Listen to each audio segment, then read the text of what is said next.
You are now tuned into Then Radio. If you enjoy our videos, we ask that you consider joining our Patreon to support our channel. Don't forget to like and subscribe so that you never miss a new video. We hope you enjoyed today's episode, and as always, thank you for watching.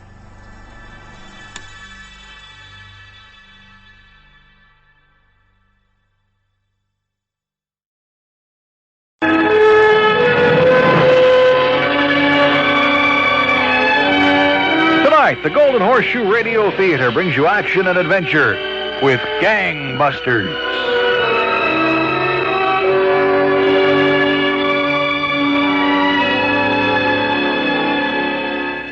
And now, in cooperation with police and federal law enforcement departments throughout the United States, the only national program that brings you authentic police case histories. Waterman's Pens and Waterman's Ink present Gangbusters.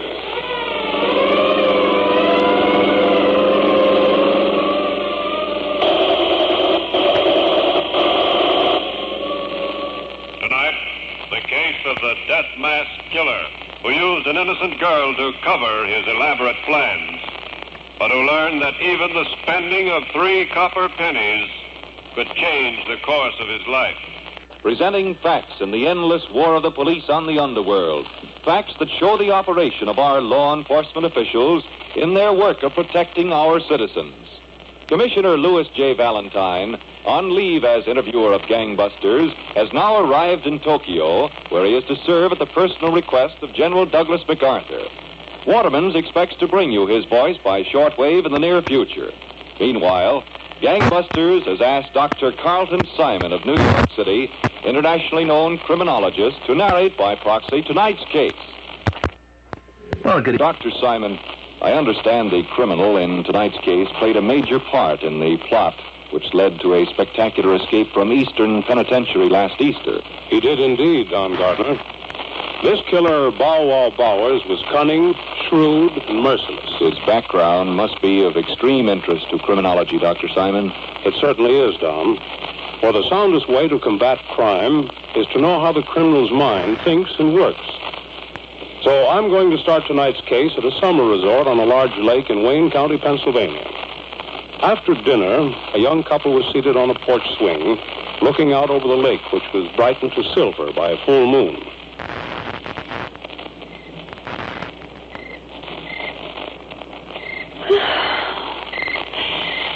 Scranton never was like this, Horace. No? I was never in Scranton. You'll have to come visit me sometime. You'd love my family. I guess I would, Peggy. They're anything like you. Look, baby, you and me, well, we made a lot of progress in 3 weeks. Yes, Horace. Well, there's not many women I'd give a second look. Let alone kiss. Oh, darling. Yeah? Do you really have to leave? I'll be back, Peggy, in a day or so. Oh, don't go, please. Believe me, baby, there's nothing I'd like better than staying here with you, but I've got to leave as soon as Andy comes downstairs. Oh, that Andy. Why do you have a man like that working for you? He's handy to have around. Andy drives the car, carries my samples, knows a lot of people. I still don't care much for him. He takes you away from me. But I'll be back, Peggy. When? Day after tomorrow. You'll be here? I should have left for home last week. You stick around, Peggy. Oh, there's Andy. We're late now. Look, kid, there's nothing for you at home. Wait here for me. All right, Horace. Hurry back. So long, baby. Let's go, Andy. Right.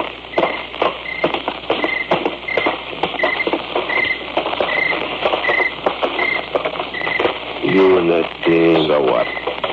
Hold it. I got a pebble on my shoe. What do you want to get involved with a dame for, Bowers? Ain't we got enough trouble? Every cop in Pennsylvania is out after us. That's the idea, Andy. I don't get it.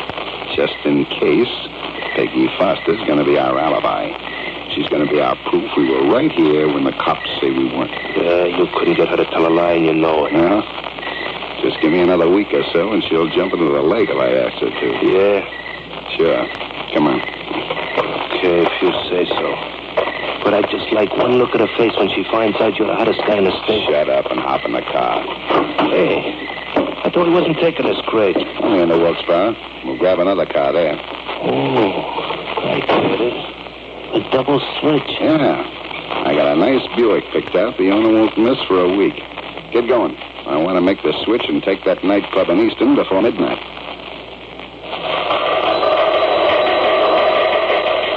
Attention, all police. Be on watch for 2 armed bandits in stolen black Buick sedan. Believed fleeing north from Stroudsburg, Pennsylvania, on Highway 611. Brutal gunmen identified as ex-convicts Bow Wow Powers and partner Andreoli. Held up 5 nightclubs and taverns vicinity Easton during past 48 hours. Blocked all roads. Authority, Captain Hall, Pennsylvania State Police.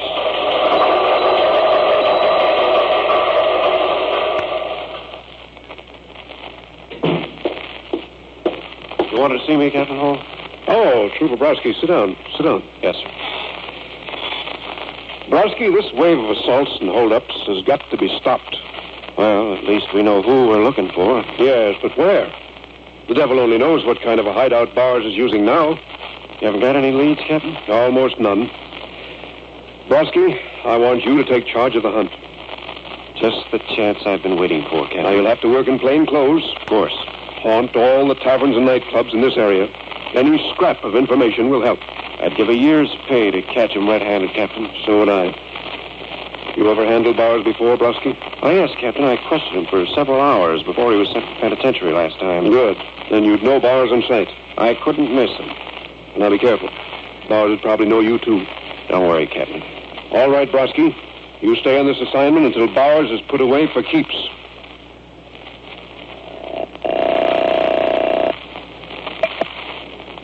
Hello? Hello, Peggy. The moon's still out on the lake? It's you, darling. Miss me? I thought you'd be back here at the lake yesterday. I couldn't make it, Peggy. Business. When are you coming back? Maybe tomorrow, maybe next week. Oh, hard. Now, look, kid, I got an idea. Why don't you drive down to Wilkes-Barre and meet me? Well, all right, where? Well, Boulevard Inn's a nice, quiet place. Suppose you meet me there tomorrow night, about 11. Boulevard Inn, Wilkes-Barre. Yeah. I'll see you there about 11 tomorrow night. Understand me up? I won't, darling. Bye. Goodbye.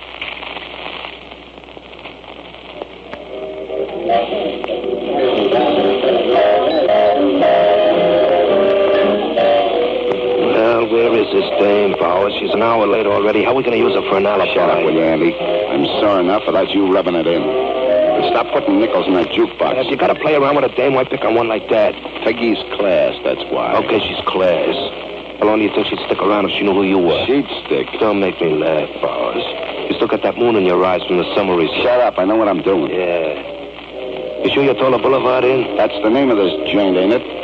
Boulevard Inn? That's what I told her. Look, Bowers, it's risky enough coming to this joint, much less waiting around for an hour. Where is this dame? Something could have happened.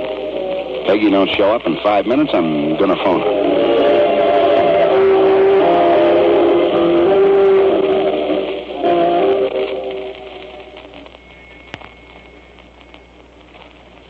There's nothing quite as beautiful as Scandinavia in springtime, except Scandinavia in summer. And no one can show you Scandinavia like SAS. Climb aboard a gleaming Scandinavian Viking jet and break away to a vacation you'll never forget. Cruise the fjords of Norway. Capture the majestic natural beauties of Scandinavia from the decks of the 22,000-ton Royal Viking Star. Take a bus tour on a custom motor coach. Enjoy the best accommodations in any of 3 price ranges. Book a fly-dry vacation to Stockholm, Oslo, or Copenhagen and see things your way at your pace. No matter how you plan your Scandinavian holiday, let Scandinavian Airlines begin your adventure and whisk you home again aboard one of their wide-bodied super jets. Enjoy the world-famous SAS cuisine that in itself is the best possible foretaste of treats to come.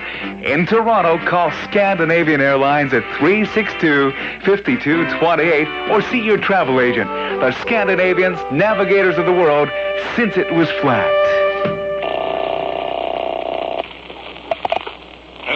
State Police, Captain Hall speaking. Trooper Brosky, Captain. Oh, anything new on Bowers, Brosky?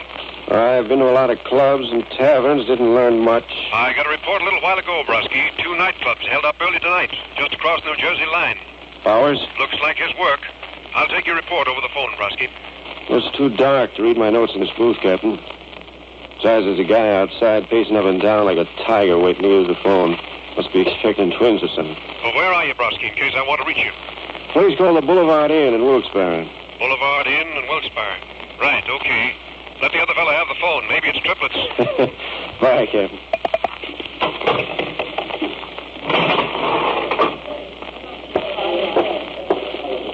Okay, mister, the phone's all yours. It's about time. Forward. Stop her. No, you don't touch her. Stop her. All right.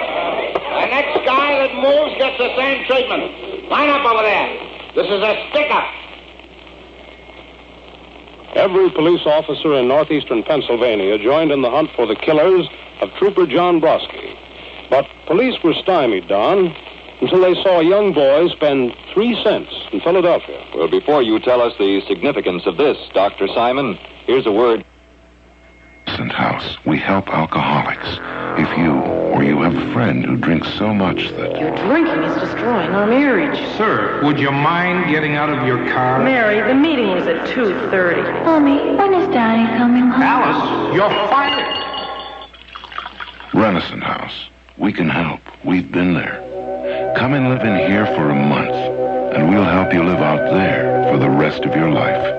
Renaissance Alcoholism Treatment Center, 488-5176. Now back to gangbusters and the case of Bow Wow Bowers.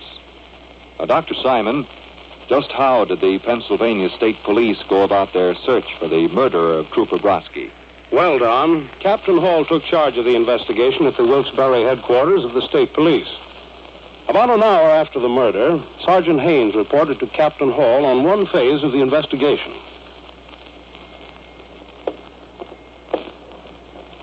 I've got the young lady outside, Captain. What's her name, Sergeant? Peggy Foster, sir. I checked on her. Comes from good people in Stratton. Peggy Foster, huh? She know why she's here? Not yet, sir. All right, bring her in. Yes. All right, miss, in here, please. I wish you'd tell me why I'm here. This is ridiculous. I didn't even see the shooting. Captain Hall, this is Miss Peggy Foster. How do you do? Captain, would you mind explaining all this to me? Would you sit down, Miss Foster? All right, but I still don't see Sit down, please, won't you? Now, would you explain exactly what you were doing at the Boulevard Inn tonight? Of course I'll explain. I'm a guest at a summer resort in Wayne County. I was to meet another guest, Mr. Burns, Mr. Horace Burns, at the Boulevard Inn at 11 o'clock. But you didn't arrive until after midnight, 5 minutes after the shooting. I had a flat tire on the way. I had to change it myself. Look at my clothes. When you came into the tavern and learned there was a murder, you became hysterical. When I didn't see Mr. Burns, the thought suddenly struck me that he was the one who'd been killed. You didn't know it was Trooper Brosky? Somebody finally told me. Then you never did see this Mr. Burns at the tavern? No, sir. I don't know what could have happened to him. Miss Foster, would you take a look at this photograph? Certainly. Is that Mr. Burns? Yes, that's Horace. But this number, why the number? What do you think? He's no criminal. He killed Trooper Brosky. No. He's wanted for 24 recent holdups. He couldn't, not Horace. Miss Foster, it's true. No. Now, look, please, Miss Foster, please try to help us. All right, Captain Hall, I'll try. Your Mr. Burns is really Horace Bowers. He's a killer. There must be a mistake. He was so nice to me. So nice. Well, Miss Foster, I'm afraid he wasn't sincere. He was using you for an alibi. Oh, no. Now, in the weeks that Bowers saw you, he may have unconsciously told you many things. Little things that may help us find him. Now, we'd like to start asking you questions. Little questions. All right, Captain. Now, Miss Foster, when did you first meet Bowers? The day I registered at the lake, 3 weeks ago. How was he dressed? Very smartly. He always liked to dress well. Did you see his luggage? How many suitcases was he carrying? I don't remember that. What else did Bowers have to drink? Nothing, only 2 highballs. What time did he leave the next day? 10. I think it was 10. What was he wearing? Work jacket, I think. Did he leave Andrioli behind when he drove away that day? No, sir. I think Andrioli was... He's always commenting about the noises trains make near his home, you say? Yes, always. In Philadelphia? Yes, Philadelphia. Is this North Philadelphia? Yes, North Philadelphia. And Bowers said he was heading for Philadelphia as soon as he left this part of the country? Yes. And the last time you heard from Bowers was when he called you tonight? That was the last time, yes. Well, I think that's all for now. And we're very much obliged, Miss Forster. Thank goodness. Thank you very much, Miss Forster. Sorry we had to question you so long. You can go now and get some rest. Sergeant and I have some work. All right, Captain Hall. Good night. Well, Captain, what's our first move? Well, from what the girl said, Bowers apparently sees a lot of Philadelphia. Bowers knows we're hotter after him than ever, Captain. He'll have a good hideout, and he won't show his face outside. Well, it won't be easy. But did the girl's answers convey any particular quirks to you about Bowers' personality? He seems pretty vain. And curious. Right. So? He would be especially curious about the progress of our investigation into Trooper Broski's murder. You mean he'll read the newspapers? Exactly. And the most detailed accounts will be carried in the Wilkes-Barre papers. And Bowers will want to see them most of all. I think you've got it, Captain. I put an immediate cover on every stand in Philadelphia that handles out-of-town newspapers.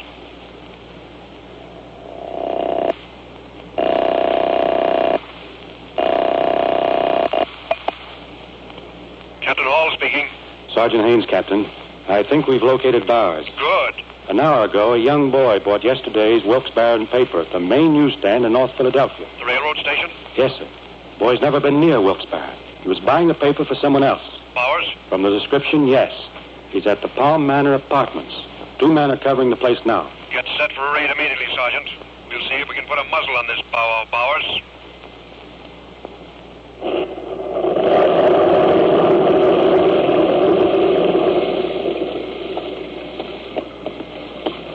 The men posted on all street corners, Sergeant. We got the block surrounded, Captain. Good. On a night like this, Bowers might slip out through the storm.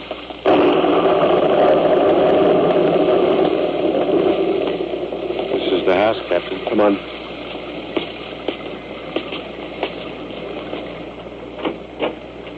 Front door's open.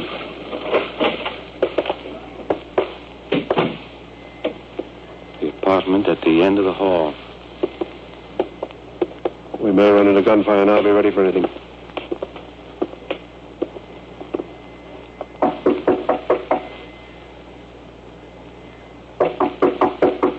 Who is it? The janitor. The water's leaking down into the basement from your apartment. Just a second. Get set to move fast now. Guns out. Yes, sir.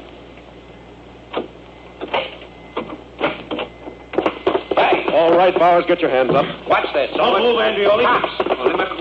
Oh, you don't. Come along, you two. You're wanted for murder. Bowers and Andrioli were tried promptly for the murder of State Trooper Broski, Don, and both received life sentences in Eastern State Penitentiary, Philadelphia.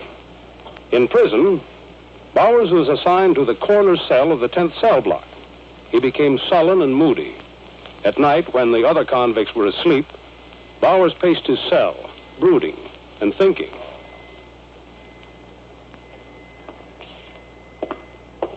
Hey, Bowers, for Pete's sake, will you stop that walking up and down? How can other guys sleep? Shut up.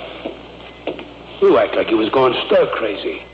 I'm getting out of this can. Who's gonna boost you over the wall? The warden? I ain't going over the wall. Oh, no? No, under it. Huh? Yeah, a tunnel. Oh, you're nuts. The guards would spot a tunnel in no time. You gotta have camouflage. I got it all worked out. Any con can get permission to build a bookcase in his cell, right? And the shelf. So what? So we'll build our bookcase. Then all we need is some plaster and some water. That's for the rest of the camouflage. Now I know you're nuts. No, I've been reading a magazine. There was a picture of it.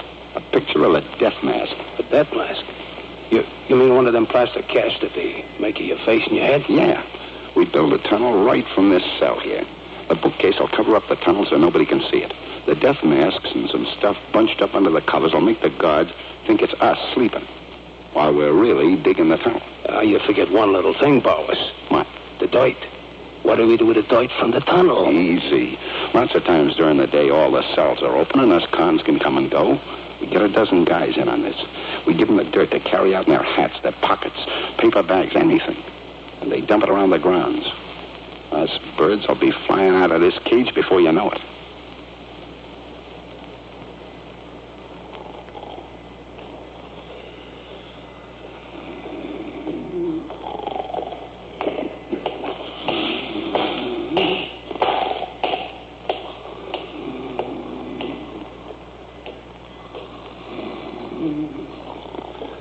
Okay, guard's gone. Get out of your bed. Yeah, Bowers. Help me move this bookcase. All right. Easy now. Yeah. Okay.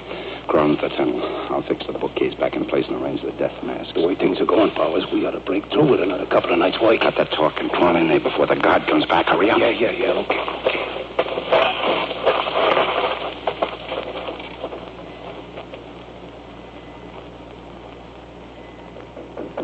Come in.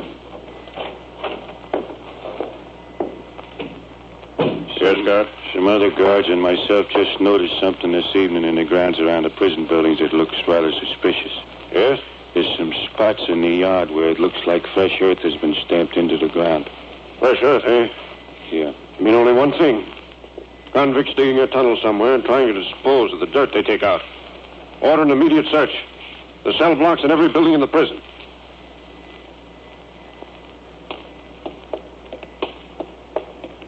I don't care who says so. There can't be any tunnel being dug from this part of the prison. Just the same, we're going to check and recheck every hour right through the night. Okay, flash your light into this cell. Nah, both convicts sound asleep. We'll try the next.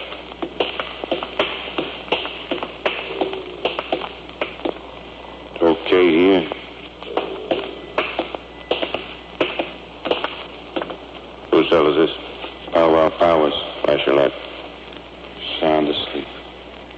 You move back along the next row? Yeah. Okay, let's go. Wait a minute, flash your light inside the cell again. What's the matter? Both those cons are asleep? Yes, but just watch those bodies. They're not breathing. Right. Open the cell door. Careful now.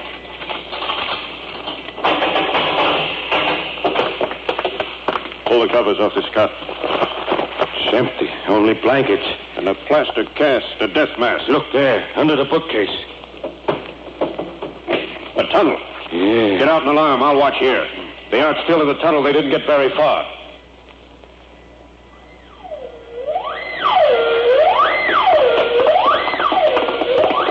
They found out awful quick, Bowers. You're lucky it's still dark. Keep running. We need a car.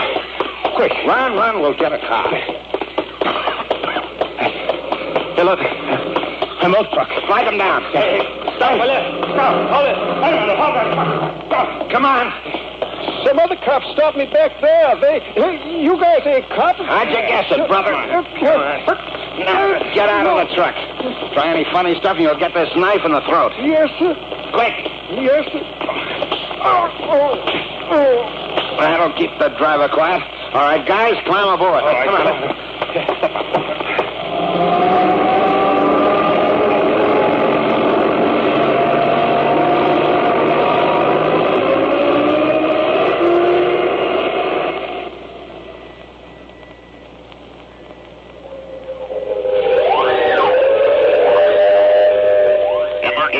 All police. All Bowers and escaping convicts have just slugged driver and stolen quality dairy milk truck. Last seen headed west on Brown Street. Watch for escaping convicts and stolen quality dairy milk truck. Last seen heading west on Brown Street.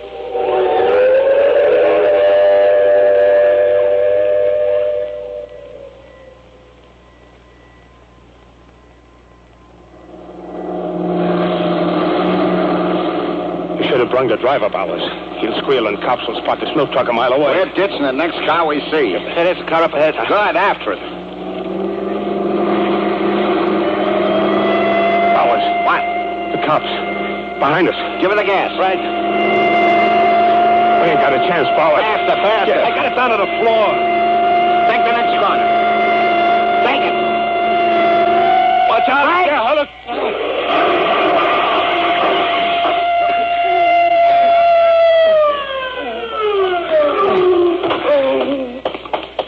Come out of there, hands up. Bowers, the cops. You ain't taking me. Come out of there. Watch him, he's got a knife. I killed one cop. I'll show you. I'll give...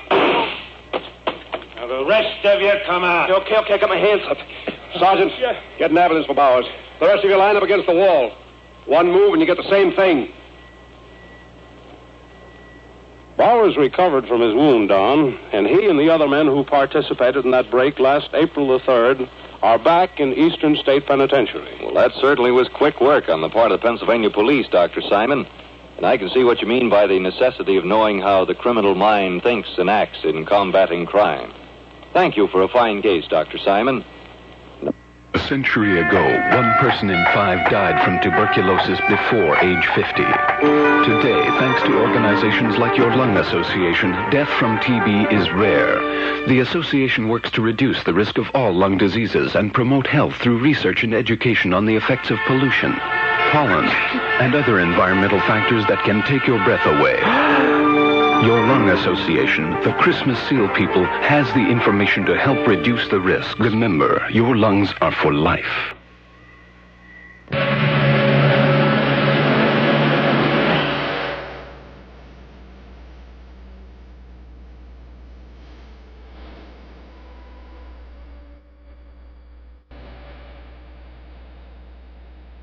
Be with us again.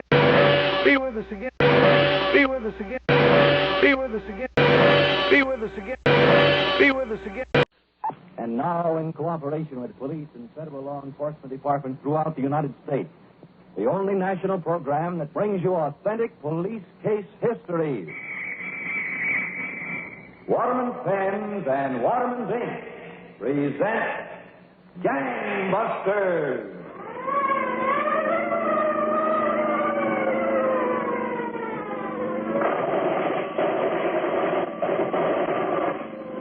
Tonight, the case of Joe McCann and the West Side Syndicate. They say we ruled an empire of crime in the East. Robberies, extortions, assaults, escapes. We even cased Uncle Sam for a cool million and carried out the job without a hitch.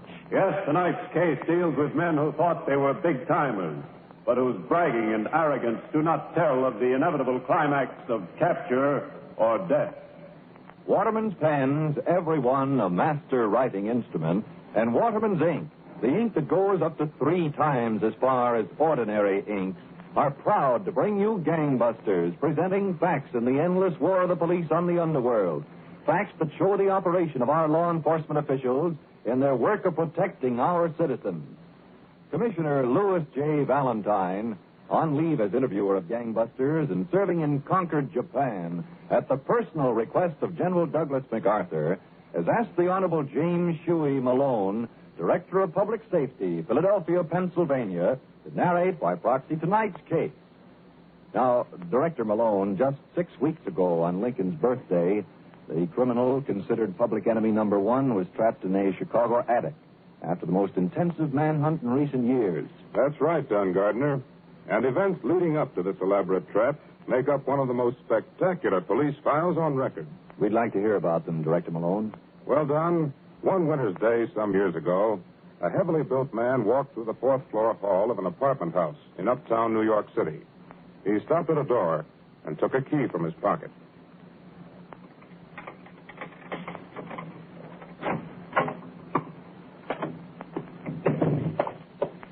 Ed, where have you been all day? Well, like I told you, Aggie, I'm looking for a job.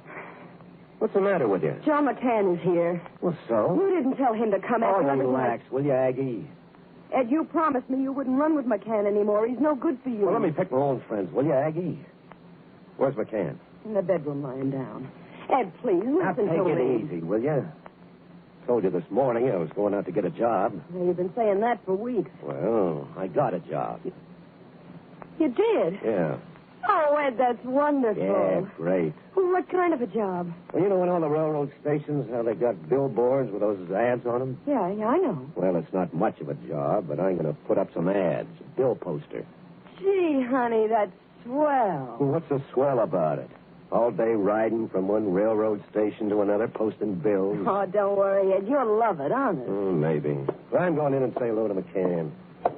Ed, Yeah? no matter what McCann tells you, keep your job, Ed. Please keep it. Promise me. After all the trouble I went to get the job, you think I'm crazy? Oh, don't worry, Aggie. I'll fix us a bite to eat, will you? Okay.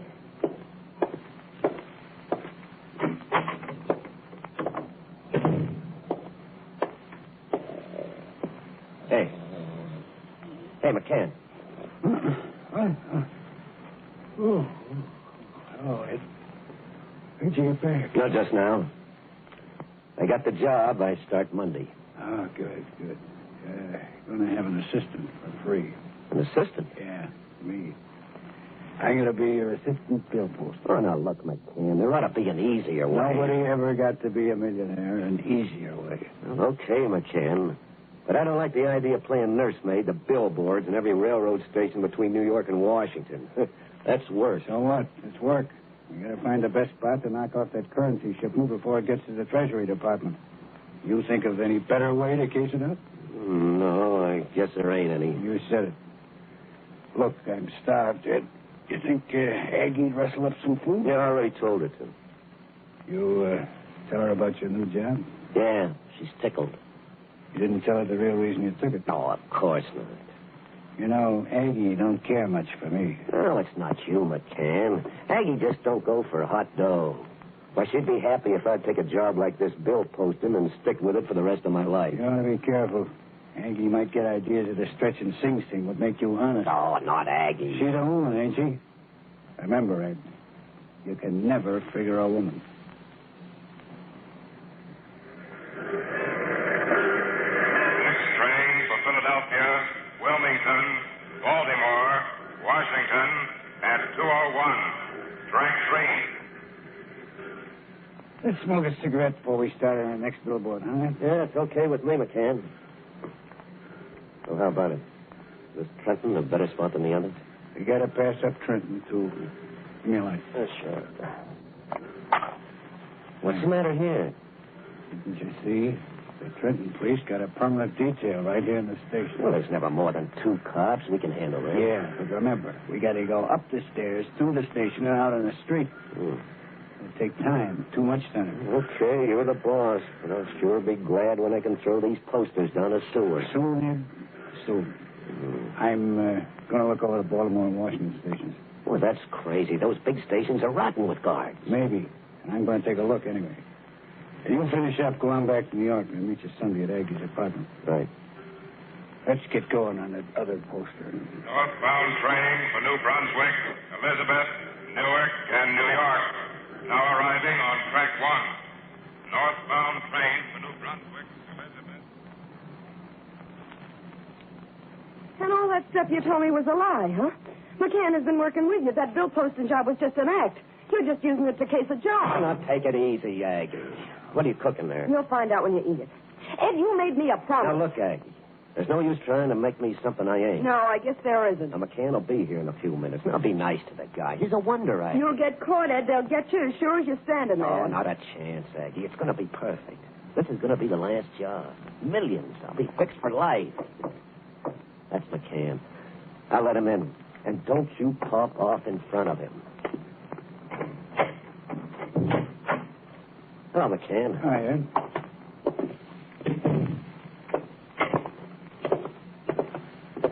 Hello, Aggie. I said, hello, Aggie. I understand you're going to make $1 million, McCann. Aggie, cut it, will you? Go on, Aggie. What were you saying? I understand you're casing the biggest job ever. Now, look, McCann. Shut up, Ed. So Ed told you, did he? Well, he told you right, Aggie. So it's going to be the biggest thing ever, huh? Millions. So big you'll never have to pull another job. What about it? Okay, I'm for it. But only because it's going to be the last job. Now, look, McCann, she gets an idea. You can't get it out of her head. Now, What she would have found out anyway. Okay, Ed, okay. Don't worry about it. I picked out our spot. Yeah, where? Washington, D.C. Washington. Are you nuts? We'll never make it. They got 1 million cops down there. The way I got it figured, it'll be a pipe. Yeah? The train pulls into the Union Station in Washington 5 minutes before 2 in the afternoon. Oh, daylight. That's right. They unload the dough from the train on a baggage truck. It goes over the bridge, across First Street to the post office. And that's where we get it, at the bridge. Ooh, what about the guard? No guards there. Only the guy that pushes the baggage truck. And then... Machine gun, huh? No shooting, Ed, I hope. No? Now we can happen. Now, I figure there'd be 5 or 6 big sacks of dough on the baggage truck. We kidnap the guy, make him grab 2, then we take as many as we can manage, load the dough, and then the guy in the car, and we're off. With Mike at the wheel? That's right. When? Lincoln's birthday. Ought to be nice and quiet. I'll ride down to Washington on a train, meet you right at the bridge. Mike will be in a car parked on First Street. When you see me get off the train...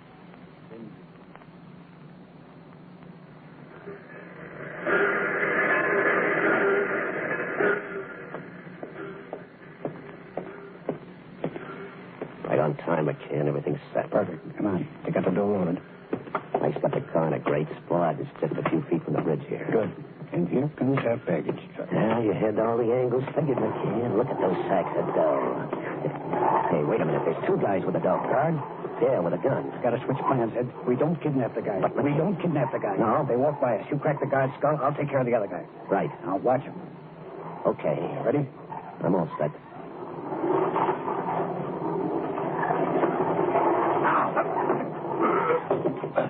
He's out. Hey, what the devil are you doing? I got this one. Grab the money sack. I got 2. Yours okay? Yeah. What about the other side? Plenty of these. Let's go. All right.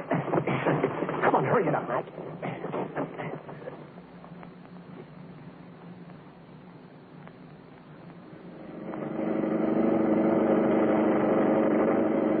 You can slow down, Mike. Well, we got away clean. Okay, we can. How much think we got? Stick to your driving, Mike. Count up the score later. See, Ed? I tell you it'd be a pipe. Want to make a guess how much we got in these 3 sacks? Oh, I don't know. $500,000? 2 million at least. 2 million? No kidding. Watch the road, Mike. Oh, you're dreaming, McCann. There ain't no 2 million. You say there's only $500,000? Yeah, $500,000. Tops. Tell you what I'll do, Ed. What? Settle with you right now. You take $200,000 for your share of the score. 200,000, huh? That's right. You mean I'm guaranteed $200,000 even if my split comes out less? Yeah, and everything over $200,000, I keep. You're pretty sure yourself, McCann. Ain't you know? Say 300,000. I'll think about it. 250,000. 300. $250,000, Ed. Guaranteed. 300,000. You heard my price. Okay, McCann. You got a deal. $250,000.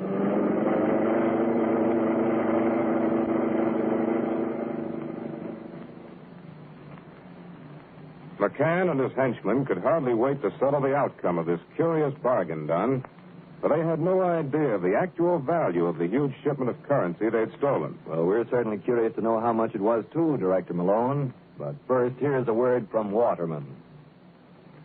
Have you seen the new Waterman's Taperite pens? Have you noticed how the point is so artfully encased in its plastic sheath, yet so deftly done that you see what you write? You don't write blind. And notice its graceful sweep of line from its glistening precious metal cap down to its finely molded barrel. Yes, it's sleek, it's slim, it's trim, it's beautiful. And behind this beauty and quality is Waterman's craftsmanship. Craftsmanship that has been famous for more than 60 years.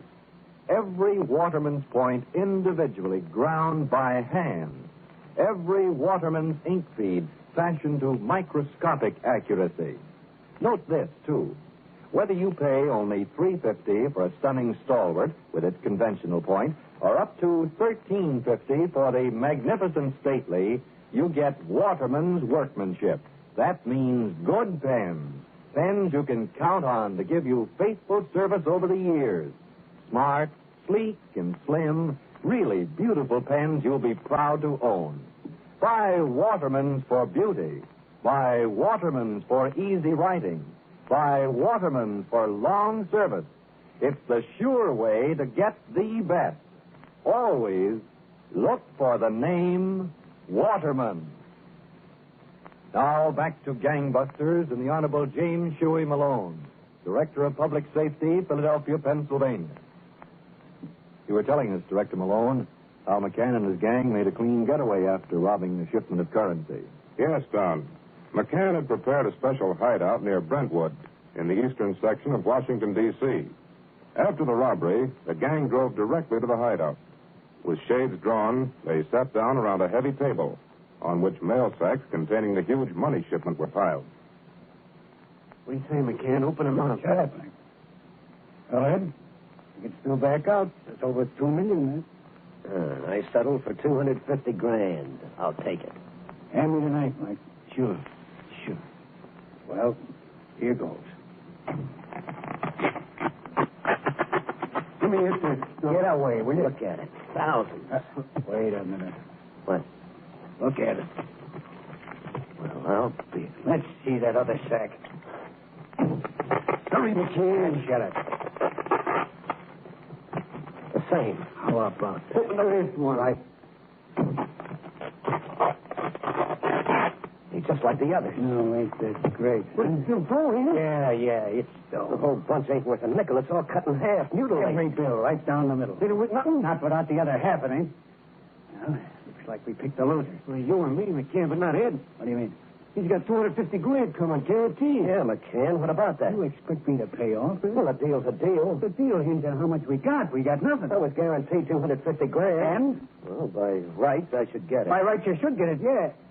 Look, call off the deal, Ed. You get a double share, the next job. Okay, the deal's off. Now, what happens now? Every bill goes down the sewer tonight. What Down the sewer, I said. Then we can all go back to New York and figure how we can make up for this bum score. Post Office Inspector Reed to Captain Barney Dowd, New York detectives. Bandits who escaped today with $4 million in mutilated money consigned to Treasury Department, Washington. Narrowly missed equal amount good currency loaded on same baggage truck. Shipment originated Federal Reserve Bank, New York. Getaway car, dark sedan. Stolen license plates, 38-562. Check all possible suspects, New York gangs.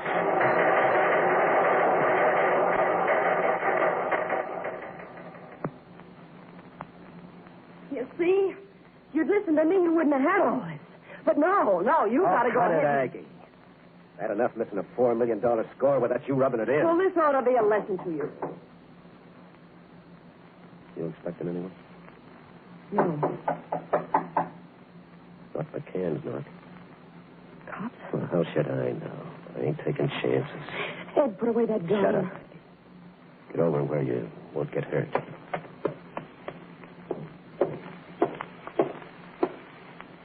Who is it? Me, Mike. Open up. Oh, Mike. Okay.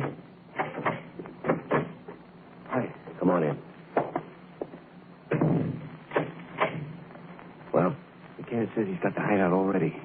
You should come over as soon as you can. Okay. Hello, Mike. You enjoy spending your cut? Cut it, Aggie. Can you imagine them Treasury guys cutting good money in half? There ought to be a law. That's why they cut it in half, on account of guys like you. Yeah? Just look at them, will you? Look. They saved a couple of them. Why, McCann told you to dump all that stuff in the sewer. What harm could a few of them do? I can't bend them. Well, get rid of those bills, Mike. Oh, yeah. If McCann catches you with him, he'll skin you alive. Okay, I'll get you. Now, look, Aggie. McCann's got the old hideout lined up on Academy Avenue. We'll work it like the other time. I'll be going out for food. You call me at that delicatessen at 11:30 every night, like you used to, from a payphone. Well, you don't think you're hot enough for the cops to tap the phone here? Well, you can't tell. You got the number? Yeah, it's written down someplace. Ed, you should have stuck to that bill posting job. You should have stuck.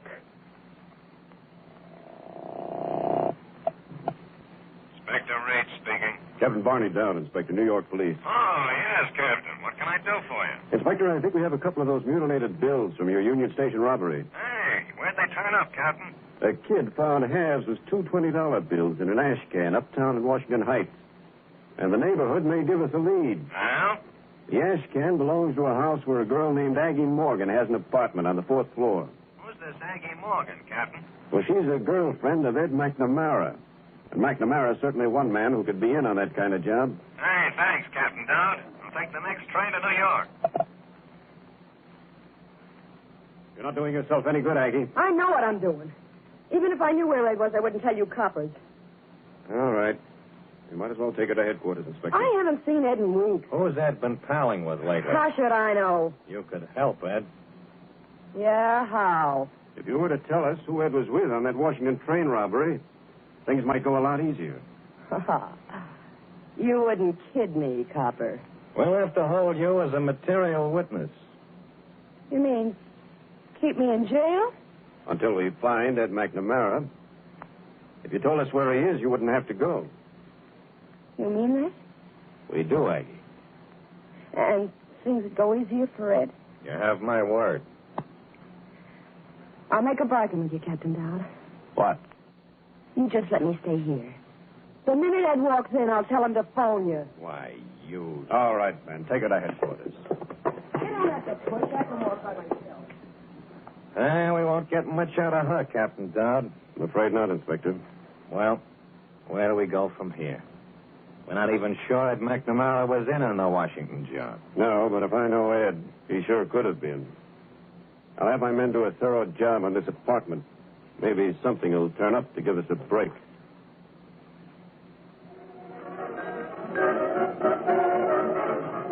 Hey, finish up that drink, Ed. You don't want to stay away from the hideout too long. I wish I knew how hot we are, McCann. There's no sense taking chances. Look, Ed, I'm going to run over to Newark. Yeah? Yeah, I want to talk to a guy about a couple of payroll jobs that tide us over. Now, you get some food in the joint so we can hold up for a while. Yeah, I'll get it in that delicatessen. Yeah. They got good stuff. Good enough for a couple of weeks. Yeah, that ought to be plenty. Yeah, it doesn't look like the Casa made us for that Washington job. Why should they? Those two guys we slugged didn't get a good look at us, and all that phony dough was down the sewer. How about the license plates? No, I got them hid under the carpet. We can't use those plates again, so tomorrow we dump them in the river. Good. Then there's nothing they can pin on. You better get in with the hideout. Go out for the food later. Right. I'll be back from Newark about midnight. Midnight, huh? Yeah. Wait up for me. See you at 12.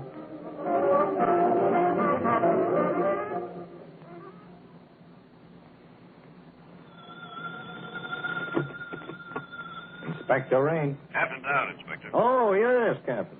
Anything interesting in Aggie's apartment? Well, among other things, we found a phone number. Phone number? A delicatessen on Academy Avenue. It's too far away from Aggie's apartment for her to buy food there, but she may be contacting Ed McNamara through the public phone there. Good work, Captain. I'll pick you up in about 10 minutes, Inspector, and we'll see if this pays off. Attention, Manhattan Detective Squads. Ed McNamara spotted entering delicatessen on Academy Avenue after leaving rooming house 2 doors away. Emergency squads, prepare for raid. Emergency squads, prepare for raid. Inside of house will be covered by Captain Dowd's detail.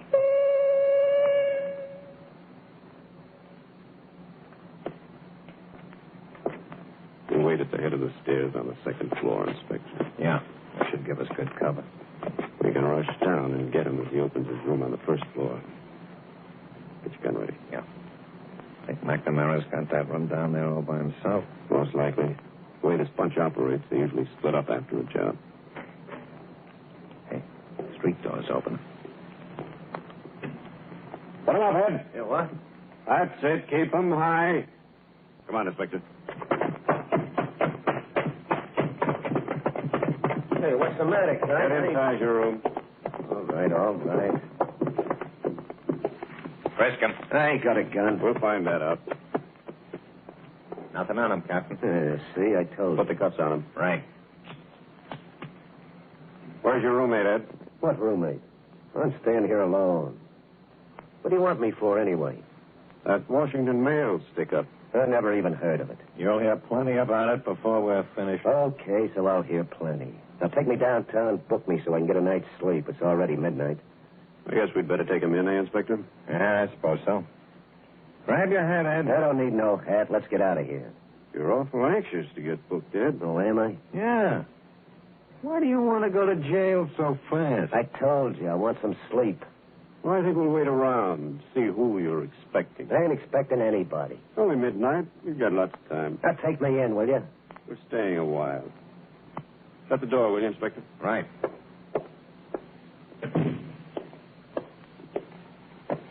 What do you know about that Washington mail job, Ed? I said I never even heard of it. Well, that's a start. Let's all go over and sit down. We'll talk about it. Go ahead. Hey, wait a minute. Something's under this carpet.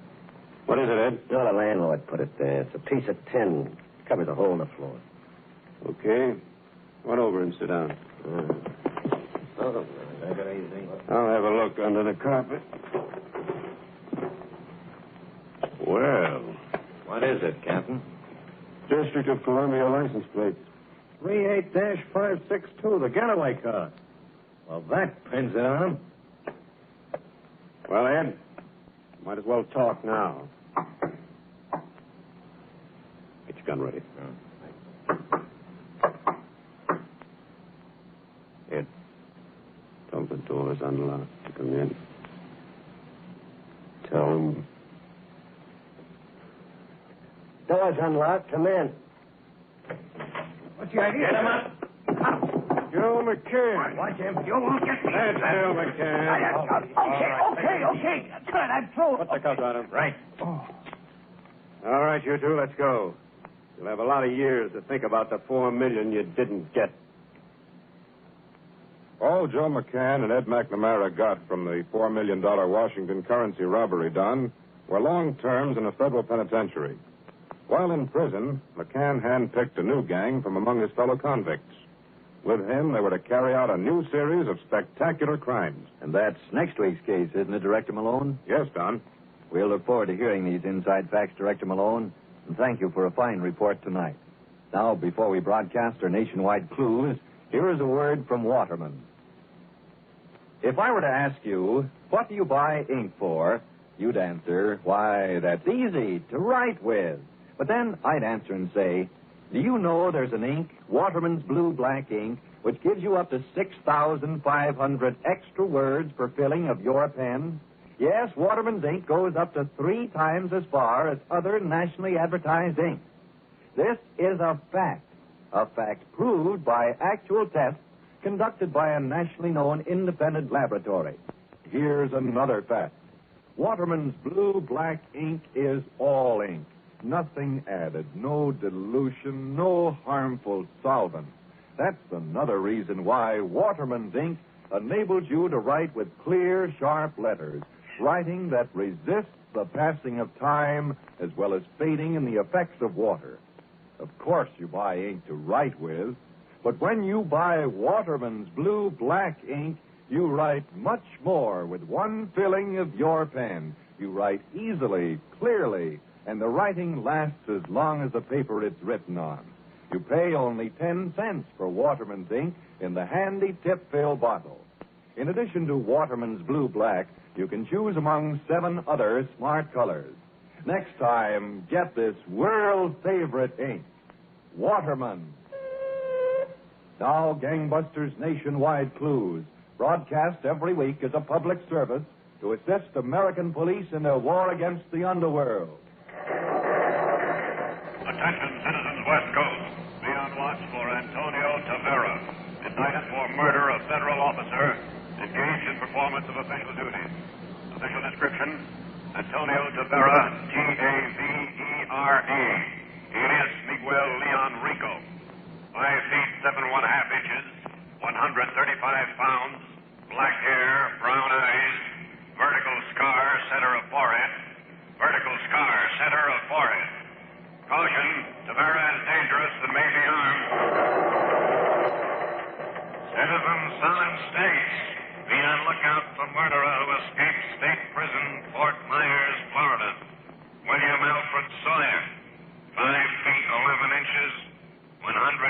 pounds. Blonde hair, blue eyes, sallow complexion, scar right side of face, very large birthmark, upper left arm, scar inside left forearm. Watch for escaped murderer, William Alfred Sawyer. Wanted by FBI, Indiana armed robbery charge. Frank Elmer Berman, 5 feet 11 and 1/2 inches, 185 pounds. Brown hair, brown eyes, 5 moles on right side of face, 3 moles on left side of face.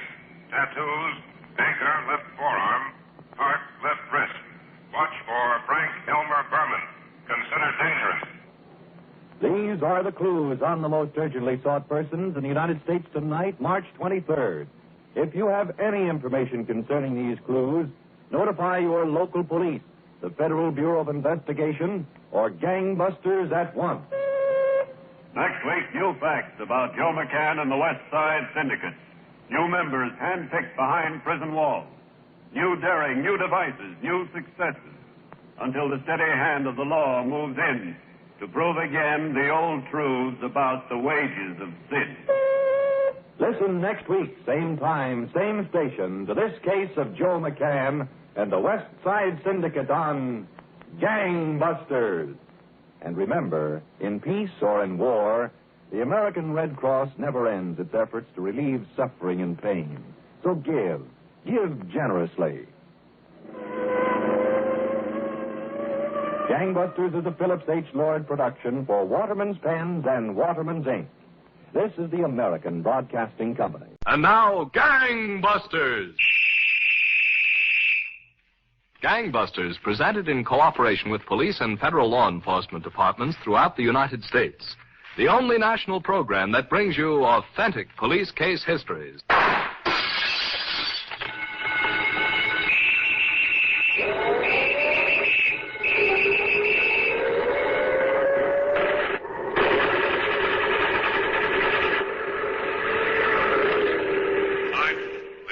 Against Alcatraz, 7th circle of hell, where 200 devilish minds seized with but a single thought, where a lifetime is not too long to plot, but at which honest men can look and safely say, leave every hope behind, ye who enter here. Now, tonight's Gangbusters case. A special presentation. Inside Facts, dramatized for the first time on the Battle of Alcatraz. Just 1 week ago, the law-abiding citizens of America, slowly recovering from 4 long years of war, were shocked to hear of a new battle on a 12-acre island in San Francisco Bay. The Battle of Alcatraz. Alcatraz, so named in 1775 by the Spanish settlers of California. Isla de Alcatrazes, the island of the pelicans, a heap of rocks jutting up into the Golden Gate, 1.5 miles northeast of San Francisco's famous waterfront district. For nearly 100 years, the island of the Pelicans has been a prison. First, as disciplinary barracks for military offenders of the United States Army. For the last 13 years, the place of confinement selected by the United States Department of Justice for discipline, segregation, punishment of the most desperate and hopelessly incorrigible criminals. For 280 convicts, the Rock is the last stop before hell.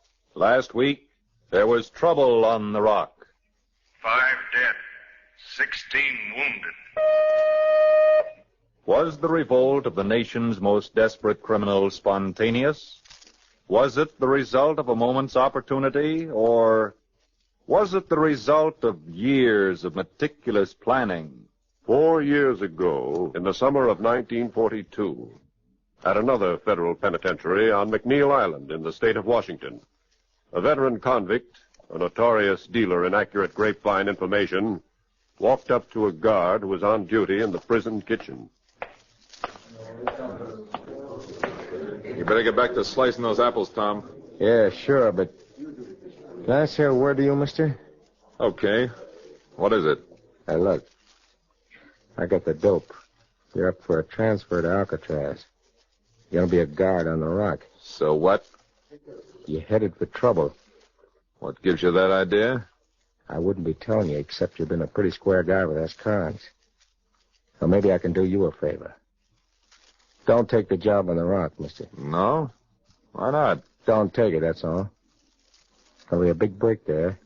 Maybe a long time coming, but when it does, it'll be a regular massacre. A massacre?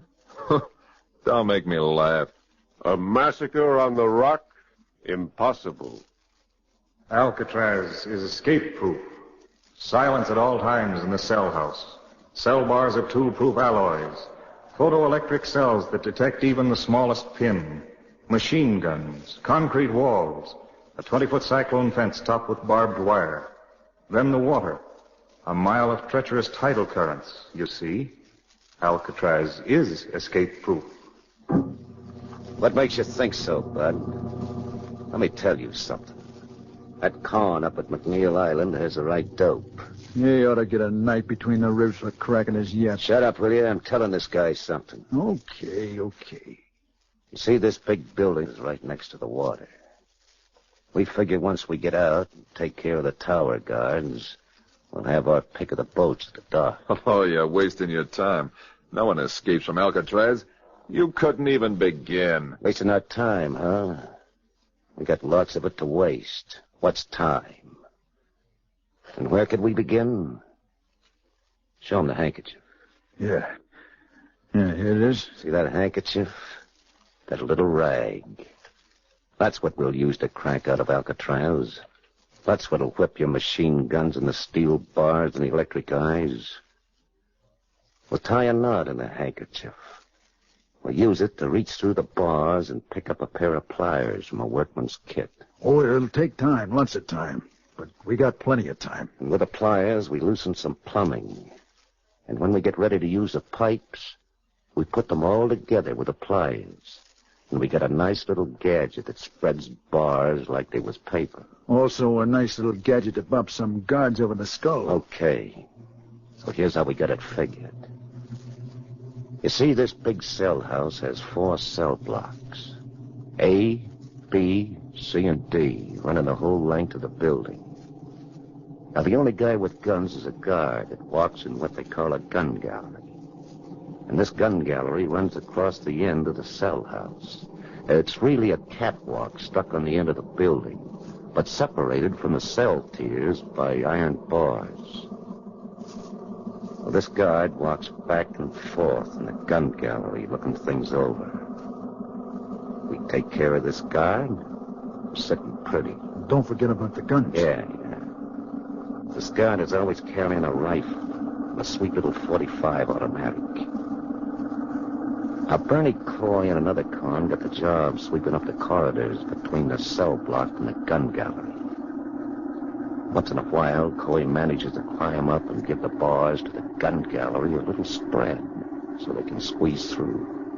And the idea is, get the guns and stick up the floor guards who got no guns. And it's all set.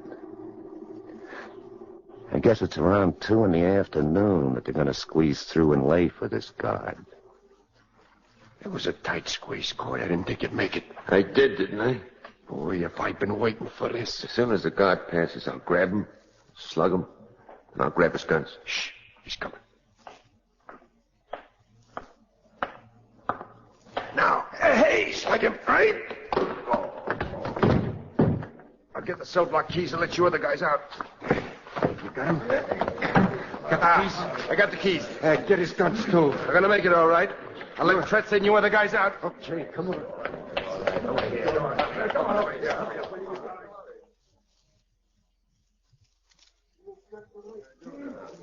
Shut up, you guys. Shut up. Okay, we'll get the key to the outside door. Tell me how quick the thing's cooked, I say. All right. We counted on this guard having the key to let us outside the cell house. Okay, he didn't.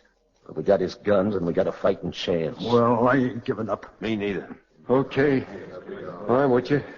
How do we wake it? All right. We make some noise, see, and the other guards will come running. They won't expect nothing. Yeah, one of them ought to have the outside keys. A dozen or more dangerous criminals now have the appetizer to their meal of freedom. They are out of their cells and armed. But without the keys to the outside door, their chances of full freedom are hopeless, and they know it. In the meantime, the 4 o'clock shift of guards is in a locker room in the same building adjacent to the troubled cell tiers. Changing into their uniforms, about to go on duty, these relief guards who carry no guns have no idea that a score or more desperate convicts are free and armed on the other side of a heavy steel door. Hold it, fellas. Huh? Quiet. Just a minute. Well, what's up, Harry? Shh. Hear that noise through the door? Yeah, from the cell blocks. Yep. Come on. Let's have a look. All right. Yeah. I'll get the door.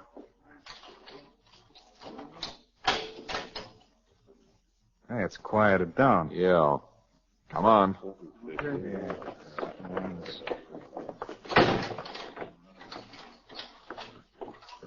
Come on. Hey, look. This first cell. It's empty. Hey, watch it. Watch it. They're loose. Right into the cell. Oh, they got me again. All right, the rest of you, act dead. Right.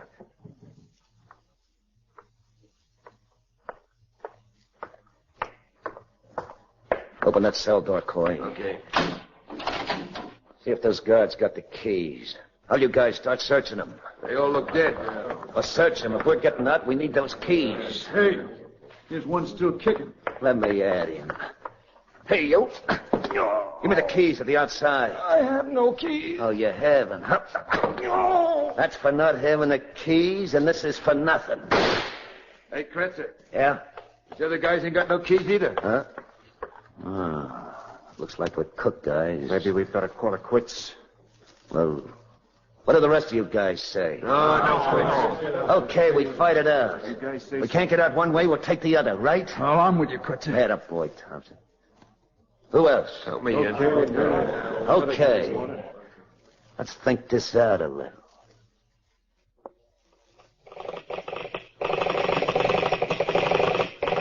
From the Warden, United States Penitentiary, Alcatraz Island, to the United States Navy, Coast Guard, and San Francisco Police Department. Serious trouble has broken out. Convicts are armed and at large in the cell house. I have issued a riot call and placed armed guards at strategic locations. Most of our officers are imprisoned in the cell house. 3:18 p.m. To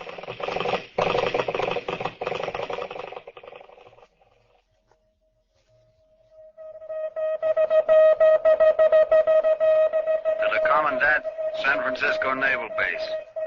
Subject, Alcatraz Riot. 1. Dispatch immediately 1 company U.S. Marines to assist Warden, United States Penitentiary, Alcatraz Island. 2. Assign all available patrol craft to surround and maintain constant vigilance, Alcatraz Island. Signed, Commandant, 12th Naval District.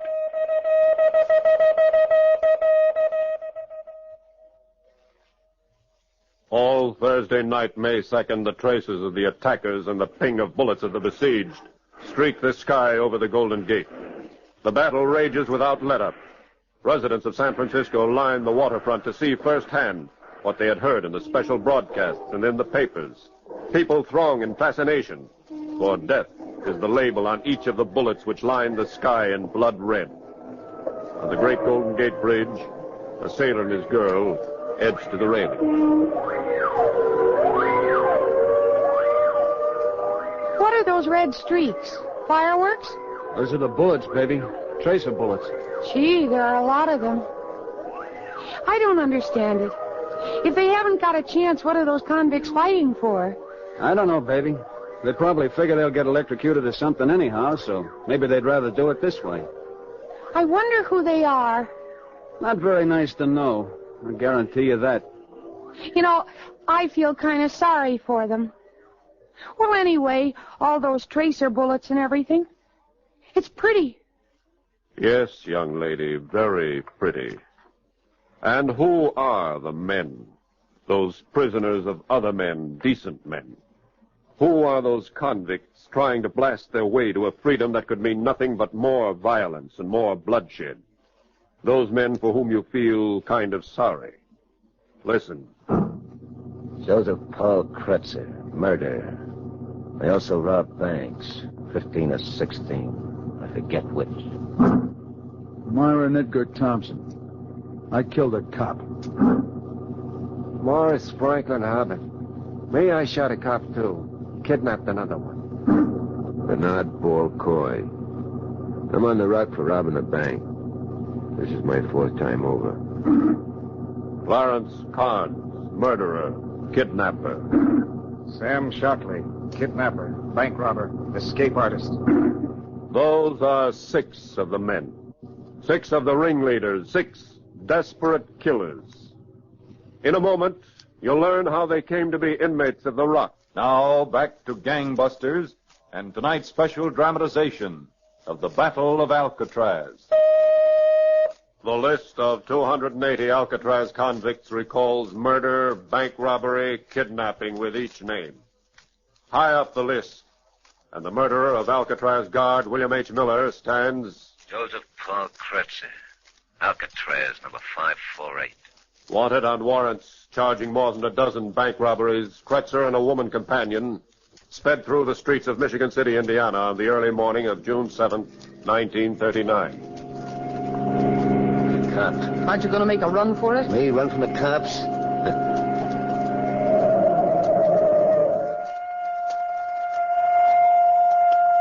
You're not going to let him take you. Watch. Give me that gun. I get it. Here he comes. Let's go, babe. Right.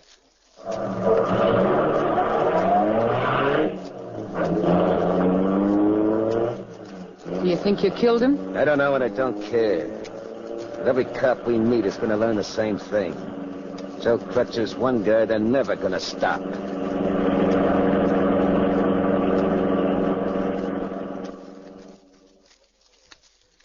The Federal Bureau of Investigation traced Kretzer through acquaintances of this gun moll to an apartment on Chicago's north side and arrested him. He was sent to McNeil Island Penitentiary for 25 years. A year or so later, he escaped, but was recaptured. With his accomplice, Kretzer was in the anteroom of federal court in Tacoma, awaiting trial for escape. Be here for us in a minute, Kyle. Yeah, Kretzer? Look, I ain't going back to no solitary. Yeah? There'll be 2 of them. You take one and I'll take the other. Go for the guns. Hey, look, Kretzer, that's suicide. So what? It's better than rotting away the rest of your life. Okay, I'm with you. Shh. They're coming.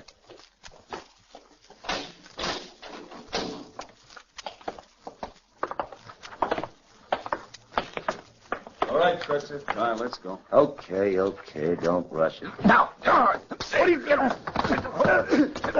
They got no guns. All right, let's go. Right.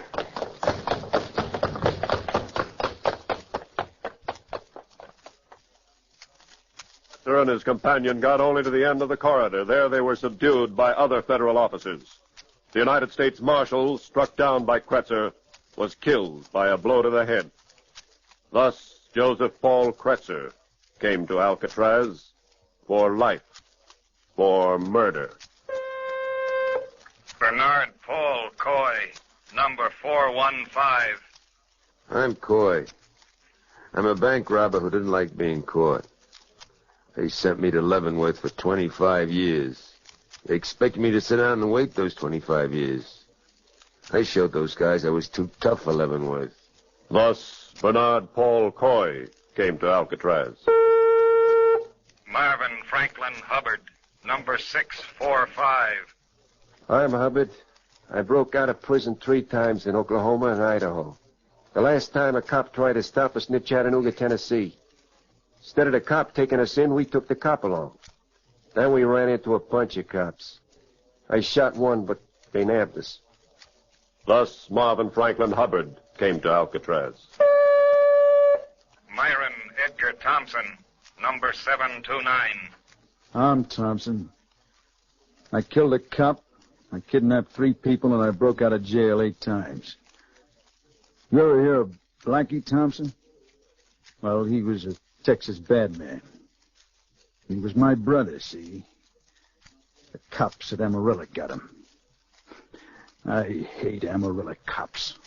Yes, Myron Thompson claimed Blackie Thompson as his brother and swore vengeance on the Amarillo police. About a year ago, shortly after his last jailbreak, Thompson and a companion were driving toward Amarillo. See that curve right ahead there? Yeah, what about it, Thompson? Right there is where my brother Blackie Thompson was killed by the Amarillo cops. Yeah? Yeah. He shot the tires off his car. He jumped out, but the cops mowed him down. Had 30 slugs in him. Laying right there. I hate cops. But I hate Amarillo cops most. And one of them's in for the surprise of his life.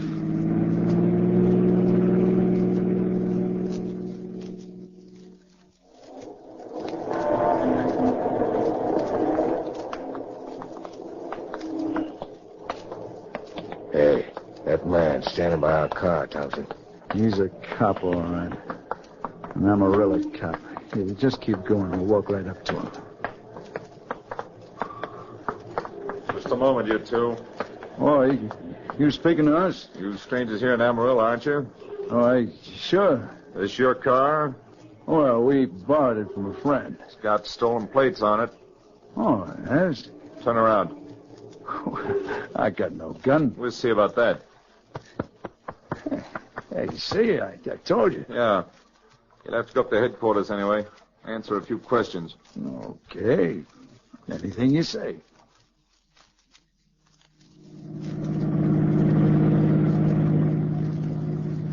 Headquarters only up about 3 blocks.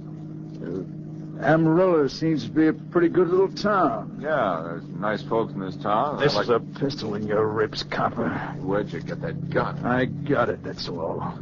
And I hate Amarillo cops. I got the wheel. Good. I'll shove him out, Cotton. Look, you dumped him right in front of the police station. Hey, I thought he searched you. Yeah, he did. He didn't find that pistol. Go on, give her the gas. Yeah.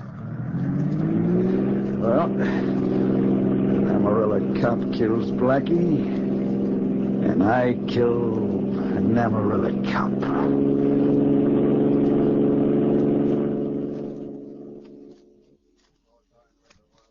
A short time later, Myron Edgar Thompson kidnapped a young woman and 2 servants and transported them across the New Mexico state line where he was apprehended.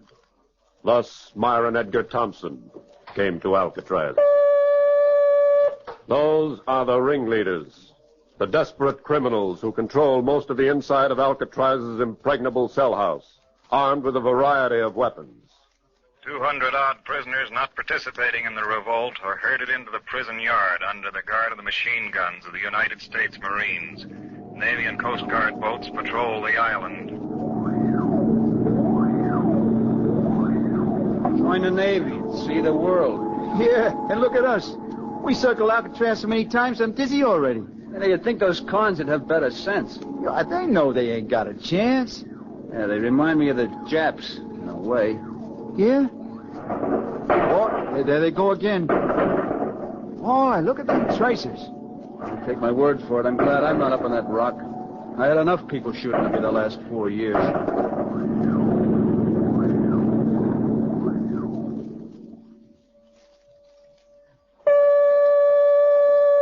Thursday night, 7:35 p.m. Prisoners continue to hold possession. 2 guards wounded in attempt to storm stronghold. Friday, 4:35 a.m. Special load of fragmentation bombs and other modern warfare equipment arrives in Alcatraz Island from Benaces Arsenal. Guards launch vigorous assault. By mid-morning on Friday, the entrenched convicts are still holding out.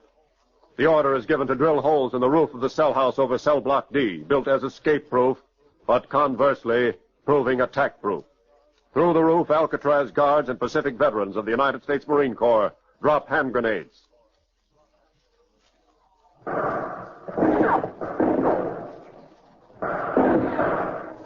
It's getting pretty hot, boys. I told you we shouldn't go through it. Yeah, this is better than the electric chair. You can say that again, Kretzer. Hey, outside the window. Get the beat on him. Good shot. Hey, that grenade was close. Too close.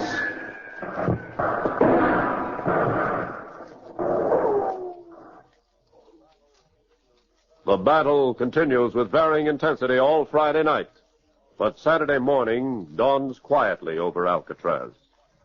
The lull continues. It is deathly still.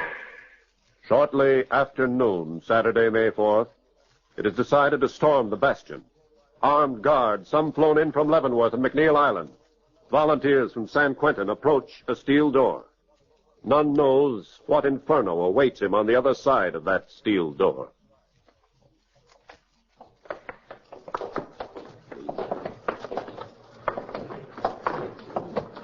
All right. Open it up. All right.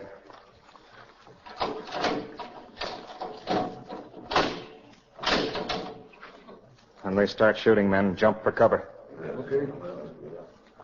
Let's go. Guns ready.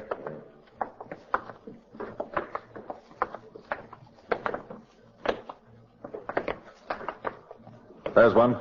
Drop. He's not moving. I'll crawl up to him.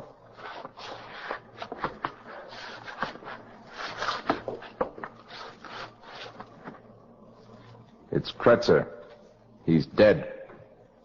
There's two more dead. Hey, guards! We surrender! We give up! We give up, crew! We give up! We surrender! We surrender! Quiet, all of you. All right, march out of here with your hands over your head. And then when you try the trick, you'll get shot. Now, come out.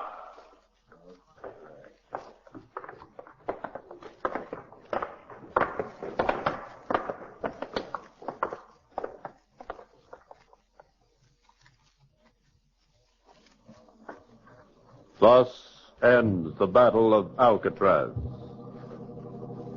Casualties. 5 dead. 16 seriously wounded. The dead, William H. Miller, guard. Lieutenant Harold P. Stites, guard. Joseph Paul Kretzer, convict. Bernard Paul Coy, convict. Marvin Franklin Hubbard, convict. At least 3 other convicts face execution on charges of murder. A week later, Alcatraz Island, an establishment of the United States government for the confinement and punishment of the most dangerous criminals, with no attempt at rehabilitation, is quiet.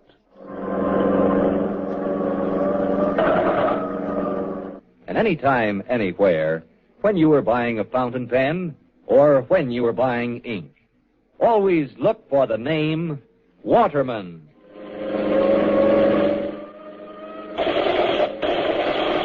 Gangbusters is a Phillips H. Lord production.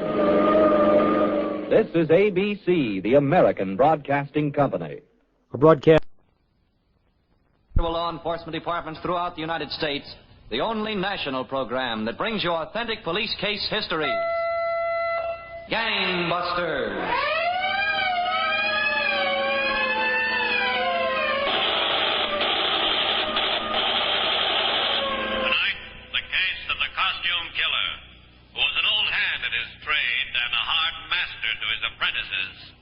Until he learned the first lesson of society at the hands of skillful detectives.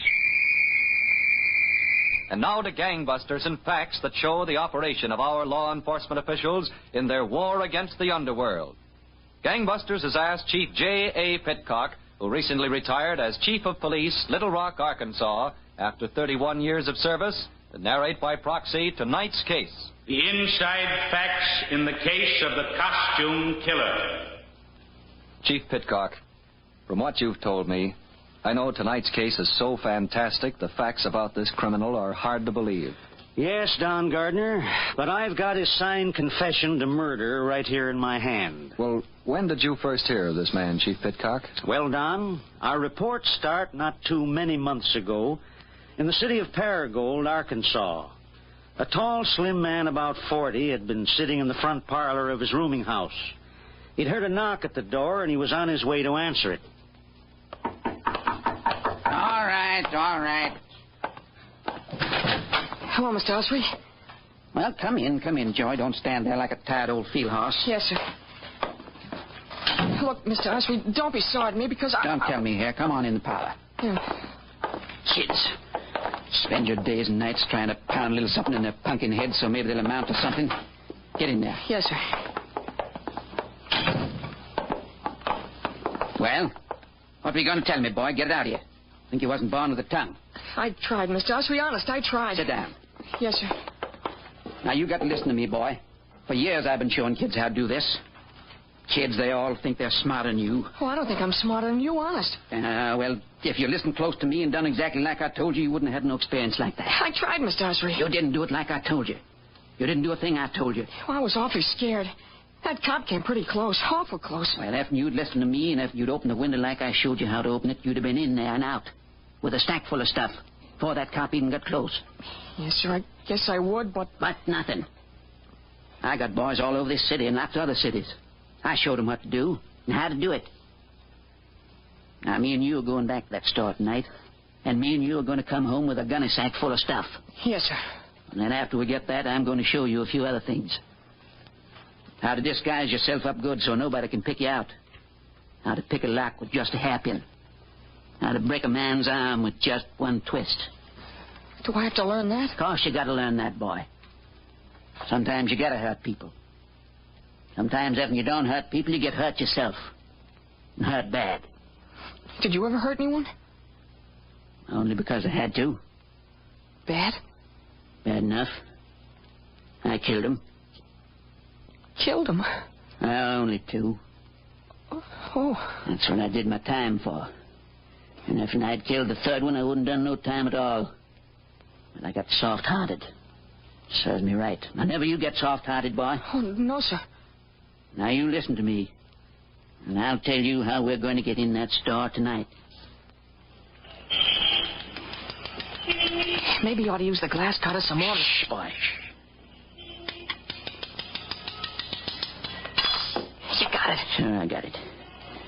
Okay, Joey, I'll give you a boost up. You unlock the window. Yeah. Now grab a hold. Okay. Now, up you go.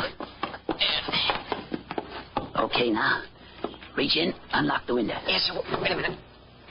A little higher. Yeah. Okay, I got it. Good boy. Now come on down. If you hadn't did it like this last night, we wouldn't have had all this bother tonight. You got your gunny sack? Yes, sir. Okay. I'm going to boost you in. You know what to take. And when you get it, you meet me back the room. Ain't you coming in with me? There ain't but one way to learn, boy, and that's do it yourself. But, Mr. Osprey... Don't stand there arguing with me. Now, come here. I'll boost you. It ain't fair. Now, up you go. Okay, that's enough. Now, jump down. Yep. Everything all right? Yeah, I think so. Good boy. I'll see you back the room.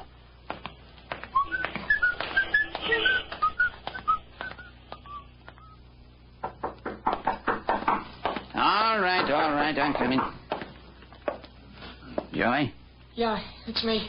Just a second. Come in, boy. Yes, sir. Well, good work, boy. You did fine. Where's the gunny sack? I got it, Mr. Osprey. I left it in the shed. Well, I told you to bring it so I could give you what you got coming. I was gonna, but... But what, boy? Speak up. There was a cop waiting in front of my house. A cop? It's a good thing I saw him, Mr. Osprey. An awful good thing. You snitch. You... Please, Mr. Osprey, let go. I didn't have anything to do with it. What's he doing there, then? I don't know. Huh? Let me go. All right, boy. If this cop's waiting for you, that ain't good. What do we do? Well, I'll tell you, boy. You go on home and get to bed. But the cop will That don't matter none, boy. You got no record. You get off easy. But I don't want to go to jail. I don't want to. I'll just give you a talking to. With me, it's a sight different. I'm on parole. They send me back to prison for life. You wouldn't want that to happen to your old friend Slim Osprey, would you? Oh, no, sir, I wouldn't. Well, now you see why I got to leave town. Anyway, I got some of my other boys to look in on. I'll be in touch with you, boy. You'll hear from me. You're a good boy. So, Don, Slim Osprey, a paroled murderer and tutor in crime, fled to his native town of Hattiesburg, Mississippi, where he sought refuge at the home of his sister Etta. But Slim Usry's sojourn in Hattiesburg didn't prove as pleasant as he had hoped. Slim? Slim! Slim! Yeah, what's ailing you now? I asked you to weed the garden. Instead, you sit there all day like you were the landlord waiting for his rent. If you want the garden weeded, weed it yourself. I ain't budging, Etta. I ain't budging an inch. Honest, Slim, it just ain't right. If I feel like it, Etta, I'll sit here all week. I don't know how many times I have to tell you, Slim. You ought to be out working like other men. Now, looky here, Etta. If there was work I felt like doing, I'd be out doing it. There ain't no kind of work around this town I feel like doing. Can't you get that through your head? If you don't work, you're blown back in the penitentiary. Now, look here, Etta. I said the penitentiary. Don't you talk to me like that, Etta. The whole town's talking about you. They all know what you are. I got to bear the shame. Who cares? I could see that you're sent back to jail. Shut up, you old hen.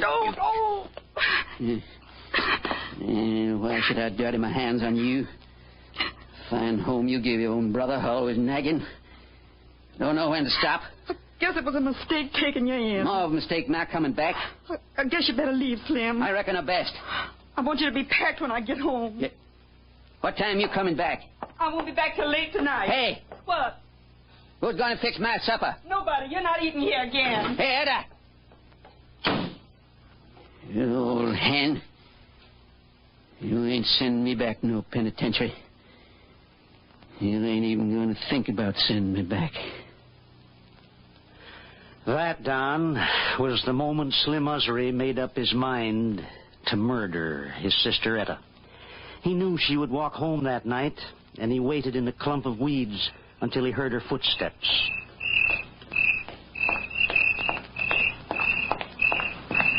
Etta? Howdy, Etta. You have a nice time? Oh, Slim, you scared me. Did I, Etta? What were you doing back in those weeds?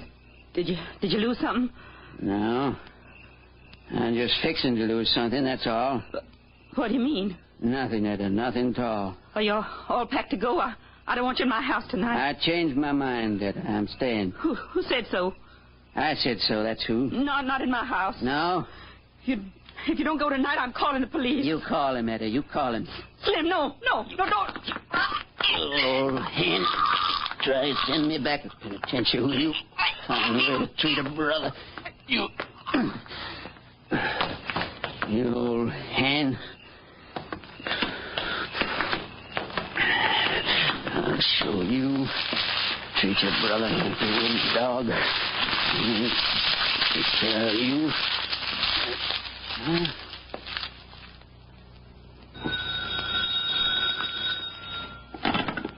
Deputy Sheriff Clarkson. Deputy Clarkson, this is Slim Usry. Yes, Slim.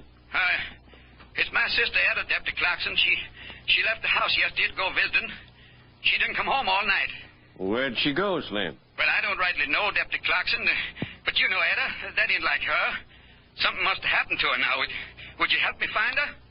All right, Slim, I'll be right over. So, Don, the murderer, Slim Usry, reported to the authorities that his sister Etta was missing, although it was Usry himself who killed her. But in carrying out his plan to fool the police, Usry ran into unexpected difficulties. Okay, let's break right here. More from Gangbusters right after these messages on 670 WMAQ. George Burns and Gracie Allen. Boston Blackie. Edgar Bergen. John and Blanche Bickerson.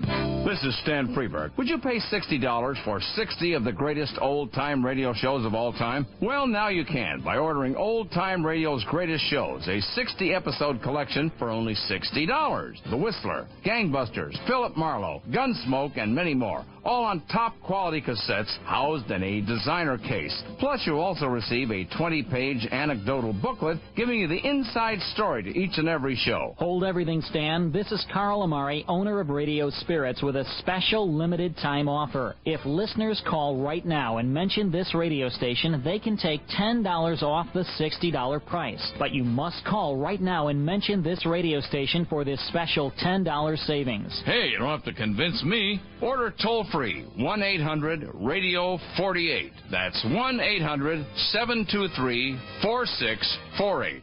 It's time for Internet Jeopardy! I'll take Internet Service Provider for $100. They're the fastest-growing Internet access company in Chicagoland. Who is TechPort? You're correct. You control the board. I'll take Technical Support for $500. The company with free 24-hour support.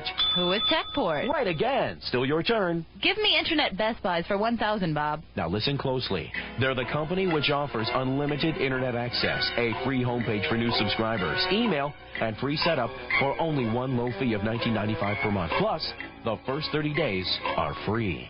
Who is TechPort? Right again. Now, if you answer this next question correctly, you'll double your money and walk away the new Internet Jeopardy champion.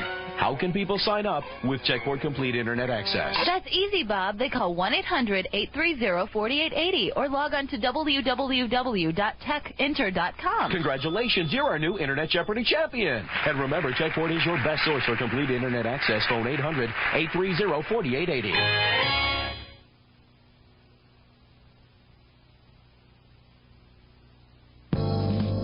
Now, let's get back to Gangbusters. Now, you were telling us, Chief Pitcock, that Slim Usry murdered his sister Etta and then reported her missing. Yes, Don. And an investigation was started. The weeded area of the neighborhood was on the list of places where deputies thought the woman might be found, and the search there was in progress.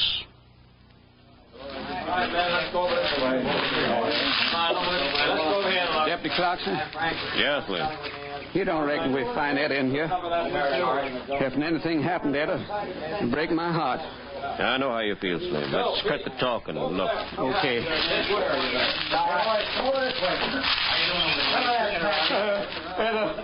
That is Slim. Hey, boy. Hold it, man. What's the matter? What's the matter? You find something, Slim? Good Lord. Etta. Come away from us, Slim.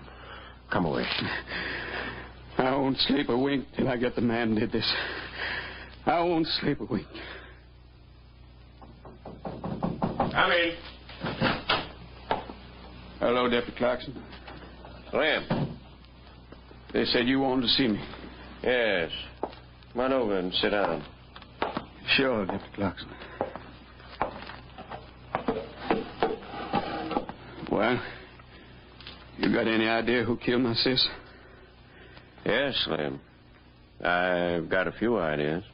Well, you just tell me who it was. I could wring his neck with my two hands. I could... You could what, Slim? Well, you can't blame me none, Deputy Clarkson. Poor little Etta never did no harm, no one. Murdered in cold blood like that. You killed two men yourself, Slim. Well, that was different. What was so different about it? Well, I paid for it. I spent 19 years put away. And You don't think it was me killed Etta? I didn't say you killed her, but you could have. Well, I didn't. What would I be killing my own sis for? I haven't any idea. This is a fine thing. I come down here to help you, and I get accused of murder. Just because I've been in a little trouble once or twice, you can't let a man have no peace. Not even when they're fixing to bury his poor sister. Hey, Slim. Huh? Come here. What do you want? How come it was you, out of all the people looking for Etta, that found her body? You seem to know just where it was. Well, she just happened to be where I was looking. If I killed her, you don't think I'd be fool enough to find the body, do you? Slim, I don't know what to think. Well, Don, a few months went by and no new evidence turned up. Then one day Slim Usry left town and went to Little Rock, Arkansas. Shortly after he arrived, Usry walked into a costumer's shop on Commerce Street and asked to look at a wig and mustache outfit he saw in the window. Yes, sir. Finest wig and mustache in Little Rock. There you are. Yeah, not bad. I've seen better. I take it you're going to a party? Oh, I figured on a couple of parties. You got a looking glass, yeah? If they look good on, maybe I'll take 'em. Right in back here, sir? Oh, yeah. The mustache sticks right on. I can see how it works. Very good indeed. Nobody'd recognize you, not with that on. How much? Well, now, let's see. That'd be, $11.80 with the tax. Okay. Shall I wrap them up for you? Sure, wrap 'em. You don't think I'm going to wear 'em now, do you?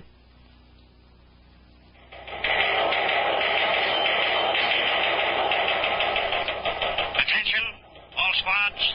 Be on alert for Bandit who robbed Auto Rental Agency, 6th and Scott, of several $100s in cash. This man, described as tall and slender, apparently wore black mustache and wig as disguise. Caution, this man is armed and dangerous.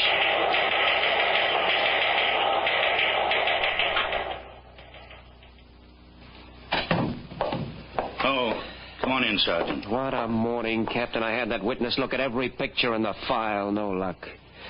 Not with that wig and mustache disguise. Good disguise. You know, I can't remember anyone using a disguise like that on a hold-up in years. This must be an old-timer. Well, the victim thought he was about 40, Captain. It doesn't make him too much of an old-timer. I wonder if he bought that wig and mustache in one of the shops here in Little Rock. Maybe. But they can't tell whether that stuff came from their shop until they see it. And it looks like we'll have to get our man before they can see it.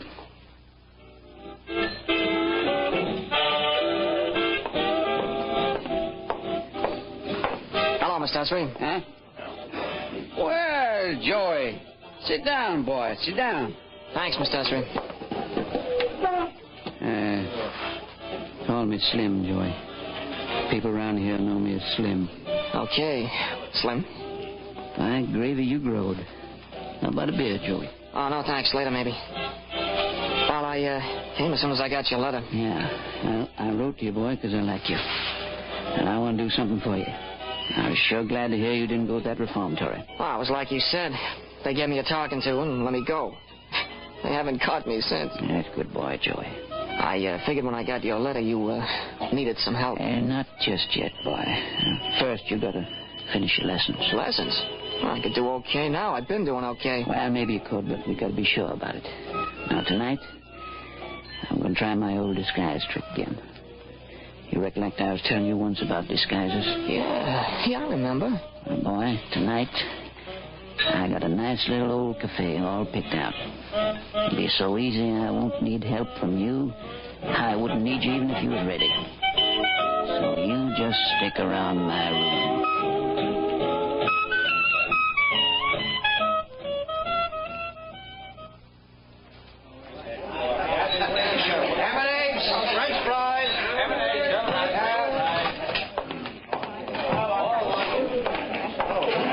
Sir, what'll you have? This, they got... What? Reach. What's the matter? Everybody quiet. Wait a minute. Wait for nothing. I'm in a hurry. Where's the dough? I'll get it. Hey. It was an accident. I don't like accidents. Now, don't anybody move till I'm gone. Anybody follow? Get the same. Get him. How bad is he, Sergeant? Luckily, not so bad. Both flesh wounds, Captain. This is his room. Okay. Let's go in.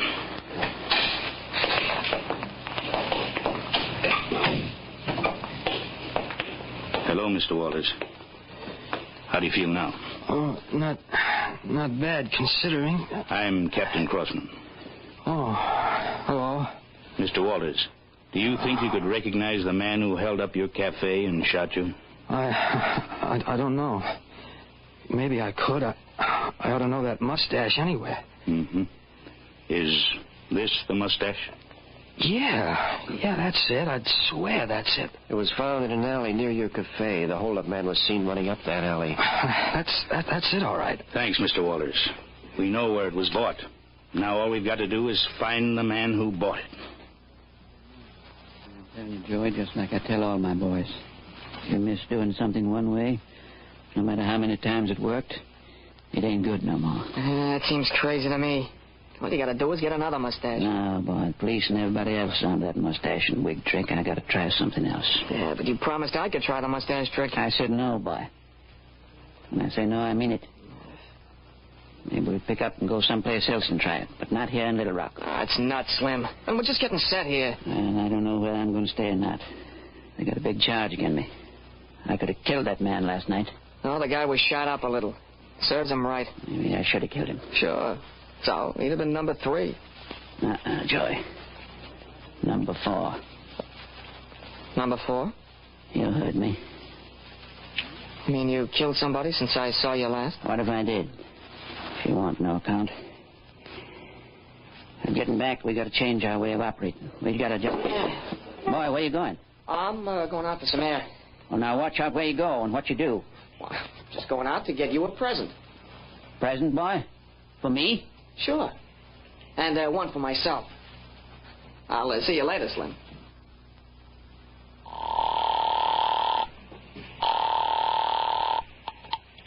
Captain Crossman. This is Sergeant Woods. We've got men planted at that costume store. Nothing doing yet, Captain. Well, keep them there. And at the other stores, too. Okay, Captain, but it's pretty much of a shot in the dark. This fellow'd be a chump to come back for another mustache. Maybe. But if he does come back, I want a welcoming party for him.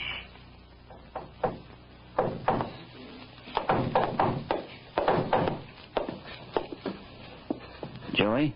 Yeah, Slim, open up. Where you been, boy? Get in here. I told you I was going out to buy a present. Is that it there? Uh-huh, that's it. Well, don't stand there, boy. If you're going to give it to me, give it here. I got 2 of them. What is it? Give it here, boy. Not until you promise I can use one. One what? One of these mustache outfits. Mustache outfits? Uh-huh. Where'd you get it? Hey, let go. Please, Slim, let go, will you? Where'd you get it? At the same store you showed me. Please, Slim, you hurt me. Please. I ought to kill you, boy. I ought to beat your brains out. No, please. You could have brought the cops here. You know that. There were no cops. I look good, honest. Let go, Slim. Huh? No cops? I'm positive. I didn't see anybody.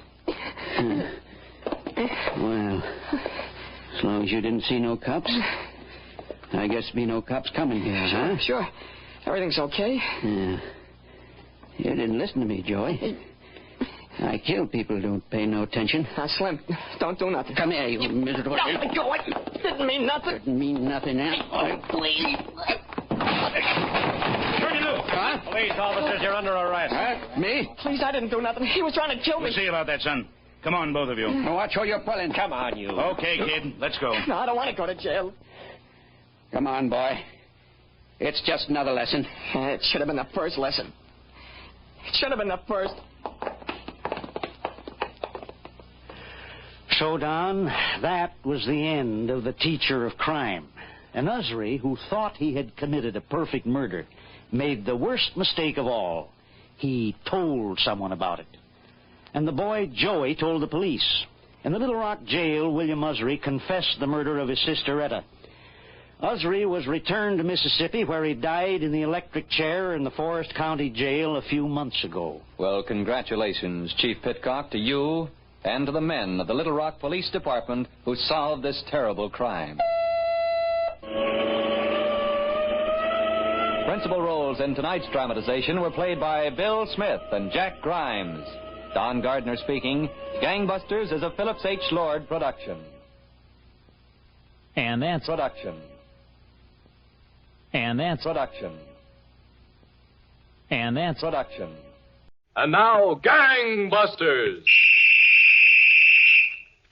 Gangbusters, presented in cooperation with police and federal law enforcement departments throughout the United States. The only national program that brings you authentic police case histories.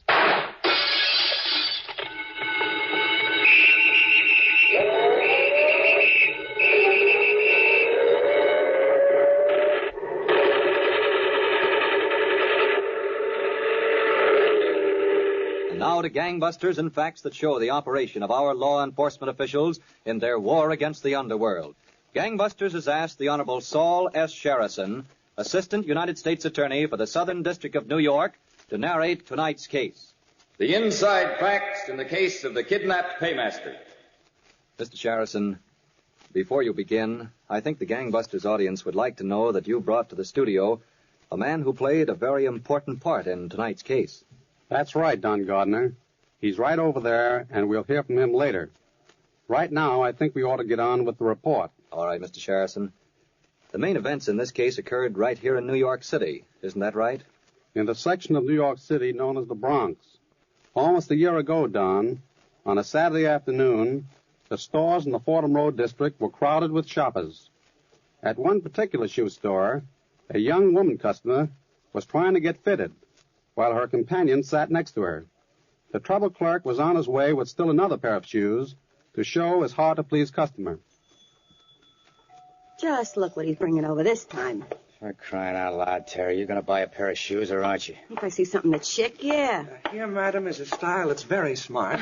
Pumps, I asked you for. Do these look like pumps? Well, as I told you, madam, pumps have gone out. They're not wearing pumps this year. If the lady wants pumps, get her pumps. Yeah, get me pumps. I'll take one more look. Excuse me, please. I'll be right back. How do you like the nerve of him, huh? You're not exactly the easiest one in the world to please. If I want pumps, Mac, I want pumps. That's the price you've got to pay for keeping me slaving away in that shop. Look, Terry, I don't want to hear no more about it. You stay on the job there until the time is right. And when's the time going to be right?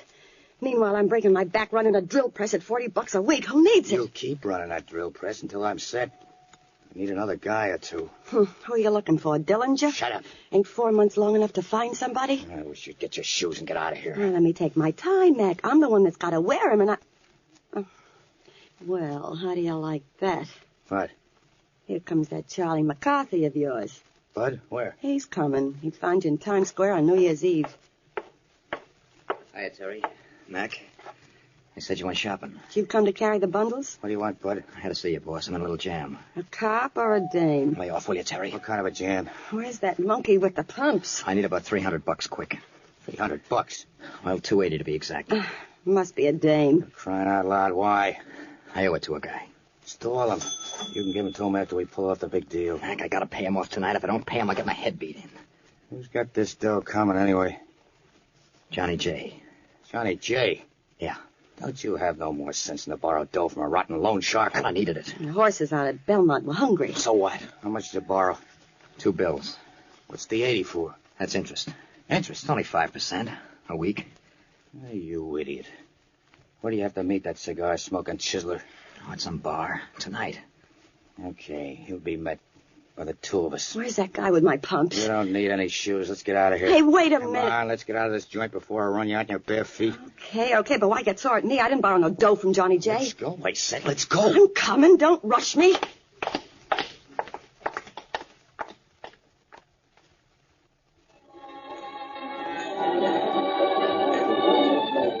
Hello, Johnny.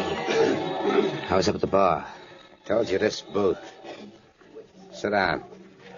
Got a match? Yeah, someplace. Yeah. Thanks.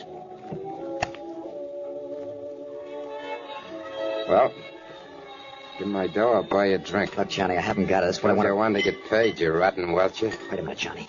Wait, nothing. Told you what had happened. Ever see a guy get his face burnt with a lit cigar? He'll get you dough. I bet on tonight. There's a guy here. Does he got the dough? Yeah. He's got it. Oh, why didn't you say so? Let's go get him. We don't have to. Here he comes. Oh, Johnny. How long's it been? This the guy? That's him. Sit down, Mac.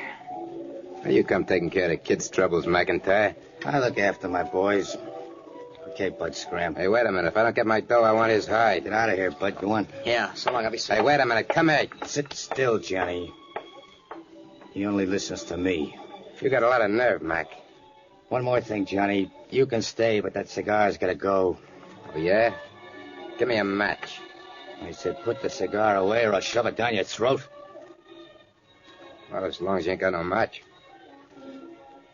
How much did the kid take from you?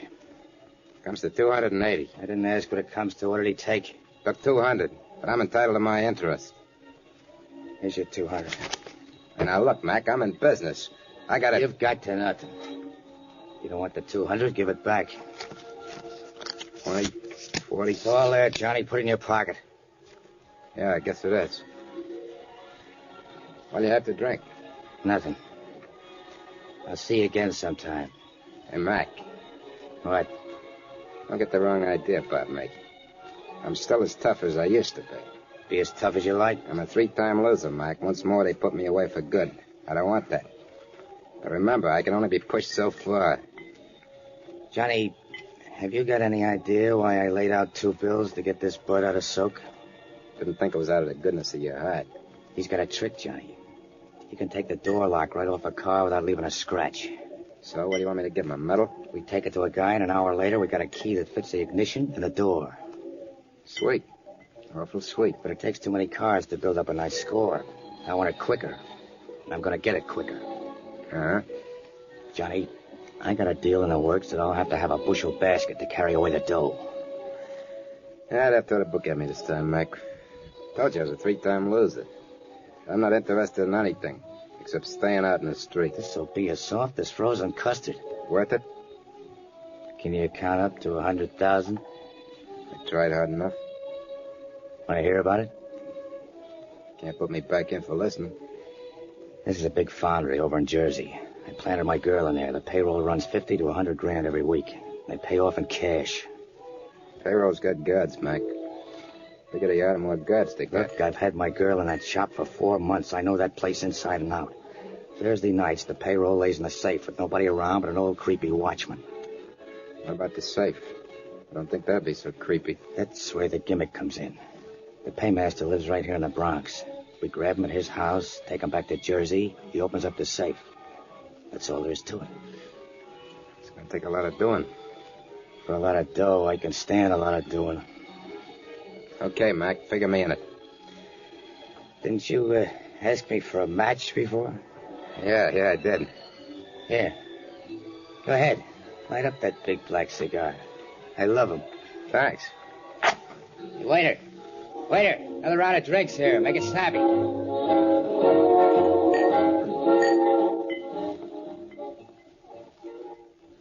So, Don, the criminal David McIntyre had completed his organization, which he intended to use in robbing the payroll. He had everything worked out nicely, except a few details, like a set of stolen tires and an unexpected doorbell. It was such clues as these that set the Federal Bureau of Investigation on the right trail. Then, in the meantime, the Federal Bureau of Investigation was looking into the interstate car thefts in which McIntyre and young Bud Aldridge were previously involved. These cars were being stolen in Bronx and Westchester counties, New York, then taken to Connecticut and New Jersey, where the accessories were stripped and sold. Special Agents Haynes and Martin were at the New York field office discussing the case. Well, Haynes, looks like those car thieves are going to be harder to catch than ever now. They just quit. At least while they were operating, we had a chance to get them with the goods. I don't know. I don't think they have pulled out of it permanently, Martin.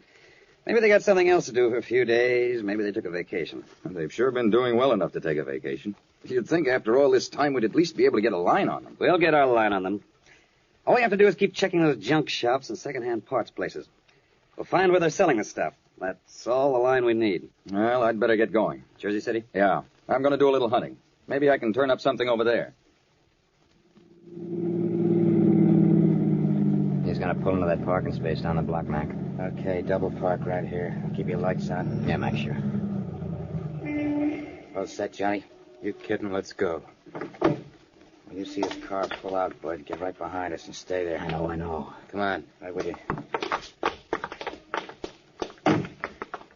On the sidewalk, let's go. Good break. Nobody's out tonight. Let's do it fast and quiet. Never seen a faster guy. Here he comes, on your toes, huh? Stop here.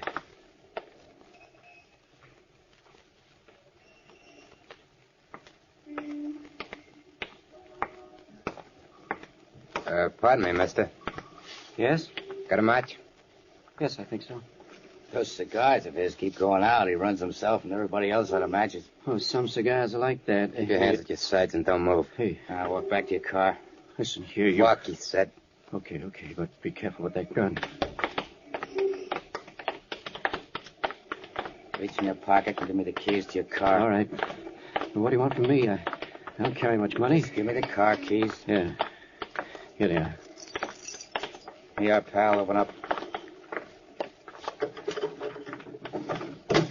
Get in, Siegel. Where are you taking me? What do you think? Get in. Oh, please. Go on, get in. In back. Okay, in back. Climb it back with him, pal. Right.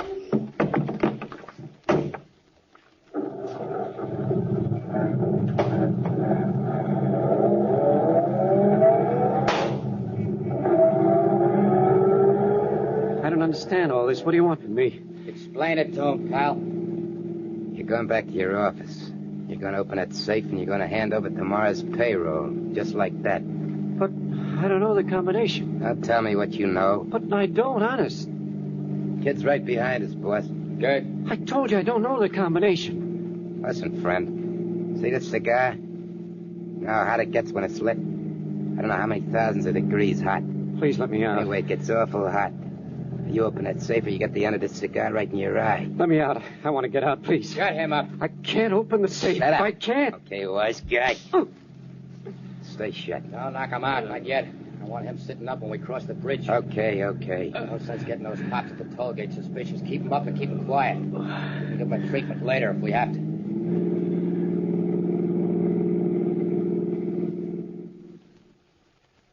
So, Don, the two criminals and their victim, Mr. Julius Siegel, drove toward the George Washington toll bridge, across the Hudson River in Siegel's car, with the third criminal, Bud Aldridge, following in their own car. Within a few minutes, they were on the approaches to the bridge and nearing the toll gate. All right, Siegel, sit up straight. I will, but don't hit me again. Now, we're going to stop at that toll gate. We're going to pay the guy, and you're going to keep your mouth shut. You got it? Don't worry, I won't say anything. You better not if you don't want the cigar. Remember. On your toes, pal, the toll gate. Here, 50 cents, right? 50 cents. Hey, the motor died. I know it. She won't kick over. I will. What's the matter, mister? You got trouble? Yeah, officer, she won't kick over. Maybe you're out of gas. No, there's plenty of gas, officer. It'll be all right. You'll have to get it out of here. Those cars want to get through. I'll give it another try. She's catching. Feed it gas. Let's go. I would have figured one like that. Well, there's a trick to starting it sometimes. Who asked you? Take it easy with her. He's got to open that safe. Okay, I'm only playing. The kid still behind me? Yeah, he's following us. Don't worry, go ahead. Get to the plan. I want to see what a payroll looks like.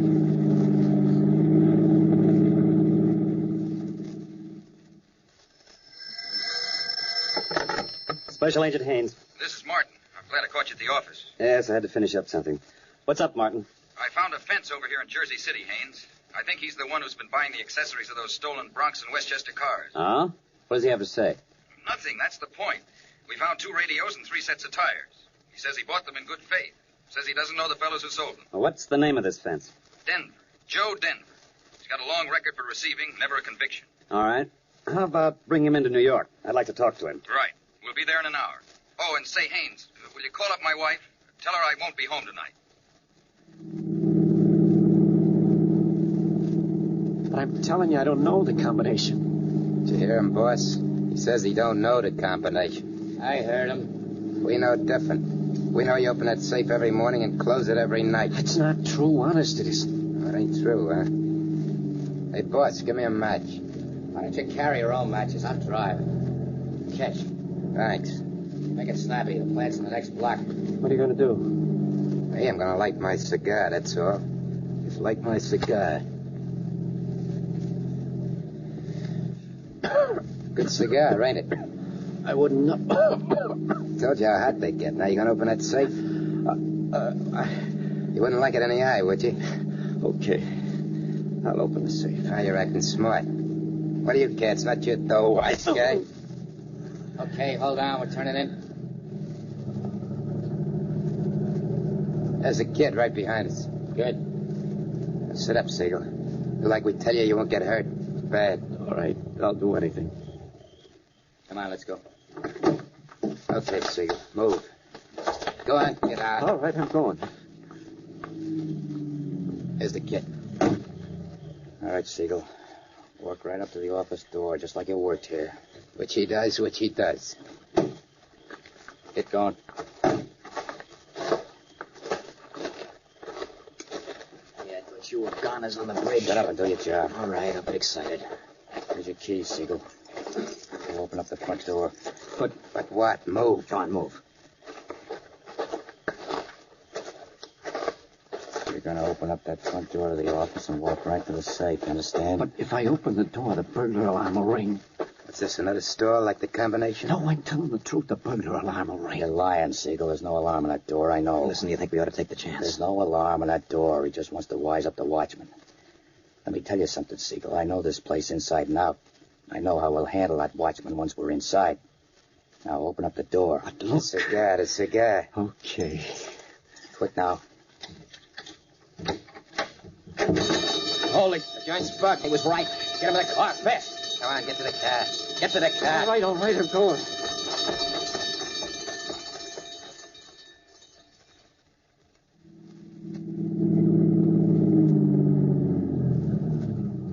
You're going to let me out here? Are you, please? Yes, Siegel, we're going to let you out. See what he's got on him. You ought to get something out of this job. Hold still there, you. All right. I don't have much. Here's his wallet. What's in it? $6. Yeah. All this trouble for $6. $6. Okay, he's out. Take your gun and shoot him once through the head. Shoot him? I was looking for the chair. How can they tag us for it if he's dead? I'll tell you how. There's some people with big mouths, that's how. Who are you talking about? Not you. Who can tell about the kid or even the dame? Yeah, who can tell? All right, just work him over good. I want a head start in the cops. I'll work him over good. Don't worry. Ever see a guy get pistol whipped? Gun's good for more than one thing. Dirty rotten. He won't wake up for a week. Burglar alarm. Combination.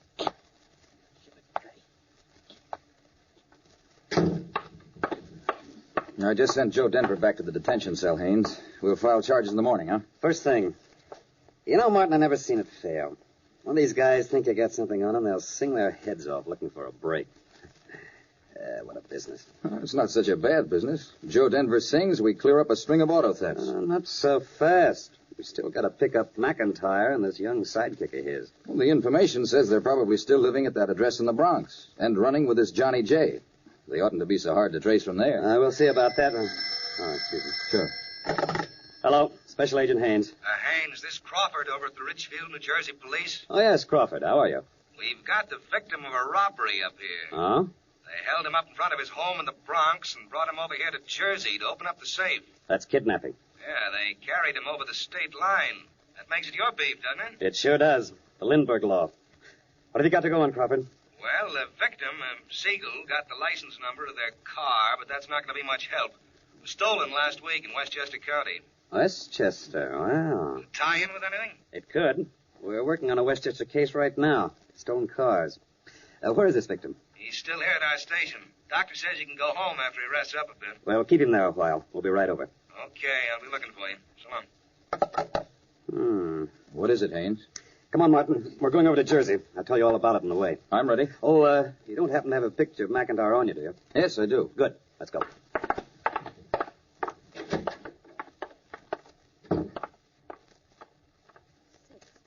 $6 lousy bucks. I spent 4 months slaving at that drill press for $6 rotten bucks. I'm sick of hearing about it, Terry. If you found out about that burglar alarm, everything had been fine. So just shut that big yap of yours. What am I supposed to know about burglar alarms? And watch out what you're calling a big yap. Dad.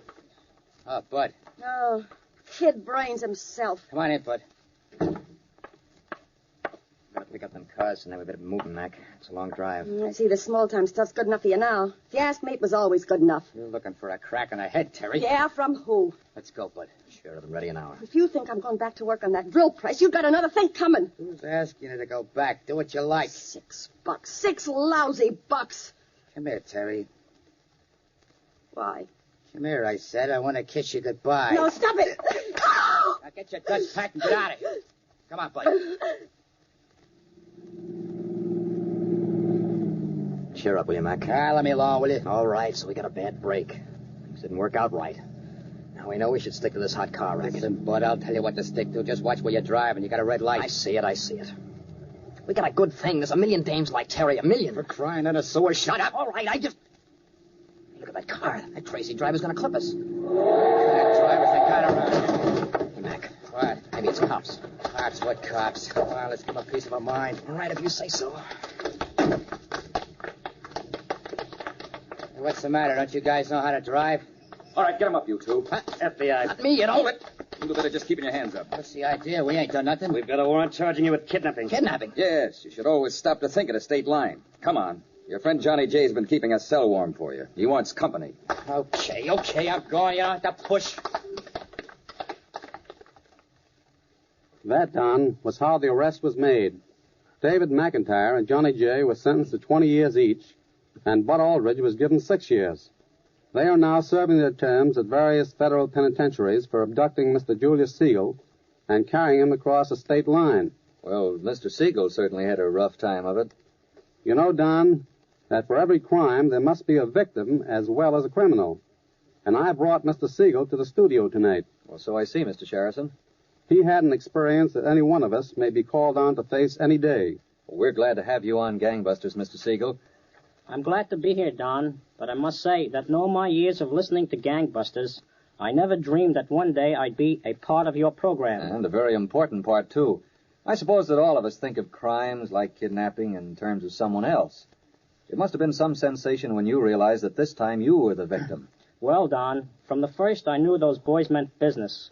But it wasn't until they were ready to leave me later on that I started saying my final prayers. Well, just what happened? Well, when they got ready to go, one yelled to the other, "Kill him and dump him." But then he came back to me and said, "We decided not to kill you. We're going to knock you out." And that's when they really gave you a going over? That's right, Don. But to tell you the truth, the beating wasn't nearly as bad as the mental torture. At first, I thought it was just another stick-up.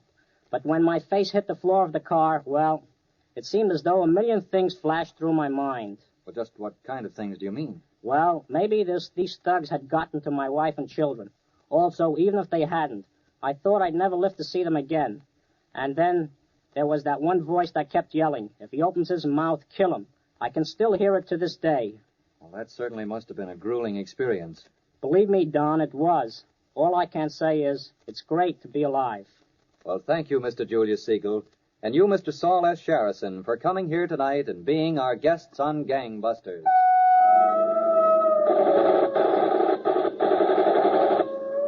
Leading roles were played by Ken Lynch and Joe Julian. Don Gardner speaking. Gangbusters is a Phillips H. Lord production.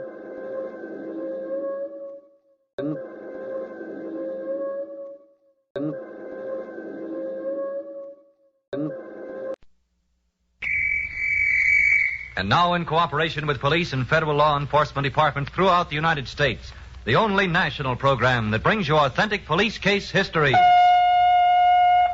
Gangbusters.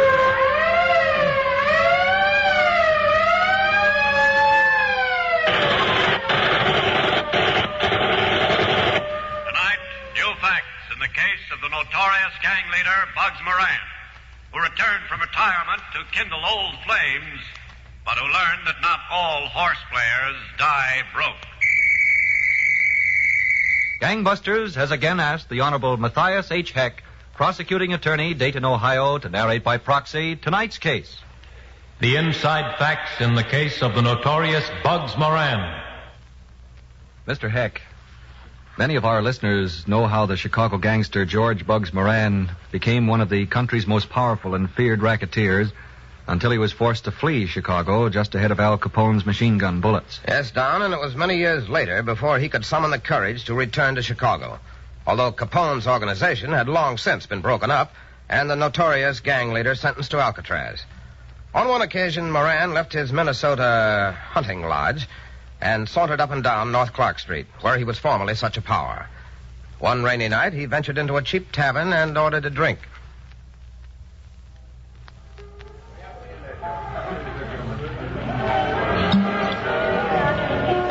Straight bourbon, friend.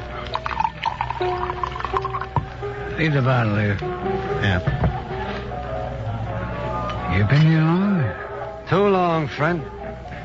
Well, here's looking at you. Yeah, much too long. I remember when this joint was a speakeasy. And my memory's not that good, friend. I understand there's a game in the back room. You understand too much, friend. Let me tell you something, friend.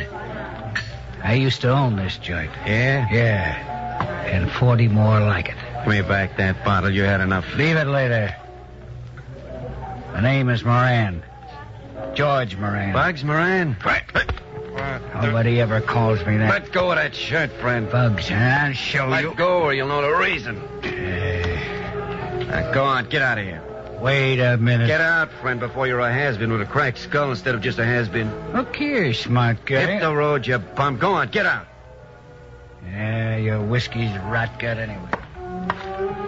So long, Bugs.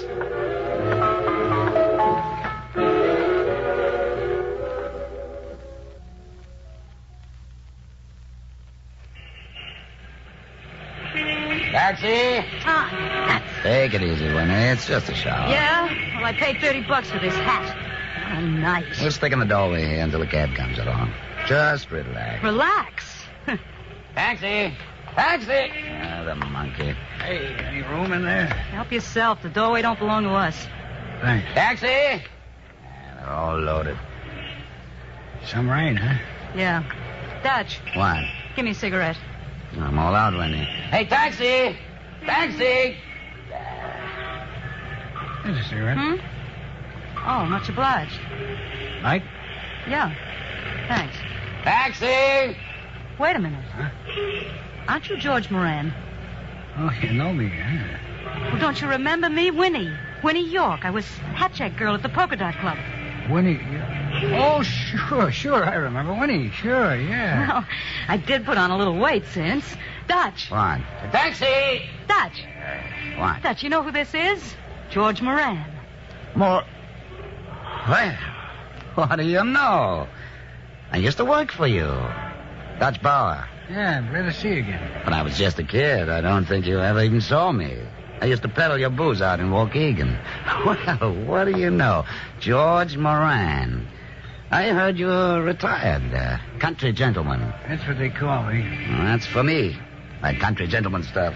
Hey, Dutch, why don't we take George along to the party? Well, I don't know. We were only invited ourselves. No, don't bother about me. Oh, they'd be glad to have him. What do you say, George? He's probably got something else to do. What are you bothering the guy? Well, I haven't got a thing to do. Well, then come along with us. We'll have a great time. Hurry up, Dutch. Get a cab. Taxi! Taxi! There's one. Come on, George. Let's run for it.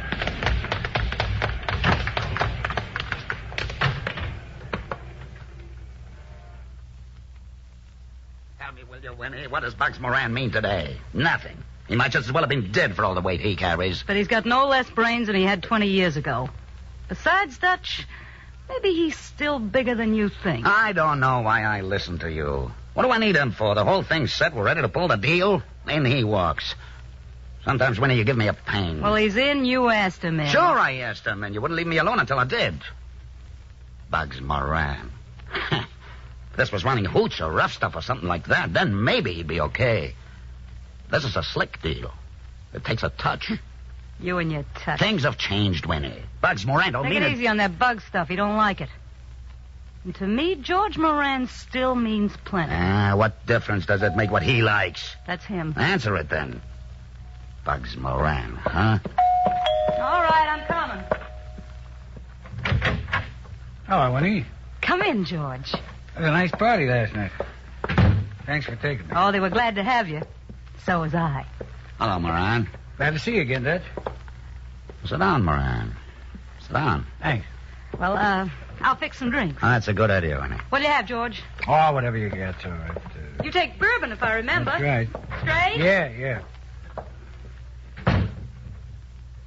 I didn't think you'd be interested in the deal, Moran.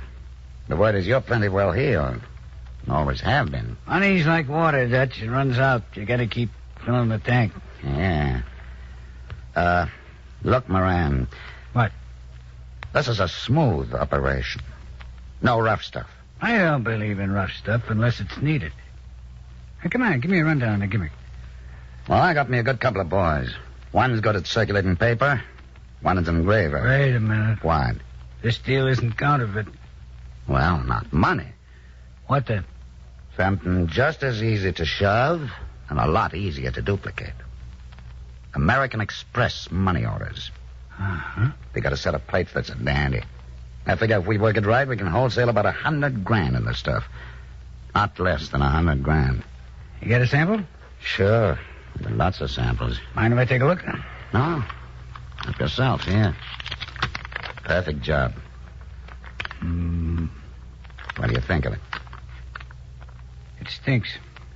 Are you kidding? It's a rotten job. I can tell it's way off without even a legit paper to compare. Look, Moran, we worked a long time on this You thing. didn't work long enough. You'll never make it. Now, wait a minute. Get hold of that engraver. I want to talk to him. The engraver's finished. We're through with him. I said get hold of him. If you don't like the stuff, pick up your hat and walk out the door. We'll get along without any bugs, Moran. Bugs? Hey, let go. Let me tell you one thing, Dutch. You invited me in this deal, and now that I'm in, it's going to be run right. You understand? Okay, take it easy. Refreshments, boys. Just in time, eh? In time for what, George? Dutch and I came to an understanding. We can all drink to luck. Well, that's wonderful. It's great. Yeah, great. Help yourselves, boys. Bring it down, Dutch. Then go get hold of that engraver. Nah. What's the other one's name? Fisher. But look, Moran. I want to talk to him, too, but the engraver first. Go ahead. Don't start pushing me around, Moran. The days when you push guys around are over. Yeah? And I'd like to see those days come back. And right now is as good a time as any to bring them back. Well? I think I know where to locate the engraver. And Fisher. See if I can raise him. You know, George, I don't like to give you advice, but... But what? Well, Dutch wasn't too sold on taking you in the first place. It was me that sold him. Let me tell you something. For a lot of years now, I've been sitting back taking a lot of guff from guys who think they know it all. Every time they open their mouths, you can see all they got is mouth with no brains on the side. Okay, but Dutch said he... Who cares for Dutch? I'll tell you who, George. Who? Nobody, George. Nobody at all. So, Don, the deposed Chicago gangster Bugs Moran was on his way toward making a comeback in the underworld. But he was to learn that the authorities of the law had changed their methods of operating as much as he intended to change his. Now, back to gangbusters. You were telling us, Mr. Heck, how Bugs Moran, the deposed Chicago gangster, had been taken into a syndicate which intended to circulate bogus American Express money orders and had gradually assumed leadership of the conspiracy. That's right, Don. And Moran sent Dutch Bauer to bring still another member of the gang, Fisher, to a meeting where they would discuss Moran's new plans for distributing the fake money orders. Dutch finally located the portly Fisher in a suburban horse room. And 280. Time of the race, 1:23 flat. At New York in the third, they're off and running. Hello, Fisher. Oh, hiya, Dutch. Grab a chair. Thanks. What's on your mind, Dutch? I need you for a meeting right away. What kind of meeting? New York Well, I got a bundle in on this one. Count Slurley, Uncle John by 2, and Crack Dice is third. Where's that beetle of mine? He's supposed to be a front runner. Forget about the horses for a minute, will you? Bugs Moran is coming to the bunch. Yeah, so what? Bugs Moran? Where did he spring from? That's what I'd like to know. He's in and he's... Hold it, Dutch. Counselor still in front by a length. Uncle John second by a half. And third is now just in time. Just in time. Don't I even get a call out of this race? Local boy. How I ever got touted on local boy, I'll never know. Will you listen to me, Fisher? Oh, yeah. Go ahead, Bugs Moran. I was telling you, he's practically taken over. He's in there running the show. No kidding. I give the guy a break. What kind of gratitude does he show? He's taking over. Well, maybe it's a good thing, Dutch. What do you mean it's a good thing? Don't you think I can run the show? Maybe you can, but Bugs Moran knows his way around. Now, listen here, Fisher. Stretch at New York. Come on, local boy, where are you? Itch is now second by 2. Just in time, and Crack Dice head and head for third. Where's that local boy? Moran's gonna change the distribution gimmick. He's what? Moran's gonna switch everything upside down. He can't do that. It's worked out to a T. You ought to remember when Bugs Moran takes over, he takes over. Distribution is okay. It's okay as... Third at New York. Ah. The winner was number 4, Local Boy. Hey, Local Boy. Second, how do you like that? The horse don't get a call and he win it. He don't get a call. Be at my place tonight, 10 o'clock. Moran will go over the whole thing with you. Yeah, I'll be there. How do you like that local boy, huh? He don't get a call and he win it. I'll see you tonight. So long. Yeah. The results in the first at Keeneland are now official. The winner, Mr. King, paid $720, $380, and $3. Second horse. Telephones, doorbells, always. Hello. Fisher? Yeah, this is Fisher. Can you talk? Oh, it's you, Lieutenant. Yeah, I can talk. There's nobody here. Good. I just now got your message. What's up? Plenty, Lieutenant. I think we're after much bigger game than we figured. Huh? Dutch Bauer came around this afternoon. There's going to be a meeting tonight. What time? 10 o'clock, Dutch's place. But, Lieutenant, that's not the important thing. You know who came into the deal? Who? Bugs Moran. Bugs Moran? Yeah, Dutch told me this afternoon. Not only is Bugs in, he's starting to run the show. Well, that puts a new light on things. Now, Dutch tells me Moran is switching the whole gimmick around. He wants to make $1 million proposition out of it. That's what the meeting's about tonight. Okay, Fisher.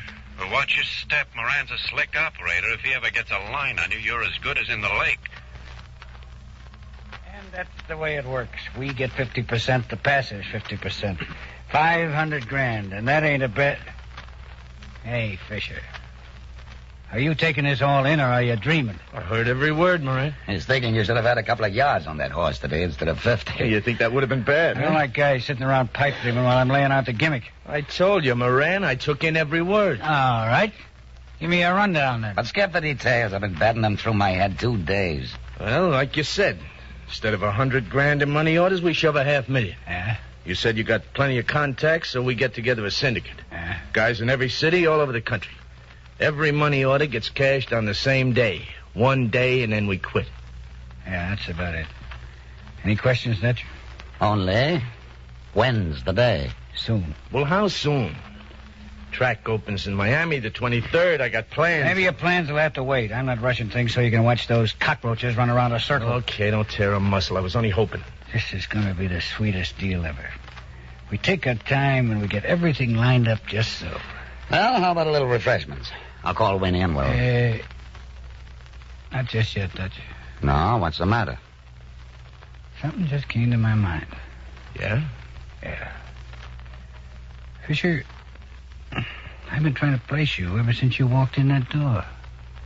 I told you this is the first time I laid eyes on you, Moran. He comes from East St. Louis. At least that's what he said. I thought I saw you before. And now I know where. Well, maybe. I'm no babysitter. I get around. If it's what I'm thinking of, Fisher, you'll get around plenty. On your back. What's the trouble, Moran? If you got something on your mind, Moran, get it off. Sure. I'll get it off. Answer me yes or no, Fisher. Back in 29, you tailed me for days. Don't be nuts, Moran. You never could get me where you wanted me. Isn't that right? Now, look, Moran. You were with Al Capone, weren't you? Answer me. You were one of Capone's boys. Well? What if I was? I was only a punk kid doing a job. I didn't have nothing against you. I knew I could smell you. Now, take it easy, Moran. Sure. He had a job. There wasn't anything personal. Okay. Okay, I guess there wasn't. Anyway, I lived through it. Didn't we all? Let's have those drinks, Dutch.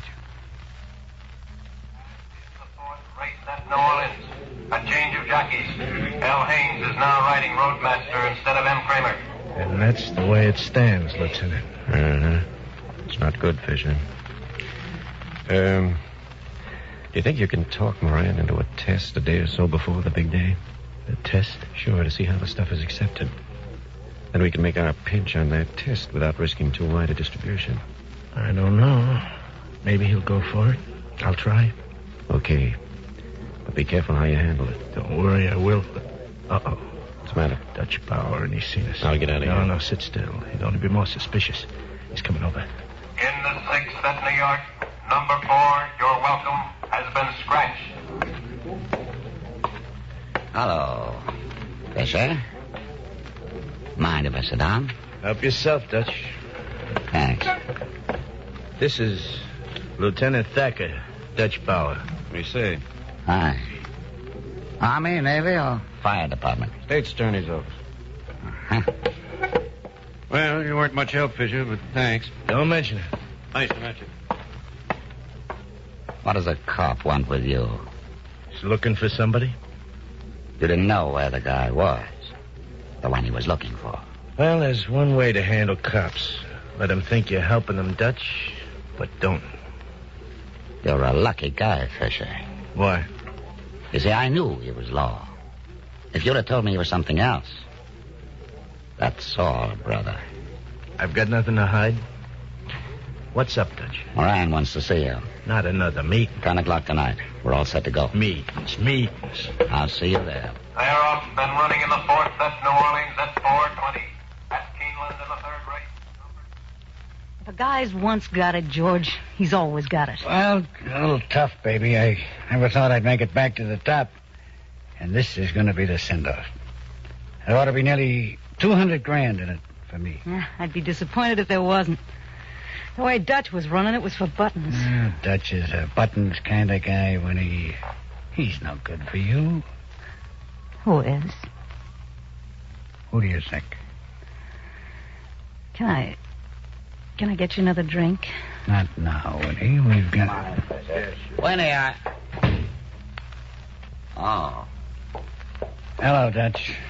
Fisher, how's it going? Not a winner all day.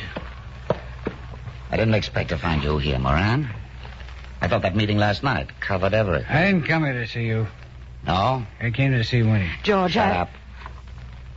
Have you got business with Winnie now? Yeah, Dutch. Plenty of business. It's been unfinished a long time. They got a name for a guy like you, Moran. Yeah, I guess they have. Look, maybe I'll take a walk. No, stick around. You don't expect me to stand still while you take over everything, Moran, do you? You'll stand as still as I say. Boys, there's no sense getting worked up over this. Who wants her anyway? Take her. I intend to, Dutch. I think I'll go out for a walk. Business before pleasure, boys. See you later. Well, Dutch, you got anything else to say? About what? About nothing. Fisher, you might like to know I thought over that idea of yours about the test passing. Yeah? You haven't got a bad idea there, Fisher. Not bad at all. Well, I figured we could make this test passing on a Saturday. We see how it goes. Now, if everything's okay, the big day will be Monday before any of the Saturday stuff has a chance to clear any banks. What do you think, Dutch? Anything's okay, Moran, so long as you say so. Good. And I think we'll try it out in Pittsburgh. How's next Saturday? Great. I'm glad to hear it. Then I can shove off for Miami. All right, we leave for Pittsburgh Thursday. In the meantime, Dutch, you get in touch with the boys all over that are going to do the passing. Okay. You get in touch with them and tell them that right after we make the test, we send each of them a wire. Tell them when they get it, be ready to unload Monday. So that's the way it was, Lieutenant. The big day is set for next Monday. The test will be this Saturday. Good work, Fisher. But I wouldn't have given a nickel for your chances of getting the idea across. Well, Moran went for it hook, line, and sinker. Look, Lieutenant, I'll have to stick pretty close to Moran.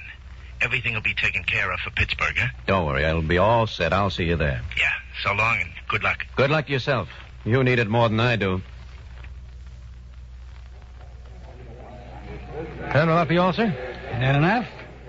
How about you, pal? You want anything? No, not here. Oh, no, let's see. 2 shirts at $7.50, 2 neckties, $23.80 with the tax. Yeah, look. I got an express money order. It's all endorsed. Huh? $100. Yeah, take it out of there. I'll have to get the section manager's okay, sir. Oh, go get it. Don't stand around. Yes, sir. Be right back, sir. You like that guy, Fisher? I'm not worried about the guy. I just hope that paper gets by. It means a lot to me. What do you think it means to me? It'll get by. I hope Dutch is making out okay. If we pass that paper here, it'll be okay anyplace. We send out the wires tonight. Uh-oh, here comes the clerk. Yeah.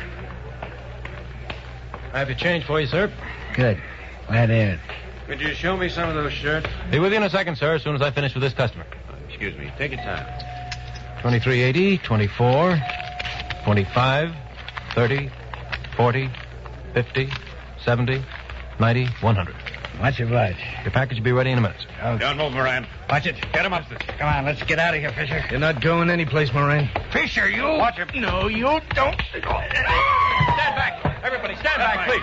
Well, Lieutenant, that takes care of Bugs Moran. Certainly does, it's Fisher. Let's get him in. Stand back, folks. It's all over. There's nothing to see. It's all over. It's all over. So, Don, the fabulous Bugs Moran was caught in the act of passing forged money orders. He was tried and sentenced to a term in prison. But this wasn't the end of his criminal activities, Mr. Heck. No, it certainly wasn't. Another climactic episode, which closed just a few months ago, was still to come. And you'll return to Gangbusters next week to tell us about it? I'll be here. Well, thank you, Mr. Heck, for the inside facts you've given us tonight. You've given us tonight. You've given us tonight. You've given us tonight. And now, in cooperation with police and federal law enforcement departments throughout the United States, the only national program that brings you authentic police case histories. Gangbusters.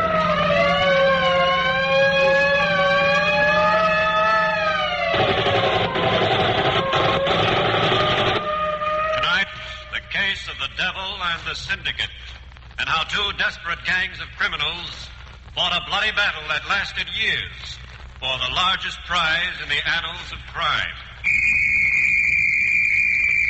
Gangbusters has asked the Honorable Matthias H. Heck, prosecuting attorney, Dayton, Ohio, to narrate by proxy tonight's case.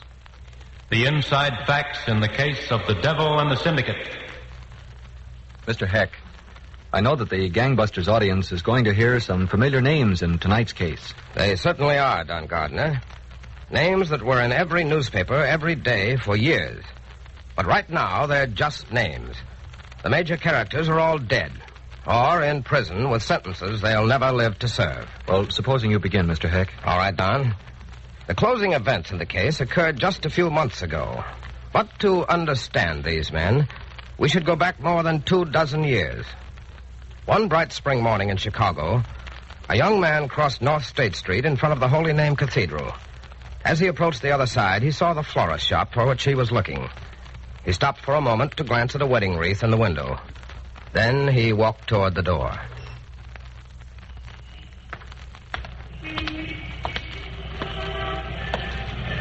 Well, here goes.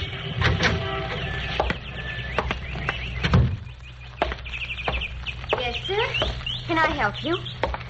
Yeah. First, you can give me one of them carnations. Yes, sir. They're very pretty. One of these? No, one of the red ones. I like red. Yes, sir. Shall I pin it in your lapel? Yeah, why not? What do you do after you get through here? I go to night school to learn jiu-jitsu. No kidding. There you are. How much? 25 cents. Cheap enough. Catch it. Thank you. Call again. Go on and back and tell your boss I want to see him. My boss? O'Banion. Tell him George is here. Do you have an appointment? Who needs an appointment? Who is it, Lillian? Well, Are you Mr. O'Banion? That depends who you are. The name is Moran. George Moran. Lillian, run down the corner and get me the evening papers. Yes, sir, right away. I'll be right back. Cute trick. She's like the flower business, Moran. A front. So hands off. Okay. That recommendation from Ross has rated you pretty high. We got along. Good as anybody can get along in Joliet. Things have changed since you went in, Moran. So I hear. They got a law now. The 18th Amendment, they call it. They want people to stop drinking. But they made a mistake. Too many people don't like that law. When there's a law people don't like, somebody's bound to make a fortune out of it. We even had bootleggers in Joliet. Come on in back. I want you to meet one of my friends. Yeah, sure. He's one of my vice presidents. You'll be another. My wife. I want you to meet George Moran. Earl White. Pleased to meet you, Bugs. The name ain't Bugs. It's George. Okay, no harm meant. I just heard they called you Bugs. Nobody calls me Bugs. Never. Take it easy, George. We don't go for rough stuff. And we don't go for rough talk unless it's called for. Okay. I said things were changing. We're in business. We're legit, practically. Just tell me what I do and when I start doing it. You'll have plenty to do. We're organizing the whole North Side. Every drop of booze and every mug of beer that's sold on the North Side will be ours. That's all right with me. But suppose some other guys get different ideas. That's one of the reasons I'm putting you on the payroll, Moran. Don't worry. Nobody will muscle in. Hey, muscle in. That's a good way to put it. Yeah. I'll have to remember that. Not bad. It's like this, Moran. There's a bunch over on the west side and the south side doing the same thing we are. So long as they stay there and don't muscle in, nobody will get hurt. And it's working out okay. I've got an agreement with the guy that runs things, Johnny Torrio. Sounds as easy as selling flowers. I don't know. That Torrio may be all right, but he just brought a guy in from Brooklyn, a bad actor. Huh? I know a lot of guys from Brooklyn. Who is he? What's his name, boss? Al something or other. Yeah, that's it. Al Capone. So, Don, the Chicago gangs grew stronger as each of them strained to expand beyond the limits of the agreed territories. For 3 years, no gang leader would make the first move because he could foresee the violence that would follow. Then one day, Bugs Moran had an urgent summons from the operator of a speakeasy on the north side. He walked into the smoke-filled place and saw the operator sitting at the bar.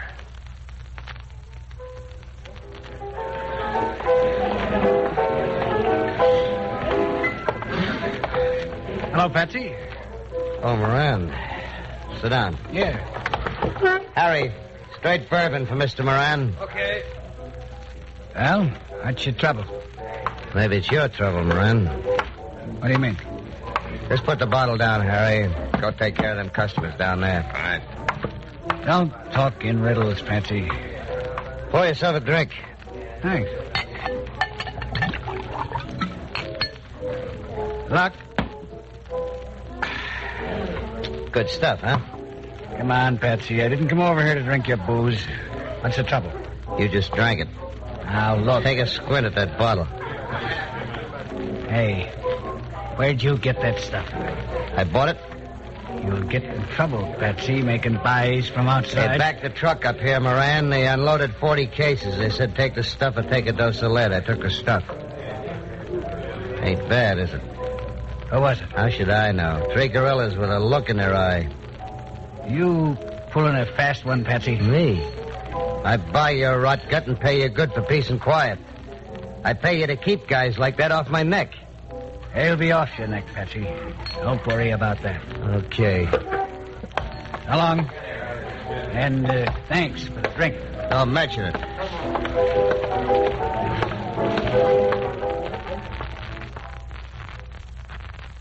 You got too hot a temper, Moran. I said this is business. No rough stuff unless it's called for. Those monkeys won't understand nothing except rough stuff, O'Banion. First it's one joint, then it's another. Then they'll be all over the north side. It's a mistake. Johnny Torrio don't make mistakes. Where's Weiss, anyway? I told him the meeting was off. It's all settled. Settled? How? I put in a call for Johnny Torrio. He's going to get it straightened out and call me back. Yeah? Well, if you... Maybe that's him. Yeah, and maybe it ain't. Just do your job, Moran. I'll handle this. Hello? O'Banion? Yep. Who is it? Johnny Torrio asked me to call. This is Al Capone. Oh, yes, Al. You checked up on that deal? Yeah, and as far as we know, it wasn't our boys that made the sale. Oh? We don't like that kind of business either, O'Banion. We want to put a stop to it as much as you. Well, what are we waiting for? Johnny Torrio said get the details. He said work with O'Banion. It's a deal, Capone. Suppose I send a couple of boys around tonight to see you. Make it tomorrow, Capone, at the flower shop. Yeah, at the flower shop. They'll be there. Lillian? Lillian? Yes, Mr. O'Banion. Oh, Mr. Moran. Yes, sir. Oh, and Lillian. Yes, sir? First, bring me that birdseed. Kankakee's hungry. Aren't you, Kankakee? Here, see? Oh, here comes some customers. Yes. I'll wait on them first. They're not customers. Just some gentlemen I'm expecting. Go in back, make that call to Moran. Yes, sir. I'll do it right now. Oh. Come in, boys. Come in. Hello, Banyan. We're from Al Capone. Glad to see you. How are you? Well, how are we going to straighten out this mess? Capone says it's easy. Then let's get to it. Sure, Banyan. Let's get to it. Hey, what's the idea of the guns? So long, pal. Come on, let's get out of here.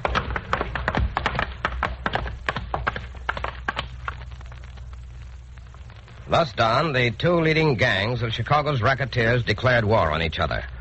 A gang war that lasted many years, and bloodshed mounted with the months. Now back to gangbusters. You've told us, Mr. Heck, how gang war flared up in Chicago after the Johnny Torrio Al Capone syndicate sought to invade the North Side and murdered gang leader Diana Banyan. Yes, Don, and the story of the killing was the news sensation of the day.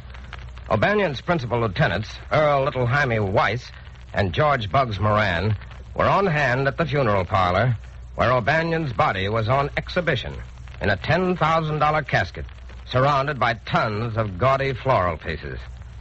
There they planned retaliation, not so much to avenge O'Banion as to salve their own peculiar pride.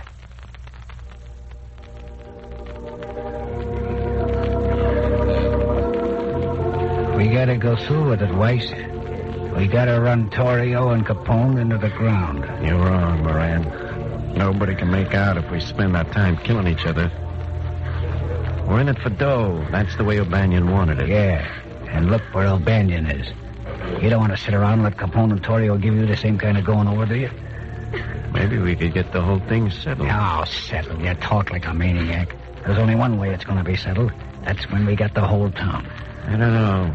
I was just figuring Quiet. Here's Lily. Mr. Weiss, can I see you a minute? What's the matter, Lily? Well, another floral piece just arrived, and I Well, thought... have them bring it in. But there isn't room for any more flowers. Besides, this is bigger than anything in here. It's huge. Who sent it? I don't know. I didn't open the card. Come on, Moran. Let's have a look. Yeah, sure. Where are these posies? Out in the anteroom. This way. They gotta be brought into line, Weiss. That's the only way. Let's see. Right in here.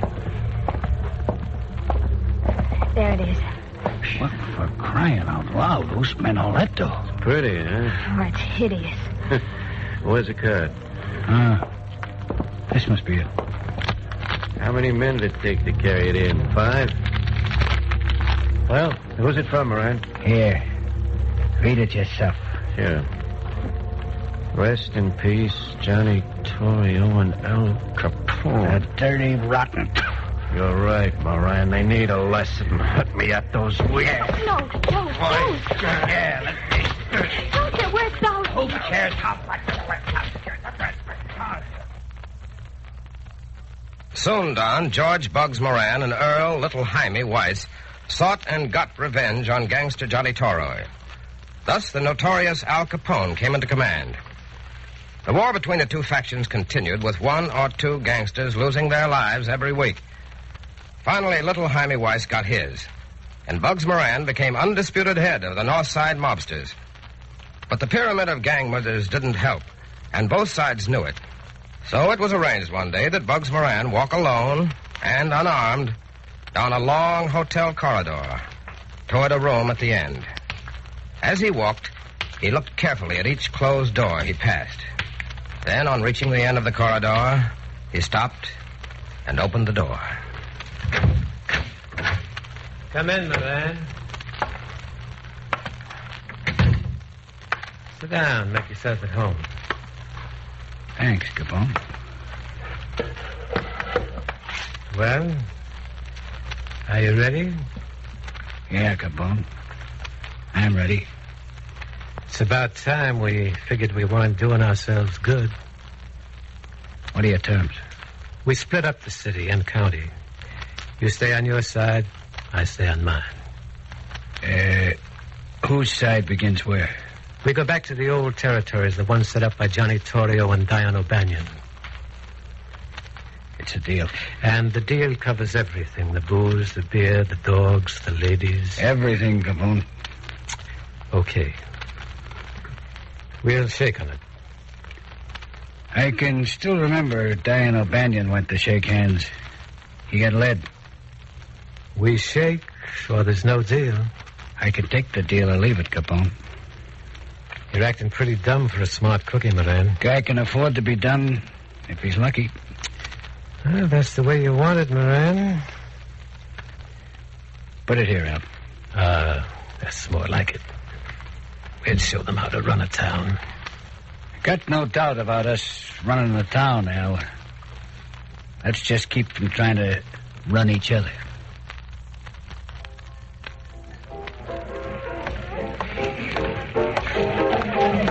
Hello, Moran. How are you? Hello, Betsy. You remember that guy I was telling you about? Guy? What guy? Guy with the idea. Oh, yeah. I got him back in my office. Well, let's go see him. I think it'll work, Moran. Ought to be good for plenty each month. What'd you say this guy's name was? Joe. Joe or Jerry. Joe or Jerry. Okay, open up. Hello, Joe. I want you to know George Moran. Glad to see you. Patsy tells me you got a new grift. Yeah. If you go for it, Moran, do I get a spot? Sure. I get a million spots. Come on, hurry up, though. I gotta meet a girl outside. Well, the idea is this. There's lots of little guys in business. Big ones, too. Yes, I know. They got all kinds of stores. So we form all kinds of organizations. All the cleaners in one association, all the laundries in another. Follow me? Yeah, go on. So before we start these associations, a cleaner here, a cleaner there is going to have trouble. A brick through his window, a stink bomb maybe. So they join the association to protect their business. And? And they get protection. Without joining the organization, they get no protection. Good, stiff dues. Right. Good, stiff dues. To us. Well, what do you think of it? It stinks. But it's a cinch. I said it stinks. Go on, get out. George. It'll work. It'll make millions. I said get out. Now hit the ties, you crumb bun. Okay. It's just an idea. So long. What was the idea, Moran? That guy had something. Any? Sure. Be a cinch to operate. You got the strong arm boys. That's all you need. I know it. You try it out first in the cleaning shops. Hey, you told Joe you didn't go for the idea. Sure. Why should I cut him into the deal, a stranger? Yeah, why should you? Boy, I could see this thing spreading all over the city. Maybe farther. Maybe to New York. Oh, yeah? What about Capone? Well, what about him? Capone ain't gonna like it. Let him not like it. There's been peace and quiet too long. I'm sick of it. Come on.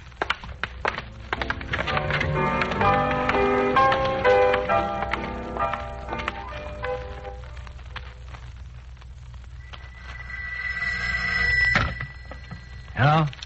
Moran? Yeah? Al Capone. How's it going? No complaints, Al. Well, I got a complaint. Have you? Yeah. That protection racket of yours is a pretty good idea, Moran. Yeah. I like it. But it's covering too much ground. It'll cover more ground, Al.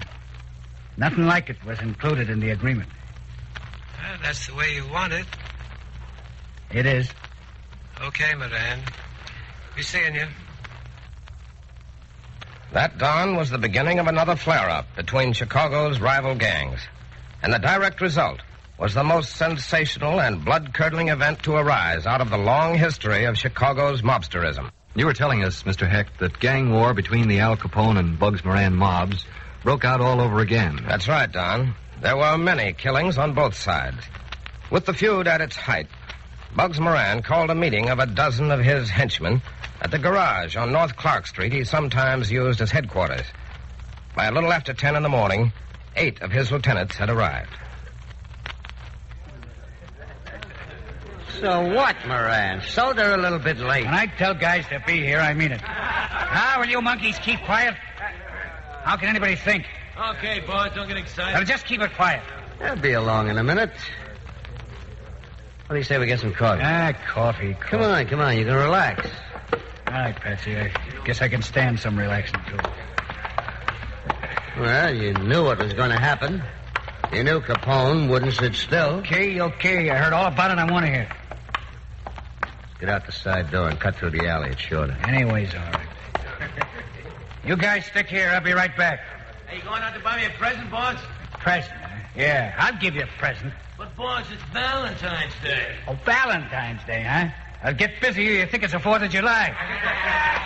Come on, Patsy, let's go. You ought to take it easy, Moran. You'll get Capone in the end. Just take me to that coffee. Sure. Maybe you could get the old agreement working again. I don't want to hear no more about it. Take a look around before we hit the sidewalk. Yeah. No, there's nothing. Hey. What? Cops. Huh? Just pulled up in front of the garage. Get close to the wall. You haven't got enough trouble now, cops. All right, let's go. With machine guns. Come on. Hey, those aren't cops. They're Capone guys. Okay, get inside. Let's do a good job. What do you say, boys? Let's go get them. No, stick where you are. We ought to warn the guys. There's 7 of them left in there. They can take care of themselves. Not against machine guns. Besides, they think they're cops. Stick here, I said. It's like a slaughterhouse, boss. Yeah. Come on, let's go after Moran. We'll get a couple of them anyway. Oh. We can show them. Oh, let's get out of here. But Moran. Come on, let's move fast.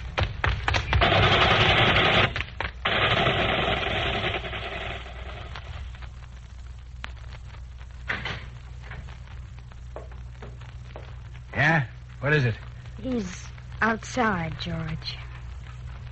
What's his name? Foster. Bill Foster. Bill Foster. All right. Bring him in. Yes, George. And Lillian, Yes? leave the blindfold on.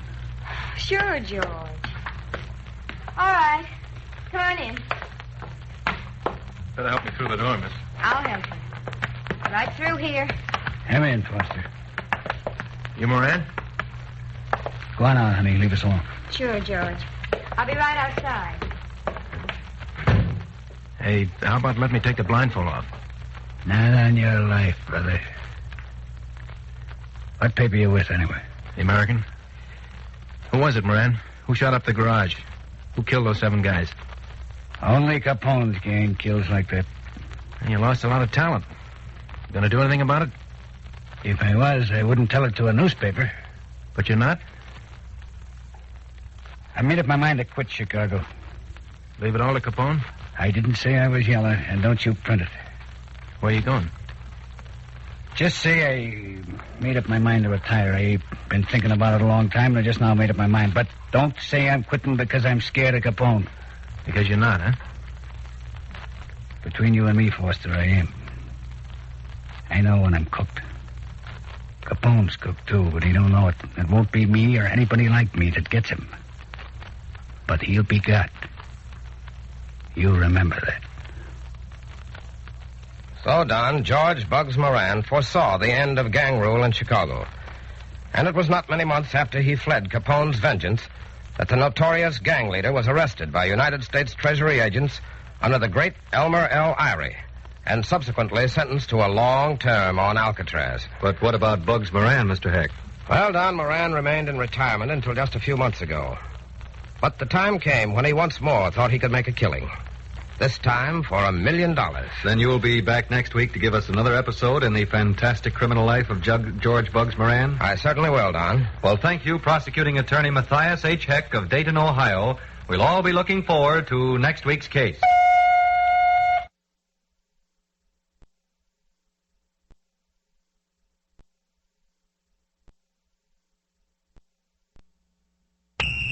Now, Gangbusters, presented in cooperation with police and federal law enforcement departments throughout the United States. The only national program that brings you authentic police case histories.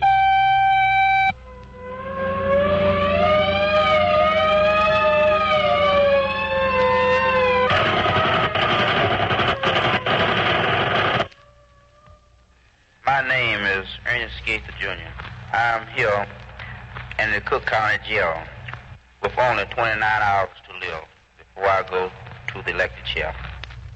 Listen later to the rest of this amazing statement of a murderer who died in the electric chair only a few hours ago. A statement recorded inside the death cell especially for gangbusters.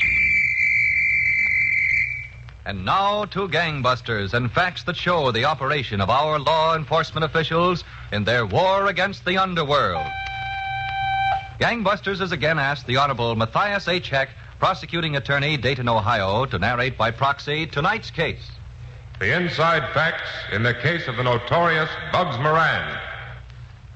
Mr. Heck, we know how George Bugs Moran, who for years was Al Capone's only serious rival in the Chicago underworld, finally was sentenced to a term in prison, the first he had served in 20 years, despite numerous crimes accredited to him. And it was a comparatively short sentence, Don Gardner. Moran was soon out of prison. To all appearances, he was making an effort to go straight. He set himself up as a speculator in oil leases and was operating in the southern Illinois and Indiana boom country. One day, about a year ago, Moran and an associate were seated in the rectory of a church at Vandalia, Illinois, waiting to keep an appointment with the pastor. Give me a cigarette, Moran. You don't have to smoke in here. Well, I don't see no signs. You don't see no signs. You don't have to smoke. Just sit there and don't say nothing when he comes in. Who wants to say something? Don't open your yap and everything. Okay, here he is. Now get up, get up. Get up, I said. Hello, Reverend. Good afternoon, gentlemen. Nice to see you again, Reverend. Yes? This is my associate, Mr. Virgil Summers. How you do, Reverend? Virgil is a name with a heritage. Everybody calls me Doc. Sit down. Thanks. Well, Reverend, did you talk over our proposition with the elders? I did, Mr. Moran. And? The matter was left undecided until I brought them the answers to a few more questions. Well, anything they want to know, Reverend. The church has got that 40 acres of land out there that has a good chance of having oil under it.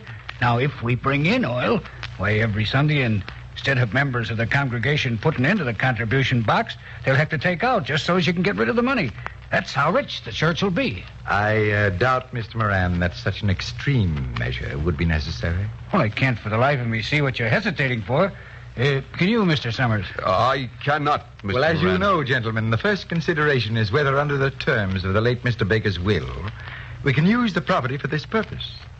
Mr. Baker bequeathed it to us as a cemetery, you know. No, Reverend, However, I think the elders agree that we may be able to obtain a liberal interpretation of Mr. Baker's generous will. Now we're getting someplace. But there is one other consideration, Mr. Moran. Anything, Reverend, anything at all. It has come to our attention that you are also the notorious Bugs Moran of Chicago. The name is George Moran. It never was Bugs Moran. But you are from Chicago. Well, what difference does it make where I come from or what I was? I'm here with a legitimate business proposition, and that ought to be enough. I'm afraid, Mr. Moran, the elders would prefer to deal with someone longer established in the oil business. Come on, Doc. Let's go. Wait a minute, Moran. Maybe the Reverend wants another kind of business. Come on. Okay, I'm coming. Good day, gentlemen. So long, Reverend. I'll see you in church.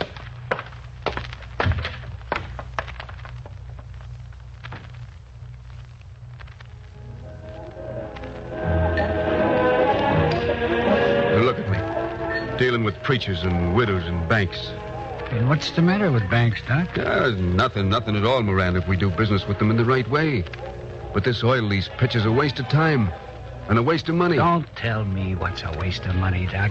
As long as we're in the oil lease business, we got a legitimate pursuit. There's nobody can say nothing to us for being around. Okay, but can't you pick a legitimate pursuit we can make dough at instead of throwing it away? Who knows, Doc? Maybe oil will turn up under some of that land we got under lease. Yeah, maybe someday cops will shoot dollar bills out of their guns instead of bullets, but I ain't waiting around to find out. Angie says... Oh, Angie. Who cares what Angie says? I care what she says. And you ought to, too. She comes in pretty handy when a job needs a lady's touch. Now, let me tell you something, Doc. Keep Angie and the rest of your homework out of my hair. If you want to string along with me, we'll make a buck. Otherwise... Goodbye. Now, wait a minute, boss. I was just talking. Now, talk to yourself or Angie. When it comes to business, just listen. Okay. Don't get excited. Stick here. I'm going to put in a long-distance call to Dayton. Well? Yeah. Now you're talking. I hope he's all set. If he's set, you'll know about it. There's only one thing. Yeah?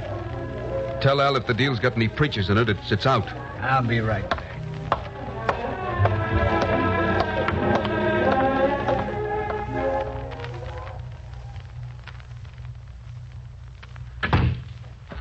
Yes, did you want to see me? Reverend Thomas? That's right. My name's Dixon. I'm a special agent of the Federal Bureau of Investigation. Oh, yes. Sit down. Sit down. Mr. Dixon, you said? Dixon, yes. Thanks. Well, Mr. Dixon, I suppose you hear from a lot of old cranks like me. No one's a crank, Reverend. No one that has something that might turn into a legitimate lead. Well, as a matter of fact, Mr. Dixon, after thinking the whole thing over and losing no little sleep, I'm sorry that I phoned you. I'm not, Reverend. It comes down to this. Bugs Moran, or no Bugs Moran, the man approached me on what was a legitimate enterprise. I had no right to treat him so shabbily. He's probably making every effort to live a better life. And he should be encouraged, especially by a minister of the gospel. This is Bugs Moran you're talking about? Bugs Moran or any other man. Reverend, we've been following Bugs Moran for weeks, since long before he approached you. Well... His oil lease business may be legitimate, but we think it's only a blind. A, what, Mr. Dixon? A blind. Camouflage for something else. Oh. I suppose you've read about the several bank robberies in southern Illinois and Missouri and Indiana in the last year. Read about them. I preached a sermon on the subject. So, you think Moran is the bank robber? We're watching him, Reverend. Well... We haven't been able to prove it yet, but we think we will.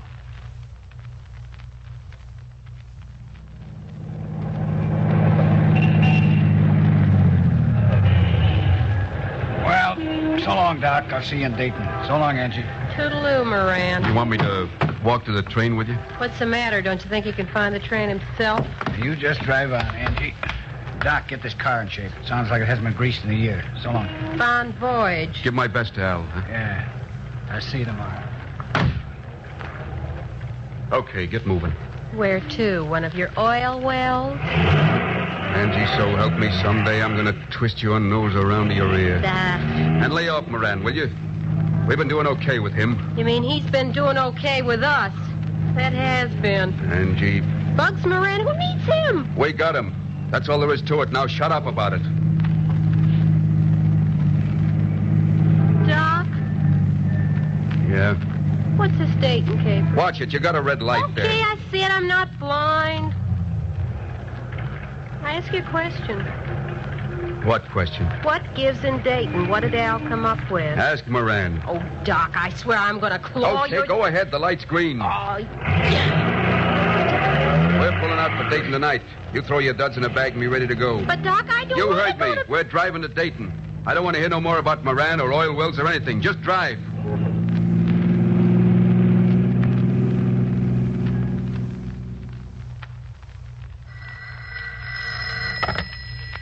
Special Agent Haynes. Mr. Haynes, Special Agent Dixon's on long distance from Vandale, Illinois. Oh, good. Put him on. Yes, sir. Hello, Haynes. What's up, Dixon? Moran bought a ticket to Dayton, and he's on the train now. I sent Greer along to keep him company. Okay.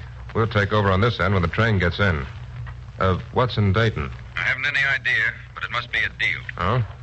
It looks like he's coming alone to avoid suspicion. I think Doc Summers and the woman are getting ready to make the drive there. They're having the car serviced.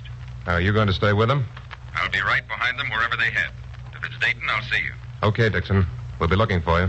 And keep your fingers crossed, Haynes. Before this is over, I think we'll have Moran where he'll never be able to squeeze his way out again. So, Don, as the notorious Bugs Moran and his henchmen were about to pull a deal, as they termed it, in Dayton, Ohio, they were unaware that agents of the Federal Bureau of Investigation were maintaining a constant surveillance of the mob, hoping to catch them in the act of committing a crime. Now, back to Gangbusters. You were telling us, Mr. Heck, how agents of the Federal Bureau of Investigation suspected the deposed Chicago racketeer Bugs Moran as the leader of a gang of bank robbers. That's right, Don. And Moran had been followed to Dayton, Ohio, in the hope of catching him and his Confederates in the act of committing a crime. Later, the criminal Doc Summers and the woman Angie arrived by car from Illinois and rang the bell at the house where Moran was staying. Fine reception. Guess nobody's home. Angie, I've been listening to you beep for 300 miles. Now keep it quiet. Before I give you really something to beef about. Ring the bell again, will you? Running all over the country like a bunch of bums. Angie, I swear. Here comes somebody. Okay, then get a smile on your puss. I'll smile when I want to. Hello, Al. Doc, come in. Did you have a good ride? Yeah, considering. I had a good ride, too. That's nice. Moran's in the parlor, Doc. He wants to see you. Yeah? Where, in here? Yeah, this is it. Come on, Angie. I'll show you where you bunked. Well, maybe I got something to say to Moran, too. If you have, you can say it later. Go on in with Al. Now, listen. Come on. I'm coming. Don't push me around. I'm not your mother. Hi, boss. Hello, Doc. Nice layout here, Moran. It'll do. Sit down. Pour yourself a drink. Thanks. How is the trip? Well, okay. Angie? She's getting to be a pain where it hurts. Yeah, I heard her just now. But, like you say, Doc, sometimes she comes in handy. Pour you one, too, boss? No, I'll stick with this. But you gotta straighten her out, Doc. A dame around's okay with me until she gets to a point where she's liable to queer the caper. Yeah, what about the caper? What's Al got set? It's good for 10 grand. Not bad. Another bank? No. Tavern owner. Hey, I quit heisting saloons years ago. All right, now, wait a minute. Besides, what saloon has 10 grand? Will you listen? Okay. It's a pretty good deal. Oh? This tavern's right near the big frigid airplane. Every payday, the workers come in the joint to cash the checks. So every Friday, this tavern owner goes downtown to the bank and gets 10,000. No more, no less. 10,000. Now it begins to sound like something. Guy rides back alone from the bank. We nail him on the way. Good enough. Now, the thing we gotta do is know that bank inside out, the tavern, and the streets in between. Sounds like a cinch. Tell Angie to get ready. But, Moran, I know, but I want to show you that tavern and get a better look for myself. We'll take Angie along for the ride. All the way to Dayton to knock over a tavern guy. I'm warning you, Angie. You better shut up or you're going back home. And if I send you home, it'll be on your back. Now remember that. She'll be all right, Moran. Yeah, I'll be all right. Saloon bandits. Okay, now that's enough. This sounds too easy, Moran. Somebody goes to the bank with him. They got to. Al's been watching him 3 weeks. He goes alone. Well, then he sure carries a gun. If he don't, he ought to. What if he does? There'll be enough of us. Yeah, it's a big deal. I heard enough out of you, Angie. Go on home. That's a good idea. Why didn't I think of it? Moran, she better stay. And suppose I don't want to. Go on. Get out. Well, good night. I think I'll pick up a guy. Maybe 2 guys. Pick up whoever you like. Those 2 over there ought to do me fine. Hey, Angie, you go on home now. Nighty-night.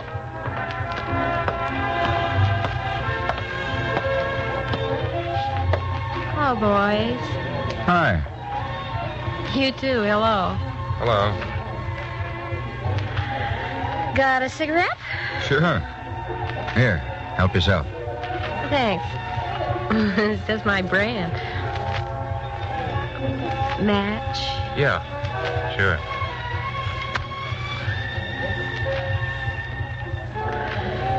Much obliged. Don't mention it. You wouldn't like to buy me a drink, would you? We'd love to. I like rye, straight rye. But we're expecting our wife. Oh, Yeah, any minute. some other time. It's a date. Well, I guess I'll toddle along home. That's as good a place as any. Thanks for the cigarette. What do you think, Haynes? It was an accident. They didn't send her over. I don't care for that kind of accident. Maybe we're too close to her. Maybe. But we've got to take our chances. Come on, let's get out to the car.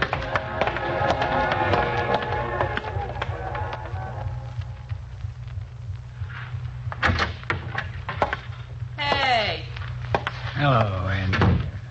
get out of here. Nobody comes in my room, Moran, not without an invitation. I got an invitation. My own. What do you want? Here, What's that? a bus ticket. Get packed and get out of here. Now, wait a minute, Moran. Nobody's telling me where to go and when. I'm telling you right now to get yourself out of here, and you better do it before I let you know why. Why, you no good hoodlum. I've had enough of your rotten tongue, Angie. Now get packed. Doc will have something to say about this. Doc's already had something to say. He went down and bought the bus ticket. You rotten heat, I'll claw your eyes out. You can't stop me. Now, get packed. Or you get more. Only worse.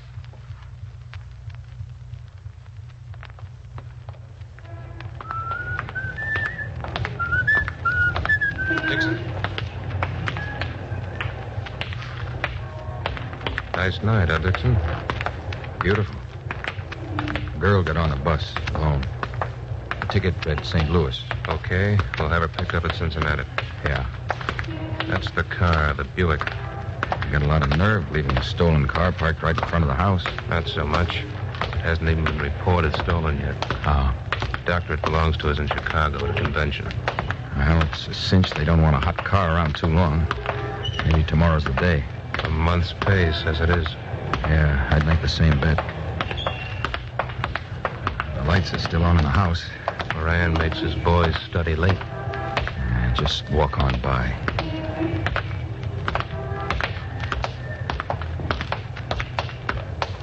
I hope we can stick with them tomorrow. We will. There's 4 extra men flying in from Cleveland. Good. We'll need them. I don't think Moran will give up so easily, even when he's through. Now we'll turn left at the next corner.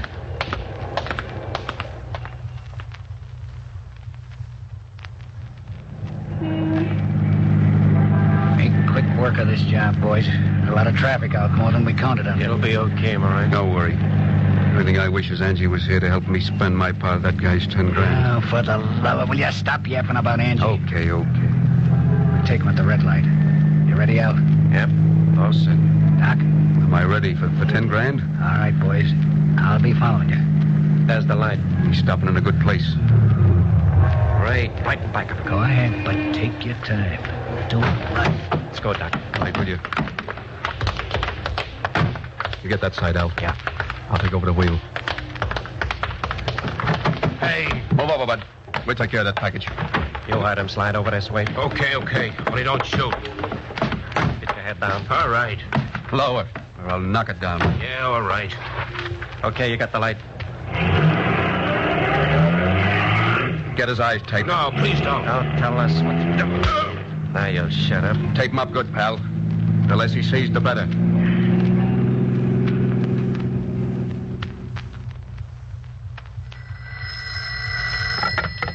Special Agent Haynes. This is Dixon. We got a bad break, Haynes. We lost Moran in traffic. No. It couldn't be helped. And they may be pulling the job right now. Well, no reports have come in yet. Well, look, Haynes, get out an alarm on that stolen Buick. At least we'll have that to hang on him, if nothing else. All right. I'll put it on the teletype right away. Go ahead. Walk. Faster. But I can't see. That's the idea of the tape, so you can't see. Go ahead. All right. How much farther? Walk, I said.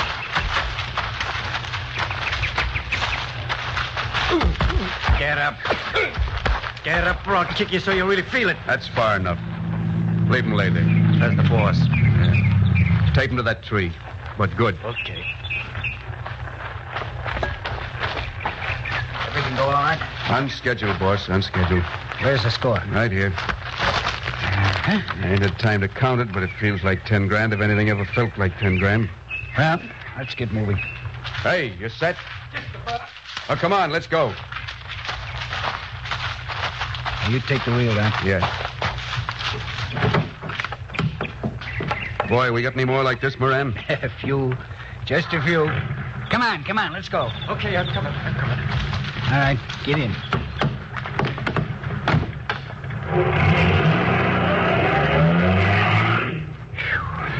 Well, Moran, where to? Back to the joint. But, boss, we ought to move. Yeah, I don't like the idea of hanging around like a couple of ducks for them to shoot at. Listen to Papa, will you?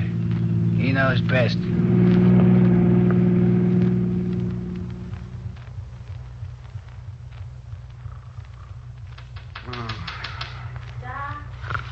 Hey, Doc. Doc, wake up. Huh? Somebody's tapping on the window. See? Holy... It's Angie. Well, I'll be... Get rid of that, Doc. Yeah, okay. Angie, what? Go over and open the door, Doc. It's 4 o'clock in the morning. I know it. If it wasn't, would I be banging on the window? Why ain't you in St. Louis? I'm not, that's all. Open the door. Oh, Moran knew you were here. He'd cut my head off. Open the door. Okay, but be quiet, will you? Get rid of her, Doc. Get rid of her. Yeah, okay. It ain't one thing with her, it's another. Never anybody. Oh, well. Now, look here, Angie. What's the idea FBI, don't move. FBI? Just keep still and you'll be all right. Listen, guys. Where's Moran sleeping? In there. And Al?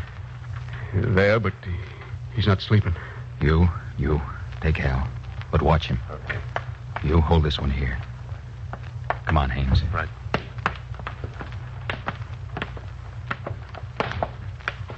Okay. All right. Open the door. Easy. Come on. The light. Yeah. Okay. Let's wake him. All right, Moran. Sit up. Hey, what's the idea? I said sit up. Hey, now, wait a minute. You... FBI, Moran. Here's your pants. Get them on. You guys got no right coming in here and hearing me. I got a right to my privacy. This isn't 20 years ago, Moran. Get those pants on or we'll take you in without them. So, Don, after nearly 25 years, the notorious Bugs Moran, once one of the most feared gangsters in the country, was finally convicted as a common bandit. Moran and his accomplices, Virgil Doc Summers and Al Fouts, were all given maximum terms of 25 years, which they are now serving in Ohio State Penitentiary. Well, thank you, Matthias H. Heck, prosecuting attorney, Dayton, Ohio, for giving us the inside facts into the amazing case history of George Bugs Moran. And gangbusters, congratulations to all the agents of the Federal Bureau of Investigation and Dayton, Ohio detectives who participated in the investigation and prosecution of this notorious criminal. Now, a special Gangbusters presentation. Late Thursday night, a murderer was led down a dimly lit corridor in the Cook County Jail at Chicago. This murderer had a message to leave behind him, and a special Gangbusters crew went into his cell to record that message. Here it is. My name is Ernest Gaither Jr. I'm here in the Cook County Jail with only 29 hours to live before I go to the electric chair. I was a stick-up man. That's what I was at the age of 16. I was a boss of a gang. I thought I was a big shot to 3 grand in my pocket at all times. But it was a great mistake I made for thinking that. You are not tough when you put a gun in a man's face and take what he has worked hard for. It don't take guts to do that. Any fool can put a gun in his hand and do wrong, but it takes a man with guts to get a job and work for what he wants. I am just so sorry that I couldn't see it this way until it was too late. Although my life will be taken from me, but my soul is going to rest with God in heaven. That will be my next home. And I am so happy that I am ready to go. A few hours after he made that statement, Ernest Gaither, Jr. paid the supreme penalty of the law.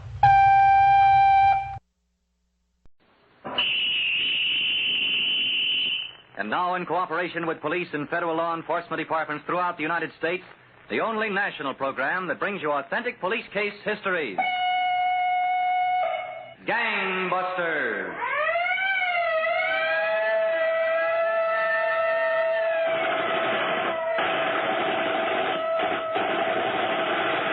Tonight, former heavyweight champion of the world, Jim Frederick, narrates the case of the Jersey Butcher Bandits, who netted $250,000 in hot dollars until persistent detectives matched a cream-colored sedan with a snapshot taken on a bathing beach.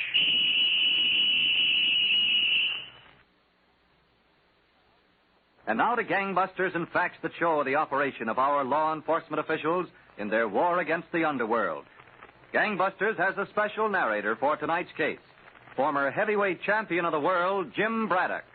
The inside facts in the case of the Jersey Butcher Bandits. You know, Mr. Braddock, Gangbusters listeners usually expect to hear our case histories narrated by police officials.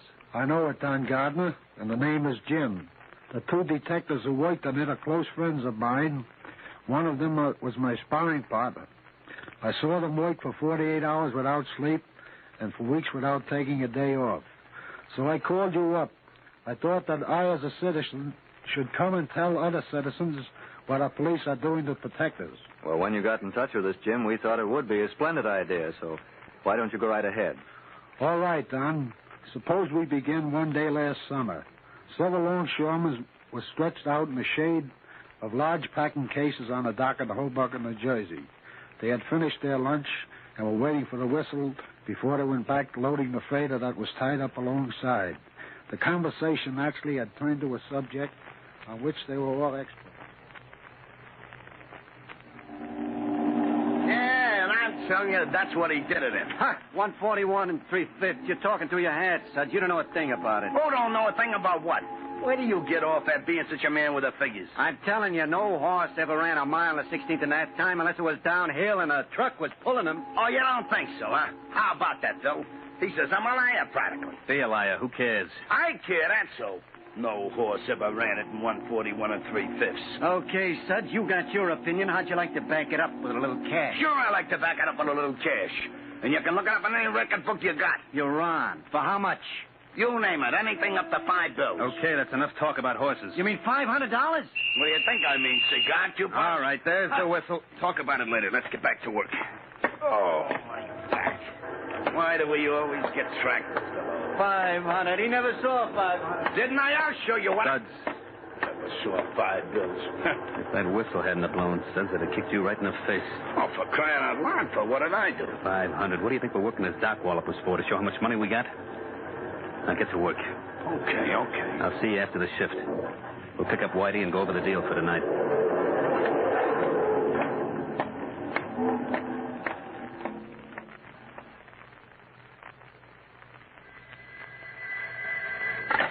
Hello? Detective Sullivan? Yes? Mike Holzer. Sorry if I woke you, Pat, but those boys have been at it again. Another butcher? Yep. They broke in the house, took $4,000 the guy had in his desk. The butchers don't stop keeping so much cash around the house, they'll all be broke. Well, there might be an angle in this one. Yeah? We got hold of a fellow who lives down the street from the butcher. He saw a car around earlier that looked suspicious. Oh, what kind of a car? A cream-colored job, a sedan. A late model, New Jersey license. Oh. He got the last two numbers, 9-1, but that's all he could make out. Well, it's better than nothing. I'll get dressed and come on down, Holzer. Where are you? Chief of Regular's office. Okay, you wait there for me. I'll see you in 20 minutes.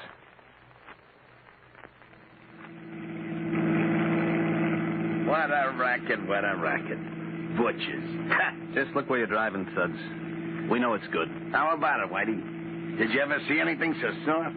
It's like standing out in the rain with a bucket. You can't help catching something. Suds, you put it quaintly. Listen to him, Phil. I put it quaintly. What was so quaint about that $4,000 tonight? All right, stop jabbering about it, will you? What do you say we all go out and celebrate? You two go ahead. Just drop me there at the next corner. What's the matter, Whitey? Nothing's the matter. I've got a date. Yeah? With who? Oh, you don't know her, Phil. And I bet you don't want her. Did you ever meet one of them tomatoes he runs with? What do you say we come with you, Whitey? I'll buy you a drink. Oh, some other time. You don't mind, Phil. Not tonight. No, not tonight, Phil. He's all engaged. Stop. What are you looking for, Suds? Me? What am I do? Just stop the car and let me out. Stop it, Suds. Okay. You'll be in touch with me, Phil? I'll be in touch with you. Good night. Thanks. So long, Whitey. What's he thanking you for? How should I know? Get going. Okay. Take it easy, will you? You want to buy me a new clutch? Oh, look, Phil. Don't get sore at me just because Whitey ain't sociable. The guy's going to be a burglar. He ought to act like one. Not like somebody from a dancing school. All right, that's enough. Yeah, well, what's he doing while we're breaking our back stock walloping? He don't like to talk to us. I like to know what he tells those fancy dames of his. Suds, just remember one thing. Without Whitey, we're not in business. No Whitey, no butchers. No butchers, no dough. Well, we can dig up some other guy. There's a million guys who can get information like that. Look, Studs, I'll take care of the personnel problems around here. You just drive. I want to get to bed.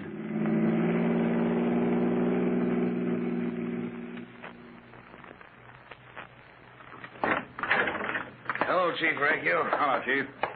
See, Sullivan. Thanks, Chief. Sergeant Thanks. All right, now, what's this idea? Well, We thought Chief... You tell him, Pat. Okay. Chief, we know the last two numbers of the car. We know it was a cream-colored job, probably a Dodge. We want to go through all the Jersey registrations and see if we can't locate a car that fits that description with the last two numbers, 9-1. Well, you know, there's over 1 million cars registered in the state. We know it, Chief. And that car might not even have been involved in the burglary last night. So you don't think it's such a good idea, then? Oh, just a minute, Sergeant. Who said it wasn't a good idea? These men have burglarized the homes and held up the shops of a dozen butchers. Their take has run to nearly $250,000. If there's any chance at all of getting them, I'm for it. Okay, Chief, we'll get busy on the registrations right away. Just a minute. Yes, Let me call Trenton. I think their card sorting machines can save you a little work checking through those registration lists.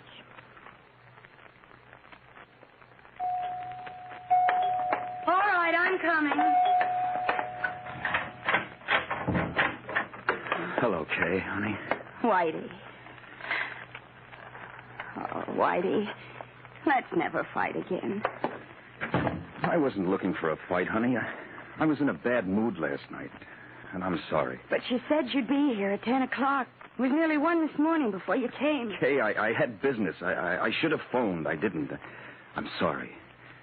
Here's something for you. Flowers. Oh, Whitey. I love you so. Have you got a drink around here anyplace? Oh, sure. Whitey, let's get married. Let's get married right away. I'd love to, honey. More than anything in the world. Then why don't we? Well, Well, what? I don't know. I can't, that's all. I know you do all right in business. You always got plenty of money. Well, money's got nothing to do with it. Then what is? I've got to make up my mind about something. About what? Look, Kay, get me that drink. I've got to go. Go? Where? Business. I've got to go out on business. Whitey, if we're going to keep on, this has got to stop. I can't wait here night after night wondering whether you're going to show up or not. I can't sit around worrying about you. Okay, don't worry about me. Don't even think about me. Don't... Oh, honey, I'm sorry. You're always sorry, Whitey. Yeah, I know it. Goodbye, Kay. I'll phone you. What about that drink? Forget it. I'm late now. So long.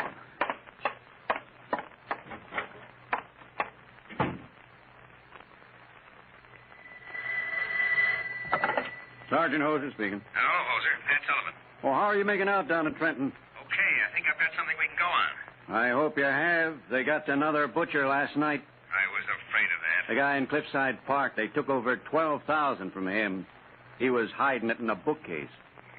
Well... what did you find out? There's half a dozen or so cars that fit the description, but one looks really interesting. Yeah? Did you ever handle a guy named DeFelice? Philip DeFelice? I sure did. I sent him up about 5 years ago. Well, he owns a brand new cream-colored Dodge sedan. License number HO691. Well, that looks like a ticket, doesn't it? You said it, Hoser. It really looks like the ticket.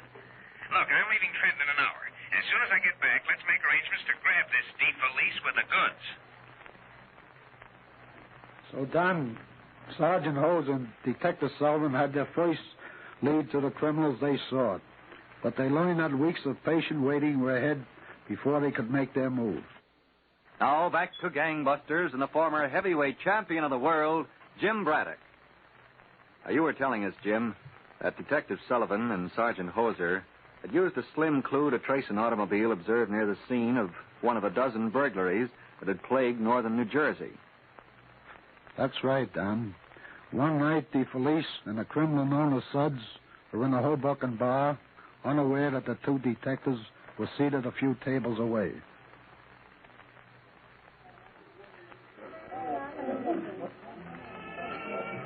Well, where is he? He's been sitting around this joint all night. No, not that I mind. If you don't mind, Suds, shut up about it. Look, though, What do we have to keep worrying about Whitey for? Let's forget about the guy and do this on our own. Get some sense, will you? Now, there's guys with dough besides butchers. I'll take the butchers, and so will you. They're in the kind of business where they can lay away a lot of cash. And they're doing it. Okay, but Whitey ain't the only guy that can get information. I know a guy in Bayonne. I know 40 guys in Bayonne, but there isn't one that's got Whitey's touch. We need him. So lay off, will you? I'm sick of that guy.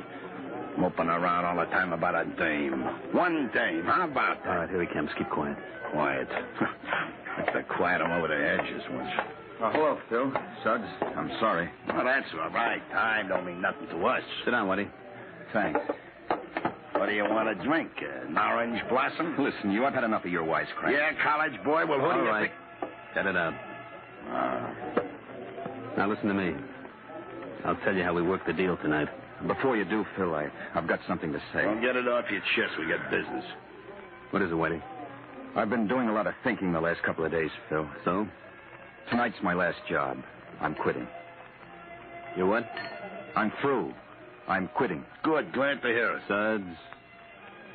And, why are you quitting? I want to get married. Well, get married. Who cares if you're married? You gave us another couple of months' work, Whitey. And I want you along. I'm through, Phil. After tonight. Well, let's buy a drink and celebrate. Suds, wait for us in the car. But, Phil, Wait for us in the car. Okay. See you outside, but make it snappy. Who's the girl, Whitey? That Kay? Yeah. Mm-hmm. Nice dish. You wouldn't like her to find out what you do for a living, would you? You crack a word to her, Phil, and I'll kill you, I swear. Don't make me laugh, Whitey. You're not the killing kind. You got more sense. We made $250,000, Whitey. This is a big-time operation. Clean and safe. I want to keep it up. Remember that. Let's go. Tonight's the last one, Phil. Is it? Let's see. Hey, wait a minute. What? He's an old friend of mine. So what? Wait here a minute. I want to say hello to this guy. Okay, but make it snappy.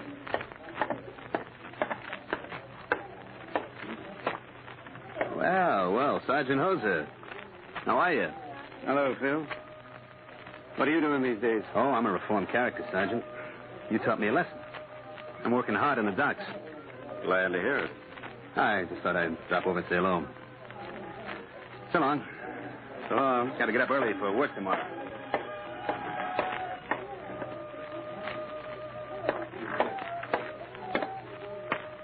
See that, Sullivan? Yeah, that guy sure got a lot of nerve. I'd say he's pretty sure of himself. You don't think he's wise that we've been on his tail? No, I don't think so. But we'd better stay away from him tonight. Yeah. Okay. That blonde fella he was with, he's been around enough to be the third man in the deal. Maybe. If we can get a chance to make a picture of him, maybe we can find out who he is. Well, if I see any chance to get that picture, I'll let you know. Come on. Let's call it a night. Yeah. Waiter. Waiter.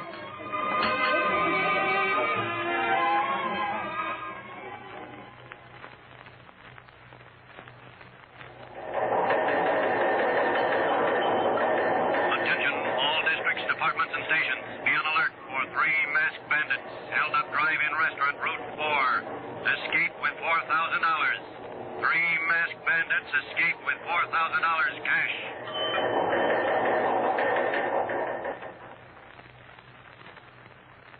I don't know, Chief. I'd lay my bottom dollar it was them.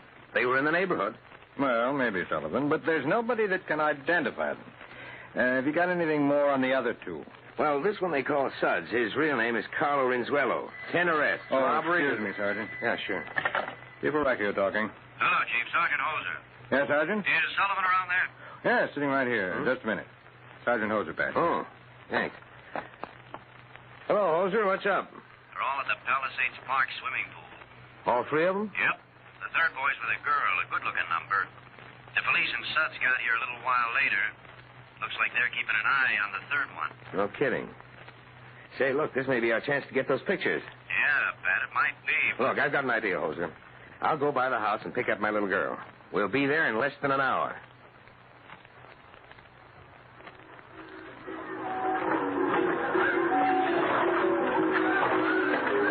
I told you, Kay. I'm getting things worked out.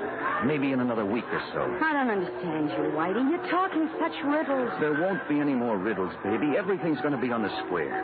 Someday I'll tell you the whole story. Someday, maybe years from now. All right, Whitey. Someday. Oh, Whitey. You should tell a guy you were going swimming. Oh, Phil.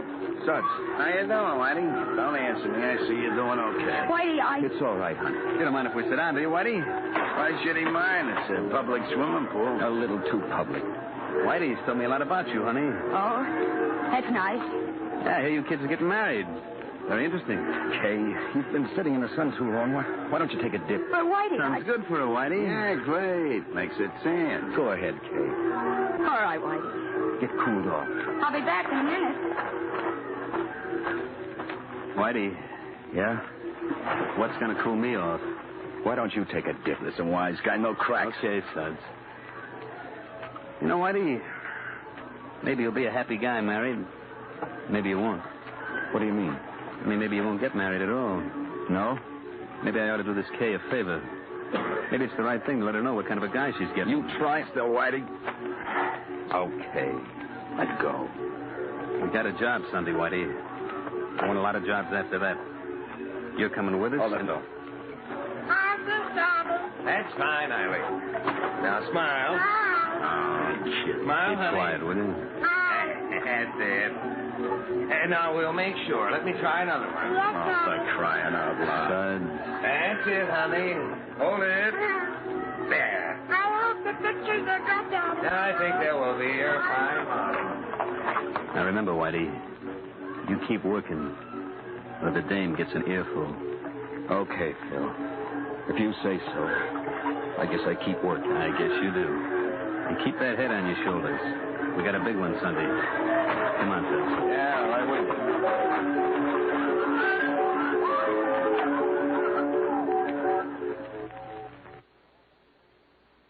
Now, back to Gangbusters and Jim Braddock, former heavyweight champion of the world.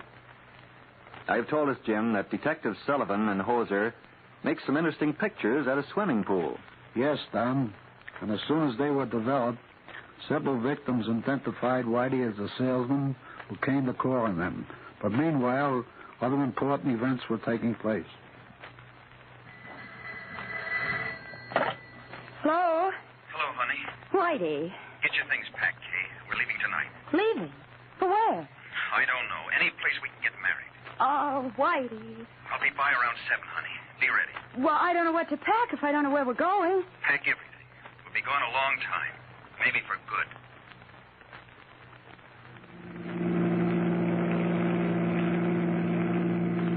All right, Sud, stop here. All right.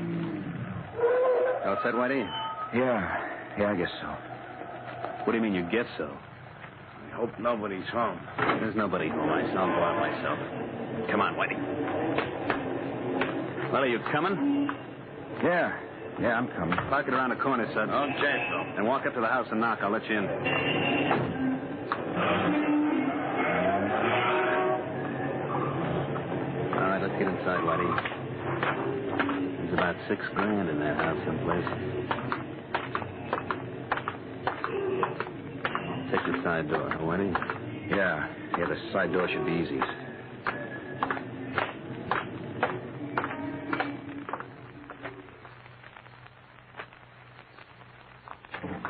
Chief. What's up, Jose? Sullivan just called. He followed the three of them to a house on Bergen Boulevard. He watched them break in. They're still inside? Yes, Chief. He wants us to hurry right over. Your car downstairs? Yes, sir. It's all ready. Well, let's go.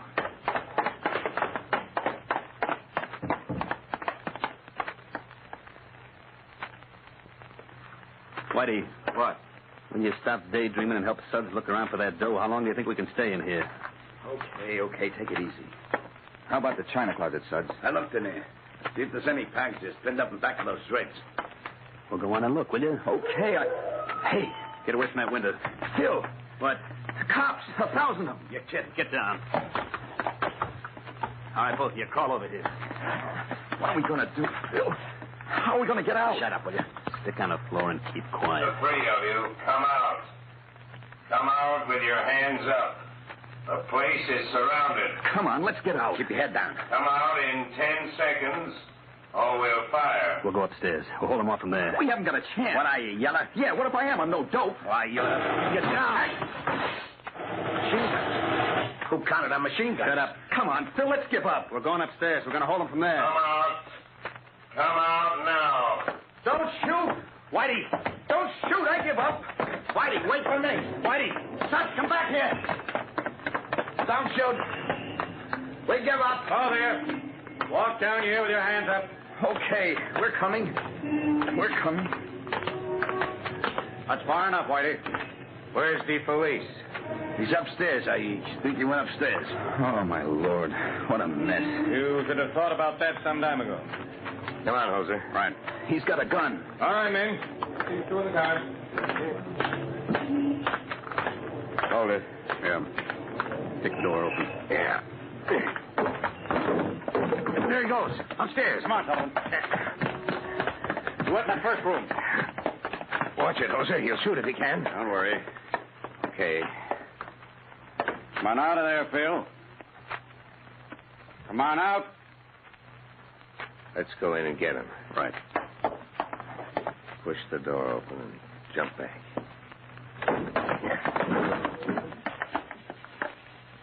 Come on out, Phil. Let's get him. Under the bed. Come on out. Okay, I'm coming. Take it easy. First, slide that gun out. Here it comes. Now you crawl out. All right. Take it easy now, will you? Just take it easy. Up on your feet. Up on your feet. All right. We waited a long time for this, mister. Just walk. We're right behind you. And this time we know where you're going. So, Don, that was how Detective Pat Sullivan and Sergeant Hoser wrote a successful end to the case on which they spent weeks and weeks of hard work. The criminals were all convicted and received long sentences. Well, Jim, those officers deserve all the credit in the world for a really fine job. They certainly do. And I'd like you to meet one of them right now in person. Detective Pat Sullivan, meet Don Gardner. How do you do, Detective Sullivan? Hello, Don. We're certainly glad to have you on Gangbusters. It's a pleasure to be here. And before I forget, I've been asked to say hello to you and your gangbuster audience by Detective Sergeant Mike Hoser. Well, you two certainly made a winning pair in the case we dramatized tonight. Thanks, Don. And we owe a lot to our chiefs, Joseph Steinell of North Bergen and Frank Burrell of Cliffside Park, for letting us work together on this case. Oh, and say, speaking of winning pairs, you and your daughter didn't do so badly either. That's right, Don. Little Eileen has always kept tabs on all my work. Well, you know, one thing puzzles me, Detective Sullivan. These butcher bandits during their criminal careers got away with about $250,000, and none of this money was recovered. Can you explain this? I think so, Don. You see, as the investigation went on, we learned that one of the criminals had bought 2 racehorses. One was named Caffeine, and the other Sweet Barbara. But neither of these nags ever crossed under the wire as a winner, even though the gang kept up a blind confidence. And that's where all the money went? Most of it, we think. The rest was used to keep them in their short-lived high style. And now, instead of looking into race betting windows, they're all peering out of prison cells. That's about it, Don. Well, thank you, Detective Pat Sullivan, for coming here tonight and being our guest on Gangbusters. And also to you, former heavyweight champion Jim Braddock.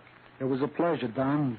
The only thing I didn't like about it was not being able to sit in my chair at home and listen to Gangbusters. Well, that you can do next Saturday night, Jim. I'll be listening, Don. Good night.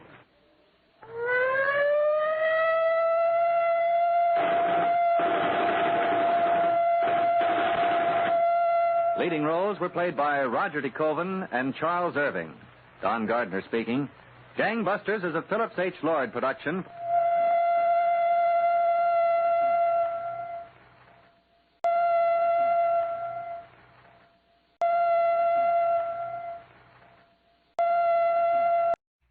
And now, Gangbusters! Gangbusters, presented in cooperation with police and federal law enforcement departments throughout the United States.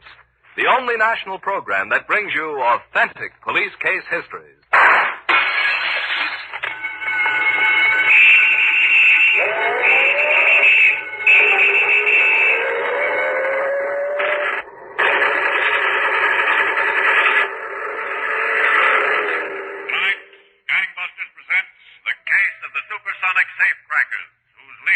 he could outwit New York detectives by use of scientific methods, but who learned that to a woman there is nothing so unscientific as a slap in the face.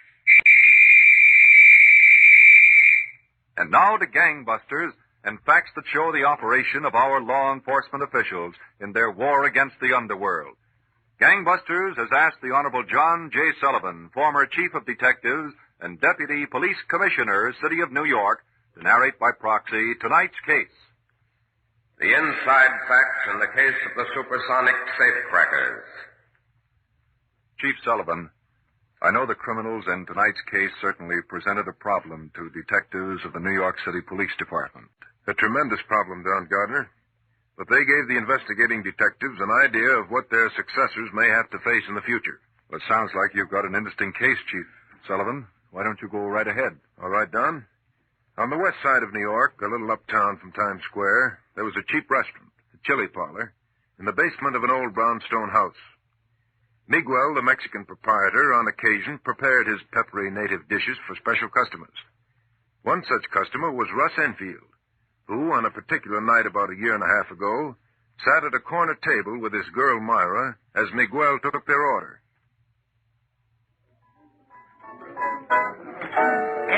Then I fix you some nice enchiladas, which we follow up with some nice cheese tacos, see? Fine. That's the stuff, Miguel. Can't you make something simple like ham and eggs? Ham and eggs? This is poison, ham and eggs. Go on, Miguel. Go on. Whip the stuff up. Whip this stuff up? Well, this cannot be whipped up like ham and eggs. Russ, Now, look, Myra, it's all settled. You got enough clothes. You can't have it. you know what I need. Yeah, I know what you need. Now, let's forget about it. Russ, I swear I'm not going to stand for this pushing around. There's certain things a girl's entitled to. If you don't keep quiet about it, I'll give you what you're entitled to. Now, don't let's start it. Uh-oh. Comes Jonesy and the guy. Ray. Where's this turtleneck sweater? All right. Now, keep quiet. Well, here we are, Russ. Hello, Jonesy. Do you look sweet tonight? Yeah. I just got a haircut. Okay. You're Preble, huh? That's right. Joe Preble, Russ Enfield. Come on, Jonesy. Hi. Let's go over to the bar and have a drink. Is it okay, Russ? Sure. Go ahead. I want to talk to Preble. Take care of my enchiladas. Yeah, I'll see they don't get cold. Come on, Myra. Those enchiladas couldn't get cold inside. There he is. Have a chair, Preble. Thanks. Cute kid. She's just like the rest of them. No problem?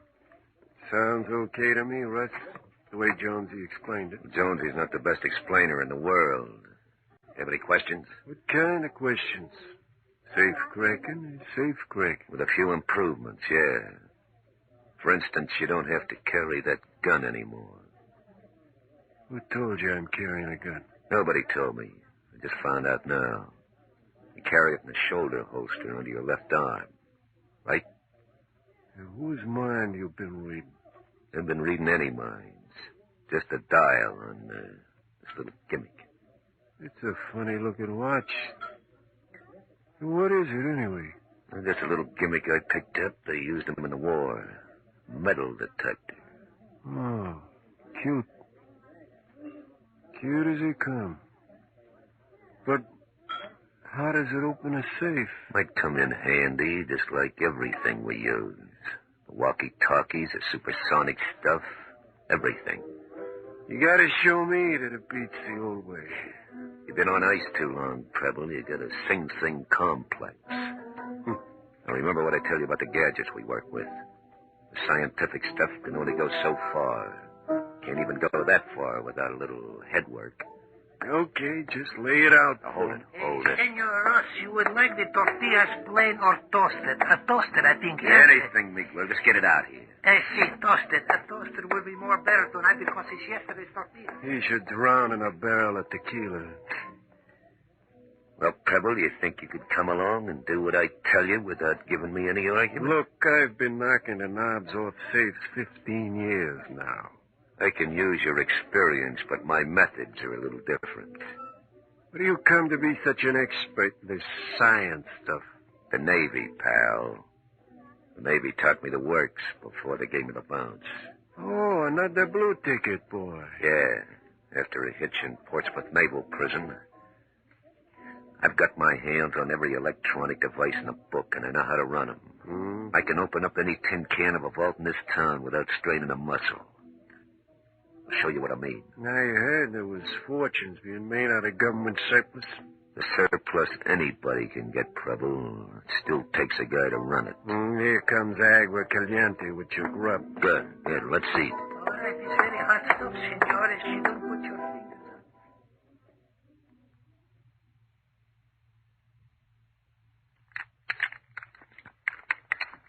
Well, you think you could crack this safe the old-fashioned way, Prabhu? I might.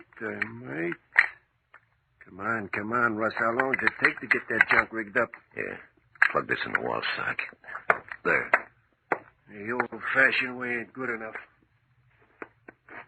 Now you gotta crack a safe with gadgets. Finger the combination, Prabhu. Yeah. Now you're talking.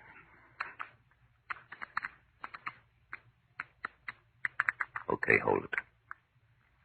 One tumbler dropped. Did not? I didn't hear it drop. I got the best ears in the business. It dropped, I tell you, and the gadget told me it did. No kidding. I'll run the dial back the other way. Easy. Hey, what's that? Shut up. What is it, Jonesy? Keep the light lower, Russ. I got a glimmer of her from the window just now. Right. Keep that light lower, Prabhu. Any radio cars around, Jonesy? Not a sign of one, Russ. How you doing? Okay, but we won't get it open if I talk to you all night. You just stay in the car. Keep your eyes out for cops. Okay. Hey, that's all right. The walkie-talkie's okay. I know it. Go on, get to work in that combination. Sure. Want to grab that dough and get out of here. 5 feet 8 1/4, 31 160 pounds. Investigation of homicide. Look, Captain Hanson, I hate to break into the lineup like this. Sergeant, what's up? Just had a call from the 32nd Squad. Face the left, John. They got into the vault of the finance company office at 124th and Lexington last night. Got away with over 3,000. Does it look like the same boys, Sergeant? No telling. Come on, let's get up there. All right. Ryan from Identification's on the way up there now to dust the place over for prints. Good. Walk off the way you came on. Go ahead, Sergeant. Yeah. Car's parked outside, Captain. We can... Oh, Sergeant. Yes, sir? You say they fingered this safe open? That's what the 32nd Squad says. One of those boys must have awfully tender fingers. Probably took them all night manipulating that combination, just like that one last week, Captain. They could have blown the door off in an hour. I don't know, Sergeant. Maybe these boys have a way. A way? What do you mean, a way? We'll see. Let's get up there and look that vault over.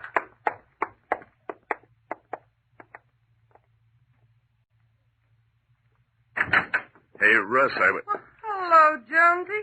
Oh, hi, Myra. Is, Russ around? Sure, he's in there sleeping. He's got a night job, remember? I guess I'll come back later. What's your rush, Hanson? You can wait, and you don't have to wait standing up. Okay. Thanks, Myra. Not over there. Sit down here. There? Okay, if you don't mind.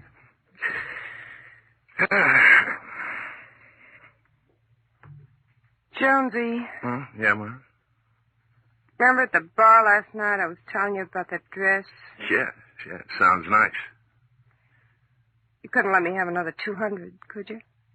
Well, I know I owe you so much already, but you'll get it back, every cent. well, it's not the dough, Myra. You've got the 200, haven't you? Sure, I got it, but... But what? Look, I told you before, Russ wouldn't like me giving you money. You know he wouldn't. You don't have to be afraid of Russ. I wouldn't tell him anything about you and me. I'd like to get that dress today, Jonesy. Okay. You can have your 200. Ah, Jonesy. I knew you wouldn't let me down. I just knew it. Myra, you belong to Russ. Now, Russ is a good-looking guy. He can talk and... And what? Skip it. You got the papers around any place? Maybe they got something in about the job. Oh, no, don't you think... Oh. Hello, Jonesy. Oh, hi, Russ. Oh, what's on your mind, Jonesy? Nothing important, Russ. I just want to tell you 8 o'clock is okay with Preble. He'll meet us at the chili parlor. 8 o'clock's fine. Yeah, good. Did he say anything about last night's job? Did he? He's really sold on this scientific stuff. Really sold. I think I better run along. What's your hurry? Why, I've got something to do. You got some coffee brewing, Jonesy? No, thanks. See you tonight at the chili parlor. So long, Jonesy. Bye. Well, did you have a nice nap? Lay off Jonesy, will you, Myra? What are you talking about? If anybody can see the guy goes for you like a ton of bricks. You've been taking dough off him again. So what? You won't give it to me. I'm entitled to go looking. Look all you want, baby, but just stay away from my boys. Want them to keep their mind on business. What do you think you are giving me orders? I'll show you who I think I am. Go. I'll stop playing with Jonesy. I'll start on you, and I won't be playing.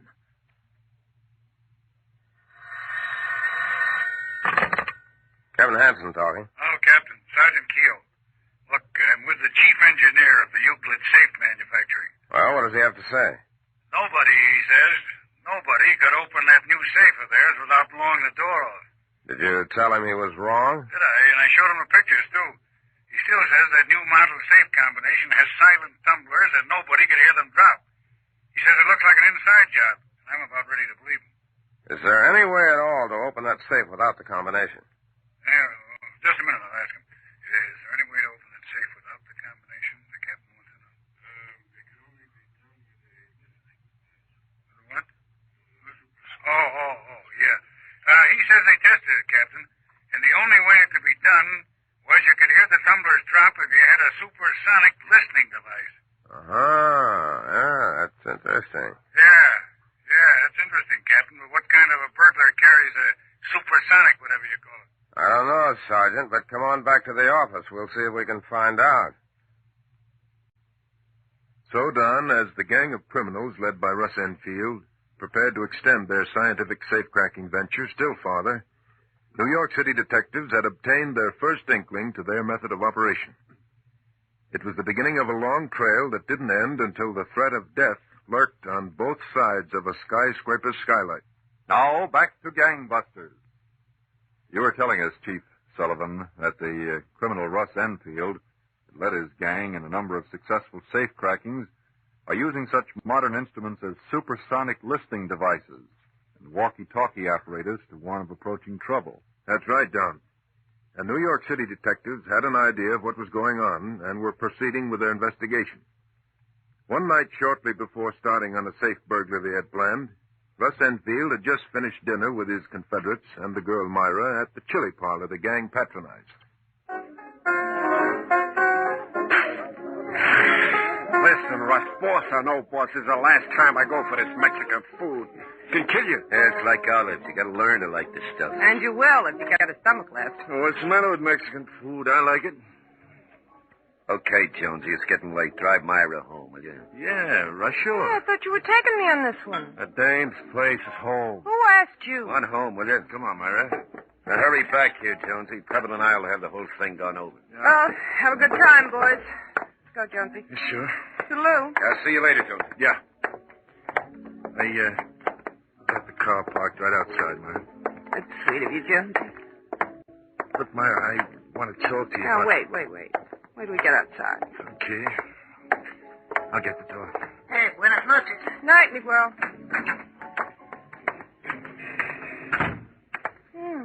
Got warmer. Yeah? Where's the car? It's right there. Look, Myra, Yeah. your new dress looks nice on. Does it? Glad you like it. But wait a minute, Myra. When is the payoff going to be? Jonesy, I told you you'd get back every cent. 800, isn't it? When a guy gives dough to a dame, she means something to him, Myra. Oh, Jonesy, you mean something to me, too, but I'm scared. I'm scared of Russ. Well, I'm not scared. Come here. Oh, Jonesy, please.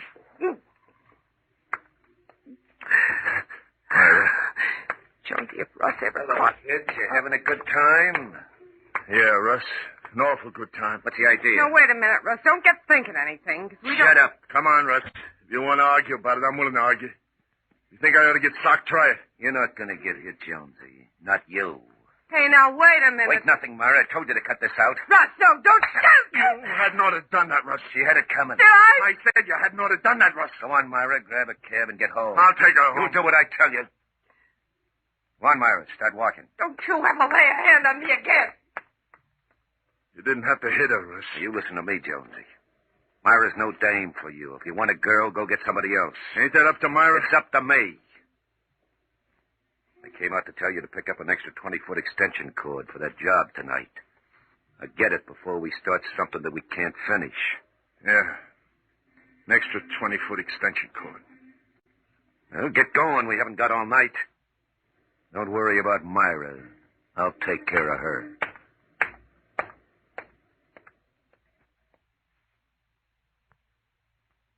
Let me get this straight, Commander. You say these are all the types of supersonic listening devices that are Navy equipment? That's right, Captain Hanson. There are 2 or 3 other types, later developments, but they're still secret. They all look pretty bulky. Except this one portable job. The Army had some types of their own, you know. Yes, I know. I checked with the Army. That one's sensitive enough to enable a man using it to hear the tumblers in a safe combination drop.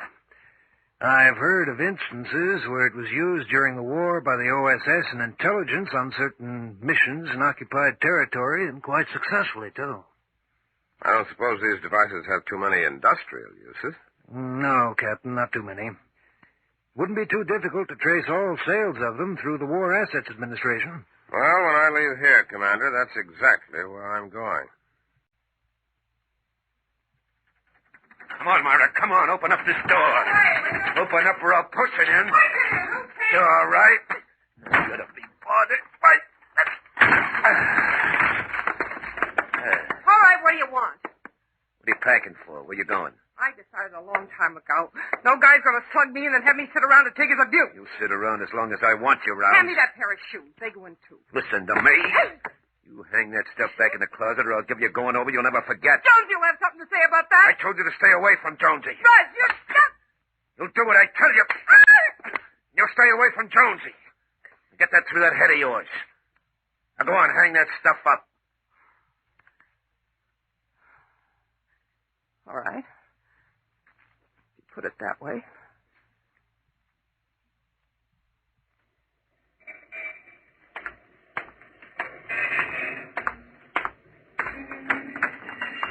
Yes, sir. Step right in. Yes, sir. What can I do for you? I understand you handle a lot of war surplus. He understands I handle a lot of war surplus. Mister, this store handles so much war surplus, I'm thinking of starting my own army. What would you like? We got pup tents, jeep tents, barrack tents, sailor suits, soldier suits, diver suits. Okay. Have you got any portable supersonic listening devices? We got any portable supersonic listening devices? Sure, we got them. Right this way. Thanks. Telling you we got a portable supersonic listening device the likes of which you've never seen. And they've been going like hotcakes, too. Everybody wants one, everyone. Yeah? Sure. We run them in, run them out by the carload. Hey, take a look at this little number. My name is Sergeant Keel, Safe and Loft Squad. Oh. Well, you don't say. It's a sergeant, huh? That's right. How many of these things did you buy from the War Assets Administration? Let me see. 10, I think. They came with a job lot of other merchandise. 10, yeah, 10. And they've been going like hotcakes? Well, not exactly. I sold one.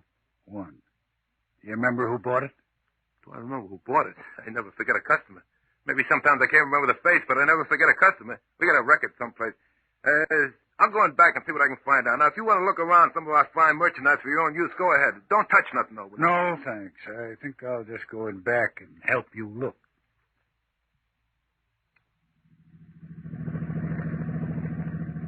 And then he hit you again. Huh? Yeah. But that's not the worst part of it, Jonesy. Like now, I can't even go to the beauty parlor without an escort. I'd like to help you, Myra, but what's the use? Nothing in it for me. You just run back to Russ. I hate him, Jonesy. You don't know how much I hate him. Then what are you sticking with him for? I'm scared. I'm scared to death he'll kill me. Jonesy. There is a way. Wait for what? for you and me. I thought you were scared of Russ. Suppose there was no Russ to be scared of. Now, wait a minute. Listen to me, Jonesy. That's safe tonight. There ought to be 15,000 in it. So?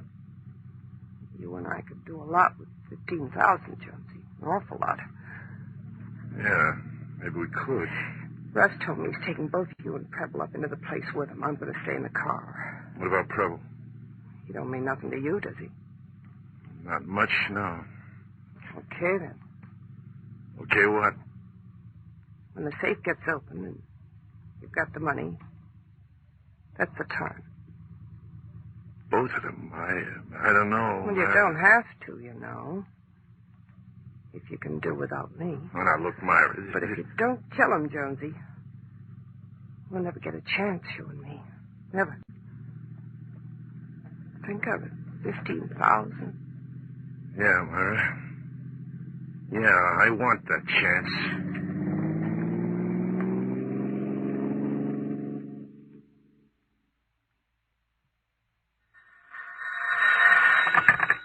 Captain Hanson. Oh, Captain. Sergeant Keel. Oh, yes, Sergeant. How'd you make out? Well, it looks like this Russ Enfield's the guy, Captain.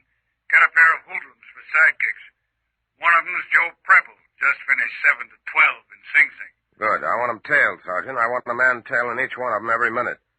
Let's get them in the act of committing one of these safe burglaries.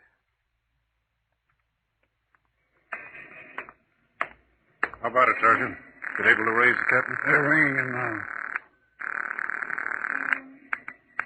Captain Hanson. Sergeant Keel, Captain. Talking from a call box on the corner of 93rd and 2nd. Russ Enfield and both his sidekicks just now broke into a building here. Oh, what about the girl? She's waiting in a car. And look, Captain, there's a finance company on the top floor of that building. That's probably what they're after. You got help on the way? Yes, sir, plenty. Okay, grab them as they come out. Right, sir. And I'm on my way. I'll be there as soon as I can. So long. Captain's on his way, Riley. Good. Now, look, that office is on the top floor. As I remember, most of these buildings around here have got skylights. Want to go up and have a look? Yeah, the watchman at that loft next door let us up and we can cut over his roof. Okay. We'll tell Gordon to get the men posted as soon as they get here. Let's go.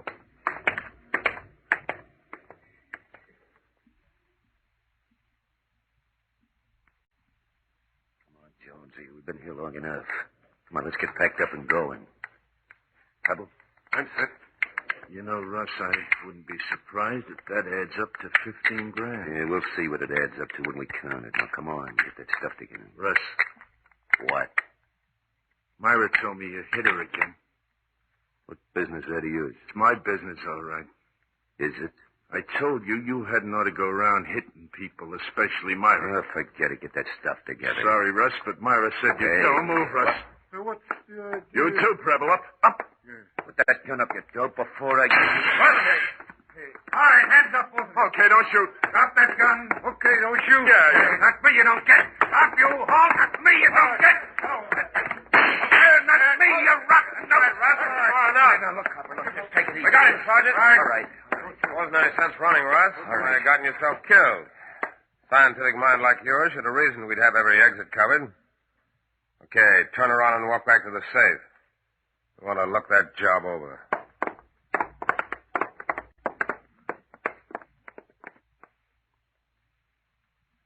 That, Don, was how Russ Enfield and his gang learned that not even the clever application of up-to-date scientific instruments can beat the law.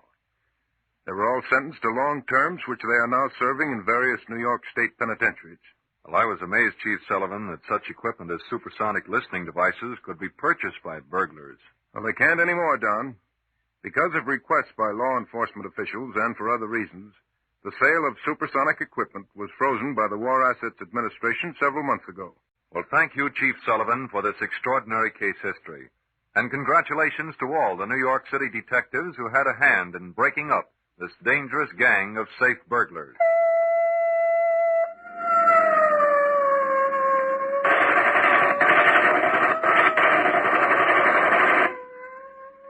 Leading roles were played by Chuck Webster, Elspeth Eric, and Bill Zuckert. Don Gardner speaking. Gangbusters is a Phillips H. Lord production.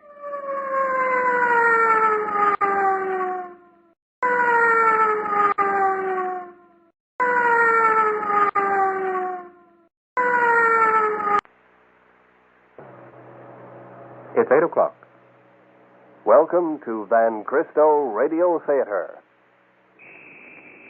Gangbusters, presented in cooperation with police and federal law enforcement departments throughout the United States. The only national program that brings you authentic police case histories.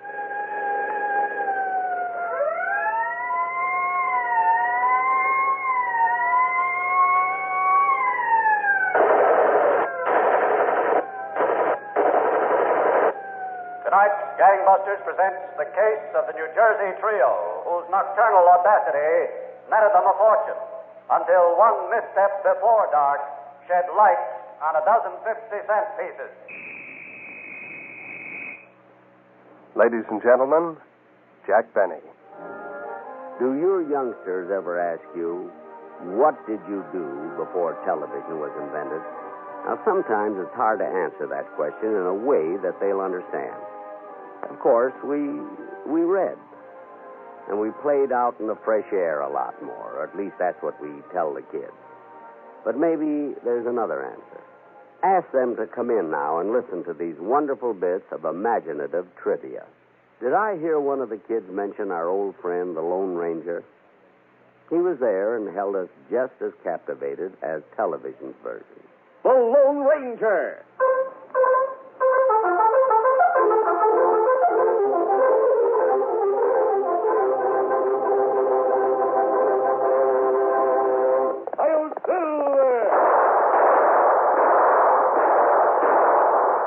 Horse with the speed of light, a cloud of dust, and a hearty Hi-Yo Silver.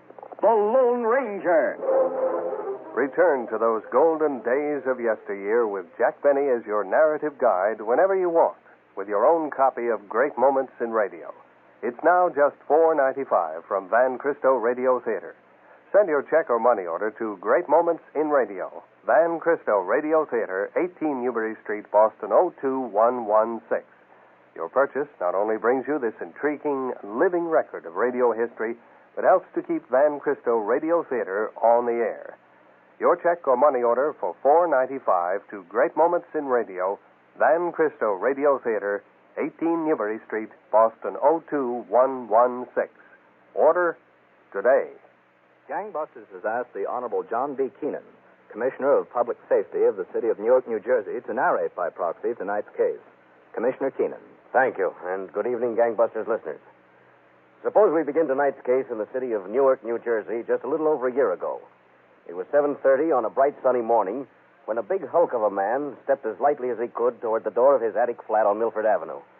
He stopped when he reached it, listened for a moment, then took out his keys.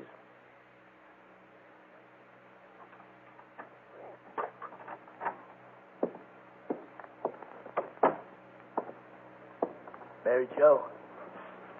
Mary Jo.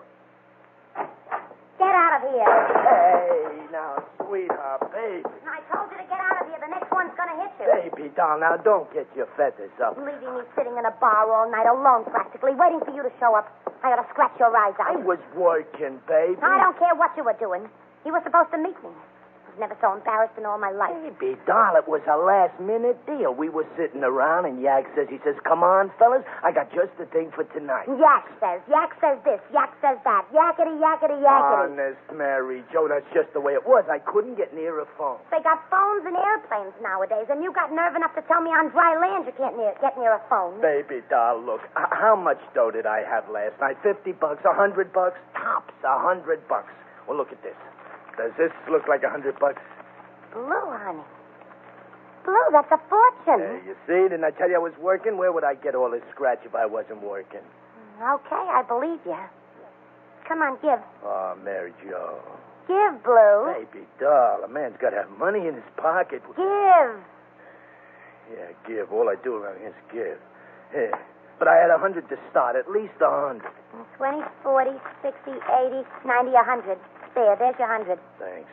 I work all night, and what do I get for nothing? I'm putting it away for a rainy day. You sure Yak gave you all that was coming to you? What's the matter? Ain't that enough for you? I don't trust that Yak, you know. And you're just stupid enough he could give you a short count. Listen, Tony and me were right there when it was counted out. And who's stupid? You are. You got a strong back, but a gimpy head. I'll bet you were looking out the window when Tony took the money out of the safe. I was not. There wasn't no windows. The place was air conditioned. Yak and Tony are a couple of slick operators, Blue. You gotta watch them. Now, listen, nobody can put anything over on me. Now, look, baby doll, it was some job getting that safe open. I'm starved. Have you got a little breakfast laying around? I have not. Oh, baby doll. You got your clothes on? Run down to the diner. Look, make breakfast, and I got a present for you. Yeah? What kind of a present? Will you make breakfast? Let's see the present. All right. Here, I got 12 of them. What's that? Counterfeit? It is not. That's a good American $50. Yeah? Uh-huh. Sounds okay. Only Yak says they're worth $5 apiece. Oh, who'd be crazy enough to give $5 for a 50-cent piece? Yak says they're collector's items from the Columbus expedition. They didn't make very many of them, so they're worth $5 apiece. There was 36 of them in the safe. We each got 12. All right. Let's have. Will you make breakfast? Let's have, Blue. Yeah. Hey, baby doll. Tony says he's going to keep his good luck charms, he says. Good luck, chums. Huh? Oh, 50-cent piece is worth $5. That's a twist. Well, maybe it's inflation or something. Maybe. All right. Come on in the kitchen. Thanks, baby doll. I'm starved. Really starved.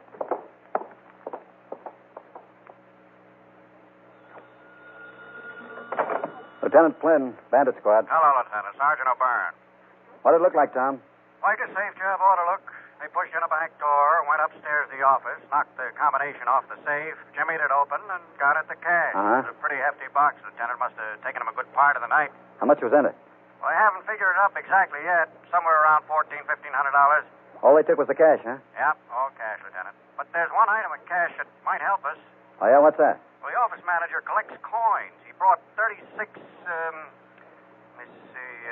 Columbian Exposition commemorative $50 to the office the other day.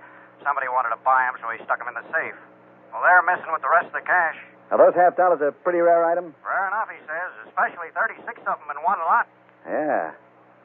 That might help, Tom. And the office manager's got a list of collectors and dealers and that sort of stuff. Good. Bring it in.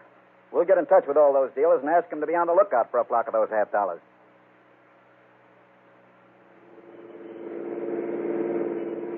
Now, listen, Yak, I can't ride around all night. I got to meet Mary Jo. What are you worried about, Blue? Let her wait. Let her wait. You don't know Mary Jo. Tell him, Tony. Tell him how she is. What's the matter, Blue? You're big enough to handle that twist.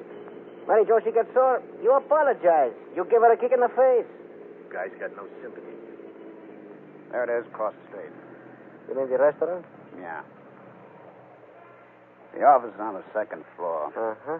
My information is every night 2 big sacks of dough go upstairs and into the safe. Yeah. They take them to the bank in the morning. Are you sure they ain't got no burglar alarm? I'm positive. Yeah? What makes you so positive, Yak? Well, they figure they don't need it. What do they figure? They're immune or something? Why spend the dough for protection when there's a police station just down the block? Yeah, but how do we get... Police station? Where? Look down the street. Now, wait a minute, Yak. Don't you think the joint's just a little risky? Police station, it ain't 50 yards from the place. And there's cops coming and going all night. That safe is loaded. Maybe so. But I want to know, can we make it? I don't think we can make it. Not with the police station so close. Listen, Blue, you just use the muscles, huh? Now, we'll have to work fast and quiet, but I think we'll be okay. For when? What's the matter with tonight? After the place closes? Why not? I got it with me, my good luck charms. Hey, fellas, not tonight. I promised Mary Jo a good time. She's getting all dressed up. Have your good time some other night. Guys. Listen, Blue, wife or no wife, when we got a deal going, nothing interferes. We work good together. I don't want no outside influences influencing the operation. It's set for tonight.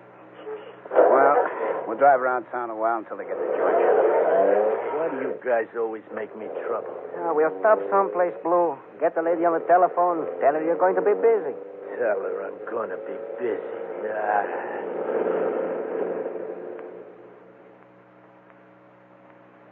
Sure, Blue. Why should those two care? Have Yak and Tony got wives waiting someplace for them? Now, baby doll. Leaving me sitting and waiting again. Ooh, just wait till I see. Listen, Mary Jo. What's it have to be tonight for? There's 7 nights in a week. Why tonight? Baby doll, Yak wants to do it tonight. Yak says there might be $10,000 in that safe. He thinks there's a good chance. $10,000? Yeah, Yak says so, maybe. Well, Blue, maybe it wasn't such a good idea to go out tonight. I'm kind of sleepy anyway. We can make it tomorrow night. Oh, that's good, baby doll. But you be sure and see that those two monkeys don't give you a short count. They won't. And bring it all home. Every penny. Okay, make it fast, Tony. Get in the doorway. Yeah. Now, let's get that door open. I think maybe with the back door it would be safer, Yak. Safer, maybe, but the front is easier. Go on, make snappy. Yeah.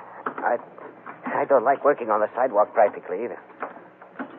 Get it under the lock. I'm doing okay. Let me handle it. Okay, just a few. Hold it. What? A couple of guys. Cops? I don't know. Stand close against the wall. Yeah. So I take my car down here. The guy looked it over top to bottom under the hood. He examined the upholstery, and I asked him, wait a minute. Have you got a light? And I asked him how much will he give me in a trade. Thanks. So? Oh, he says 1,100. 1,100, I can back it. You know what the fuck is in the town? I can't let go for 1,100.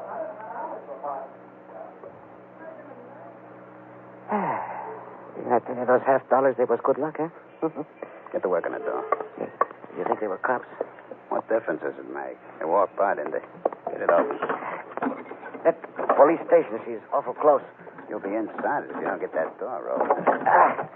Yeah, there it is. Good, Tony. Go on, you get upstairs and start to look around. I'll go to the car and get Flo to bring the tools. Well, gangbusters listeners, this gang of safe burglars, led by the daring James Yak Denter, had broken into a darkened restaurant not 50 yards from Newark's 2nd Precinct Police Station. Before the night was over, a 500-pound safe gave them the fright of their lives.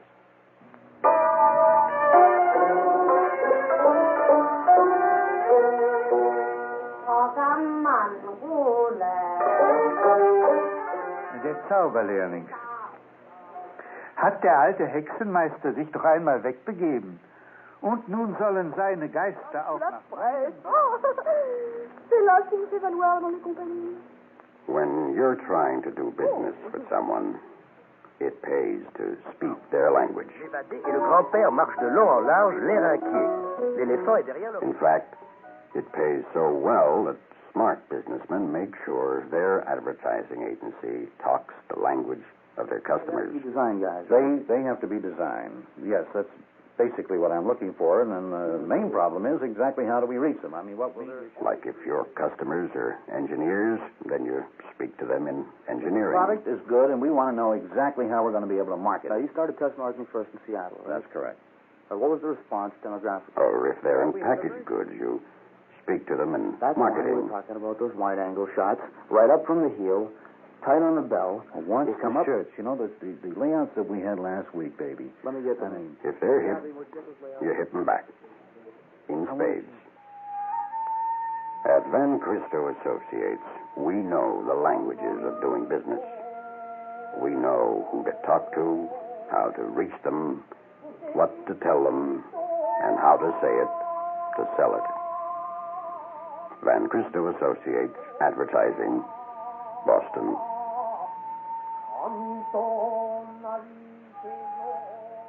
And now back to Gangbusters.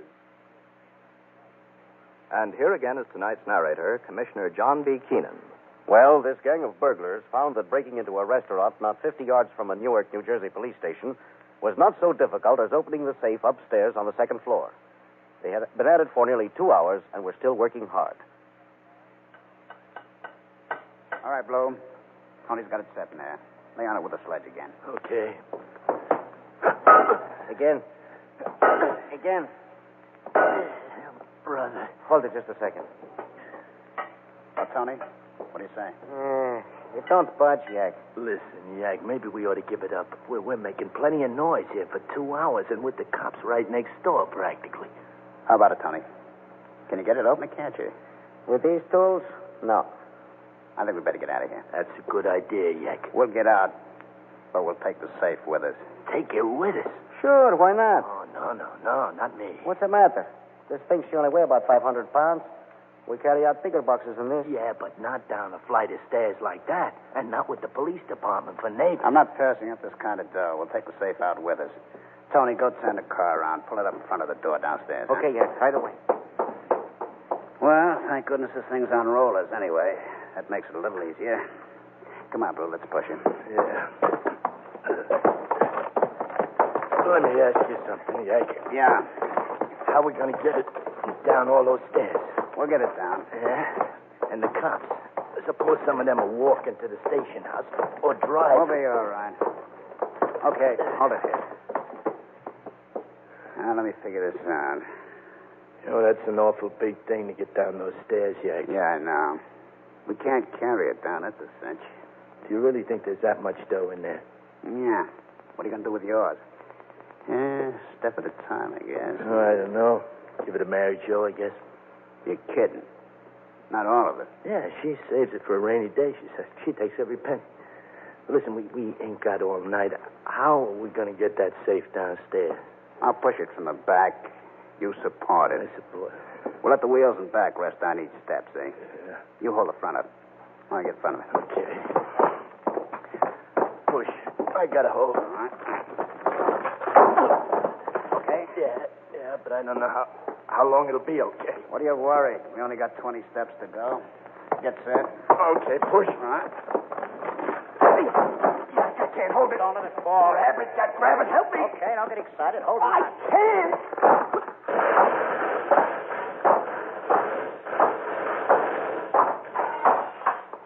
Holy jump. Right out the front door. Come on, fast. Yeah, let's get out of here. At least we get that thing downstairs. The cops will be here fast. It's sitting right out in the middle of the sidewalk. Step right through the door, but watch your fire. Yeah, I'm watching. Come on, Phillips, hurry. Get in the car. Let's get out of here. Safe goes with us. Yeah. No problems. He'll handle the wheels. Push it. Go on. Let's go. Let's go. Over the back, Tony. Yeah. All right. Three of us together. Look to Ren. Right. Up. Come on. It's no good. No good. Tony, get the car and pull one with us. Yeah, sure. Okay, come on. All right. Play on it. Come on. Come on, guys. Come on. Push him. That's it. A little more. Okay. Let's go. Here comes a couple of cops, I think. Walking. Come on, get in. Oh, three of those cops. They're walking up on us, Jack. Oh, brother. What's the matter? Get out.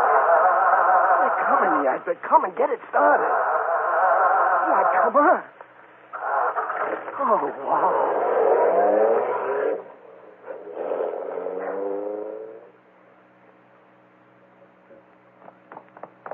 Oh, Lieutenant. Yes, Tom? The bookkeeper upstairs just finished a preliminary count on what was in the safe. How much? A little over 6,000. What a haul. Yep. Not bad for a night's work. Any sign of fingerprints up there? No, not a thing. Nothing except the tools. They won't help us much. The safe must have come down those stairs with some force. That's how it knocked the door frame clean out. Yeah. Must have sounded like an earthquake. That's going to give us a little trouble, Tom. I know the papers. They're going to play up how close this thing was to the precinct house. These guys just had a lucky break. I'll bet there's a squad car or a couple of patrolmen pass this door on foot every 5 minutes all night long. That's not going to be any answer. The only answer will be to get them. Come on upstairs. I want another look at those tools they left.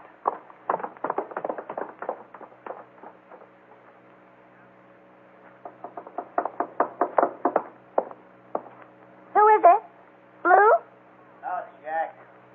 Open up. All right. Hello. Where's Blue, Mary Jo? Out someplace. That's too bad, isn't it?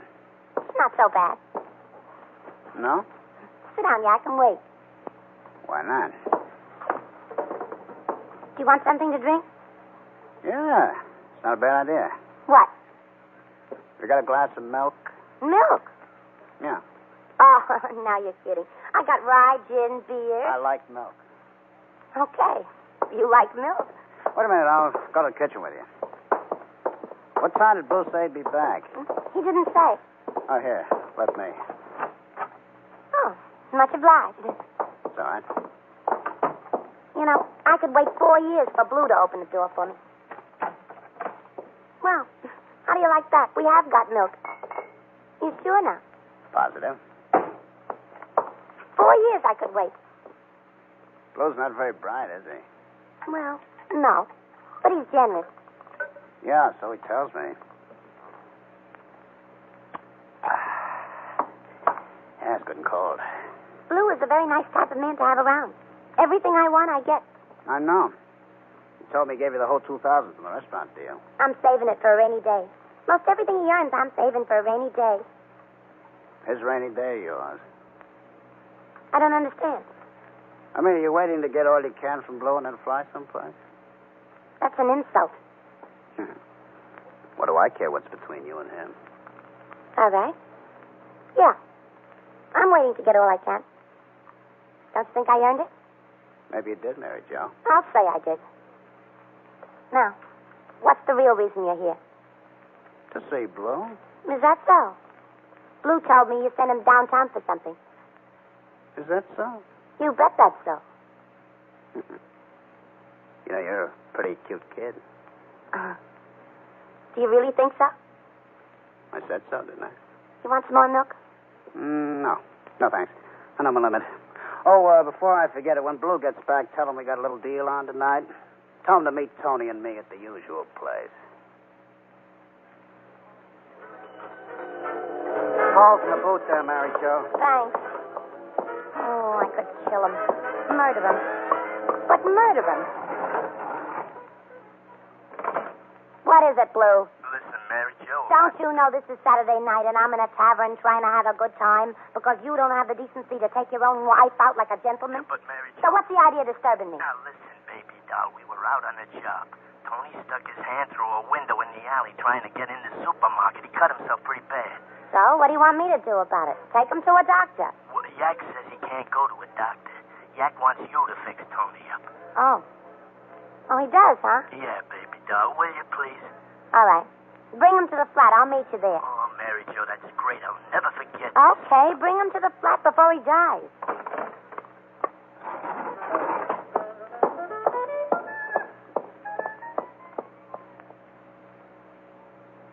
Get me one more drink, will you, Blue? Hold still there, Tony. How do you expect me to get you bandaged up if you're squirming? Tell him to hold still, Yak. Okay, I hold still. Don't look as bad as I thought, Tony. Don't look good to me. What do you know? I wouldn't have cut myself this way except my good luck charms. I lose them someplace. Those $5 half dollars, huh? Well, there you are. As good as new. Now could I have one more drink? Yeah, if... I'll get it. I could use one myself. Anybody else? I'll go with you. Have a glass of milk. Sure, Yak. We're loaded with milk. Help yourself. Thanks. Say, Mary Jo. Yeah? You think you can get away from Blue for a while tomorrow afternoon? I don't know. Why? Oh, no reason. I just thought you'd like to do a little Sunday driving with me. Why, Yak, I love it. Okay. Take you up about 2 o'clock. Lieutenant Flynn. Hello, Lieutenant. Sergeant Tom O'Byrne. Yeah, Tom? Listen, maybe we got a break. The 3rd Precinct Desk Sergeant just called me. A kid walked into the station house with 12 of those Columbia Exposition half dollars. Where'd he get them? Well, he was on his way to Sunday school and found them in an alley behind a supermarket out there. They were all in a little chamois bag. Behind a supermarket? That's what the kid said. Was the supermarket broken into last night? Oh, we got no report of it, Lieutenant. They're not open today. Well, meet me down at the garage. We'll run out there and take a look around. Right now. Okay, Mary Jo. We can get rolling again. Well, this has certainly been a fine Sunday afternoon ride. I thought you were going to take me out in the country for dinner or someplace. I like to ride around in town, Mary Jo. And what was the idea of stopping here and getting out for a walk around the grocery store and leaving me sit in the car? I had to look at something in back of the supermarket. What kind of a good time do you call that? And all the trouble I went through to get away from Blue. I'll tell you what, Mary Jo. I'll take it back to him right now. Oh, now you're going to do me a favor. No. I'm going to do Blue a favor.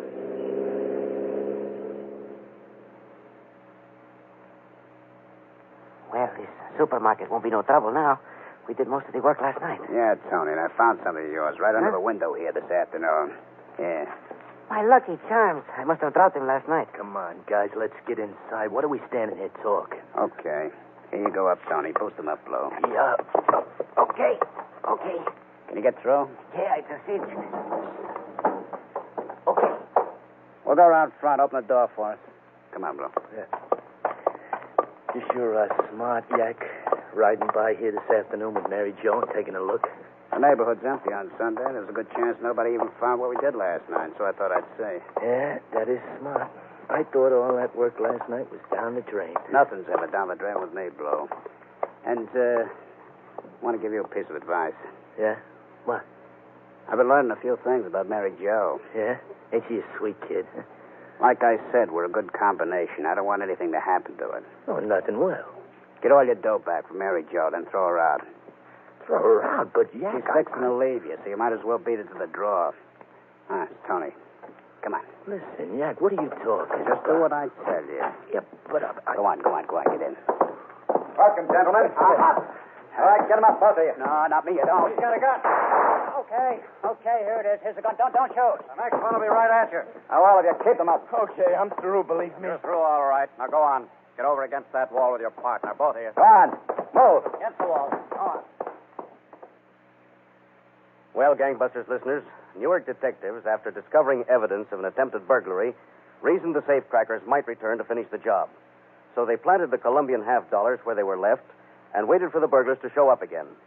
James Yak Denta received a maximum sentence of 28 years and Tony Palumbo 21 years in New Jersey State Prison. Their accomplices received lesser terms. Thank you, Commissioner John B. Keenan, for this most interesting case history. And gangbusters, congratulations to all the officers of the Newark Police Department who participated in the investigation leading to the arrests and convictions.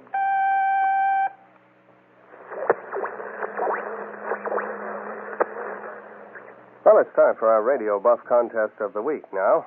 We're going to ask you a question about old-time radio, and if you have the answer, you just send in your answer to Radio Buff, Van Cristo Radio Theater, 18 Newbury Street, Boston, 02116. Last week's question concerned the theme of a program concerning a United States woman senator who had succeeded her husband, believed lost in the war. The theme was, of course, Claire de Lune, and our winner, drawn from all correct entries, Mr. Alan Teed of Salem Street in Rockland, Massachusetts. Mr. Teed will soon be receiving his copy of Orson Welles' production of The War of the Worlds. Now, for your chance to win a copy of this famed production, listen closely. A daily adventure series about newlyweds ran into trouble when they had a radio child who proved unpopular. A heartrending death sequence wrote the child out of the series. Edith Davis and Les Tremaine played the couple, and this music was the theme of the program. Will you please tell us the name of this music?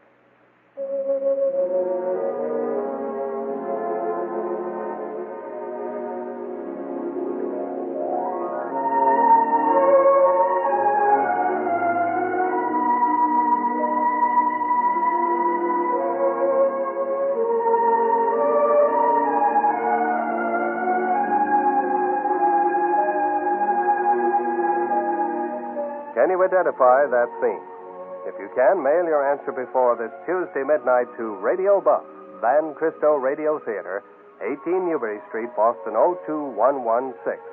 One winner will be drawn from all correct entries. The judge's decision is final, so mail your answer now. Tell us the name of that theme. Mail it to Radio Buff, Van Cristo Radio Theater, 18 Newbury Street, Boston, 02116.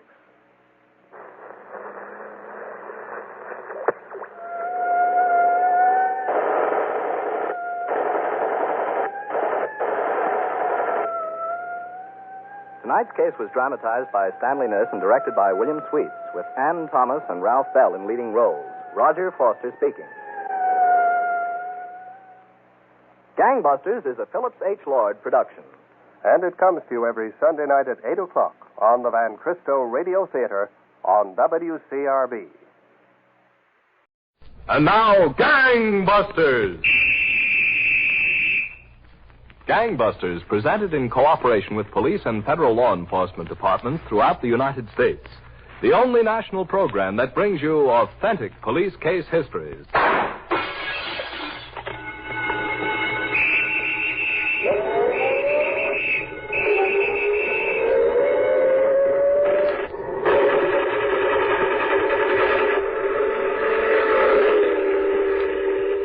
Tonight, the case of the Tennessee Valley Killer, who rode high from one robbery to the next until a cow doctor from the hills became too attached to his avocation. And now to Gangbusters and facts that show the operation of our law enforcement officials in their war against the underworld. Gangbusters has asked the Honorable Lynn Bomar, Commissioner of Safety, State of Tennessee, to narrate by proxy tonight's case. The inside facts in the case of the Tennessee Valley Killer. Commissioner Bomar, from what you've told me, the criminals in tonight's case certainly must have been a weird aggregation. That's one description of them, Don Gardner. But their weird characteristics, especially those of the gang leader, made them no less dangerous. As a matter of fact, this gang leader was at one time considered the most dangerous fugitive at large in the country. Oh, well, why don't you tell us about him, Commissioner? All right, Don. I think it would be best to begin a short time ago at a county seat in a tobacco-growing section of North Carolina. One noon hour, the proprietor of a local tobacco warehouse walked down to the courthouse square and approached a stranger who was sitting alone on a bench.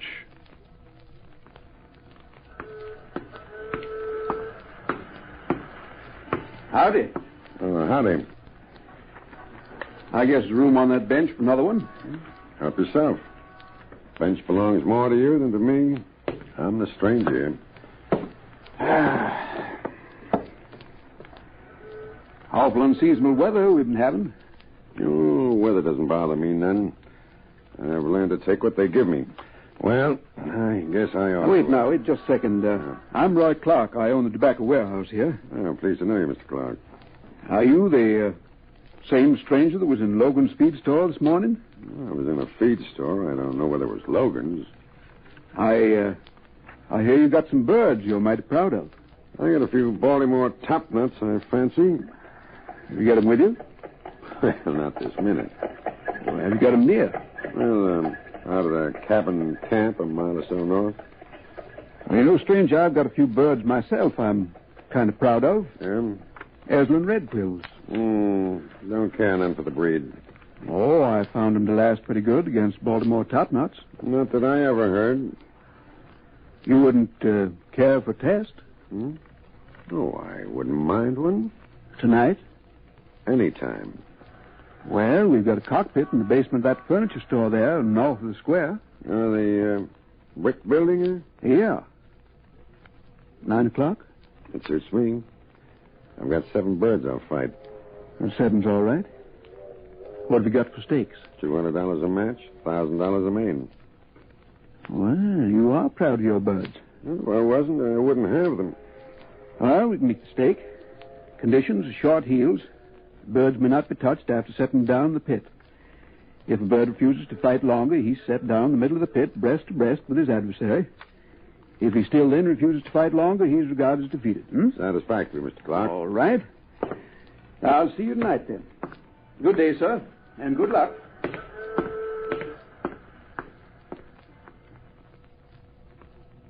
I don't know, Troy. $200 a match and $1,000 a main? Them Aslan red quills and Mr. Clark's are birds with spirit. Maybe you bit off more than you could chew. Don't you worry about it, Doc. I'll handle the business arrangements. You just look after the chores. Come in here, Grant. Come in here. What's been keeping you? What did I ever get myself into? Spring water. Honest, Doc. Ordinary tap water ain't good enough for you. Where's the pail bucket at? Where'd you think? Up there next to the roosters. Roosters. Can't you get it through that thick Yankee head of yours that fighting cocks is fighting cocks? They're still roosters to me. Ah. The only way I'll have 'em's with mashed potatoes and gravy. What's the matter, Grant? Haven't you got no sporting blood? Yankee blood. That's what he's got. Yankee blood. Go on. I got your spring water. Go on, attend to your chickens. Chicken? Now, see here. You weren't... Doc. Go on. Get them birds shaped up. Fine lot of appreciation anybody gets around here. Spring water, graham bread for a bunch of chickens. That's what puts them in the best shape. Because that cow doctor says so? Because I say so. Oh, now look, Troy. It's okay for a guy to have a hobby. I got nothing against that. But I've been knocking around since who knows when. This is the first mob I ever ran into that operates with a bunch of chickens and a cow doctor. We've been doing okay with the chickens and the cow doctor, have we? Well, there's lots of ways to do okay. I like this way. We get what we're after and I have a little sport. All right. What's the deal for tonight? The first 2 birds go into the pit at 9 o'clock. With the 7 matches, we ought to be busy there nearly 2 hours. What about the warehouse? You sure nobody will be around? Look, I know these folks. They'll all be at the cockfight. You won't have no trouble. You can be in and out of that safe in plenty of time. Some job you picked out for me. You can do it. You'll have Doc to help. Some help. Probably treat that safe like an ailing calf. Just you do a good job. After you get finished up, come by the cockpit. I'll stall the matches as long as I can until I see you. Well, okay. But have them birds of yours win, will you? I don't feel like breaking into a safe and then having to pay out all the dough in bad bets. You just open up that safe, Grant. I'll see the birds come out okay. Aslan red quills. Mr. Clark thinks they're any match for a Baltimore top-knots. He's got another thing coming.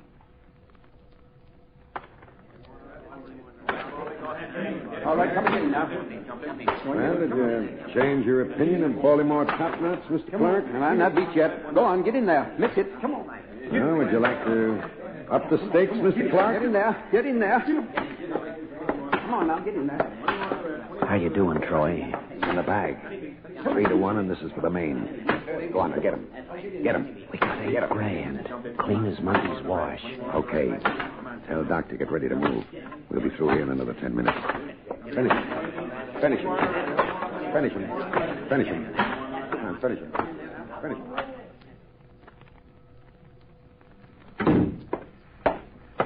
You're Mr. Clark? That's right, sir. My name's McDonald. I'm Special Agent of the Federal Bureau of Investigation. Oh, yes. Sheriff called and said you're on your way over. Sit down, sir. Thanks.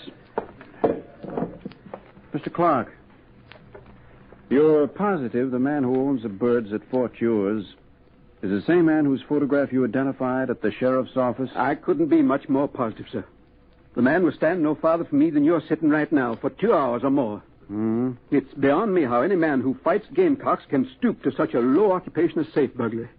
Yes, I can see your point. I had no idea, Mr. McDonald. No idea at all. Imagine burglarizing my safe here at the warehouse while I was engaged in a sporting match. And he was well-spoken, too. Well, that makes no difference, Mr. Clark. There are lots of well-spoken criminals. And their specialty is disarming such victims as you. Did you know that this man, Troy Blankenship, is wanted in at least a half-dozen states? Oh, no. Did you know that he killed a police officer? What? He's a murderer. A murderer? That's right. He escaped North Carolina State Prison some time ago. He almost committed a second murder when he assaulted a guard. Since that time, he's been responsible for robberies and burglaries here in North Carolina and Virginia, Ohio, Indiana, Kentucky, and Tennessee. Well, so you can see how important it is for us to apprehend him. Yes, sir, I can see. And a man who breeds gamecocks. Now, Mr. Clark, I want to go over every word that passed between you and Troy Blankenship. Perhaps somewhere in your conversation he dropped a hint that would give us an idea of his present whereabouts. All right, Mr. McDonald, my time is yours. Well, Don, there wasn't much Mr. Clark could say that would lead authorities to the whereabouts of Troy Blankenship and his gang. By that time, they were well over the state line and had arrived at a small town with the intention of robbing a post office safe of a sack of registered mail they knew to contain an enormous amount of cash. But Doc's passion for cow doctrine led his companions to the brink of disaster, as you will see. Now, back to Gangbusters.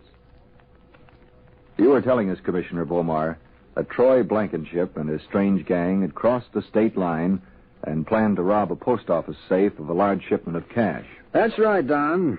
Once at the town, they sought to determine the exact time the shipment of cash would arrive. Troy Blankenship and the criminal Grant stood on the platform of the local railroad station shortly after the afternoon train pulled in. Okay, Grant, I've seen enough. Let's go. Yeah, right with you.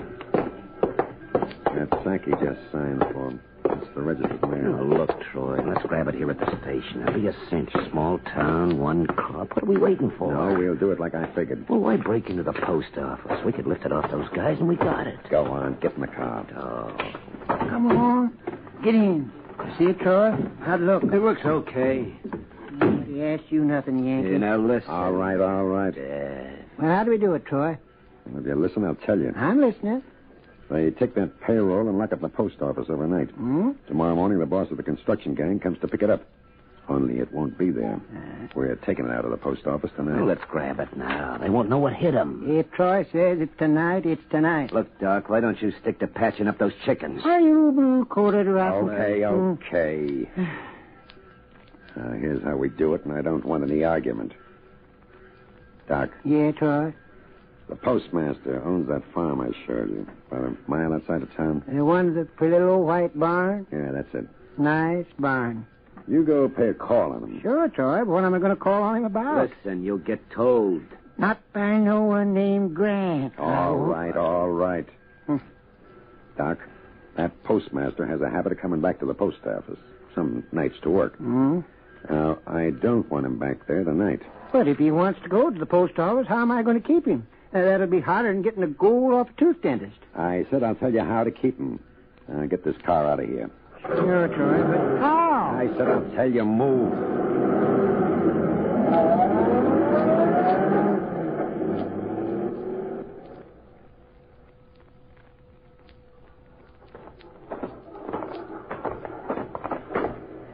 Afternoon, Mr. Postmaster.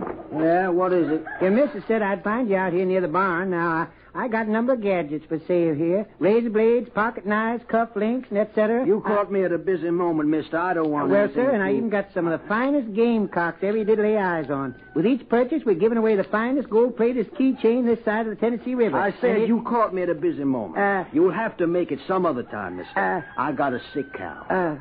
Sick cow? Yeah. Did you say a sick cow, Mr. Postmaster? I was just going to call the veterinarian. Mr. Postmaster, you're the most luckiest man in the county that I come along. I'm a natural-born cow doctor. Been fixing cows since I was just a kid of a boy. Yeah, but I'll have that cow brood well again before any veterinarian fellow could even get halfway up the hill. You just show me where she is at. Well, she's right in the barn, but don't you think it might... lead me there, Mr. Postmaster. Just lead me there. Well, right this way. I'll have it fixed up in no time. No time at all. In here. Brute sounds sick, all right. Yeah. I can tell from here what's ailing her. It's a bad case of traveling Breyer stilts. Traveling Breyer stilts? Yes, sir. And I can fix her up in a jiffy. I'll have her back on her feet come night and giving milk come morning. If it's that serious, I suppose I should get in touch with the veterinarian. Oh, it's serious, all right, but simple. Simple as they come. Now, I noticed I come up the road, you had some nice tall pine trees a-growing. How old are them pines? I don't know. Well, pine needles got to be from trees just the right age. Now, I got some right age pine needles over where I'm staying. Well, now, look. Now, Mr. Postmaster, now you get me them mustard greens and the brine water. I'll be back here in a half hour with the pine needles. Now, don't touch that cow till I get back.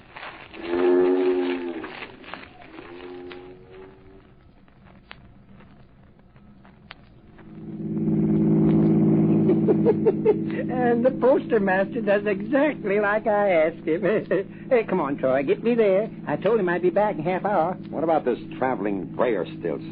I never heard of any such cow sickness. You didn't? You know I didn't. Oh, Troy, I'm ashamed of you. Ashamed to death of you. They had an epidemic of traveling Breyer stilts back in, 03. It darn near killed every cow brute in both Carolinas. Yes, sir. Traveling Breyer stilts. Darn near every cow brute in the whole South died. You should have done it like I told you and forgotten about the cow doctrine. I'm keeping the postmaster away from the post office, ain't I? Keeping him away. Hey, go on, Troy. Drive me there. That cow needs me. Yeah, like I need you. I know you need me, Troy, but you can get into this post office without me. I guess you can do it.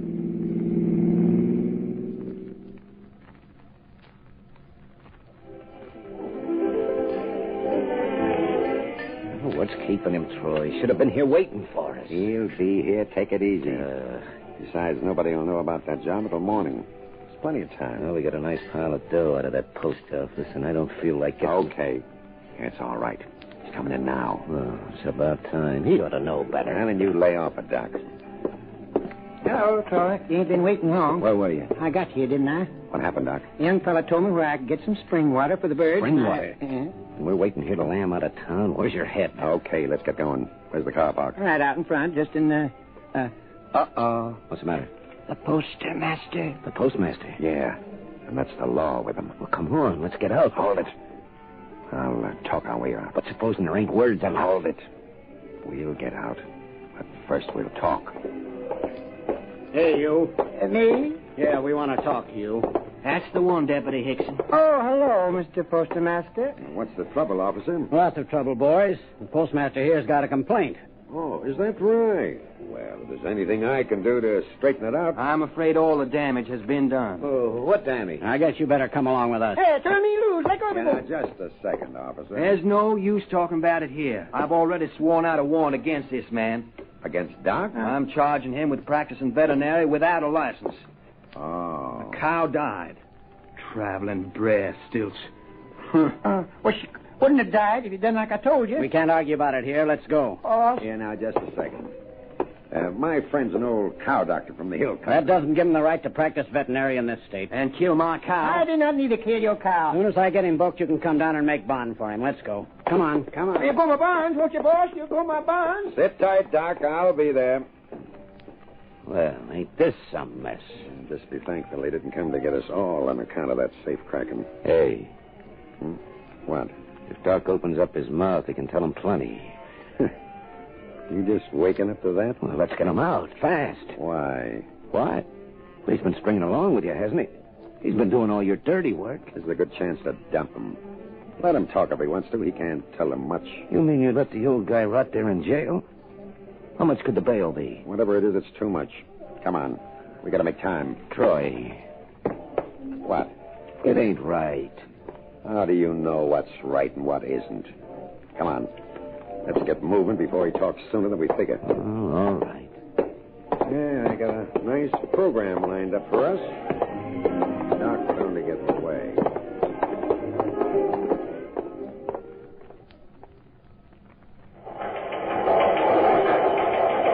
Attention, all field officers and headquarters.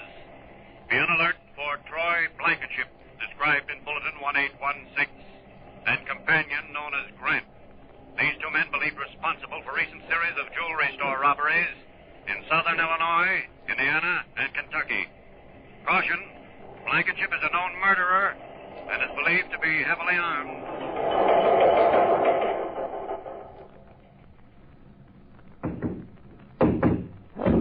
Okay. Take it easy, will you? Time coming. Yeah? Who is it? Me. Open up. Oh. Hello, Troy. Come on in. What's the matter with you, Grant? How many times do I have to knock? I had a big night last night. Yeah, well, you've been having too many big nights lately. We're making dough, aren't we? What do you expect me to do with it? Open a bank account? The big times are over, Grant. We're moving out of here and going back to some real work. Oh, what's your hurry? Let's stick around and enjoy our score a while. Nothing doing. It's East Tennessee and back to work. Go ahead, Troy. You write me how you make out. You're coming with me. No, I don't think so. I like it pretty much here. I said you're coming with me. You're not going to push me around like you pushed that cow, Doctor. I said you're coming along. Yeah, that's what you think. Now get your hands off me. Oh. Okay. So you've taken up playing with knives. Sure, Troy, and this one will fit right in between your ribs. You want a sample? Just try something. Now get out. Okay, Grant. I guess you don't want to come with me. I'm glad you know it. Well, Give me that knife. No, let go. No, Troy. Troy. What are you trying to do? Troy. Thanks. Thanks a lot for the knife. Oh, now, wait a minute, Troy. Troy, I'll go with you. When do you want to leave? Soon, Grant. Real soon.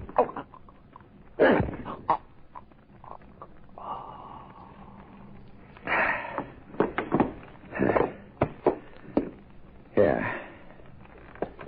Here's your knife.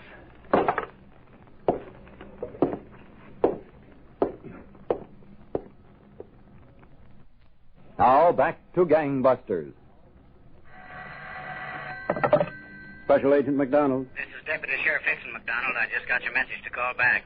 Look, Hickson, Grant regained consciousness again. I was out at the hospital to see him. Yes? He says now that before his argument started with Troy Blankenship, they were talking about some jobs in East Tennessee. Any place specific, McDonald? No, that's the trouble. East Tennessee takes in a lot of territory. Troy might have changed his mind after the fight. I know, but our only lead, and you know he's pretty fond of cockfighting. So I hear. Well, there's some places where they still hold cockfights in East Tennessee, aren't there? Yes, some places, but it's not exactly legal, you know. I know, but they do hold cockfights. And if Troy Blankenship's in the neighborhood, he's going to show up. I'd say he would. Okay. Supposing I come over to see you in the morning. We'll figure out how we're going to get all those sporting exhibitions covered.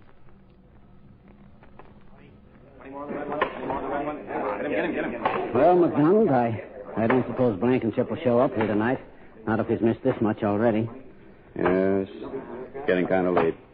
Come on. Yeah, I had enough of this. And I've heard about another cockfight that's supposed to come off near Del Rio tomorrow night. Do you want to look into that one? By all means. Leaving's early, gentlemen. There's still 3 matches to go. Yeah, we got a long drive. I can't stay. Good night.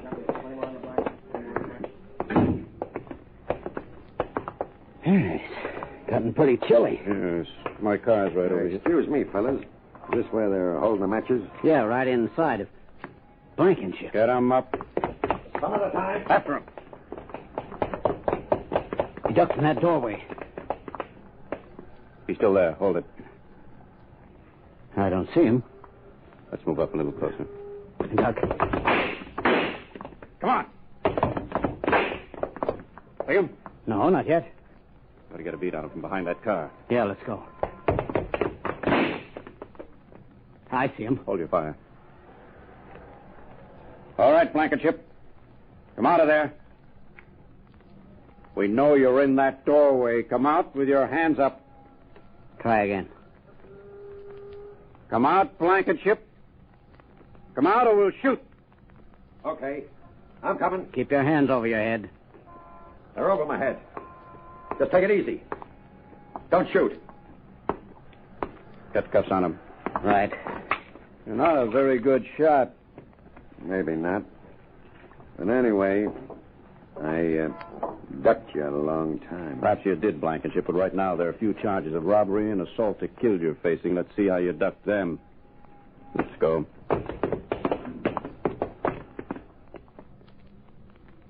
That, Don, was the end of the road for an unusual public enemy. Troy Blankenship is now back in North Carolina State Prison, where he is serving out his term for murder. Well, thank you, Commissioner Beaumar, for this interesting case history. And gangbusters, congratulations to all the officers who participated in the investigation leading up to the recapture of Troy Blankenship.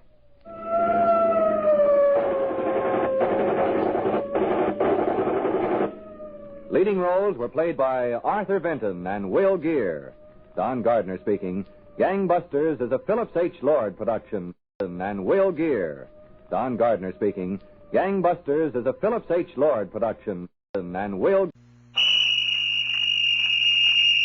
Now in cooperation with police and federal law enforcement departments throughout the United States, the only national program that brings you authentic police case histories. Gangbusters.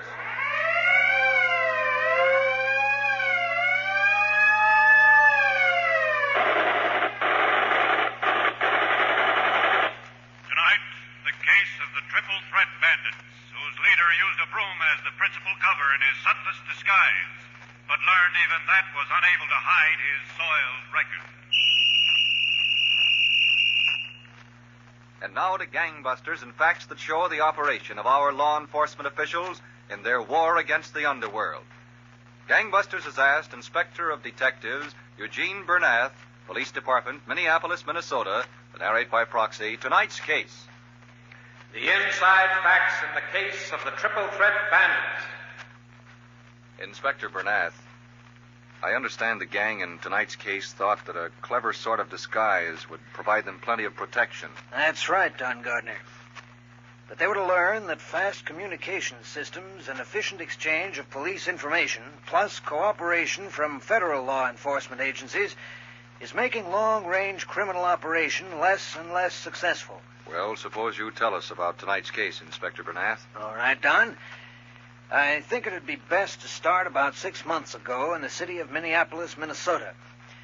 Near the ballpark of the Minneapolis Millers, at a bar patronized by the sporting crowd, a stranger was buying drinks for the few hangers-on remaining late one night. He was just finishing one of his favorite stories as the porter approached with his broom to gather in stray cigarette butts.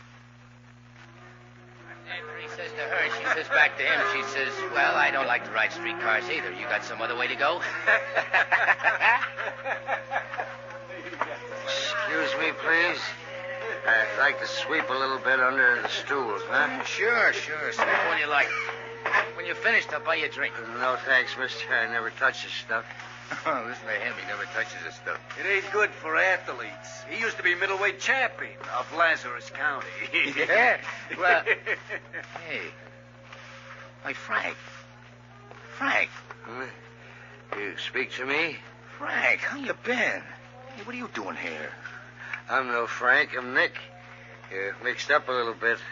Excuse me. There's more cigarette butts over there. Hey, come on, the guy's punchy. How about another story? Yeah, in a minute. Hey, Nick. Whatever you call yourself. Yeah? I'd swear you're a guy I used to know. A guy named Frank. He wasn't no boxer. Is that right? No kidding? No kidding. It's Nick, not Frank. Excuse me, mister. Now, wait a minute. Yeah?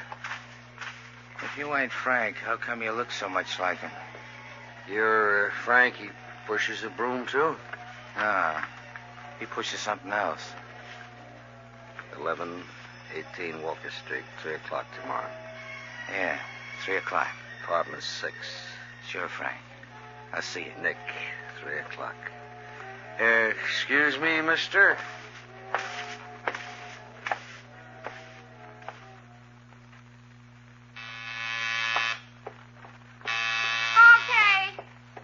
Okay, don't lose your head. Who is it? Me. Oh, you. Yeah. Just a second, you. Come in, you. Come in. Where's Nick? Oh, someplace. Come on, I'll fix you a drink. I'm not interested in a drink. Where's Nick? I got rye and scotch and gin and rye. That's all. I never drink in the afternoon. Neither do I. But I read in the paper we're having a total eclipse. Look, lady, just tell Nick that Sino is here. I got a little date with him at 3 o'clock. Did you say rye? I said Nick. Oh, yeah, Nick. Nick and soda or water on the side? Excuse me, but did anybody ever tell you about orange juice? Sure. Nick. Uh-huh. Now we're getting someplace. If you'll just... Hey, Sino. Frank. Come in here until I finish getting dressed. Goodbye. Don't drown in that stuff. Come in, Sino. I'll be dressed in a minute. Sure, Frank. Nick. Okay, Nick. Look, who's the female rum-dum? Yeah, Vicky, if that's her name. She's my housekeeper. Okay, say no more. But doesn't that Kentucky ketchup she drinks get in the way of her duties, whatever they may be? Yeah, she's carrying some kind of torch. She's sober when she has to be. And what about that routine with a broom? What kind of a gimmick is that? It's a job. I told the guy I was a fallen gladiator of the ring. Oh, I got a job. Fine job. Who needs it? How do you like this shirt? Made to order. $18. For one? Now, how many do you think? A dozen? Gotta have something to wear to work. Sino, how'd you like a soft spot? With a broom, no thanks. I've been tearing this town apart. And St. Paul, too. Back and forth across the river. Liquor stores are a push of it. Alone? Mostly. Vicky helps with the driving and the casing when I need her.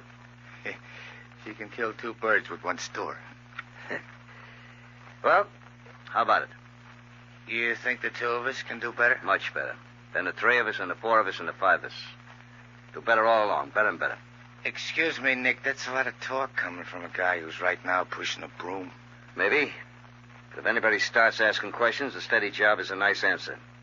Also, that tavern's going to be the one big touch before I blow this town. Yeah, I can see how big. $1.34 and 2 quarts of beer. You see, you don't know nothing. Okay, tell me something. On certain nights, the safe in that joint has got nearly 30 grand in it.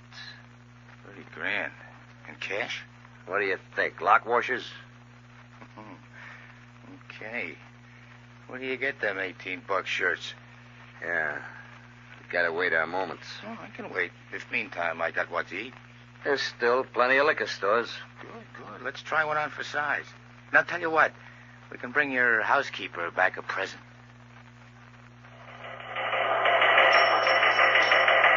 Inspector of Detectives, Minneapolis, to Chief of Detectives, St. Paul. liquor store bandit also joined here by number 2 man of similar description. 2 jobs last night.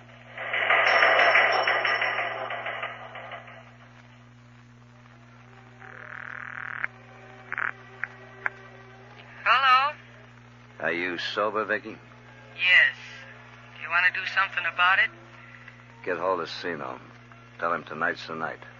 Safe is loaded. I wish I was. Tell him to be at the back door 5 minutes after closing. 5 minutes after closing. I'll tell him. You be there with a car, just at the spot we figured.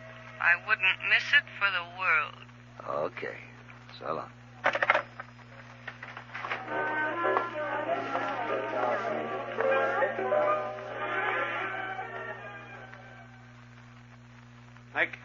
Nick. Yes, sir, Mr. Lander. Let's get the place cleaned up fast tonight. I want to get home as quick as I can. Yes, sir, me too. Let's get cleaned up fast, huh? Nick. Yes, sir, Mr. Lander. Where you going? Well, just to dump the trash out and back. Oh, yeah. Well, make it snappy. You know, like it was the 10th round coming up. Yeah, sure, make it snappy. Everything make it snappy, eh? Yes, sir, snappy.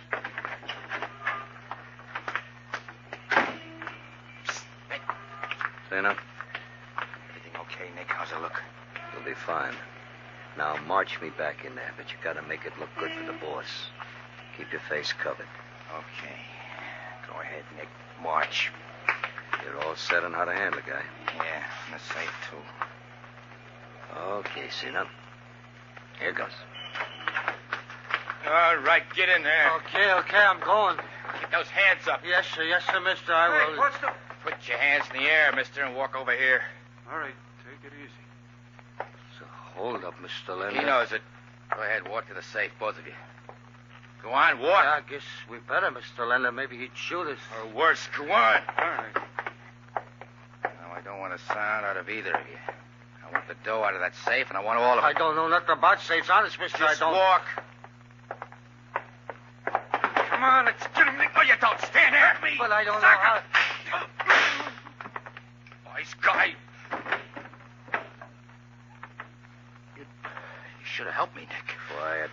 I didn't figure he'd fight the gun. Shut up. He's dead. Go on, get out of here. But he's dead. We might as well get the dough. How are we going to open a safe? Go on, scram you. What about the cops? I'm in the clear. Go on, get out. Yeah, I'll see you later.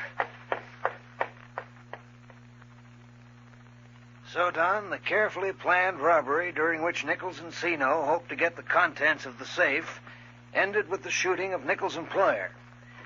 Nichols waited for the police to arrive at the scene and told them the story he'd so carefully contrived. But the case suddenly took a fantastic turn, and the gang leader found his plans might very well lead to immediate arrest. Now back to gangbusters. Now, you were telling us, Inspector Bernath, how the criminal Nichols staged a hold-up at the Minneapolis Tavern where he held a cover job. That's right, Don. But the crime took an unexpected turn when Nichols' confederate, Sino, shot the tavern manager. Sino fled the scene, and as Nichols brazenly phoned for the police, Sino returned to Nichols' apartment where he met the girl, Vicky. Oh, shut up, will you? What's the matter with you? Can't you lay off that bug juice for a while? We got troubles. What's a little thing like murder? Keep quiet about it. What are you blabbing your mouth off for? Brother, you need a drink. It's the last thing I need. Wish the devil they could get here. So do I. I'm getting hungry. Where do you keep those matches? If they were any closer, they'd strike on your nose. The table, they're right on the table. Oh, yeah. Thanks. You want a cigarette? Nasty habit. I hope Nick's got some ideas. I hope... Is that Nick? Who else? If he isn't feeling better than you do... Hey. What? Just a minute. I'll get it. Nick. Yeah, come on, open up, will you? Yeah, sure.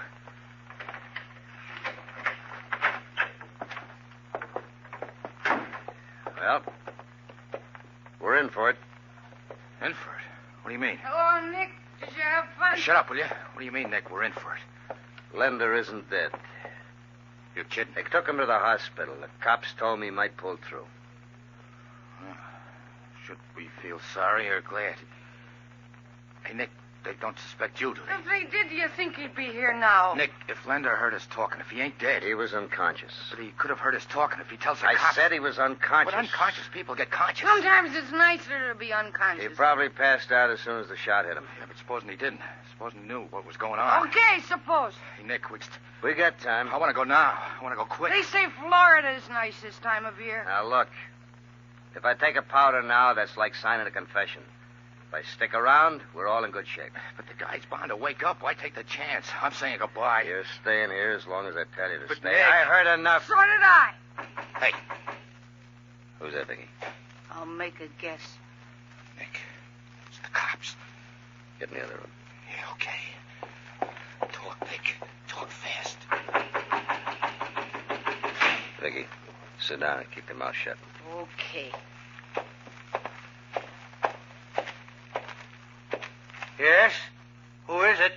Police officers, open up. I see you made it home all right, Nichols. Yeah. I figured home was the best place. That's a good way to figure. Oh, Vicky, this is Detective Olson and Detective... Wetherill. Detective Wetherill. Glad to see you. Me too. I just spoke to the hospital, Nichols. Oh, yeah. How is Mr. Lender? Is he any better? Much better, Nichols. Oh, good. I was wishing he would be. Nice place you've got here, Nichols. Yeah, it's okay. Hey, like I told you, I was smart. I saved a little from the fight game. Oh, yeah? What's in there, the bedroom? Yes, that's the bedroom. What's the doctor got to say about Mr. Lender? Go through that to see him shot down like that. Must have been pretty rough. Yeah, rough. That it was, rough. Nichols, we think we might be on the right track of who that gunman is. Yeah? We think it's one of the two men who've been holding up liquor stores here and in St. Paul. I'd sure like to see them caught. I don't think you'll have long to wait. Who's this guy? I'd like to get him in a ring or something. Well, I'll be satisfied when we get him in our ring. Olson, show him that picture. Sure. Take a good look at this picture, Nichols. Yes. Tell us whether that's the man. Well, before the guy had his face covered. You said that. Yeah, but the eyes look the same. I'll never forget those eyes. Thanks. Come on, Olson, let's go. Yeah. We'll be in touch with you, Nichols. We can reach you here, huh? Yeah, yes, sir, here, or at the place, sir. Well, just so we can reach you. Good night. Good morning. We'll be seeing you, Nichols. Let's go out and run around the block. That wasn't Sino's picture. Nah, some guy I never seen before. Congratulations. Sino's right, baby. That was too close. Getting out of here. Let's start packing. Good. I love to travel.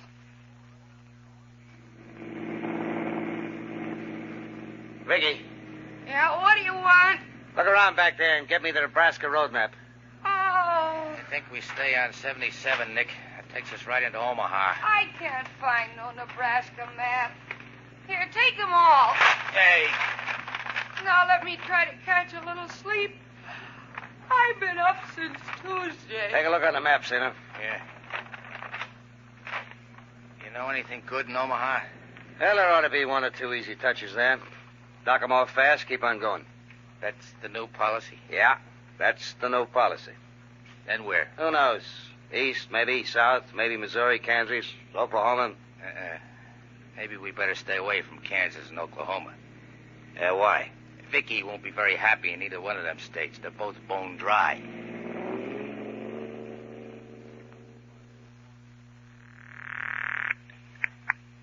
Detective Olson talking. This is Wetherill. I got news for you. Yeah? What is it? I went around to the tavern to give Nichols a look at some more pictures. And? And he didn't show up for work tonight. Would you try his rooms? I certainly did. He moved out this morning, and the janitor said he was in an awful hurry. Well. Looks to me like we couldn't see the forest for the trees, Olson. Yeah. The janitor said the girl went with him and another guy. And from the description, the other guy looks like the one that did the shooting. Did you get into the place? Yeah, it was in pretty much of a mess, but I found one little item to write home about. Come on over and we'll figure out what to do about it.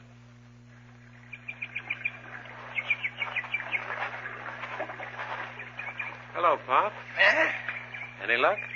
Oh, no. But I don't fish to catch nothing particular. Oh. It's just relaxing. I see. Well, you mind if I relax a while? No, help yourself.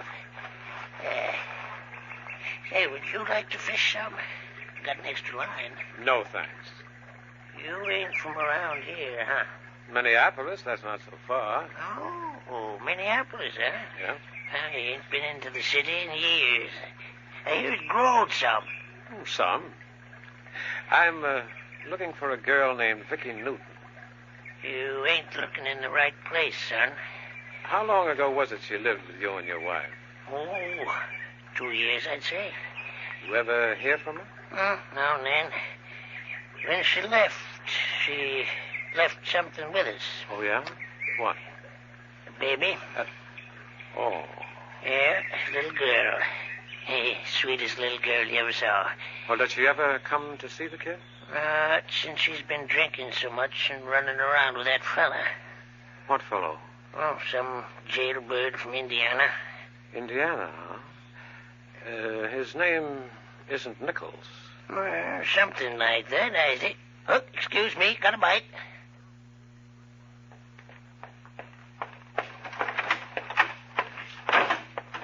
Hey, Nick. What? Zeno just told me. So he told you. What have you been doing? Stealing my act and hitting the bottle? Well, look it. Why go back to Minneapolis? Minneapolis owes me something. Owes you something what, for crying out loud? I waited months to knock over that tavern when the safe was loaded. And that door blank. You're not going back for that. We're driving tonight. You're crazy. Wouldn't you like to see your kid? No. Not much you wouldn't. But suit yourself. I'll be packed. What time do we leave? As soon as I get the car gassed up. Is that the call? That's it, Wetherill. Okay, I'll take it here.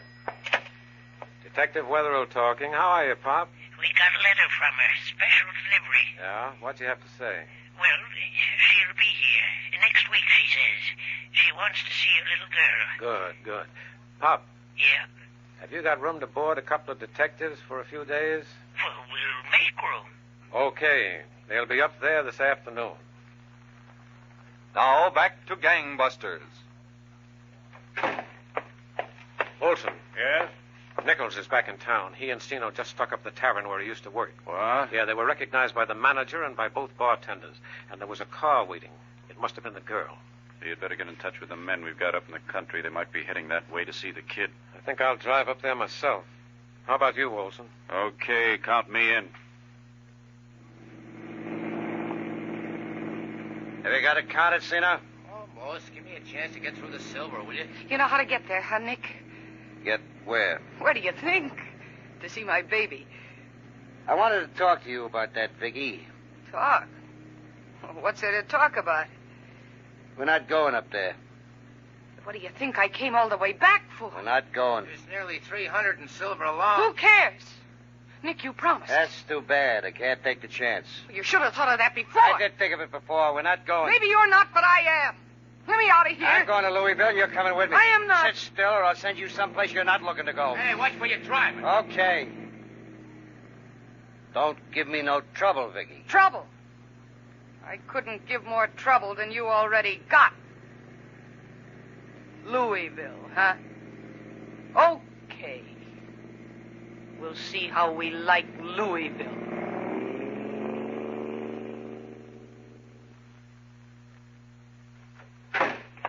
Ah, hello, Cena. When'd you come in? I've been sitting here a while. How is she? How do you think? This Nick beats me. If you need a dame around, so dump Vicky and get one that ain't a bottle jockey. There's plenty, you know. She was getting okay. She was laying off the stuff, and when we got back to Minneapolis, she was fine. She ain't been fine here in Louisville. Oh, I don't mind somebody taking a drink, but if there's something I can't stand, it's a boozer. Especially a female boozer. Okay. Hey, you don't think it has something to do with her not seeing her kid, do you? How do I know? She never talked about the kid. Should have let her see the kid, you promised. Don't you start. Nick. Yeah? Look, how about giving Vicky the pitch? Let's leave her and blow. I was thinking about it, but it ain't right exactly. Look who's getting a conscience. Ought to be coming around soon. Run down to the drugstore. Get a couple of containers of black coffee, will you? Bring your bromo with us. Okay. Make it snappy. What a deal. Gotta take the bad with the good. Hello, Sino. Hey. Take it easy. You couldn't get away if you tried. Okay, copper. I ain't trying nothing. Lean up against that wall. Yeah, sure. Hold still. I ain't carrying nothing. Nothing on him. All right, Sino. Walk back to Nichols' store. Oh, now look. He said walk. You'll knock, and when Nichols answers, tell him you forgot something. Yeah, if you say so. Anybody with him? Just a dame, but she passed out cold. Okay. Knock. Oh, I listened. Go on, knock. Keep out of sight, Olson. Yeah. I thought I sent you for coffee. I forgot something, Nick. Crying out loud. Can't you get it through Get your... him up. Up. Okay, I'm through. Now. Both of you back up in there. Where's the girl? She's in there. She's out. That's too bad. We just wanted to thank her for the letter to a little girl and for mailing it from Louisville. Well, how do you like that? You want to know, Sino? We like it fine. Okay, Sergeant. Let's get him going. That, Don, was how the criminal activities of Frank Nichols came to an end. He and his Confederates were returned to Minneapolis and stood trial for robbery.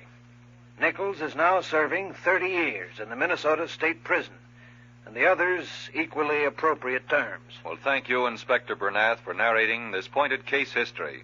And gangbusters, congratulations to Minneapolis detectives Arthur J. Olson and Charles Wetherill, and to all the other law enforcement officers who worked so hard in bringing these criminals to justice.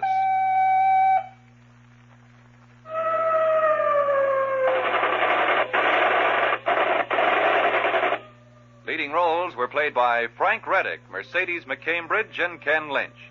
Don Gardner speaking. Gangbusters is a Phillips H. Lord production.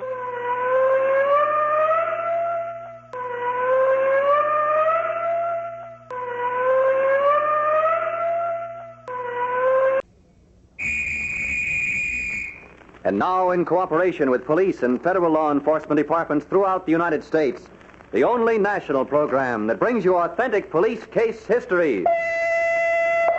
Tonight, the case of the horse race hijackers who found a bulletproof racket to rob Peter without paying Paul, but who learned too late that the law itself is bulletproof. And now to gangbusters and facts that show the operation of our law enforcement officials in their war against the underworld.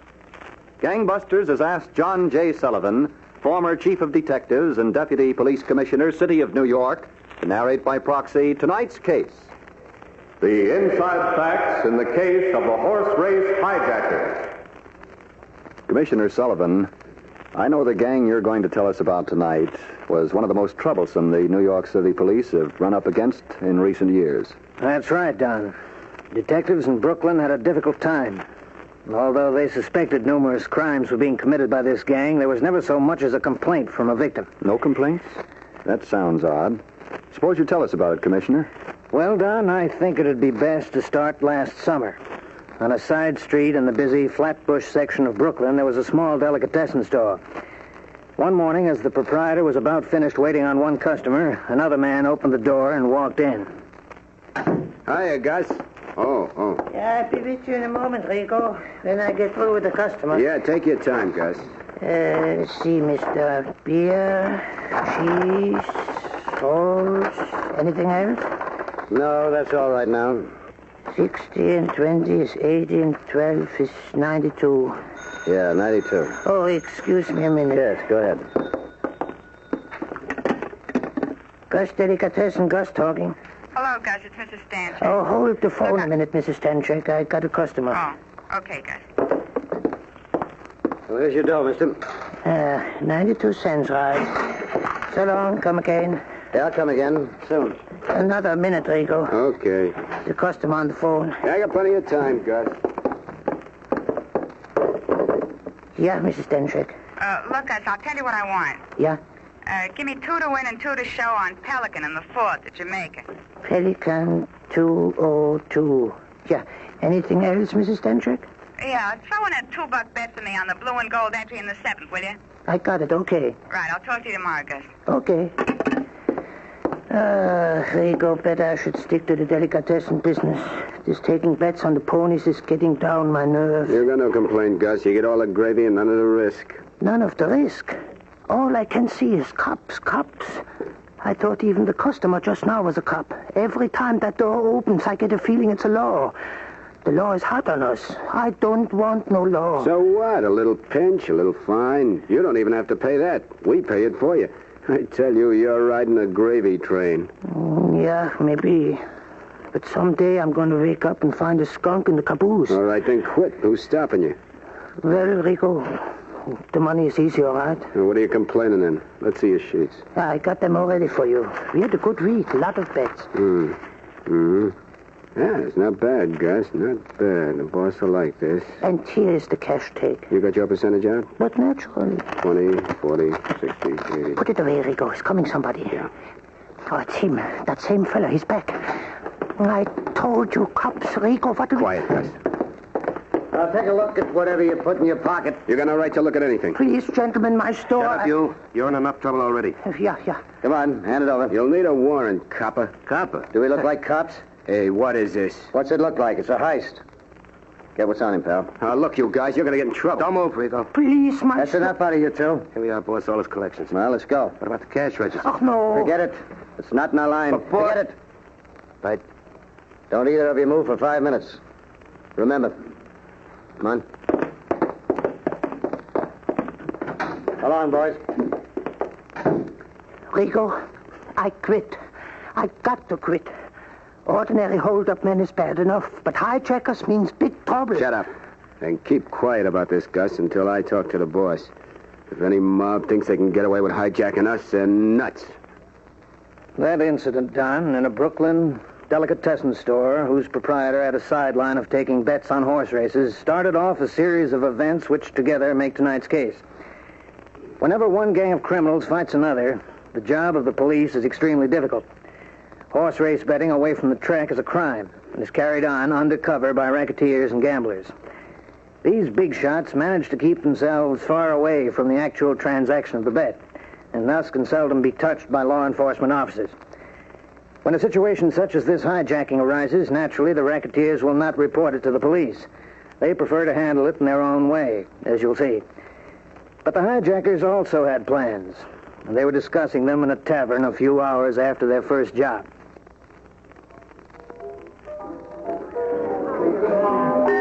Now look, Cahill, you still got to sell me. Maybe we were just lucky. Well, you'll have to make up your mind, Luke. In or out. It was a cinch the way we handled that job in the delicatessen store this morning. We can repeat the same thing 100 times. Yeah, but you know what I'm worried about. Those bookies are tough if they want to be. They got all kinds of muscle men. We can't go around knocking over their collectors without getting the big shots peeved. Yeah, I'd let them get peeved. As long as we don't have cop trouble, I'm not excited. Yeah, that's another thing. What makes you so sure the cops won't stick their nose in, huh? Yeah, use your head, Luke. If you were taking bets on the horses, would you run to the cops should some hijack your money or collectors? Nah, not in your life you wouldn't. The cops would throw you in a can sooner than look at you. Okay, we'll try it until something better turns up. What could be better? This is the safest pitch in the world. A few weeks' work, make us a rich bunch of boys, and without a beef to the law from the gamblers. That's all. Just a few weeks' work. Now let's get to it.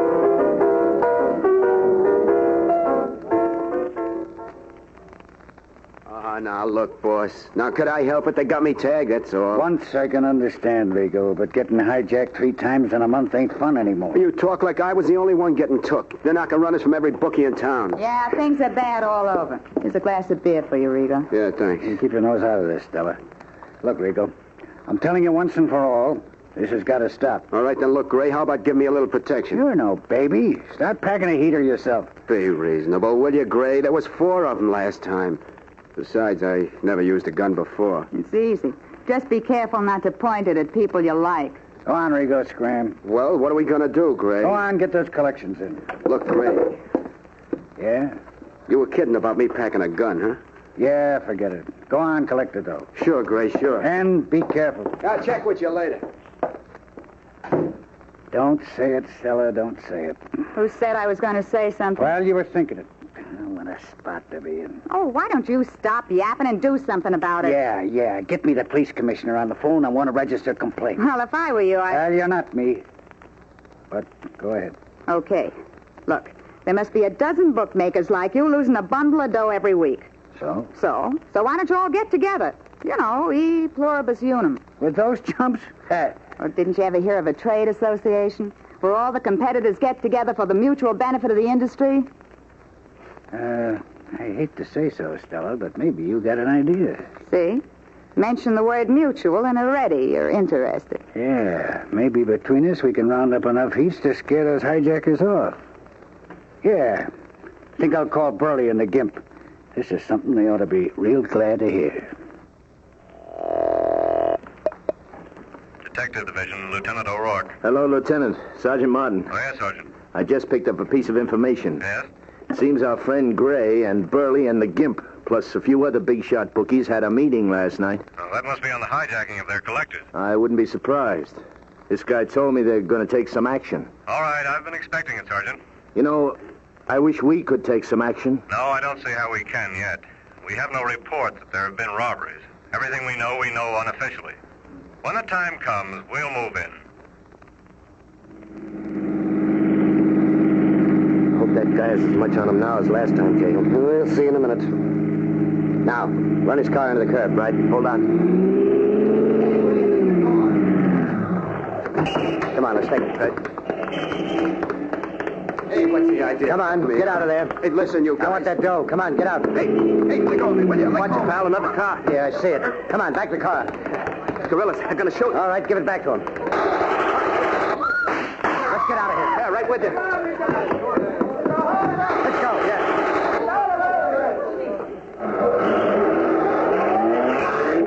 All right, straight ahead. And turn left.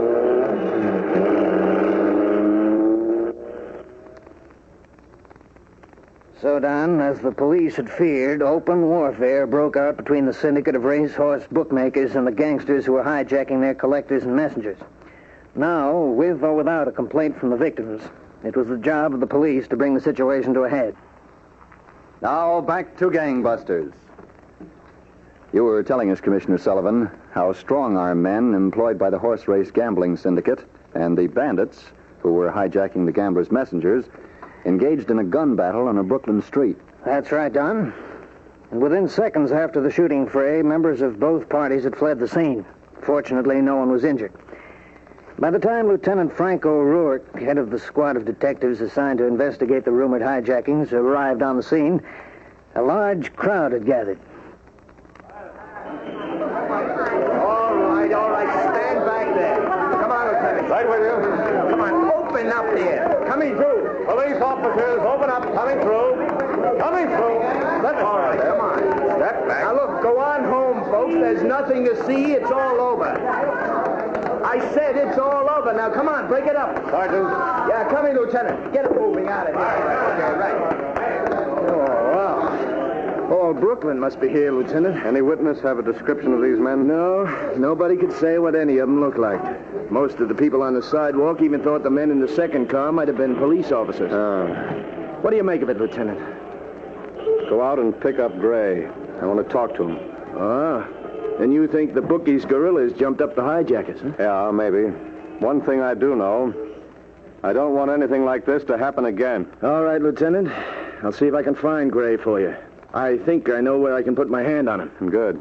When I get through with Gray, I think he'll be glad to help us find those hijackers. Okay, Hill, I ditched the car. What do you want, Luke? A medal? What's eating you? What do you think? Oh, now, look, you're not going to let a couple of muscle men scare us off. We can take care of ourselves. We got a sweet thing. We quit for a while. Oh, now, look, I thought you were the guy who had to be sold on this deal. Yeah, but now that it's going, it's okay. I like it fine. We still quit. Oh, now, look, we figured this would happen sooner or later. All right, so it happened soon. That's enough. We quit. But nothing so sweet will come along for a century. Forget it. Just parked it at the curb over on Beverly Road. You know what? There were 5 slugs in the back. Those guys shoot straighter than I figured. I know they can shoot straight. That's why we're laying off for a while.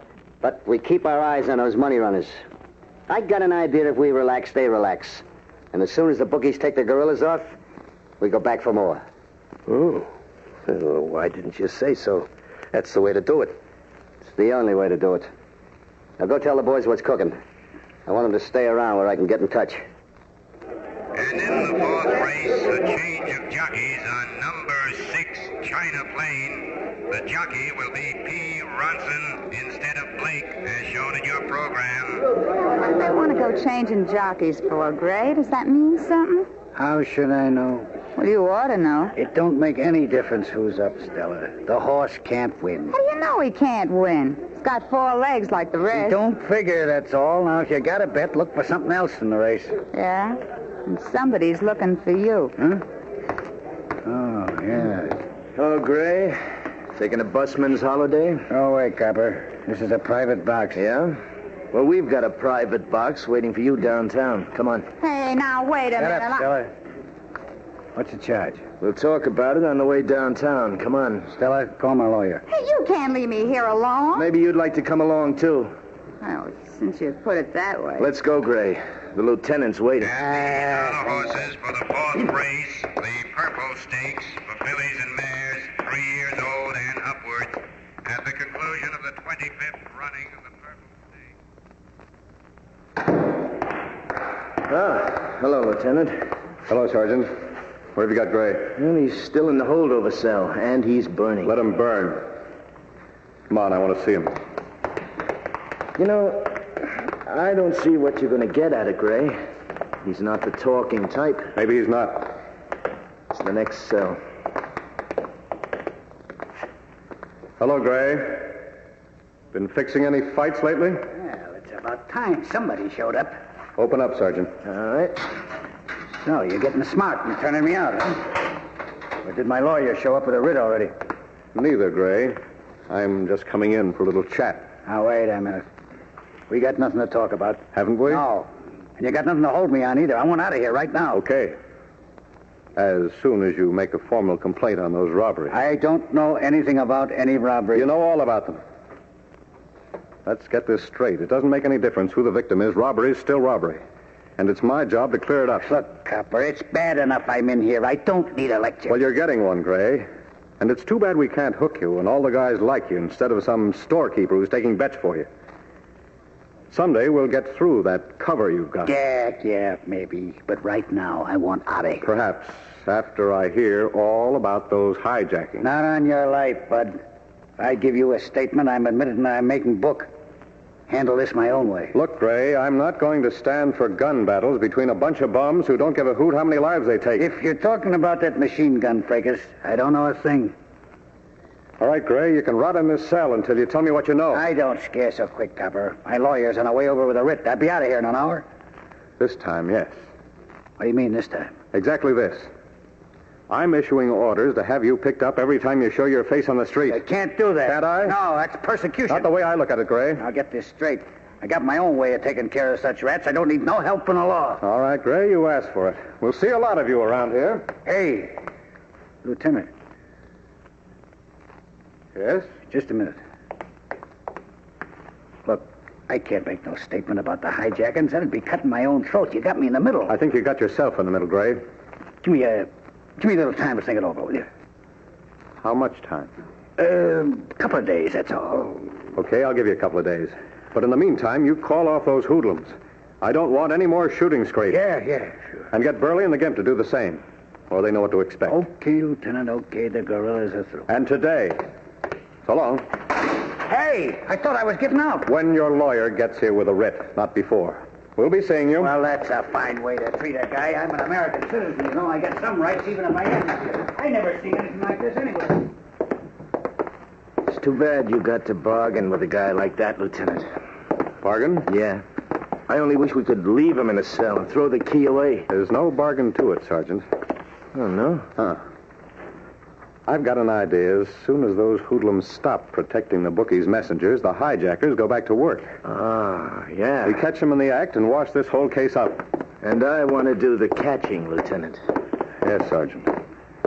So do I. Now back to Gangbusters. But I'm telling you, Gray, it ain't safe without protection. You just go ahead and make your collections, Rigo. I'll tell you what's safe. Trip to Mexico ought to be safe. Look, boss, so we ain't been bothered in 2 weeks. That's because we had that protection. You take those muscle men off, and that hijacking crowd will be right back heisting us. You don't think these guys have been waiting around here, do you? They're probably in California or up in the mountains or someplace. Just make your collections, Rigo. Leave the brain work to us. I'm getting sick of your wisecrack, Stella. Who asked you to listen? Listen here, you... All right. That's enough out of both of you. Get out and get that dough, Rigo. I got bigger troubles on my mind.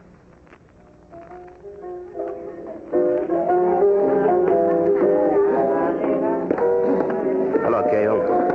Sit down, Luke. Well, it's like you figured. They all got rid of the guerrillas.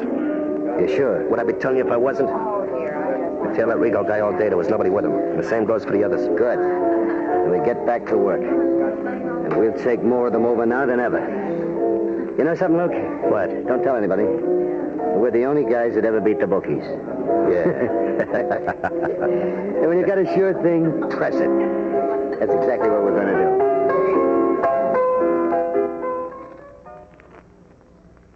Listen, Rigo, I'm scared. If the cops don't take me for bookmaking, maybe the hijackers get me. I'm scared. Now, what do you got to be scared about? Look at me. I'm the guy they've been heisting. From the delicatessen business, maybe I don't make so much money, but I live longer. Forget it, will you? Let's see your sheets. I got to get some more. A customer. Yes, sir, mister. Can I help you? Well, wait till you get finished with the other gentlemen. Well, me, I'm just a salesman. Go ahead. What do you have, mister? You got any imported Roquefort cheese yet? No, but I got domestic blue cheese. No, thanks. Wife wants imported. Much obliged. Well, you try again in a couple days. I expect some imported. Yeah, I will. Thanks.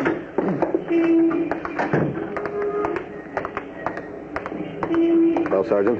That's Rigo in there, all right, Lieutenant. That Gus must be taking bets for Gray. Yeah, I'd say he was. Make a note of the gambling squad. Yeah, I'll tell him. Now, what about Rigo? We'll wait till he comes out of the delicatessen and pick up his trail. Okay, Cale. There's Rigo. All right, park the car, quick. Now, you all know your jobs? Yes, you will. All right, we'll run him into that alley. Let's go. I'll talk to him. All right, Rigo. Hey. Oh, not again. Get in that alley. Look, guys. Get in there. Hey, listen, fun's fun. Don't you guys know when to stop? We haven't even started yet, pal. You can tell your boss that. Okay, that's far enough. All right. See what he's got on him. Pleasure. You guys ought to have more sense. Shut up. Hold still, you, before I take a poke at you. All right, you men. Hands up. What, cops? Hands up. Give it to him. Duck. Come on, up the alley. Let's go. There they go, officer. They went up the alley. You all right, Rigo? Yeah, I'm okay. And stay here till we get back. Come on, Sergeant. Okay. Hold it. Up against the building. Right. This alley's a dead end. Yeah, I know. They can't get through. They've got to be waiting up at the end. Well, let's get him. All right, Sergeant. Stick close to the building and take it easy. Right with you. Okay. Hold it here a second. Yeah. All right, you men. Come out of there with your hands up. Come out of there right now. Not me, copper. Watch it. Stick here, Sergeant. Where are you going? There's that loading platform across the way. I should be able to see him from behind that. They may get you going across. Cover me with some shots. That'll keep their heads down. Right. Now. You okay, Lieutenant? Fine. Come out of there, you men. Not in your life. All right, Sergeant. Hold it, will you? That's enough, Sergeant. We're coming out, don't shoot. All right, come out with your hands in the air. All of you. Watch him, Lieutenant. Don't shoot, copper. Don't you give up.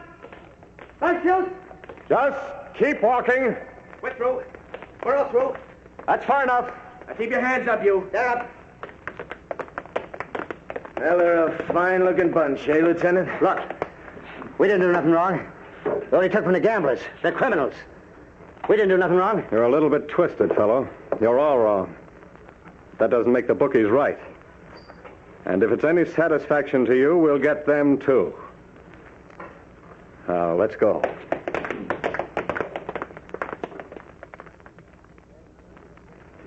So, Don, the hijack gang was broken up, and its members were sent to the penitentiary for long terms. I'm sorry I can't say the same for the big-time gamblers whose money runners they robbed. But right now, they're sealing their own fate. Such operators are not satisfied with their enormous profits, feeling beyond the reach of the law enforcement agencies. It's their greed and lust for more profits that eventually will send them to the penitentiary for attempting to fix athletes and sporting events. Thank you, Commissioner Sullivan, for a most enlightening case.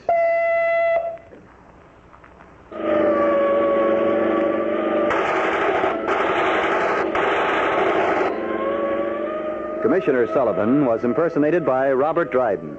This is Don Gardner speaking. Gangbusters is a Phillips H. Lord production.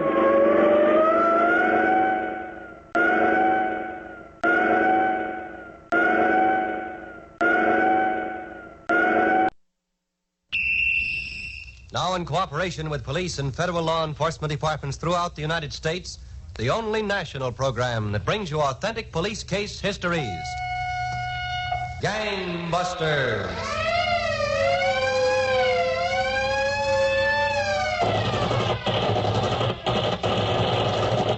Tonight, the case of the brothers in banditry who thought the way to social standing was money, and the way to money was crime, until they learned that even the highest polish leaves a mark. Gangbusters has asked the Honorable John J. Grosh, now criminal sheriff, Orleans Parish, and former chief of detectives, New Orleans, Louisiana, to narrate by proxy tonight's case. The inside facts in the case of brothers in banditry. Sheriff Grosh, I know you have a lot to tell us tonight, so suppose you start right in. All right, Don Gardner. I think the place to begin would be a few years ago in Hollywood, California. In a room at one of the fashionable apartment hotels, a young man and a young woman were dancing, while a portable phonograph hummed out the rhythm of the latest rage from South America, the samba. That's it. That's it. And now you've got it. This is fun. All right, now, stay with it. Stay with it. Sure, you've got it. Oh, darn it. All right, now, come on, honey. Come on, it's simple. Oh, no, not now, Ralph. Later, maybe. Turn it off, Sure, Lydia. Anything you say. I get one of these dances all set, and then they come out with a new one. Oh, I've just got to sit down. I think I've got some ice in there. I'll fix you a nice cool drink. No, thanks, Ralph. Sit down here with me. Oh, sure, baby. Cleveland's going to be awfully dull without you, Ralph. Well, then stick around Hollywood. No, I've been here long enough without anything happening. My father gave me a year. If you're not in pictures by then, he said, come home. So, back to the social whirl in Cleveland. That's me. Well, maybe I'll drop into Cleveland someday. Would you like that? Would I like that? Oh, answer that, will you, Lydia? Oh, what's yours? Answer it yourself. No, go ahead, honey. Whoever it is, tell him I won't be back till Tuesday. I don't want to talk to anybody. Hand me the phone. Sure. Hello? Is this Ralph Oliver's room? Well, Well, is it or isn't it? Yes, it is. Now, let me talk to Ralph. Well, he's not here right now. Well, when do you expect him back? I don't know exactly. Tuesday, maybe. Tuesday? Look, where can I get in touch with him? This is his brother. I just got in town, and I... Hey, give me that phone. Oh, sure. Hey, Lort, you old pelican, how are you? Oh, great, Ralph. Say, what's the idea? Tuesday. When'd you get in town? Just a little while ago. What are you doing tonight? Well, we were just thinking about getting dinner, Lort. Meet us, and then you can come back here and stay with me. Well, sure. What do they serve the biggest steaks in town? At the El Dorado Club. We'll see you there in a half an hour. Fine. In case you don't remember the face, look for a sailor suit with a stripe and a half. Well, J.G., so you finally made it. One way and another. Oh, why didn't you write me? Well, I'll tell you all about it. Don't be late. I'm hungry as a bear. Oh, Lawton, that's wonderful. Yeah, my CO didn't think it was so wonderful. I've never had such a good time. Why didn't you tell me about this kid brother of yours, Ralph? I've always kept him a secret. He's a woman stealer. And he's so young, too. Nah, don't let him kid you, Lydia. There's only a year between us. Besides, I have only one love, and that's the Navy. Would you care for another brandy, Lydia? No, thank you, Ralph. I think I'll just go powder my nose. No, I like you know it's the way it is. You won't miss me. As a matter of fact, I feel in the way. You must have lots to talk about. I'll be back in a few minutes. All right. Nice girl. She'll do, Lot. Rich family? Rich enough. How are you doing otherwise? It's a struggle. Say, tell me something, will you? What? How come they jump you from machinist mate second class to Lieutenant JG in a year? Navy promotions are too slow, Ralph. I decided to promote myself. Oh? I'm not in the Navy anymore. I just like the uniform. Honorable discharge? The other kind. If they catch you wearing that uniform, it'll go tough on you. Yeah, they won't catch me. I move too fast. Do you have to move too fast? Oh, wouldn't you, if you had a bunch of bum checks trailing you? Yeah, but you gotta be careful, kid. Oh, I'm careful. Well, where do we go from here? I don't know. You're the host. Huh? Me? Well, didn't you invite me out to dinner? Well, sure, but I'm kind of short tonight. Of money, you mean? What else? Uh-oh. What's the matter? I've only got $7 to my name. You beat me. I've only got $5. That's not much help. Check will be over $30 with all the drinks. What about Lydia? Forget it. Oh, she's well-heeled. Couldn't you tell her you left your wallet home? Forget it. I'm saving her for a bigger touch. Yeah, but she's going on to Cleveland tomorrow. And I'm going to Cleveland soon. Well, what are we going to do? Hey, how about you and I fighting over who's going to pay? That's got whiskers. Well, how about getting sick or spilling food or something? Hey, call that head waiter over here. What's the idea? Just call him. All right. Captain?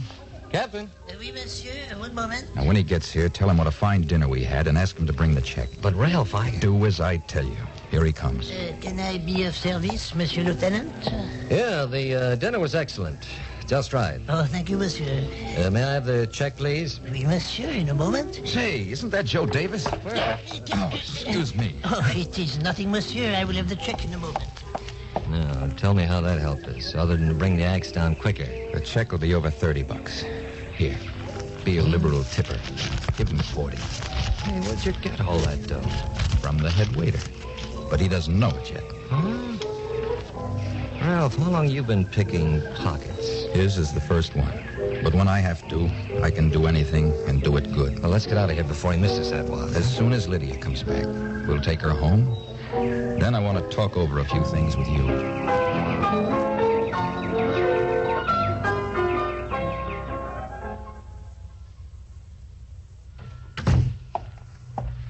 Okay, Lord, let's turn in, huh? It's late. I've just been sitting here thinking, Ralph. What's there to think about? Aren't you sick of wondering where your next dollar is coming from? I am. I want to live off the fat of the land. Well, who doesn't? Now, you came along just in time, kid. I was about to look for somebody to help me. Okay. You can count on your kid, brother. Good. I throw away that sailor suit, and we go into business. A nice little business. Sort of capital gains. We invest a few dollars in some guns, run them to a fortune. You know, Ralph, when you're cashing bum checks or even picking pockets, they don't look for you too hard. Robbery's something else. Look, Lot, when there's a holdup, the police look for criminals. We're not criminals. And we'll pick a town we both know well, like New Orleans. We'll do what we have to do, then get out immediately. Go to some place where we're respected citizens. Like Cleveland. Like Cleveland. We stay there and have a good time until we're ready for another business trip. Back to New Orleans. 2540, 1382. Right. Good morning, miss. Good morning. We'd like to see Mr. Florison. Who's calling, please? Detective Sanders and King, New Orleans Police Department. Oh, one moment, please. Yes? Mr. Florissant, Detective Sanders and King of the police department to see you. To see me? Yes, sir. They're right here. Well, send them in. Are you about finished making up that deposit? About, sir. I'll bring it in when it's ready. Mr. Florence's office is the first one on the right. Thank you very much. Come on. Well, I hope we get away with it. We will. Don't worry. Come in. All right, Lot. Well, here's luck. Mr. Florissant? Yes? I'm Detective Sanders. This is Detective King.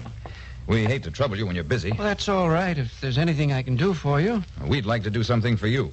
For me? Yes, sir. You're in the habit of making a large bank deposit every Wednesday morning at 11. Well, that's right. As a matter of fact, the deposit's about ready now. We had a tip from an informer last night, and this informer thinks 2 bandits plan to hold you up today on your way to the bank.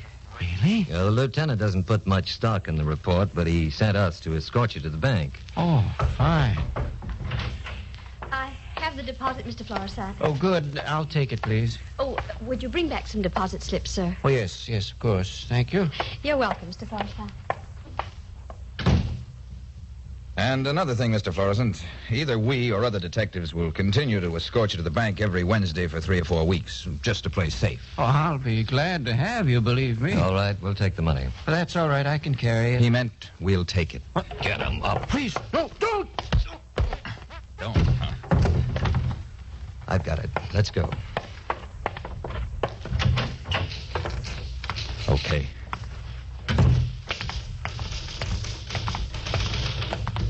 Oh, miss. Yes, sir? Mr. Florissant asked me to tell you that we're escorting him to the bank in a half hour. He doesn't want to be disturbed until we return. Oh, I won't disturb him. Good. Come on, Sergeant.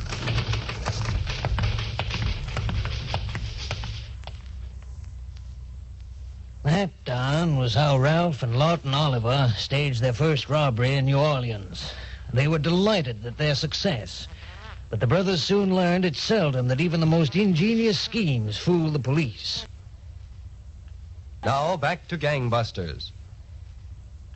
You were telling us, Sheriff Grosh, that the brothers Ralph and Lawton Oliver had worked out an elaborate scheme to stage robberies in New Orleans, then leave town before the police could make headway in their investigation. That's right, Don. And at least a half dozen cleverly executed robberies were committed in quick succession. After the last one, they planned to leave for Cleveland, where they'd make the rounds as respectable citizens. Lawton was waiting on a busy New Orleans corner for his brother when a brand-new Cadillac sedan pulled to a stop.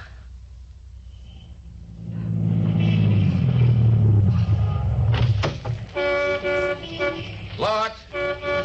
Hey, Lord! Come on, get in. Ralph! Where the devil did you get this? How do you like it? Hey, some hunk of automobile. How do you like that power? Oh, come on. Whose is it? Don't tell me somebody left it standing there with the keys in it. It's ours. Ours? Yours and mine. We're going to Cleveland in style. You mean you bought it? Right off the floor. Oh, now stop kidding, will you? This car must cost $3,500 at least. 36 and a quarter. Oh, honest, Ralph. We'll make it up. What's money? Besides, the Cadillac's going to pay for itself. Yeah? How? Well, I figured out one more job for us before we kiss New Orleans goodbye. And we can use the car for it. But what about the plates? It's registered in our name. Oh, license plates are a dime a dozen, so we get a dozen. Then who knows it's our car? Then we head straight for Cleveland with a brand new Cadillac, free and clear. That's my brother.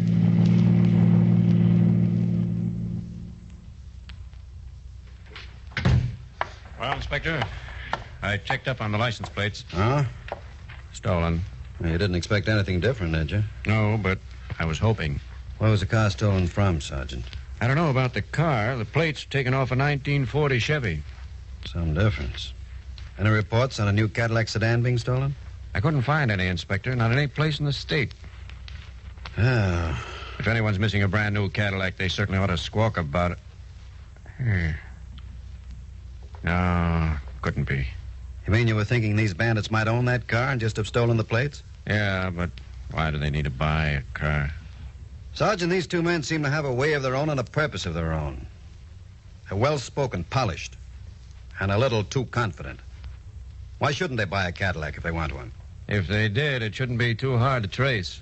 Look into the state registrations for the last week or two. There won't be too many Cadillacs of that model listed. Yes, sir. I'll get right on it.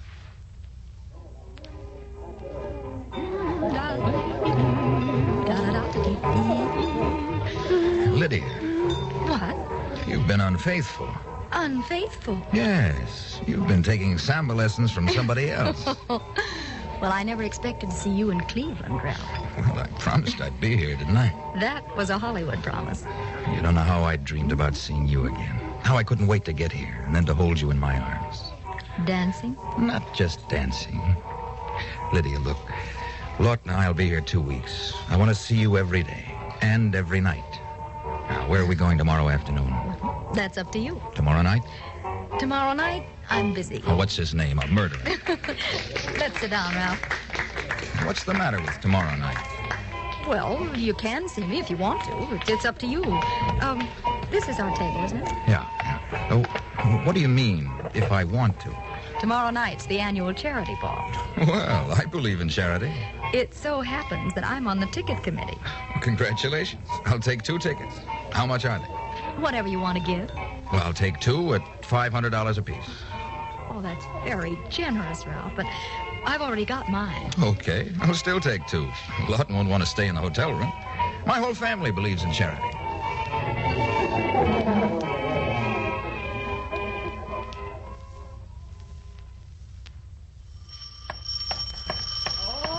All right, my goodness. No rooms vacant, Mr. Well, full up. I don't want a room. Then what do you want? Do you have a roomer named Oliver? Who are you, bill collector? No. Oh, then come in. Thanks. Well, did you want Ralph Oliver or Lawton Oliver? Oh, there's 2 of them. Brothers. Nicest boys you ever saw. High-toned. I see. Where's their room? They ain't in New Orleans no more. Who are you, anyway? An insurance salesman? I'm a police officer, ma'am.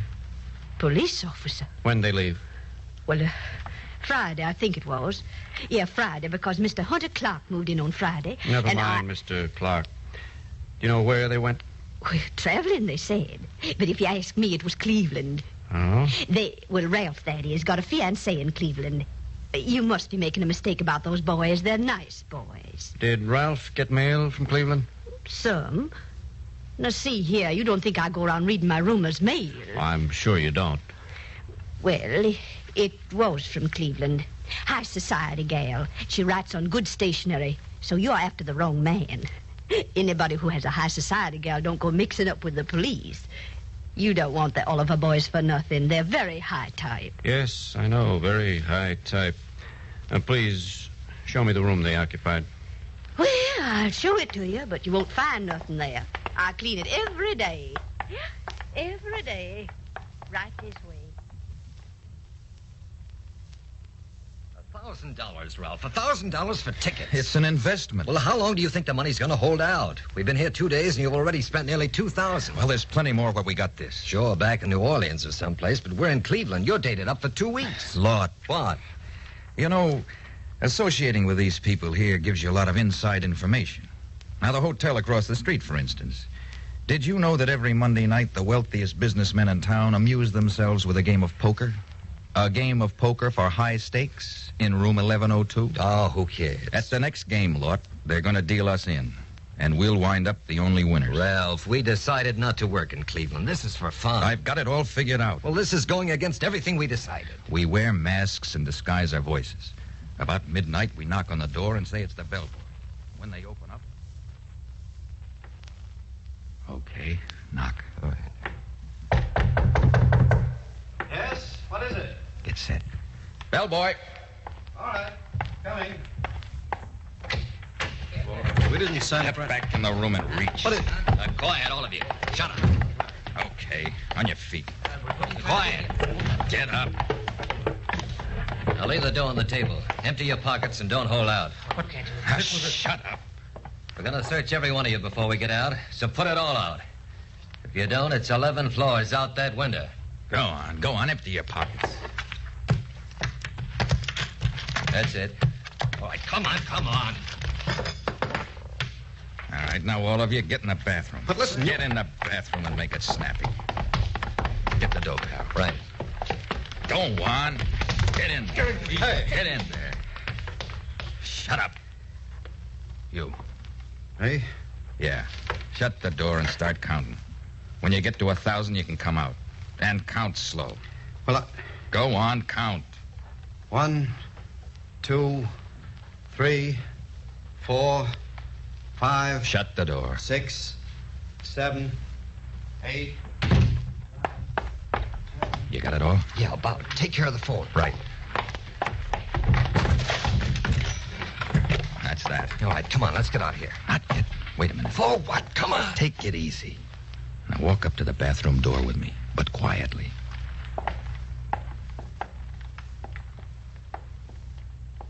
Listen. Hold it. Quiet. Open the door. Sure. Come on, open the door. Okay, I'll open the door myself. Hey, hi. Start all over again. To 1,000. And if you open that door before you reach 1,000, I'll shoot you right through the head. If you think I'm going to leave, or if you think I'm kidding, just try it. 1, 2, 3, 4, 5, 6, 7, 8,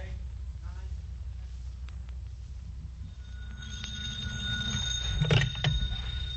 Inspector Lejard. This is Sergeant Wayne. Cleveland just called me back, Inspector. No? They've been checking up there, and they've got a line on the Oliver brothers. Good. As a matter of fact, they had a robbery of a poker game last night. The bandits wore masks, but it looks pretty much like it could be the Oliver brothers. It's their kind of stunt. How about plane reservation, Sergeant? I'll check on them right away. What time do you want to leave?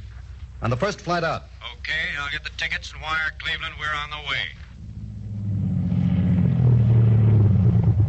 Well, here we are, home again. It was a wonderful party, Lydia. Thanks for letting me tag along. It wouldn't have been the same without you, Lawton. Come on, honey. Good night, Lawton. I'll see you in the morning. I'll be right out. Oh, don't hurry. Take your time. Ralph, Yes, honey? Mother and Father asked me to invite you to dinner tomorrow night. Good. I'd love to come. I suppose they know things are getting serious. Well, it's about time they know, don't you think? More than time. Have you got your keys? Yes. Here.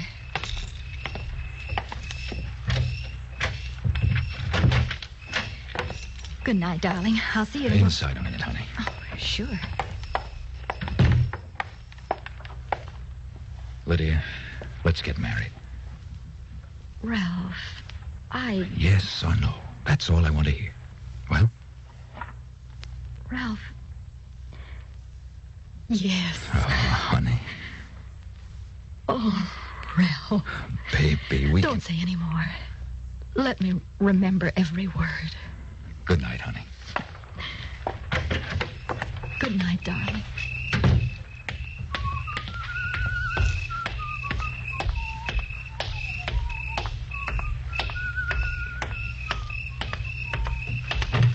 Well, what do you think, Lord? I proposed and And what, Oliver?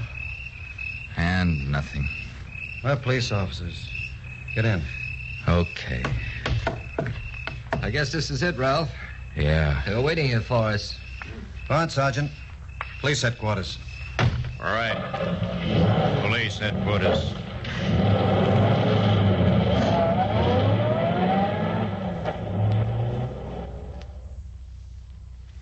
That, Don, was the end of the activities of the Oliver brothers, who thought they could lead a double life. The only life they found, however, was behind penitentiary bars. And in addition, they're now awaiting trial on 6 more robbery indictments. Well, thank you, Sheriff Grosh, for this extraordinary case history. And gangbusters, congratulations to the officers who participated in the investigation and apprehension of these criminals.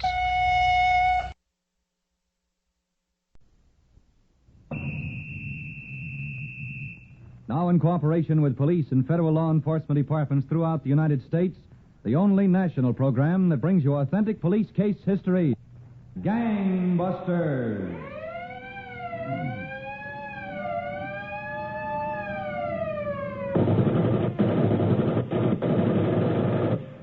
Tonight, the case of the safe-cracking Combine, whose leader ruled the gang by brute force, but who couldn't subdue a trouser cuff nor a washed-out blonde.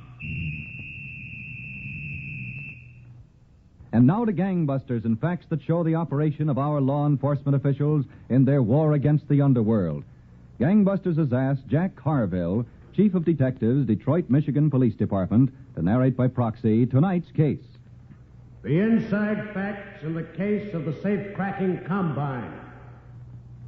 Chief Harville, a few minutes ago, you told me that one of the biggest problems of police is organized crime. That's exactly so, Don Gardner. When criminals band together for the purpose of large-scale operations, the job of the police becomes so much harder. You'll see what I mean in tonight's gangbusters case. About 2 years ago, in the city of Detroit, we had numerous complaints of safe burglaries on the west and north sides of the city. Despite efforts of dozens of detectives, we weren't making too much progress in the investigation, partly because of an event which took place in a certain house on the north side one night. In the kitchen of that house, a short but powerfully built man sat playing solitaire. As the door to the living room opened and another man approached, he looked up from the cards.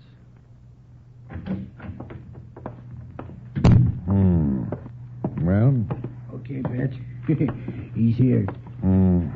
They comfortable, Steve? How comfortable could he get? And we let him squirm a while. Ah, come on, Patch. Let's get it over with, huh? Let him squirm. Look, I promised to take Effie to a party tonight. She's gonna have... the red jack goes on the queen there. I see it. Effie's cousin's got a birthday. So what do you want me to do, Steve? Give a present? Ah, but come on, Patch. Let's get it over with, huh? Well...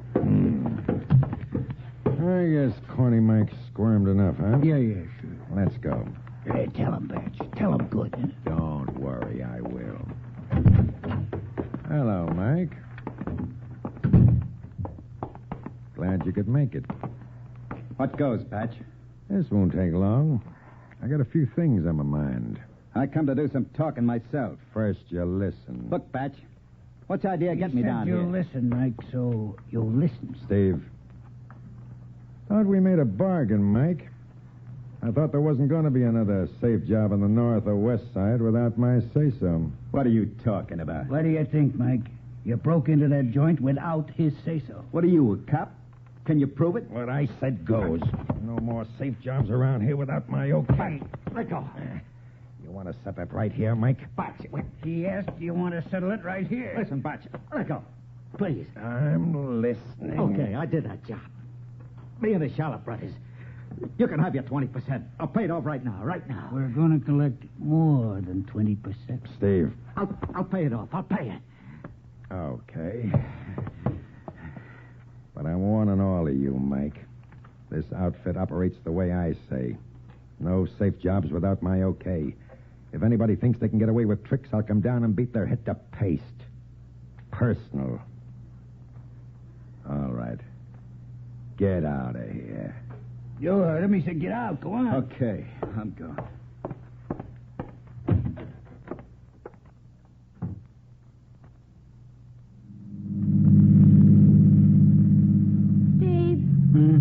Let's stop and get something to eat. Waffles, maybe? For crying out loud, Effie, didn't you have enough to eat at the party? I'm hungry again. Well, it's late. Please? Where do you want to go? How about the top hat? It's not far. Okay. Steve? You were telling me about Batch. Now, look, Effie, I'm telling you again. I told you all I could tell you. Okay. Batch is getting to be a pretty big shot, huh? Yeah, she said it. As big as this town's ever seen. I don't know. I've seen bigger. Yeah, well, show me a guy's ever organized things the way he has. Nobody even cracks a safe without his say-so. You mean even Corny Mike said he'd go along with Batch? He'd let Batch be the boss? I don't believe it. Corny Mike ain't so tough. Not if you know how to handle him. There's going to be some dough in this deal, too. Yeah, for Batch. Yeah, I'll get my share. Maybe. If Batch can handle Corny Mike and the rest. Don't you worry about Batch. He's slick with them guys, and he's tough. They're scared to death of him. He'll get his, don't you worry. Must be some operator, all right. Yeah. You think... Look, Effie. Forget I told you anything about what was going on. Oh, don't worry about me, Steve. I wouldn't say a word, not to nobody. That's a smart kid. Don't you worry, baby. You'll get taken care of. Anything you want. Just ask. Just ask and you'll get it. Thanks, Steve. I knew I could depend on you. And Batch.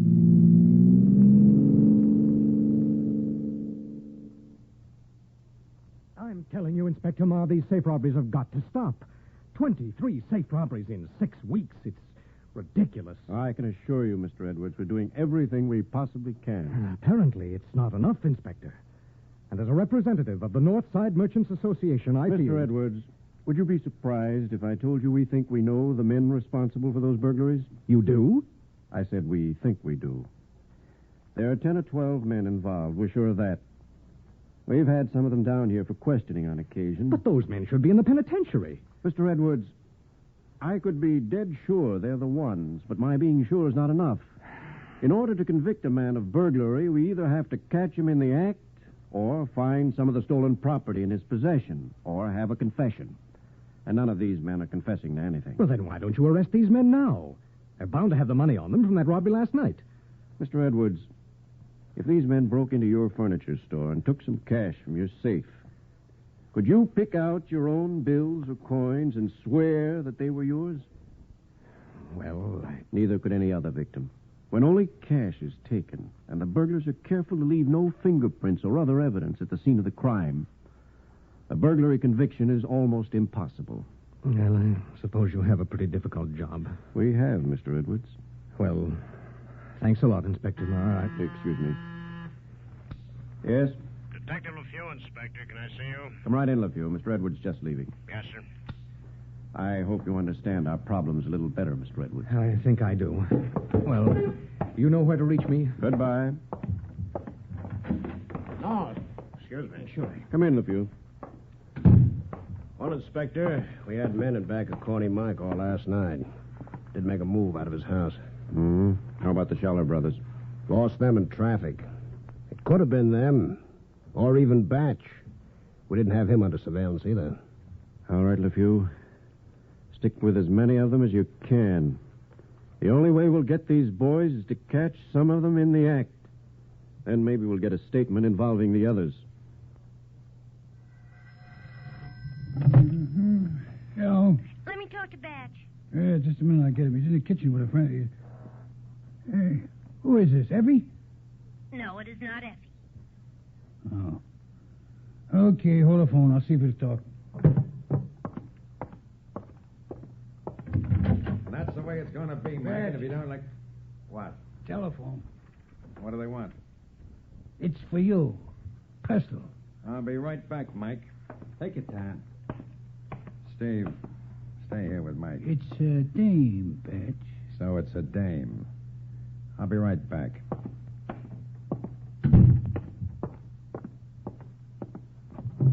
Hello. Hello, Batch. Effie. I'm busy. I just wanted to tell you, Steve... Now, look here, Effie. I'm tired of this monkey business. Stop bothering me, will you? Batch, I just want to be friends. Be friends with Steve. That's enough. Leave me alone. Batch, you and me could really... I got no time to talk about it. Dumb twist. Mess things up. So you and Batch know what you... Well, Mike, you going to get through with it? Look, Batch. Batch. That was Effie on the phone. You're crazy. It was. I know her voice. You mean you think you do? It wasn't Effie. Okay. Wasn't Effie. Well, Mike? We can get in the safe all right. We can get the dough. We can get out all right. Good. I'm glad to hear it. But this whole thing was my idea. I found a joint. I cased it. I worked out the angles. So? So I don't feel you're entitled to any 20%. Don't you? Batch said he wants 20%. Not for sitting on a throne like a king, he don't get no 20%. I don't figure on sitting on a throne like a king. This time, Steve and I are going along. So, Don, the criminal Stanley Grzelak, known as Batch, and his henchmen, Mike Kornichuk and Steve Constantine, conspired to stage still another safe burglary on Detroit's north side.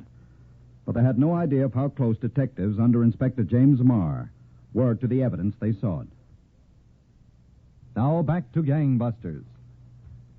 You were telling us, Chief Harville, how the gang of safecrackers under the direction of Stanley Grzelak, alias Batch, had planned still another safe burglary on the north side of Detroit. That's right, Don.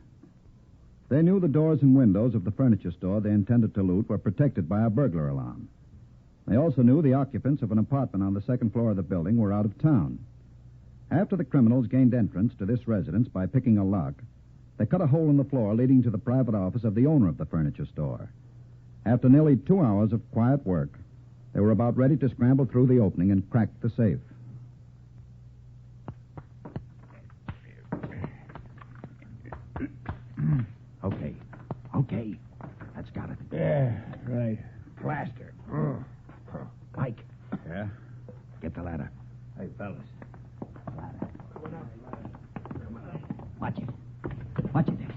Okay, put it through. Easy now, easy. Yeah. Okay, that's got it. Go on, Steve. You first. Right. If that safe is as tough as cutting the hole, this is going to be an all-night job. Plaster. Oh, Go on, get down there. okay. I'm getting. Hey, nice office. Awful pretty. Hey, how'd you like a fountain pen, boss? Hey, those lay there. Okay. Get picked up with one of them on you, we're all in trouble. I get it. Mike, Yeah.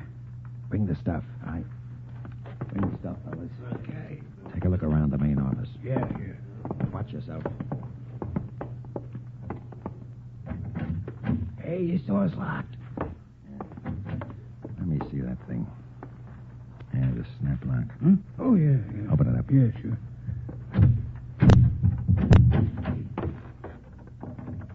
Good. They can't see nothing from the street. And there's the safe. Mike, you coming? Can't do it without me. Let's go. I'll watch it in here. There's a trap wire in front of the safe. Careful, Steve. Trap wire. Tripwire, yeah, I'm careful. It's around someplace. Okay, see it over there.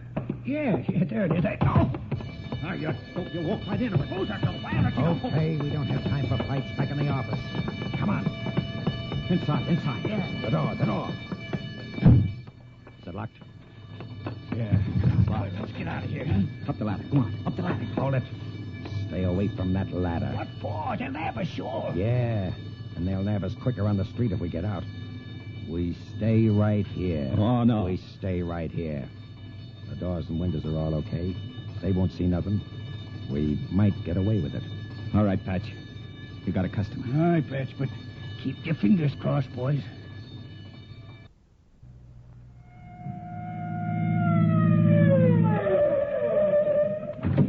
Look, you. Hello, Inspector Meyer. In the neighborhood and heard the call. Doesn't look like there's much to it, Inspector. Yep. 2 squad cars are here within a minute after the call came over. They looked around. None of the doors or windows were touched. It's probably short in the system. Get a look inside. We're going to. The owner's opening up now. Just got here. Good.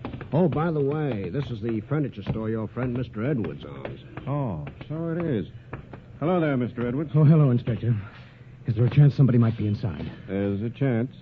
I'll open up. There are patrolmen all around the building, LePew? It's covered. I hope it's a false alarm. There's a step there. Watch it in the dark. Yeah, I see. Now, where's the safe? That's what they'd be after. Back there in the office. The night light's on back there. Oh, yes. We always have a nightlight. Insurance company rules, you know. Nothing looks disturbed. The safe hasn't... Uh-oh. The trap wire is down. Yeah. Might have fallen down. Doesn't take much, you know. What's in here, Mr. Edwards? Oh, this is my private office. I keep it locked. So I see. Would you mind opening it up? I'd like to look around. Yes, of course. I think I have a key. Yes. Here it is. Inspector Meyer. Yes? I think I found your burglar. Come here. What'd you find, LePew? Could this be your guilty party? She certainly could. You mean the cat could set off the trap wire? Easily. All it takes is the slightest touch, contact's made, and that's it. Wonder the cat hasn't given you this kind of trouble before, Mr. Edwards. Well, we only just got the cat yesterday. I'm beginning to have trouble with mice, you know. You'll take my advice, Mr. Edwards. Either get a new system for catching mice or a new system for protecting your safe. Otherwise, you'll be down here 2 or 3 times a week answering that burglar alarm. I suppose we'll try mouse traps.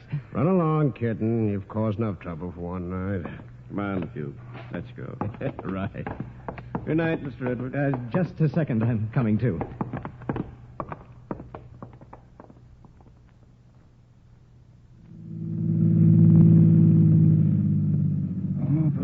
Patch, I never want another one like that. Boy, that was as close as I ever wanted. We got away, didn't we? Did we? Boy, I can't believe it yet. Now, look, Steve. The same thing I told Mike and the other boys goes for you. As soon as you get home, take those clothes and wash them out good. But, Patch, these pants are wool. They shrink up to my knees. Then get rid of them altogether. Burn them. What are you worried about? I'm worried about one of us getting picked up. Cutting through all that plaster was more of a mess than I counted on. So I brush off the pain. You'll wash them or burn them like I said. The cops decide to pick you up, that plaster will put you inside the furniture store for sure. Okay, whatever you say. Look, how about stopping for a drink, huh? I could use one right now. I got no time. What's one drink? I said I got no time. Gotta meet somebody, and I'm late. Oh, yeah? Who? Somebody you don't know. Oh, somebody I don't know. Okay. Go on home and get some sleep. You need it.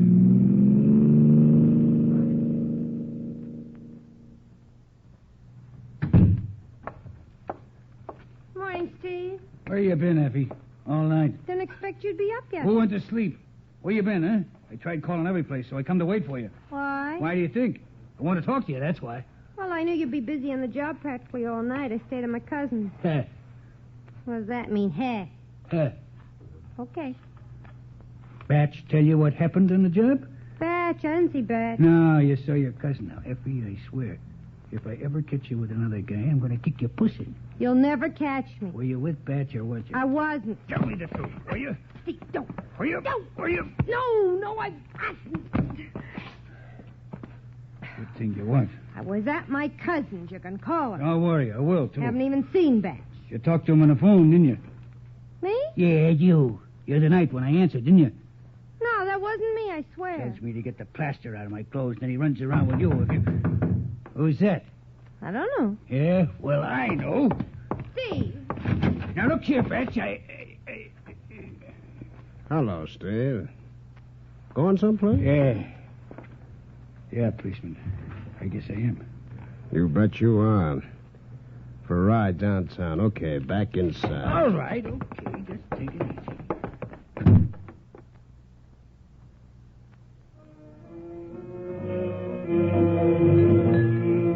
I don't know, Batch. Maybe they're getting close. Don't worry about it, Mike. Steve will be out in an hour. Finish your drink. Uh-uh. You got company. Hello, Batch. Get out of here, Effie. Hello, Effie. They picked Steve up. So what do you want me to do? I just come to tip you off. Why are you acting like this is the first time he was ever questioned? He'll be out in a couple of hours. They got nothing to hold him on. What's the matter, Batch? Why can't we be friends? We are friends. Let's leave it at that. You know what I mean. Sure, I know what you mean. Let me tell you something, baby. I learned a long time ago not to let dames interfere with business, especially other guys' dames. Now walk out of here before somebody has to carry you out. Okay, Batch. That's the way you want it. That's the way I want it. Scram.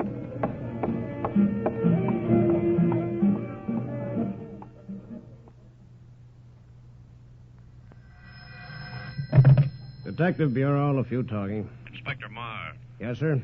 I want you to bring Steve Constantine to my office right away for questioning. Oh? Did you get a report back? You bet we did, and I think it's just the thing that's going to break this case wide open. Now, back to Gangbusters. Where'd you say you got these pants, Steve? I borrowed them from a guy named Graham, I told you. Johnny Graham. Before you said it was Joe Graham. Joe Graham, Johnny Graham, what's the difference? How come they fit you so well? We're the same size, Joe and me. Where's Joe Graham live? In Jackson. He's from Jackson. Where in Jackson? In Jackson. How should I know? When'd you borrow them? Yesterday. Just yesterday.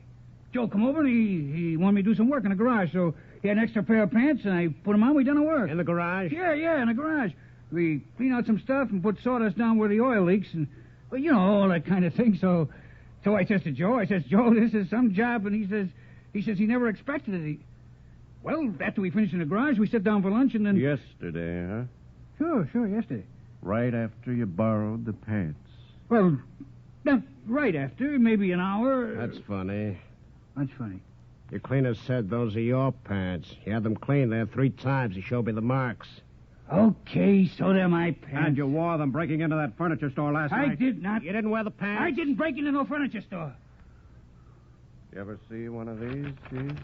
I don't want to look at nothing. I want out of here. It's a laboratory report. Particles of plaster were taken from the cuffs of those pants. They were identical with the plaster that came down when you cut a hole in the ceiling of that furniture store. Oh, you kidding. Plaster's plaster. Oh, come on, Steve. You know this report definitely put you inside that furniture store. This is evidence, the best. Could send you away for 10 years. Oops, Steve, you might as well tell us all about it. I wasn't near no furniture store. Yes, Steve, you're on your way. Maybe you can do yourself some good by opening up. I ain't opening up for nobody. You can give me 30 years, and I ain't opening up. Who was with you? Batch? Corny Mike? Couple of guys I never seen before. Strangers. Met 'em walking down the street. As a matter of fact, it was this Joe Graham. That's who it was. It's Joe Graham. It was Batch, wasn't it? Let me alone, will you? Steve. What? Ever hear of a girl named Effie? No. No. Well, that's funny. She and your friend Batch have been spending a lot of time together. Is that so? They were in a bar together a little while ago having a great time. What bar? You're lying. Oh, why should I lie, Steve? It doesn't mean a thing to me. That's just what the detective we've got on Batch reported. Effie's your girl, isn't she, Steve? Okay, so she's my girl. You're going away to the penitentiary and going to leave her all to Batch. Maybe they know you're hooked. Maybe that's what they're celebrating. Let me out of here, will you? Open up, Steve. You can take Batch along with you. Come on, let's have it. 32-timers, the both of them. He was with you, wasn't he, Steve? Yeah. Yeah, he was with me. Well, what are you waiting for? Get your stenographer in here. Get him in here. I'll tell you enough to clear 50 safecrackers. Get the guy in here. Get him. Batch. You want to know about Batch? Yeah, Steve. About all of them. And start from the beginning.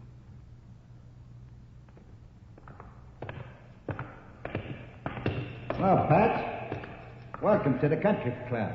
Take it easy. Keep your mouth shut. We'll be out in the street in an hour. Okay, Batch. This is your cell. Much obliged. Hi, Mike. Come in, Batch.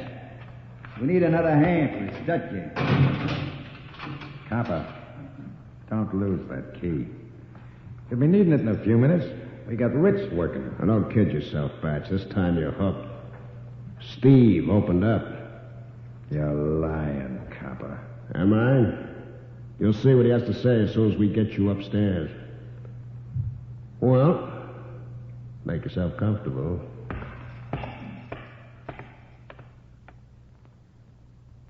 So done. 8 arrests simultaneously at 4 o'clock in the morning brought to an end this troublesome gang of safecrackers. They're all now serving long terms in the Michigan State Penitentiary. Well, thank you, Chief of Detectives Jack Harville, Detroit Police Department, for the inside facts in this case history. And congratulations to members of the Detroit Detective Bureau who successfully concluded this difficult investigation.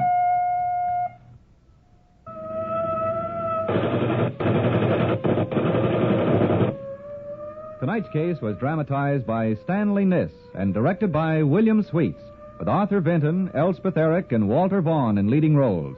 Don Gardner speaking. Gangbusters is a Phillips H. Lord production. The Phillips H. Lord production. The Phillips H. Lord production. The Phillips H. Now, in cooperation with police and federal law enforcement departments throughout the United States, the only national program that brings you authentic police case history. Gangbusters.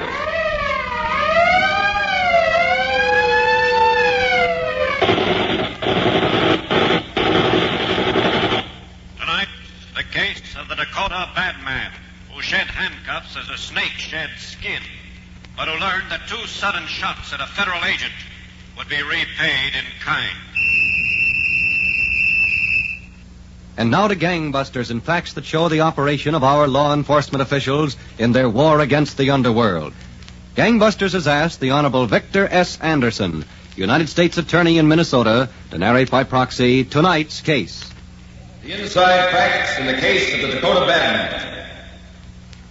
Mr. Anderson, I know the criminal you're going to tell us about tonight was, for a long time, at the top of the list of fugitives wanted by the Federal Bureau of Investigation. That's right, Don Gardner. This man, John Frederick Benson, didn't know when he'd had enough, but he was to learn that agents of the FBI are also noted for their perseverance. Well, where would you like to begin, Mr. Anderson? I think the best place, Don, would be on the outskirts of Houston, Texas. At 3 o'clock on a mild February morning, exactly 2 years ago this week, the all-night clerk at the Palace Grove Modern Tourist Camp was fast asleep in his chair as a lone figure crept by him. The intruder walked cautiously across a dimly lit court, past cabins number 1, number 2, and number 3. He stopped at number 4. He looked around and quietly tried the door.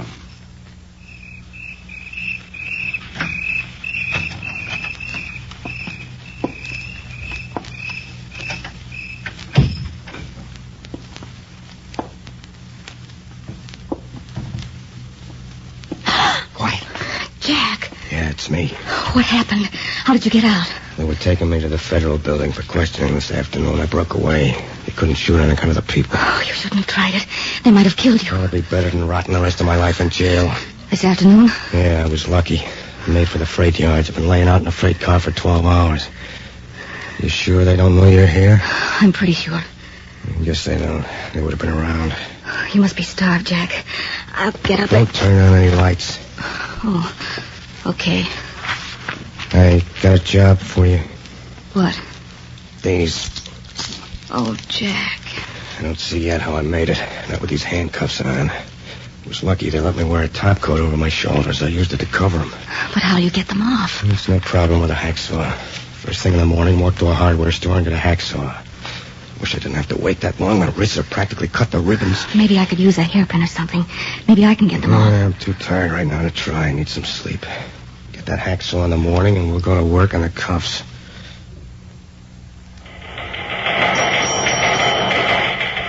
Attention, Texas and southwestern authorities. Escaped federal prisoner, John Frederick Benson, described in first bulletin.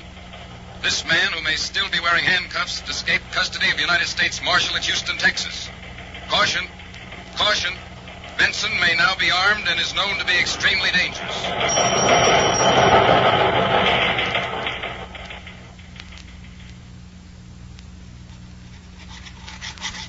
Come on, kitty baby. Come on, a little more. All right, Jack. I'm trying. A little more. It's almost through. There. Well, that's that. Thanks, kid. Didn't think I'd make it. I don't see yet how you did. Just luck, that's all.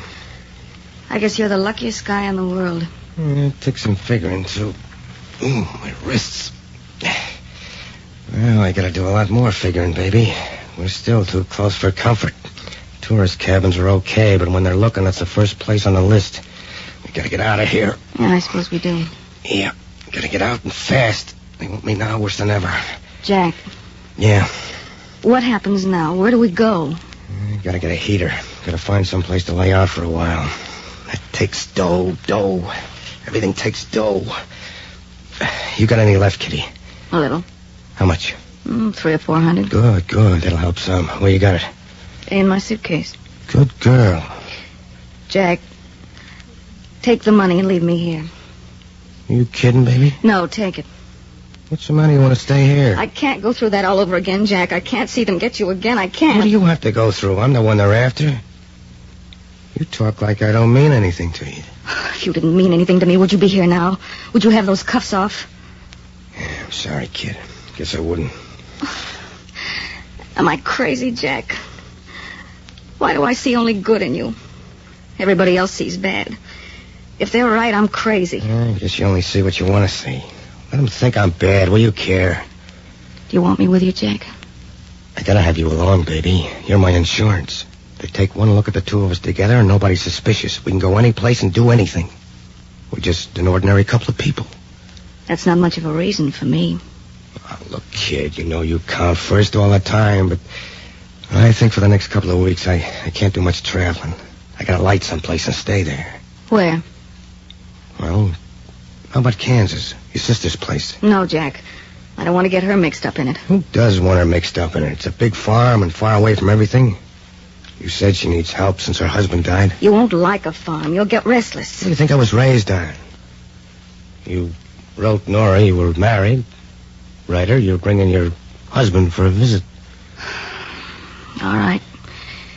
That's what you want. Well, we can stay there until I get my bearings. Yeah, maybe it'd be a good idea to cool off on a farm.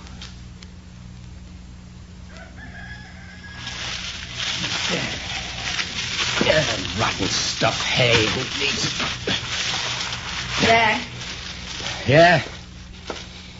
I brought you back some cigarettes from town. Thanks.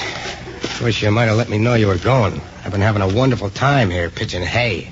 Well, you were still sleeping, and I didn't want to wake you. You got in so late. All right, Kitty, so I got in late. Besides, with Nora and the kids, there would have been room in the car. Nora and the kids are making me sick. I had all of this farming I can take. 3 weeks isn't so long, and they're still looking for you. They're looking for you hard. Let them look. Any jail would be better than breaking your back in this kind of work. Where'd you go last night? What do you care? Well, you didn't get in till so late. Okay, I didn't get in till late. I went to mail a letter. Oh, I see. It's to Harry Porter in Omaha. Want him to line up somebody for me. Good gunman. Then we're leaving here? Haven't you had enough? I guess you have. There's big news in town, Jack. Yeah? The state bank at Cackley was broken into last night.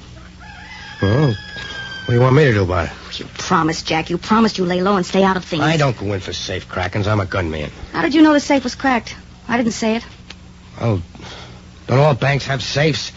Hey, what are you trying to make me walk into? You were out late and there's no place to go. I never broke into any place before. That's not my line. The talk is it was an amateur job. Forget it. Had nothing to do with the thing. Now, let me get finished up here.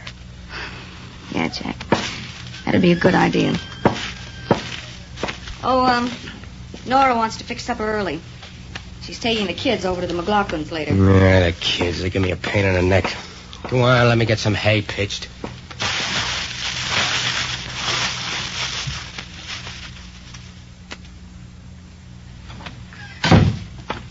Hello, Sheriff. Oh, Haynes. Anything new?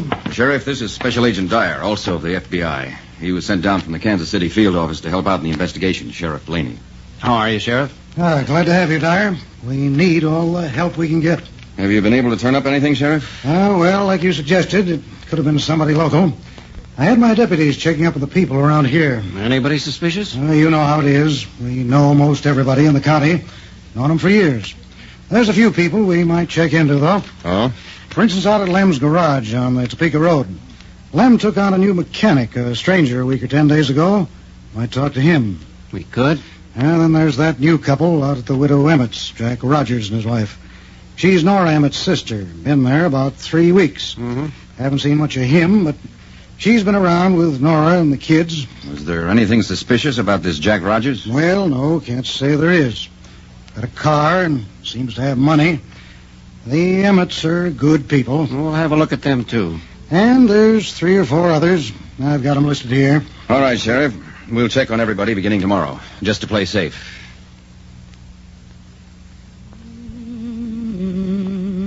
Kitty. Kitty. In here, Jack. In the kitchen. Crying out loud. Where are you when I want you? I'm just fixing lunch for the kids. Hey, what are you, nursemaid or something? Let Nora take care of her own kids. She went to town. What, again? Does she have to go to town every day? She's been living the life of Riley since we came. I pitch the hay, you take care of the kids. What is this? After all, Jack, she's been awfully nice to us. Well, let her get a couple of hired hands. We're pulling out anyway, as soon as I hear from Harry Porter. Jack, you promised you'd stay until the heat's off. You promised me. Well, I had enough farming. Car. Nora? No. She said she wouldn't be back till 6. Take a look out the window. Who is it? It's not Nora. It's a man. Cop? I'll talk to him, Jack. I'll send him away. Where are the kids? Upstairs.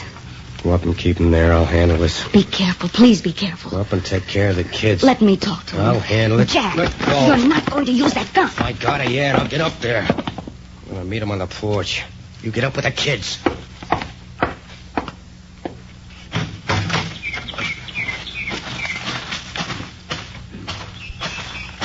Yeah, mister? What can I do for you?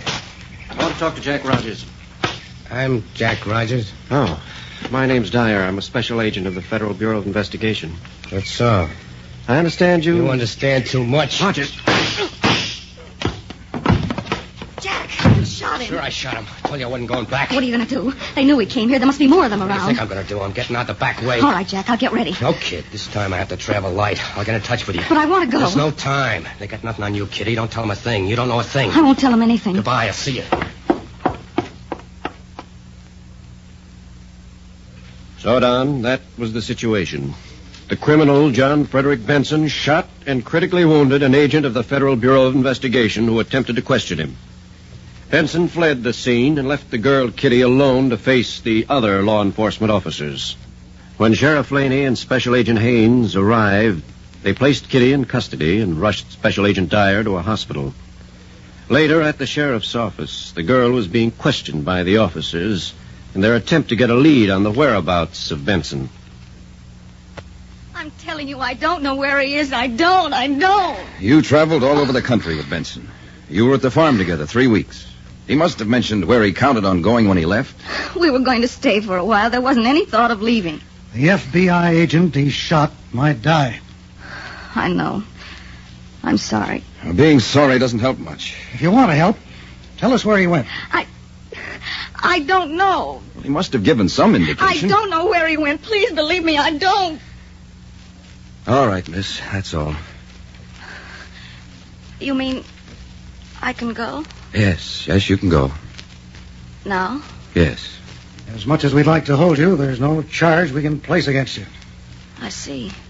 Have you got any place to go? Back to the farm, I guess. For a while. Then I don't know. All right. If we need you, we'll be in touch. I'm sorry I couldn't help you more. So are we. Well, Sheriff, she's on her way. I hope you get something out of it, Haynes. Me, when I get somebody that belongs in jail, I like to keep him there. Sheriff, Benson's a lot more important than she is. And if he knows she's out, maybe he'll arrange to see her.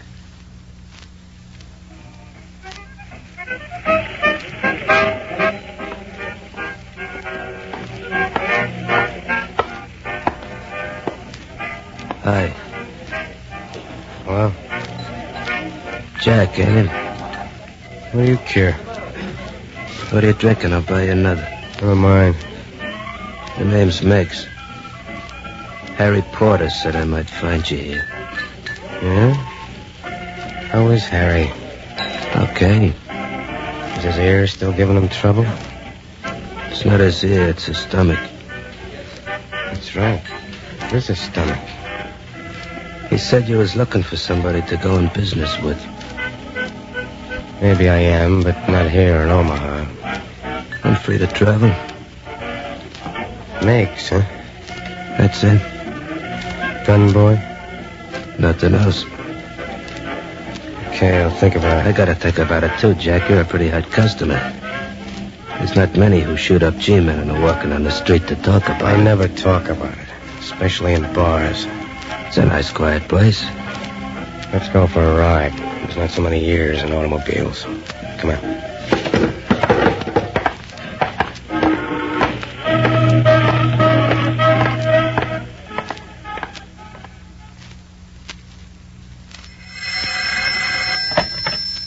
Special Agent Haynes. Haynes, this is Marshall. We just got a teletype message from Minneapolis. The girl, Kitty, got there on the train this morning and bought a bus ticket to Sainish, North Dakota. Sainish, huh? Benson's got relatives there. Yeah, I know. We're already watching him. Okay, let's move in a little closer. Get plane reservations for Minneapolis. We'll work out of there.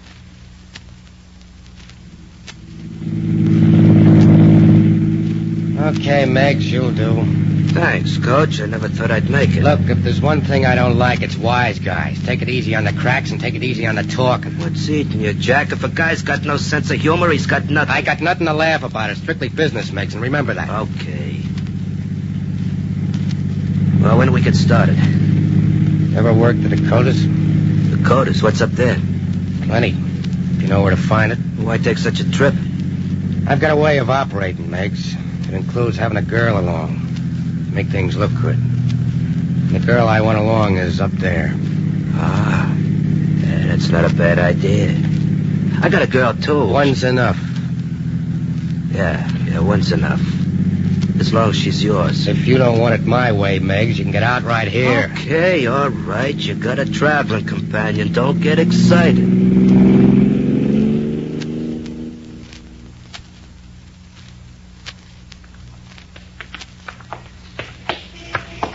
That's the house, Haynes. Kitty moved in the day before yesterday. We got a mail check on the place. No letters from Benson. Well, what about the phone? Well, that's going to give us some trouble. Well, what kind of trouble? Benson. Oh, stop and light a cigarette. I want a better look at the place. All right. It so happens that Benson's aunt is the night operator. I didn't want to plant anyone in the exchange. If she spots him, it might clear the works. Okay. But keep agents posted around the exchange every minute the aunt is on duty. Will do. The manager of the exchange has no connection with Benson. Good. I don't think Benson will have nerve enough to come right to the house. He might figure it's covered. But I'm almost certain he'll try to get in touch with Kitty. And if he does, we want to know about it. Come on.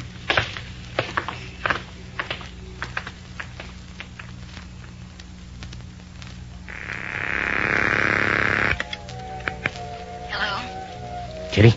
Jack. I want to make this short and sweet, baby. I'm close. I'm going to come by for you. Jack, maybe you oughtn't to. It'll work. Is my aunt home? No. She went to see a friend before work. Okay, I'll get in touch with her when I get in. She'll tell you where to meet me. Be careful, Jack. Be careful. Don't worry about me. I'll be all right. I want to get off this line. So long. Goodbye.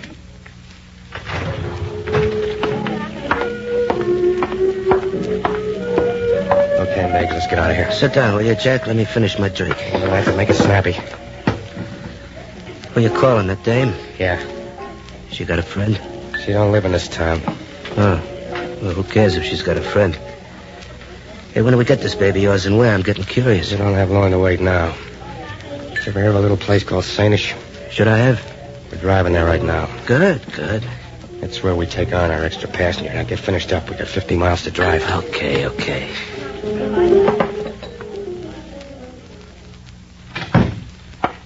Haynes? Yes? The manager of the local telephone exchange just got in touch with me. Oh? There was a call to Kitty. It came through from Bismarck. From Benson? He doesn't know. He just saw the ticket. He happened to go by the office, and the ticket had just been filed. Is Benson's aunt on duty at the board? No, she's not scheduled to come on for another hour. Okay. We'll get in touch with the police at Bismarck to be on the lookout for Benson there. And we'll keep a double watch here in town all night. Crossman and Gould on the house, you and I at the telephone exchange where we can cover any more calls.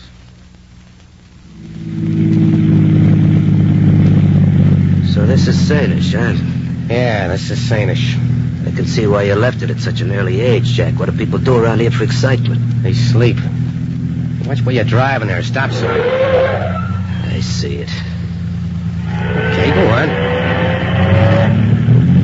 A stop sign they need there. Why, to see the cows coming? That's the telephone exchange in the middle of the block. You mean your aunt's got to stay on duty all night? Who makes calls around here at night? Pull in over there.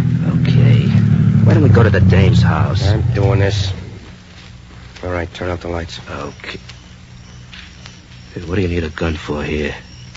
I didn't need it back in Kansas either, but I used it. Come on. I'll wait here. Come on, I said. Okay. All right, we go around the back.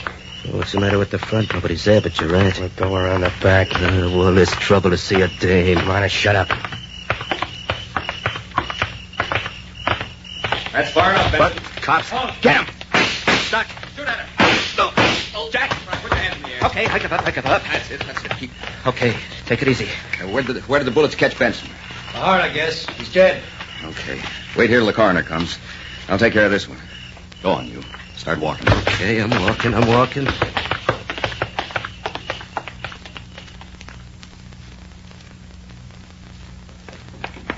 Just a minute. I'm coming. Oh, Hello, Kitty. he's not here. I swear he isn't. I know he isn't. 2 a.m, and you're all dressed. You weren't expecting to go out.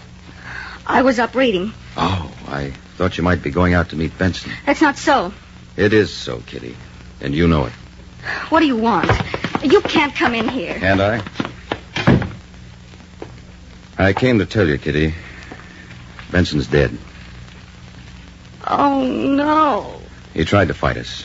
All right, you better come along with me. He wasn't bad. Not really. He was good to me, honest he was. He was good to me. I don't doubt it, Kitty.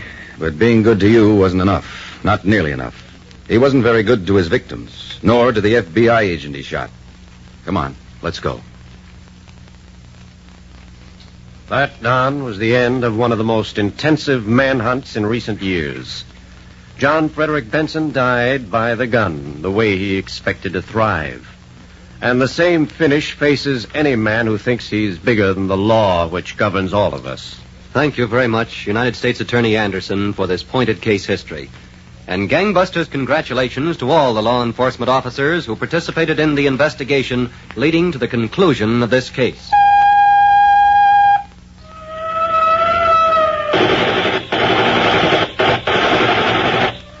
Tonight's case was dramatized by Stanley Niss and directed by William Sweets, with Ken Lynch and Charlotte Lawrence in leading roles. Don Gardner speaking. Gangbusters is a Phillips H. Lord production.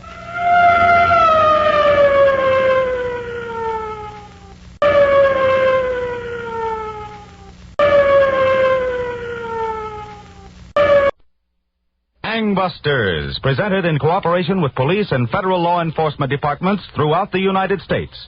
The only national program with authentic police case histories.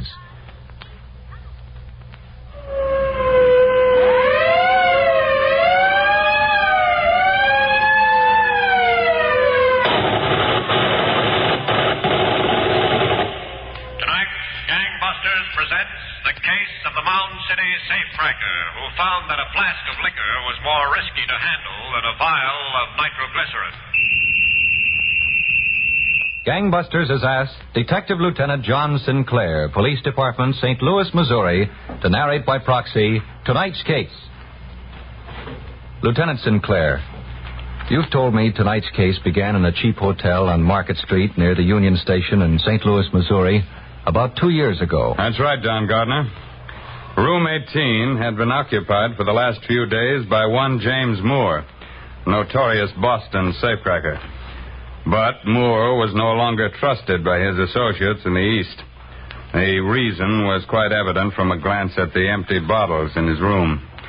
Moore was spread across the bed, fully clothed, sleeping it off. As the noonday sun flashed in under the flapping black shade, the door to his room opened, but Mr. Moore didn't move. Okay, there he is. Come on.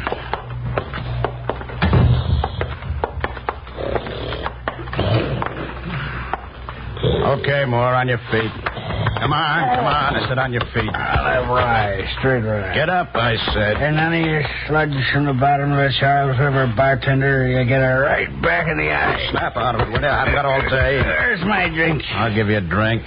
Here's a drink for you. Water. Sure, it's water. You want more of it?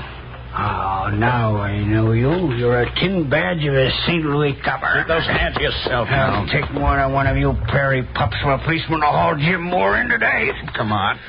You grab his other arm. Huh? Oh, no. Not by no fluttering female policeman will I be taken through the streets like a cow being led by a milkmaid. Not by no female policeman. Grab him, baby. Come on. Hold it a minute, Robbie. Come with us, Moore. There's a bottle outside the car. With this much in it. Allure into the trap of doom. We're not cops. Can't you get it through your head? Huh? No.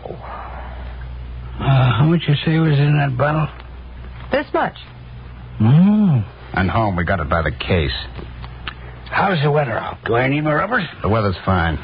To what fortunate turn of nature do I owe this generosity, my boy? And, my girl? I figured you'd like to do a little teaching. Teaching? If I'm to teach, who's the student? Me. Huh? I want to learn all about drills. And punches.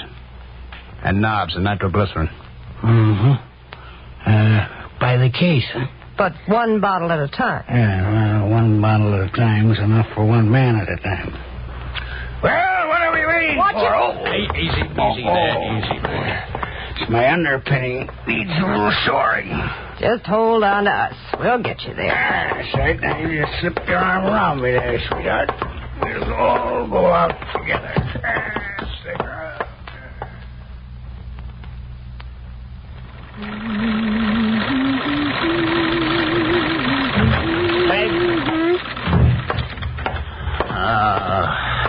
I give up. He's a rummy. Let's face it, it's no use. Taught you plenty in 2 weeks, Robbie. So it'll take a little longer than you figured. Will you stop that sewing machine? Him with the bottle, you with your sewing. You both drive me nuts. If you need a dress so bad, why don't you go out and buy one? It's hard to fit in the shoulders. Why I ever had this crazy idea, I don't know. I'm going back to being a gunman. You walk in, you put a heater on them, you get their dough. That's all there is to it. You don't have to be a mechanic. Do what you like, Robbie. I still think it's a good idea. Will you shut that thing off before I throw it out the window? Oh. Every time I look at him, I hate him more. Why? What's he done to you? I don't know. Maybe I'm looking at myself 30 years from now. Why don't you try taking the bottle away from him? When he gives, you'll give. That don't work either. He may be the best safecracker ever to come out of Boston, but he sure needs a lot of lubrication. All morning he's been trying to explain to me about keeping nitroglycerin at body temperature. I should keep it under my belt next to the skin. Yeah. I'll try it the way he says. Somebody will have to come pick me off the roof. With a shovel. Robbie. What? You think these buttons would be nice on here, or covered ones? Oh, who cares? What happens after you finish learning everything he knows? He'll go along on a job with me. One job. That won't make him happy. Who wants to make him happy? They're going to catch the old rumhead. Right in the act. Hey. Isn't that kind of dangerous for you? It's the safest way I can think of. We go over to some small town across the river. We break into a store. I work with them till almost time to set her off, and then I go out after the car. Boom. The cops are there. First thing you know, Moore's in Joliet or someplace where he won't give me any more trouble. Oh, now, that's not right, and it's not fair. Who cares what's fair? He's off our hands.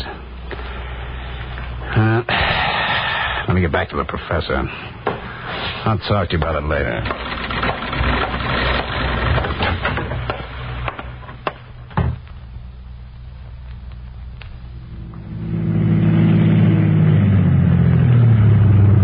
That's got it, Peg, right here. Okay. Leave the lights on. More. Take the stuff and start to jimmy the back door. I'll be there in 2 minutes. Robbie. Go on, take the stuff. Don't forget the bottle, Robbie. Get out of here. Start on that door. Hurry along, Robbie. Just get that door, Jimmy, do you hear? All right, Peg. Now you drive to the tavern and wait there. 11:45 on the dot. Phone the sheriff's office. Tell them you were passing by. Thought you saw somebody inside the clothing store. Robbie, you're looking for trouble. Stop worrying. I ought to be at the tavern by the time you get off the phone. Suppose your watch stops. Suppose Moore doesn't do We'll it. do it the way I said. Gotta get rid of that bottle, baby. This is the best way I can think of. When they pick him up, he'll talk. So they'll be looking for me in Illinois. They're looking for me anyway. Okay, Robbie. Look. Pack in, kid. When we hit Chicago, I line up the best crew of safecrackers ever worked the Midwest. Go on.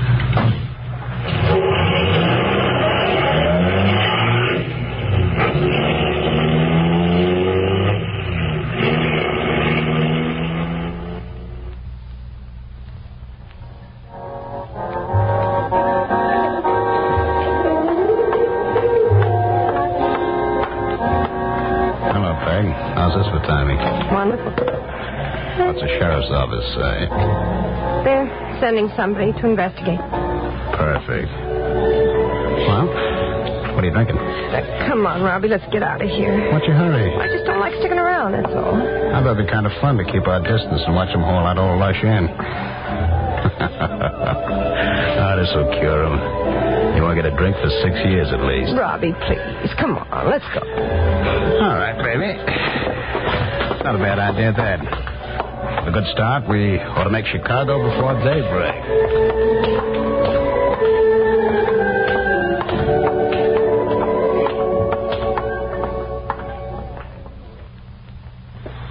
So, Don, Robert Lee Robertson, the St. Louis bandit turned safecracker, headed for Chicago to organize a gang of burglars who would lead Midwest authorities, both federal and local, on a wild chase.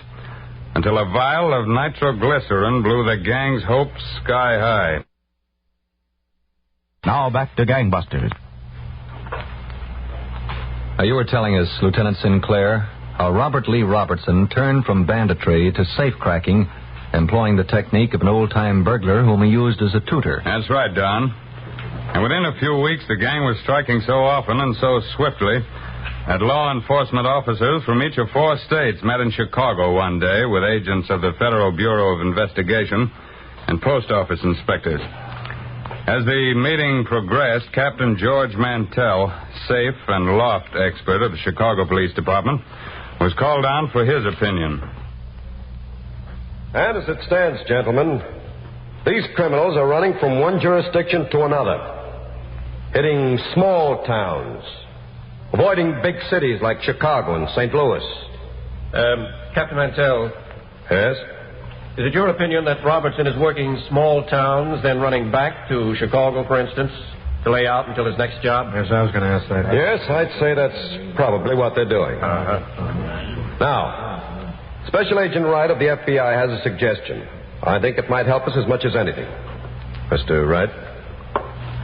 Well, gentlemen, what will help us most is information.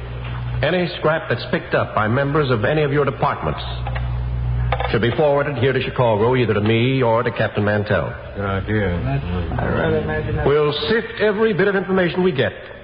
We'll piece it together with what we already have. Maybe with a little teamwork among all of us, we'll be able to locate these men and get enough evidence to convict them.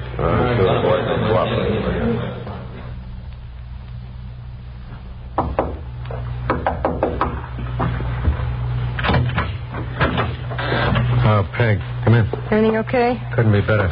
Robbie. Is it okay? Yeah. Okay, come on. All right, Peg, get inside. Hey, Robbie. Come on. Where's Cardinal? Yeah. Has he got the new guy? Yep. Hey, where's that sewing I left here last night? How should I know? How does he look to you, Miller? Left it right there on the table. Will you stop worrying about your pins and needles? I've been working a month on that blouse. I didn't touch it. Well, somebody Okay, did. who cares? Don't leave anything around you guys. Miller, Yeah. what do you think of this new guy? Well, Cargill says he knows his stuff. I can find that out from Cargill. What do you think of? He looks okay to me. Good man with the soup, they say. Cargill, come in here. Want to talk to you. Robbie, Yeah, what? now that we're back in Chicago, can't we stay here a couple of days? No. When are you going to spend all this money? When I retire. When you retire. What the devil happened to that sewing? Hello, Robbie. Cargill? Come on, meet this guy, Robbie. He knows his business. Cargill, did you see my sewing? Will you shut up? Oh, for... Where's he from? The East.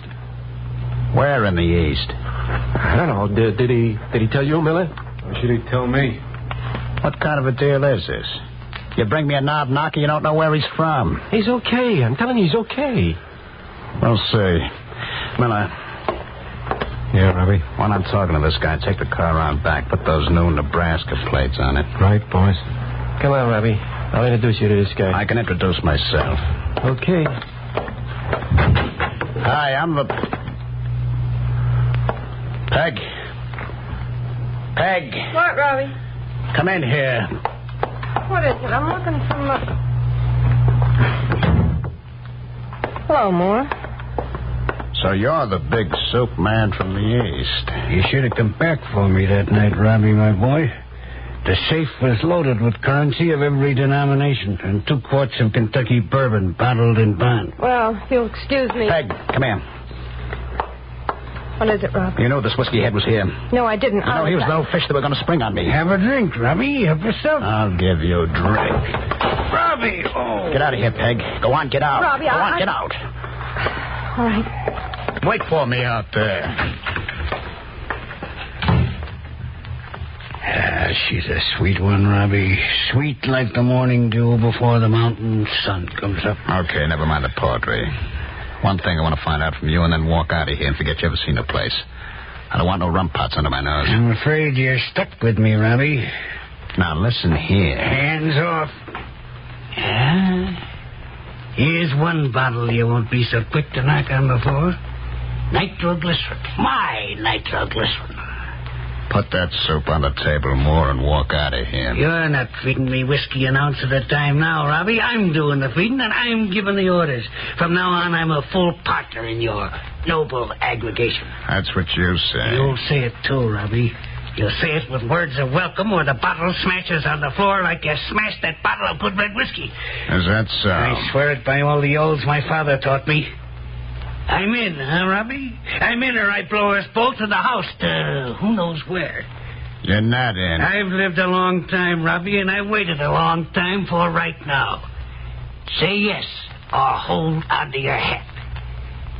Get out of here, Moore. The orders are coming from me. Jim Moore, master of this trade. Say yes. Say you're in, Moore. Say it. You haven't got the nerve. Go on, blow us up. Well, what are you waiting for? Go on. Oh, you win, Robbie. I couldn't smash the bottle, not even for a place in heaven insured. Give me that soup, you. Give it. Yeah. Now, Robbie, no. All right, sit down there. Go on, sit down. Robbie, no. Shut up. Thanks for handing me the little idea about another use for the nitro. I'll remember it if I ever get on a spot. Only you and me are different, Moore. When I have to, I'll smash the bottle. Pity a poor soul who was once king of all, Robbie. Pity you, all right. I'll put you out of your misery. Oh, Robbie. Robbie, no. Cargill, Miller. Miller went out to the car. Go in there and watch that guy. Don't let him out of your sight. Ain't he all right? Get in there and watch him, will you? Hey, don't get excited. Peg. I ought to pin your ears back for this. For what? You didn't call the cops that night. I did, Robbie. I did exactly what you told me. Don't lie to me. Let go. What do you think I'm running around here? What do you think I'm running? An old folks' home? Robbie, stop it. You didn't call the cops, did you? Did you? I couldn't. Not on the old guy. I couldn't. When I tell you to do something, you'll do it. All right, Robbie. All right. From now on, anything you say. You bet your life you'll do anything I say. Anything. Hey. Now, Robbie. No Nebraska plates are on a car. Okay. We'll leave in 20 minutes. What about the new guy? We taking him along on a job? We're taking him along, but not on the job. He gets dumped about halfway. Robbie. What's the matter? He seemed okay to me. Well, you don't count. You're not going to kill him. You want to go along? What do you think you are, Capone or somebody? Just a small-time hoodlum that's had a little luck. That's enough. Just a little luck, that's One more all. peep out of you and you'll be the safe ditch as more, you hear? Now find your soul and sit down in that chair and do it. Don't go out, don't call nobody, don't do nothing. You just sit there and sew. When I get back, we'll settle this thing between you and me once and for all.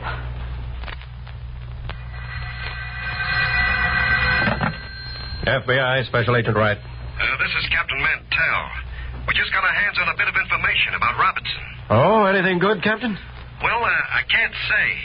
But Robertson's supposed to have just gotten a set of Nebraska license plates. Yes? The last three numbers are 061. I put it out on the teletype, and all radio points will pick it up for broadcast. Maybe this is the break that we've been waiting for.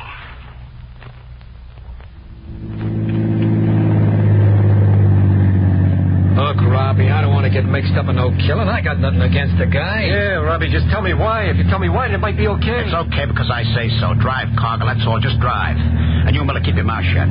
Let me kill the bottle before you give me the push, Robbie. Shut up. If you think I'm scared, you're thinking right. Gee, I wished I had more of a load on. If I had more of a load on it, it'd be like dropping off into a feather bed. Shut up, will you? There's a spot up ahead, Cargill.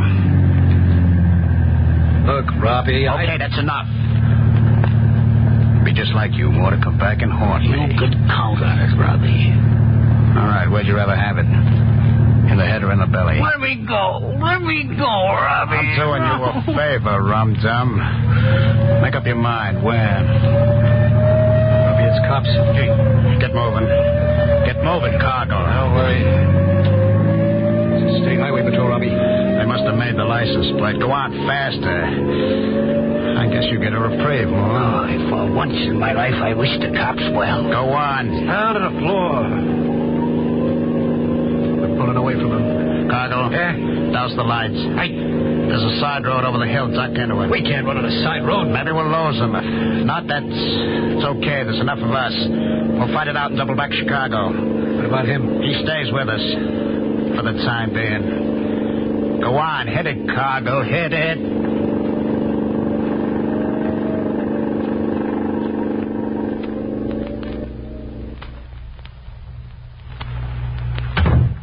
Hello, Captain. Oh, right. You heard that the state police jumped up Robertson and his crew. Yeah, too bad they lost them. Placed we were close. Oh, excuse me. Yeah. Captain Mantell. Oh. Was that so? What's the number again? Yeah, I've got it.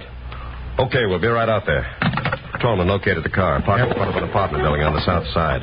The motor was still warm. Well, let's go, Captain. We just stopped down at the desk, right, and put in the call for the riot squad. We may need them. got us in some mess, Robbie. Moore didn't do nothing to nobody. Okay, so they didn't do nothing to nobody. Now we're stuck with him here. We can't turn him out. We can't hold him. What are we going to do? I'll figure that out after you get rid of the license plates in the car. I told you to take it around back an hour ago. Miller said he'd attend. I told you. Now the car sits out there an hour, nothing's done about it. Peg. Yeah? Will you light someplace? Okay, Robbie. Miller. Keep your voice down, will you, Robbie? It's 4 a.m. The neighbors will have the cops down on us. Miller. Yeah, Robbie, what is it? Bring more in here. I want to talk to you all. Right. Well, come on, Peg. Don't stand there. I don't see what you're so hot under the collar about. If anybody's mad, it should be Moore. You want some of the same treatment you got before? Honest, Robbie, this whole business is going to your head. We were better off when... Shut up, will you? Okay. Why don't come inside? Well, Robbie, got yourself in a spot, haven't you? You're stuck with me like a tiger stuck with stripes. I won't be stuck with you for long. Hey, Robbie. Peg, ask who it is. Who is it? Police officers. Open up. We're cooked. Open up in there. Get the machine gun. No, wait. Wait a minute. I got a better idea. Listen here, copper. I got nitroglycerin here, see? I'll blow you and us and everybody in this building straight to Milwaukee. Robbie, put away that... Put away, I'm going to use it. You hear that, copper? You hear that? I'm going to use it. Open the door or we'll shoot through it. Robbie, put that soup away. Shoot through the door and you'll hit the soup, copper. You want to live, don't you, copper? You want to live? Let me get away or I'll blow you all to pieces. Robbie, get some sense, will you? They got us. Robbie, don't do it. Jump on, Cargill. His arm. My arm. Give me that. Hold on to him. On your feet. All of you, on your feet. All right, take it easy, will you? Take it easy. Give me that. You want to use this stuff. I know him. Go on. Line up against the wall there. Okay, go on. Shut. You too, Grandpa. Come on. I'm as innocent as a new hatched chick. We'll see how innocent you all are. All right, face the wall. Put your hands up high. All of you. Go on. That's it. Fine-looking bunch. Hey, Captain? Yeah. They look a lot finer through bars. Okay, men. Start checking them down. Take it easy. Well, on this side. That dawn was the end of a notorious gang of safe burglars. They are all now serving long terms in various federal penitentiaries and still face trial on at least 150 charges of burglary in 5 states. Well, thank you, Lieutenant Sinclair, for this extraordinary case history.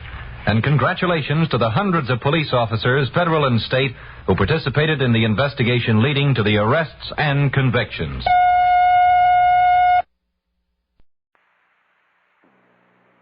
It's 8 o'clock. Welcome to Van Cristo Radio Theater. Tonight we begin a brand new series. Now, Gangbusters, presented in cooperation with police and federal law enforcement departments throughout the United States. The only national program that brings you authentic police case history. Let's join radio's great comedian, Fred Allen, for a visit to Allen's Alley before we return to tonight's story. Well, Mr. Moody, tell me, has this cold epidemic hit your farm? My wife had a nasty cold. Did you call the doctor? Yeah, go down quick, give her sulfur and molasses. Put in too much sulfur. Well, how can you tell he gave her too much sulfur? When my wife sits in the dark, she glows. The inimitable Fred Allen and the members of Allen's Alley recall the golden days of radio whenever you like with your own phonograph. Introduce your young people to some of the wonderful programs of the pre-TV era.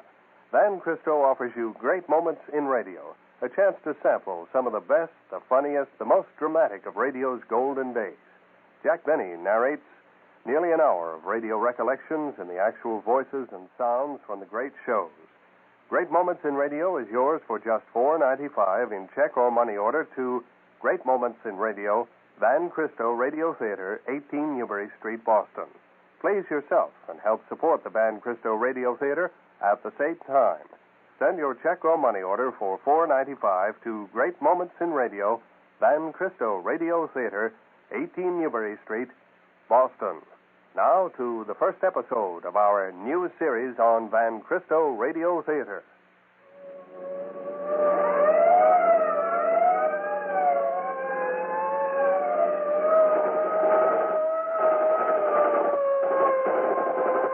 Tonight, Gangbusters present the case of the Broadway Bandits who scooped up a fortune in silver coin until they learned that small change could add up to disclosure and death.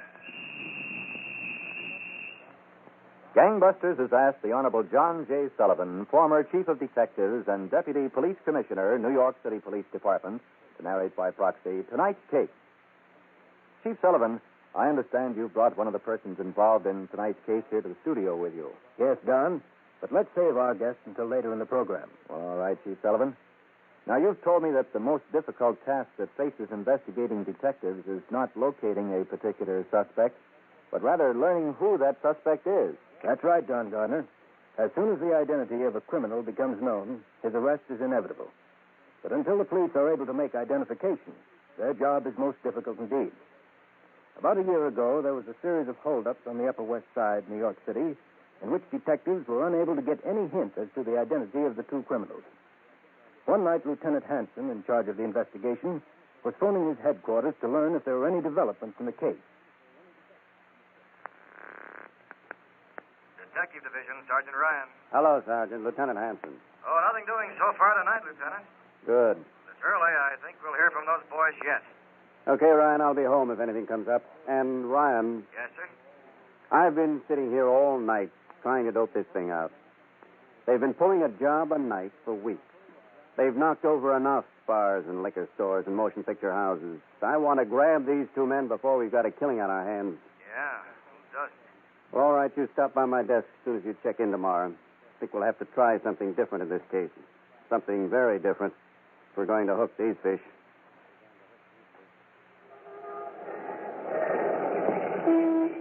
Look, you want to take this movie house, you stick a gun on the cashier, you got the dough. Okay. But we do it my way. Oh, what's such a problem? A little heist and you got to make a production out of it? Now, listen to me, Whitey. I want to make this as sure and as safe as possible. Every job we pull, we get closer to the end. The street looks clear enough now. All right, go on before there's another line. Cover me. If that cashier lets out a yell, I want to move. Well, what do you got a gun for? Not for girl cashiers. Stick here. Huh. Where am I going to go?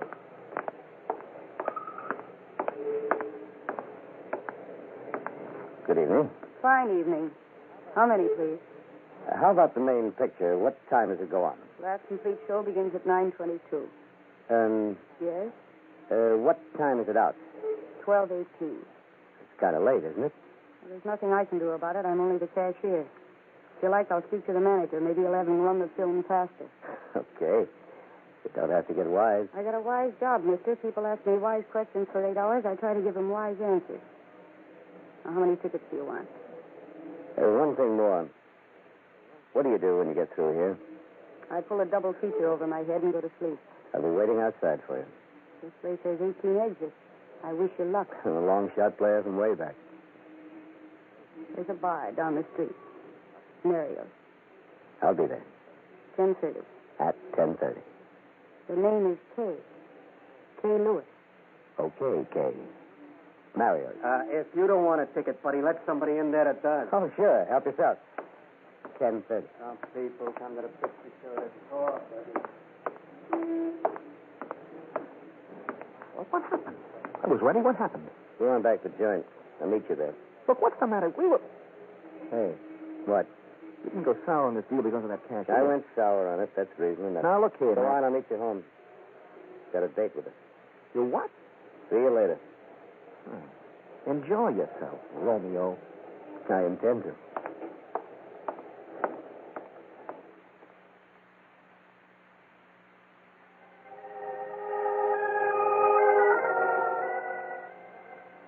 So that's all there is to it.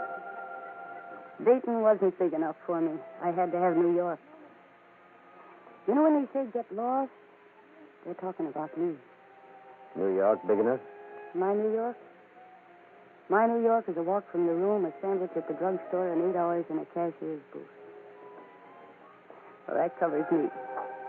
What's your complaint? No complaints. Oh, Matt, everybody's got complaints. Everybody. What about you? What about your job? I don't like what I'm doing, but I'm stuck with it. It's not worth talking about. There's lots of things to do. Not in my line. What are you, a taxidermist? How about another drink? Later, then. I'm curious. Not important. What? I'm a salesman. Full of brush in? Not exactly. Well, who cares?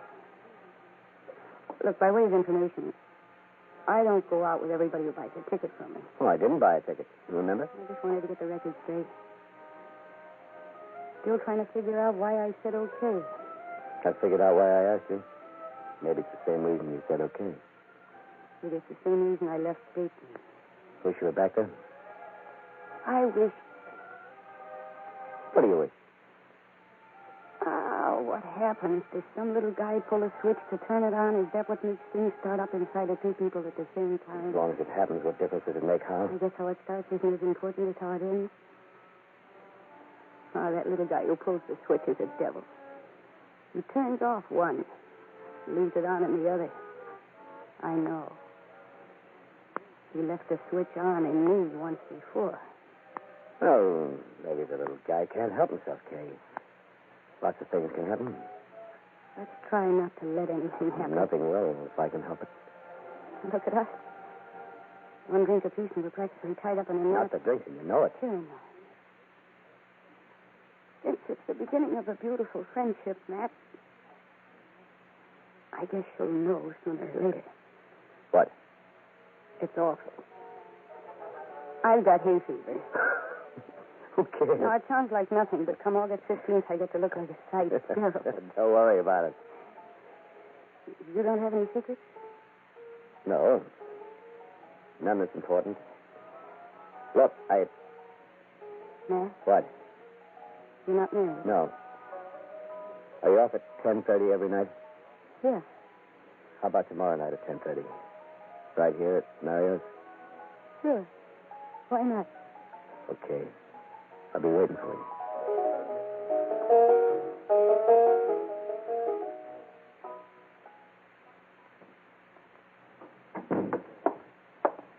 Hello, Whitey. Well, Matt, how was the cashier? All right. Honest to Joe, I can't figure you out. Passing up a job we had laid out perfect just because you take a shine to a tomato? What's the matter? You wouldn't put a gun on it because you were ashamed or something? I'm telling you when and where, Whitey.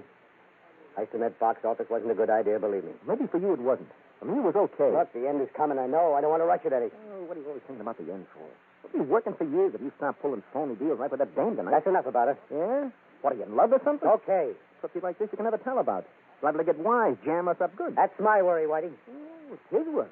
Now, what do you think I am, a hunk of clay or something? I can land in Sing Sing as well as the next guy. All right. And I ain't ready to retire yet. I got some fun to have. What's the use of talking about it? I guess you found out quick enough she wasn't for you. I'm seeing her again tomorrow night. You're kidding. I'll let you know when I'm kidding. All right, if that's the way it is, I had enough. I'm through. As long as I say so, you'll stick. Yeah? Well, I'll show you how long. Wait. Let go of me. Sit down. Okay.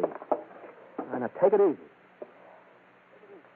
You got your reasons for being in this. I got mine. Mine is I'm stuck. Can't find a way out. Neither of us want to get jammed up. Do what I tell you, and we'll be okay. She goes for you think? Big romance. Well, tell her what you do for a living and what you are. See how fast she drops. I'll handle her. Leave it at that. All right, got an easy take lined up for tomorrow night. We'll do it. I thought you were seeing her. I am, later. Well, at least it's still business before pleasure. That's right, Whitey. Business before pleasure. So, Don, the criminal Matt Wallach embarked on what usually proves to be an impossible feat. He was attempting to temper his life of crime by seeking the company of a woman whose reaction he knew would be violent when she learned the truth. And when she did learn the truth, her reaction went even beyond the wildest bounds of Matt Wallach's imagination. We'll return to tonight's episode of Gangbusters on Van Cristo Radio Theater in just a few moments.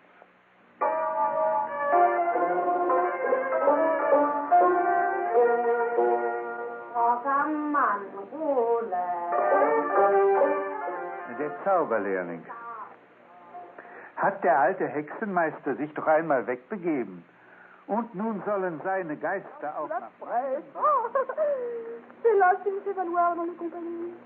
When you're trying to do business for someone, It pays to speak their language. Et le grand-père marche de long en large, l'air inquiet. L'éléphant est derrière le... In fact, it pays so well that smart businessmen make sure their advertising agency talks the language of their customers. Design guys. They have to be designed. Yes, that's basically what I'm looking for. And then the main problem is exactly how do we reach them? I mean, what was there? Like if your customers are engineers, then you speak to them in engineering. The product is good, and we want to know exactly how we're going to be able to market it. You started test marketing first in Seattle, right? That's correct. What was the response demographically? Or if they're in packaged goods, you speak to them in marketing. We're talking about those wide-angle shots, right up from the heel, tight on the bell. Once the shirts, you know, the layouts that we had last week, baby. Let me get them. If they're hit, you hit them back. In spades. At Van Christo Associates, we know the languages of doing business. We know who to talk to, how to reach them, what to tell them, and how to say it to sell it. Van Christo Associates, Advertising, Boston. And now, back to Gangbusters. You were telling us, Chief Sullivan, that New York City detectives were seeking two men in connection with a string of armed robberies on the west side of uptown Manhattan. That's right, Don. And in the course of police investigation into the case, Lieutenant Hanson struck upon an idea and was talking it over with Sergeant Ryan. Well, it could work, Lieutenant. We just might get a line on him that way. There's a chance we will. Yeah, maybe. We've got a good enough description of the two of them. Every place they've made, they've gotten themselves a lot of small change. They haven't overlooked a nickel. If they've got it, they're going to spend it. I'll get men on it right away, Lieutenant. We'll see how it works out.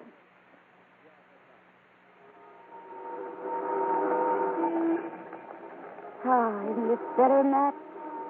Isn't this better than breathing that smoke all night at Mario's? As long as you're here, baby, it's fine.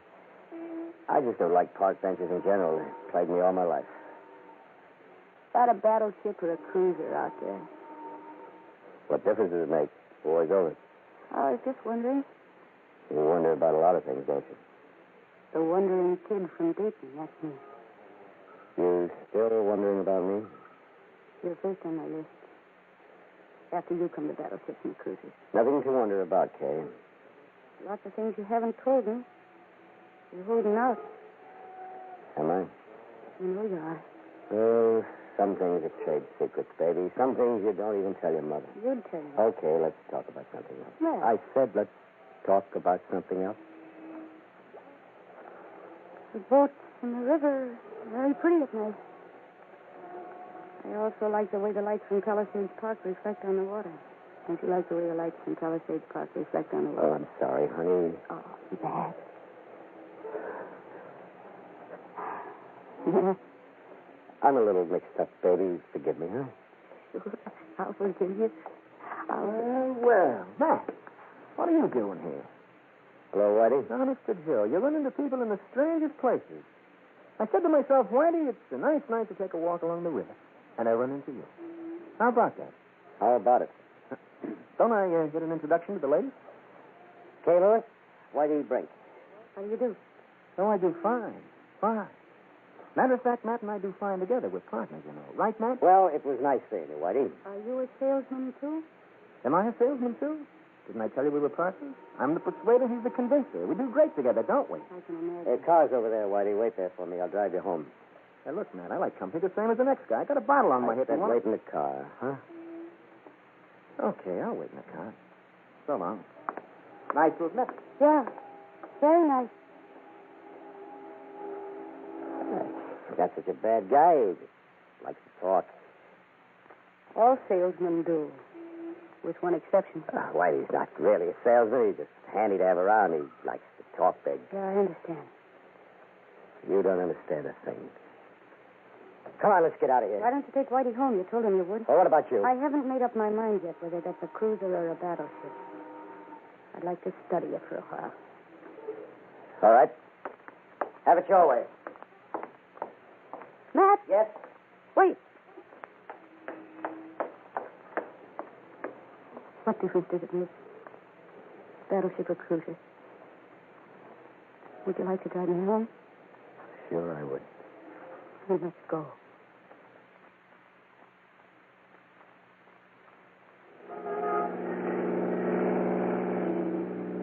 Well, go on, Matt. Say it. I've been waiting since you took her home, waiting for you to say it. Sure, I followed you to the pond. Go on, say it. Oh, shut up. What do you think you are? Better than me or something? What gives you that idea? You want to know what I think? I think you're worse than me. Okay, I'm worse than you. I'm a gunman, and I love it. I could stick me away for 20 years, and I'd come out and do the same thing. And you hate me, and you hate yourself for being what you are.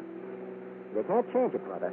You might as well make up your mind to squeeze every nickel out of every sucker in town and enjoy it while the squeezing is good. All right, let's go home and hit the sack. Yeah. I guess we had enough for one night. Oh, I knew you'd get jammed up. I knew it. Shut up and listen to me. I'm not jammed up, Whitey. I'm through with her. The best thing all around, especially for her. She don't know it, but tonight was the finish. If I'm going to be a rod guy, I might as well be a good one. Good ones don't have time for square dames. Well, now you're getting some sense. Let's get home and talk. Got work to map out.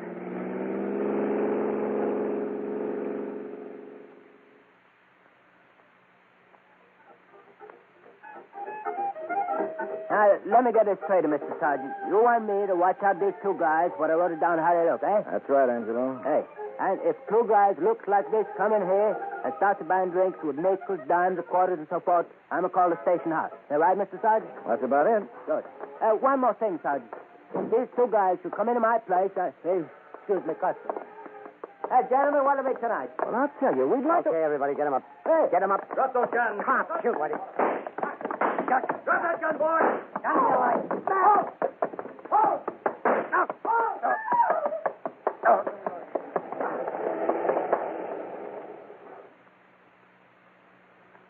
One's dead, Lieutenant. I'm sure I hit the other one. I couldn't shoot any more on account of the pedestrian. Well, keep the men looking around the neighborhood, Sergeant. Meantime, we'll get all the hospitals notified to be on the lookout for a man with a gunshot wound. Well, if he is hit, he won't get far. Any identification on the dead one? He had a wallet in his pocket. There was a card in it. Gives an address up on Amsterdam Avenue. A few keys, little change.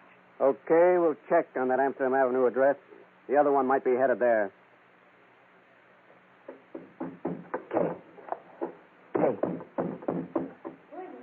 Kay, it's me. Matt.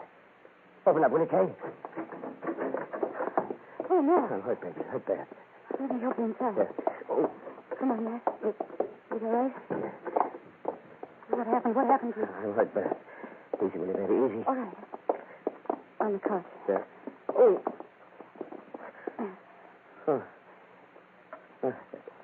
Better. Much better. You need a doctor. No, I don't need a doctor. Don't get a doctor. What happened? I didn't want to get you involved, baby. I didn't know where to go. I'll take care of you, Matt. What happened? Well, I got in a fight. It doesn't hurt too much. It's just kind of dizzy. Let's see that shoulder. All right. Steady. Easy, honey. Hurts when you touch it. Matt. Yeah. This is a bullet wound. Yes, it's a bullet wound. Guy had a gun. You need a doctor. I don't want a doctor. I told you. It'll get infected. Well, fix it, baby. You got some iodine. You got some cotton. Fix it. I'm not going to make it worse. Fix it, will you? All right. I'll get this stuff. Kay, Yeah? come here, baby. The sooner that's fixed, the better. Hold my hand, will you? Sit. I'm nuts about you, baby. I've been nuts about you from the first minute. You know it's the same with me. It wasn't any fight, honey. I know it. You're in trouble, you and Whitey. Whitey's troubles are over. Oh, I wish mine were. no, don't say that. You can straighten yourself Yeah, out. we walked right there. The cop was inside the place. We pulled Lie her back there, isn't there? Yeah. Honey, if the shoulder comes out okay, I got a little dough on me, a few hundred. We could go south someplace, huh? Start all over again, you and me? Start all over again tonight? And right? We'll see. When you feel better. You come with me, won't you, baby? Won't you? We'll talk about it. When you feel better, we'll talk about it.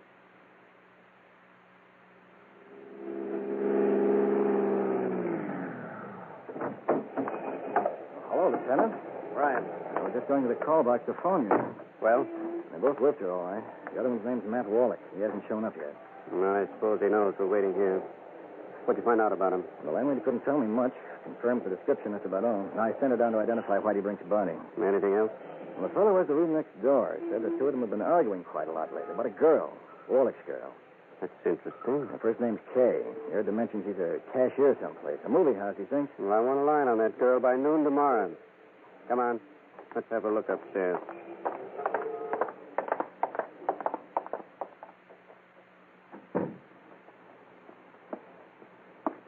It's all right, Kay. I'm awake. What time is it? Almost noon. How do you feel? Lousy. I don't wonder. You'll need a doctor sooner or later, Matt. I think the bullet's still in there. There's only one hole, baby. It sure didn't come out, that's for sure. Are you hungry? No, you have to be at work, don't you? No, that's all right. Matt, I thought over going away with you. I didn't sleep last night thinking about it. Well? If you go, and if you want me to go with you, all right. Baby. But if we went south or someplace, it'd be the same thing all over again, wouldn't it? They chase you here, they'd chase you there. There wouldn't be any other way to get along except as you and Whitey did. Guess not. What happens when they find you? Hey, now, wait a minute. No, what happens? Oh, 10 years and I'm lucky 5, maybe. I'll get you sometime. Maybe even today. All right. Bound to come. Why don't you get it over with? Get it over with and stop the chase. Aren't you tired of this running and running? Yeah, but I don't relish even 5 years. Everything will be changed. I'll be changed. You'll be gone. I can't ask anybody to wait 5 years, even 1 year. If it'll help, we can get married. Before? You still let us? Oh, what good would it do? Me in, you out. No, I'll go someplace, get a fresh start. All right. If you'd rather. I'll go any place with you. Would you really marry me? I said I would. And then see me go away for all that time? Oh, you're crazy. You're crazy. You know something? Maybe I'm crazy, too. Oh, Matt. It's better this way, Matt. Oh, watch my shoulder, huh? Sorry. You know, ever since I got in this thing, I've been looking for a way out. Well, I'm not hollering that I've been a bad boy and can't find a way to be good. It's just an awful mess. Thanks, honey, for showing me the way out. You're welcome. I guess more guys would do the same thing. They had something to hope for.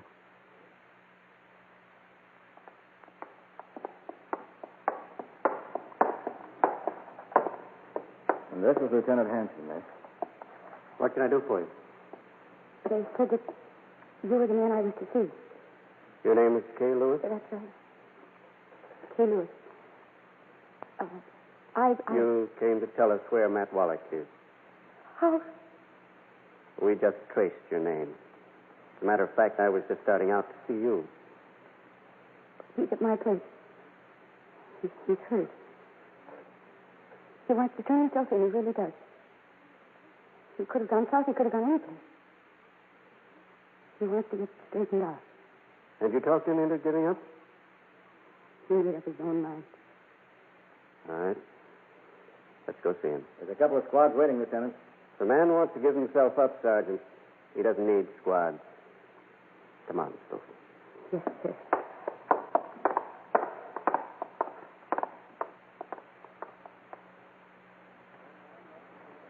Well, Don, that was the end of another gang of bandits. Thanks to the influence of a sensible girl, the work of the police was made easier, and at least one criminal is on his way toward rehabilitation.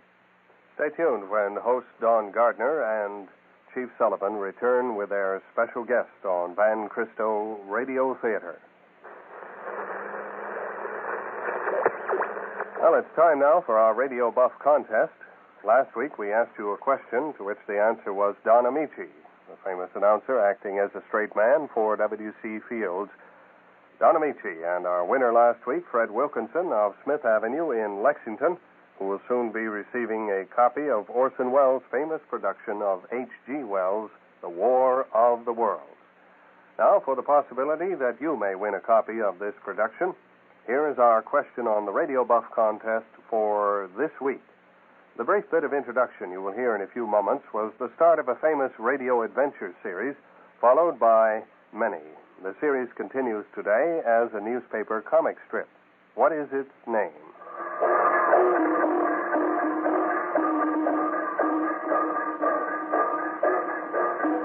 Waiter, pop sweet Sparkies brings you... Yes, what was it that Quaker Puff Wheat Sparkies presented? Will you tell us the name, please, of that famous radio adventure series which today still continues as a newspaper comic strip? Mail your answer before this Tuesday midnight to the Radio Buff, Van Cristo Radio Theater, 18 Newbury Street, Boston 02116. We'll draw one winner from all the correct entries received. The judge's decision is final. Mail your answer now to Radio Buff, Van Cristo Radio Theater, 18 Newbury Street, Boston 02116.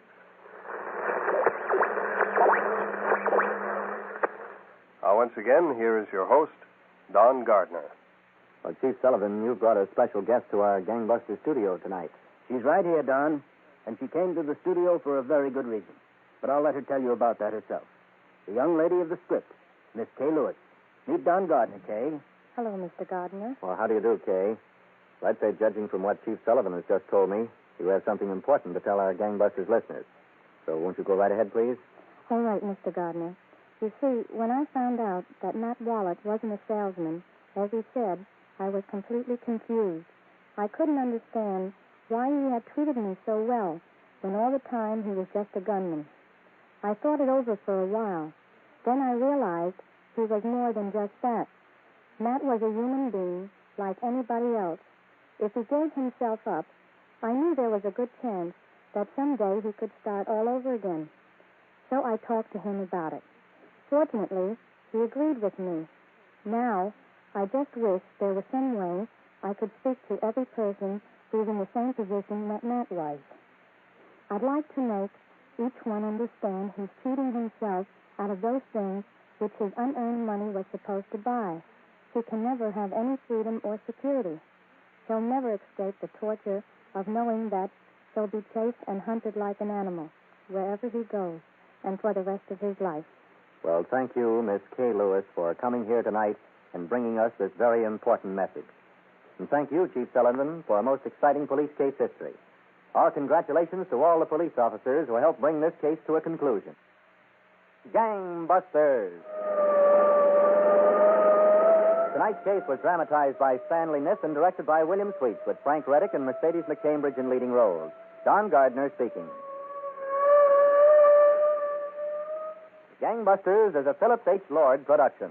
Until we meet again next week, when I bring you another story in the night, this is Van Cristo reminding you that the extent of your own imagination is unlimited. One purpose of these programs is to help you exercise those imaginative powers. I hope we've succeeded. Good night.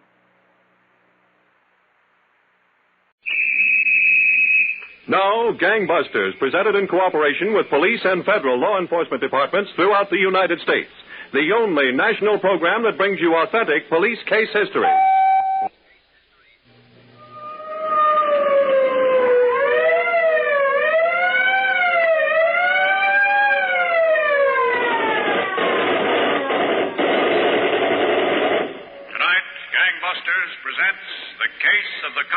Safecracker, who refused to give even his Confederates and the girl who loved him a square deal, but who found that an old-fashioned square dance was his own undoing. Gangbusters has asked the Honorable Lynn Bomar, Commissioner of Safety, State of Tennessee, to narrate by proxy tonight's case. Commissioner Bomar, you were telling me before the program started that Ray Ernest was one of the most cautious criminals you ever ran into. That's right, Les Griffith.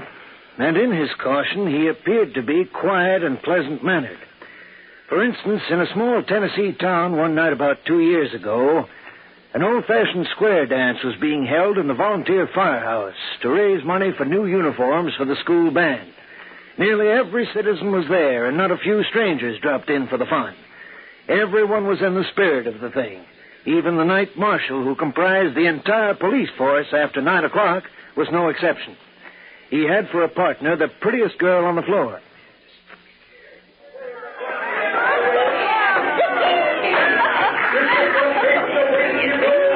You see, could have a party there, too. Just as good a party as you've ever been to in Nashville. Oh, right now, Marshal Riggs, I don't feel like I ever want to go back to Nashville. Why should you? Did you ever have any more fun than you have right now? No, Marshal, I didn't. I'm sure glad the school band needs new uniforms. Oh, we just had to have an excuse for this shindig. They don't really need him. How'd you like that? Oh, fine, just fine. You learn fast, Miss Laws. You'll have this square dancing down to a T before the night's over. Now, folks, let me have your attention. I wonder what old Mifflin's got on his mind. Now, quiet, please, folks. We up here who've been entertaining you get thirsty just like everybody else does.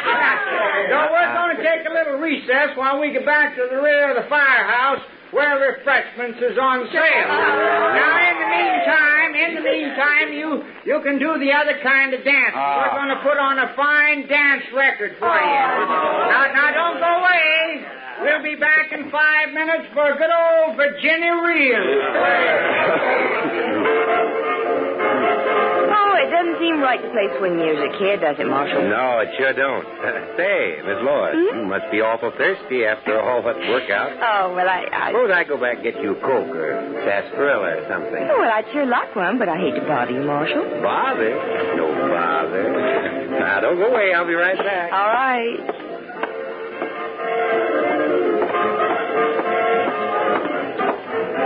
Nice work, Lois. Ray, you finished? Not yet. Give us a chance. I told you this would take us a long time. You better hurry. The Marshal has to start on another round in about half an hour. All right, we'll be out by then. We'll be out in 20 minutes. Does it look like a lot? A lot for a post office. Keep this hick cop occupied. I better get back. Ray. What? It's awful risky. Everybody in the state looking for you in the post office being right next door to the dance here. I knew what it was. It'll be okay. Now, don't worry. Be careful, Ray. I'll be careful. You just keep that Marshal busy. That's your job. I'll see. Let's get back to it. Right. Oh, this tops some more, Ray. Knocking off the post office safe right under the nose of everybody in town. Okay. You don't have to scream it to the rafters. Get the door. Well, you're not leaving us so early. No, just going out for a breath of air. We'll be back. Good. There's lots coming up yet. Fine, we'll see you. Go on, Golden.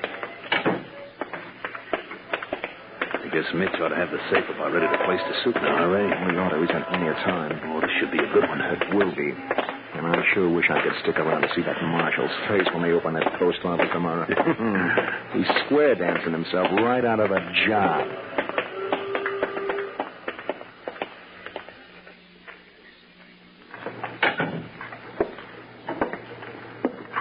Good morning, Captain Jackson.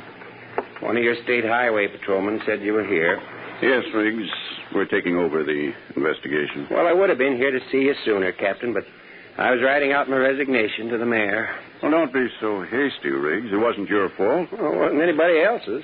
I'm getting paid to be marshal at night. I should be keeping a watch on the town instead of dancing the square dance. You made your rounds when you were supposed to. Yeah, I didn't stop him from breaking into the post office.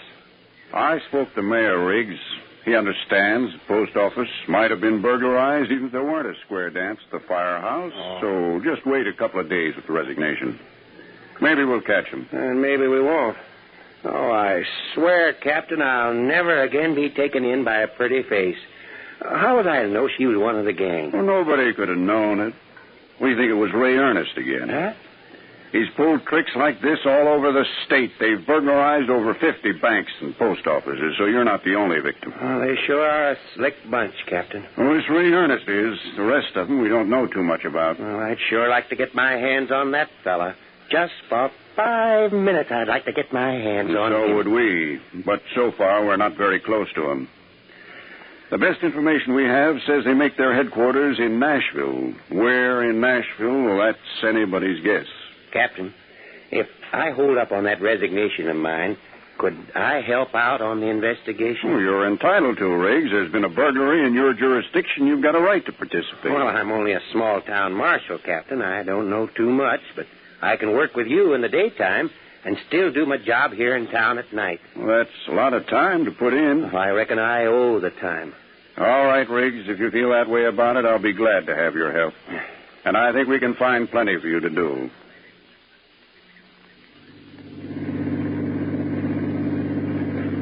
All right, Mitch. Right up close to the tracks. As close as you can get. Okay.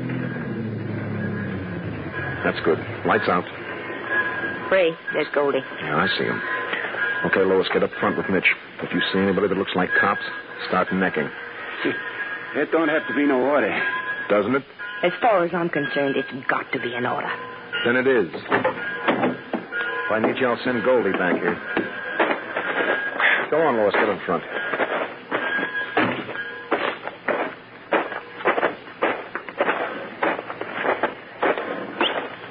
Hey, Goldie.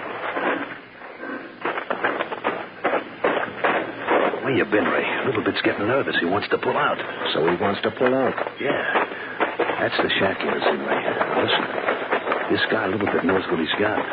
He's going to ask a lot of dough. Well, he won't get a lot. The bum that lives in a shanty by the freight yards will settle for next to nothing. Not this guy. Go on, knock. Yeah? What you want? It's me again, Goldie. Open up. Oh, yeah.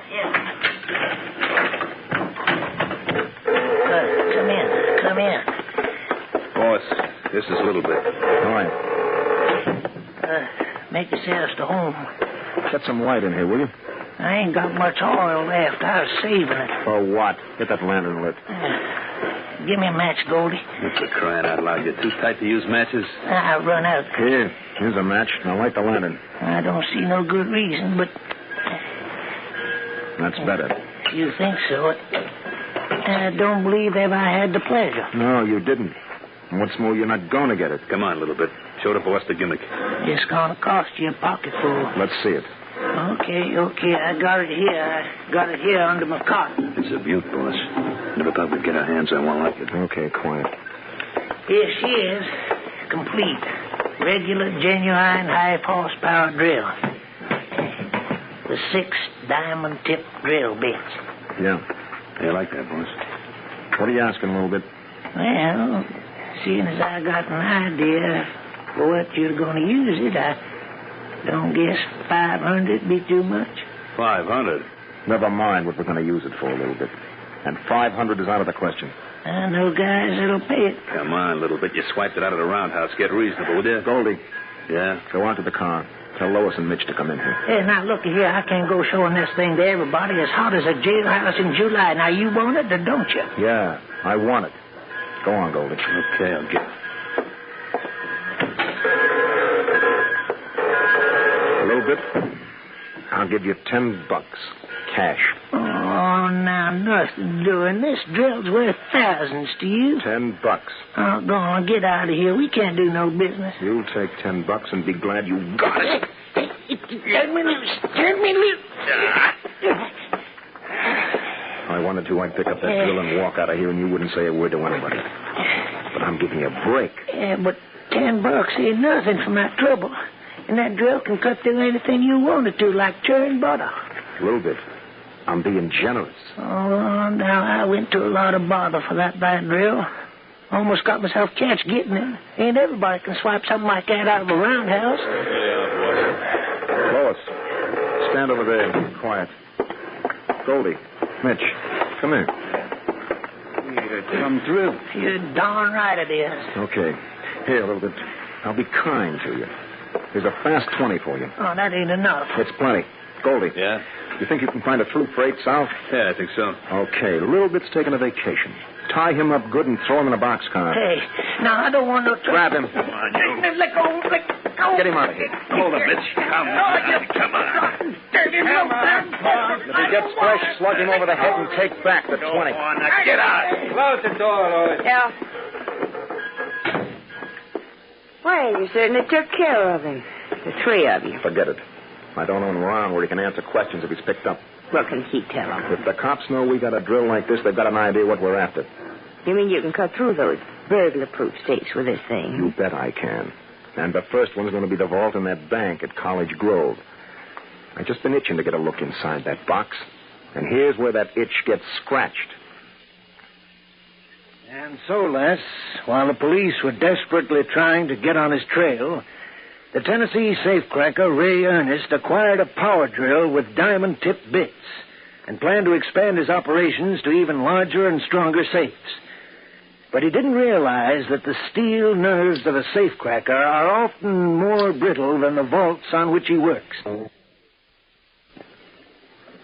You were telling us, Commissioner Bomar, that the gang of burglars led by Ray Ernest was responsible for cracking the safes of more than 50 banks and post offices in small towns of Tennessee and bordering states. That's right, Les. And the police were making a strenuous effort to track him down. But the investigation under Captain J.J. Jackson of the Tennessee State Highway Patrol was proceeding slowly because of the widespread character of the criminals' operations. In the meantime, Ernest had acquired a special power drill for the purpose of cracking heavy safes. Early one morning, he and two of his Confederates were inside a small bank in Middle Tennessee, hard at work on the safe. Okay, cut them up. All right, set the cap in there. Okay. Mitch. Yeah, Ray? Come get this stuff out of the way. We're going to blow her. Yeah. It's done for me. We've been in here long enough. All right, get the jump together. Okay. How's it going, Goldie? It's about ready. No. Set the cap deeper. Deeper. Look, Let me handle it. Okay. Goldie, grab the rug. Right. Tools all clear? Just about. Okay, make it snappy. Here you are, Ray. Here's the rug. All right, come on. Put it over the front of the safe. And don't rush me. I work cheap. Okay, up with it. That's it. That ought to muffle her some. All right, get back there. I'll light the fuse. Come on, Mitch. Behind the desk. Right. Here goes. Get down, Ray. Yeah. It's a fast fuse. Don't I know it? What is it? Okay, it ain't over yet. Hold it. Now hold it. Come on.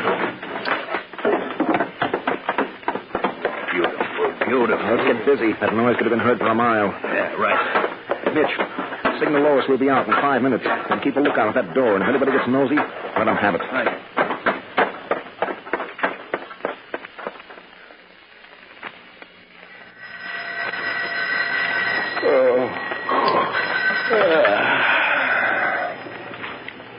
Hello. Briggs? Yeah? Captain Jackson. Yes, Captain. Ray Ernest and his mob have just knocked over the bank at College Grove. Was that so? How about checking tourist cabins in your neighborhood for us? Sure, Captain. I'll get right on it. Wait a minute. When'd you get to bed? Oh, what time is it now? 4 a.m. Oh, about an hour ago, but don't worry about it, Captain. I'll get right on it. I'll be okay.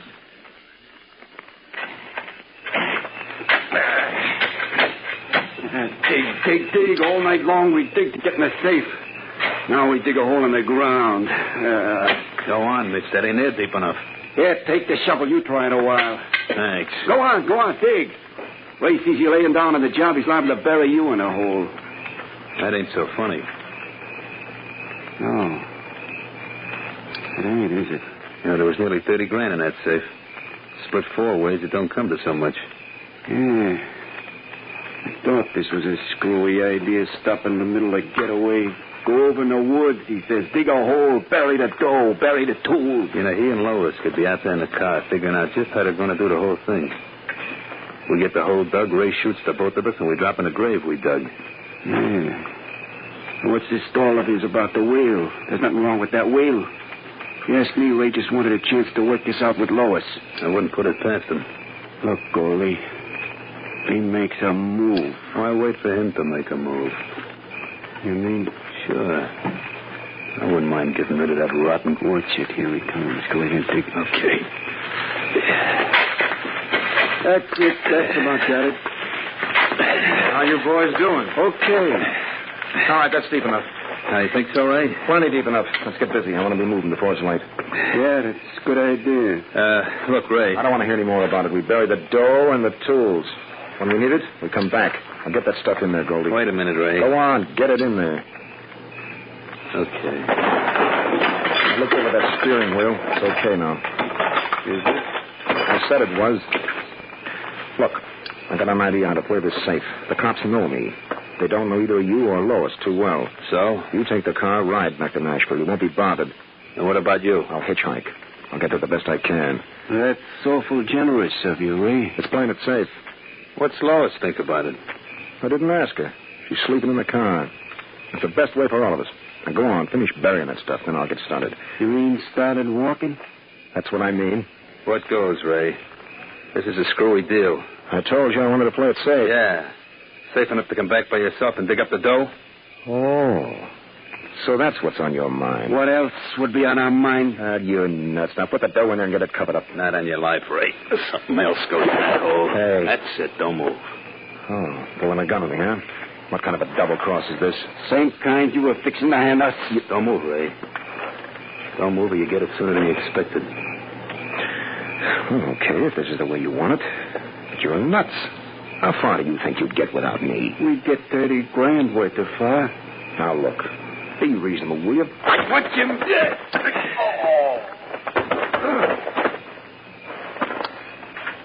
Why'd you shoot him? Why didn't you? Because you had a gun, that's why. Go on, give it to him now. Throw him over in a hole first. It'll be cleaner. Yeah.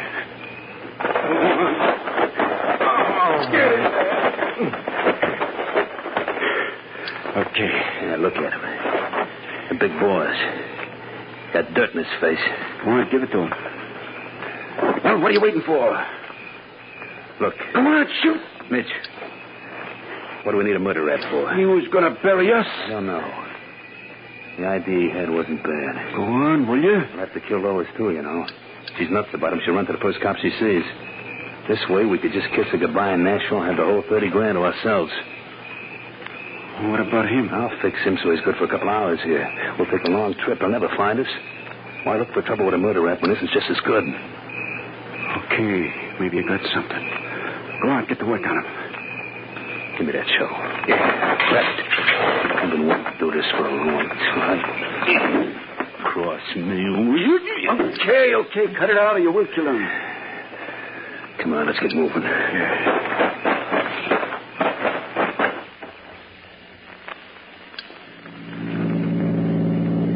Well, I don't get it. We told you, Lois. Ray said the safest thing was for him to hitchhike and meet us in Nashville. That's right. There's something fishy about the whole deal. What's fishy about it? We were digging a hole. He was fixing a wheel on a car. He comes to us and tells us the whole idea. We bury the dough. He goes off in the woods. That's all there is to it. What'd you do to him? What do we do to him? What are you talking about? I mean, you guys are pulling a fast one. Hey. It's the law. Come on, Goldie, drive. Oh, brother. Faster, will you? Faster. They're catching up to us. What's the bridge up ahead? I see it. Bridge is pretty narrow. Now shoot at him when I get closer. Hey. What's the matter? Oh, Swill, I can't hold it. What's the bridge? We're going over. I can't hold it.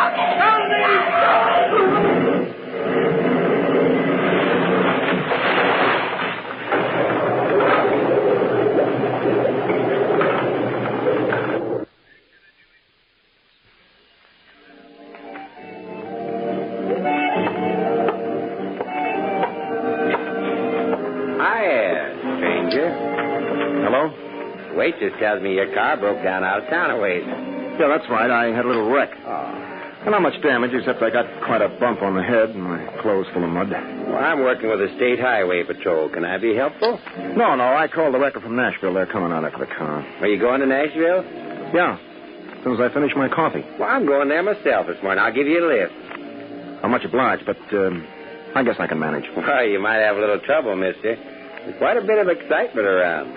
The bank at College Grove was broken into last night. The roadblocks all over. No kidding. You won't have no trouble with me, though. They know who I am. They let me right through. You know, I think I'll take you up on your offer, if you don't mind. Not at all. I'm glad to have the company. Riggs is my name. Yeah, mine's Brown. Bruce Brown. Okay, Mr. Brown, as soon as you finish your coffee. Yeah, I'll be right with you. No, a car went over the bridge on the pike early this morning. Yeah? Yeah, we think it had some of the burglars in it. They're still trying to fish it out. Were they drowned? Looks that way. They'll know for sure in a couple of hours. Well, if it was the bank robbers, I guess they had it coming. I guess they did. Well, I'm all set. Okay, then let's go. I'd like to make Nashville by noon. Okay with me. Sooner the better.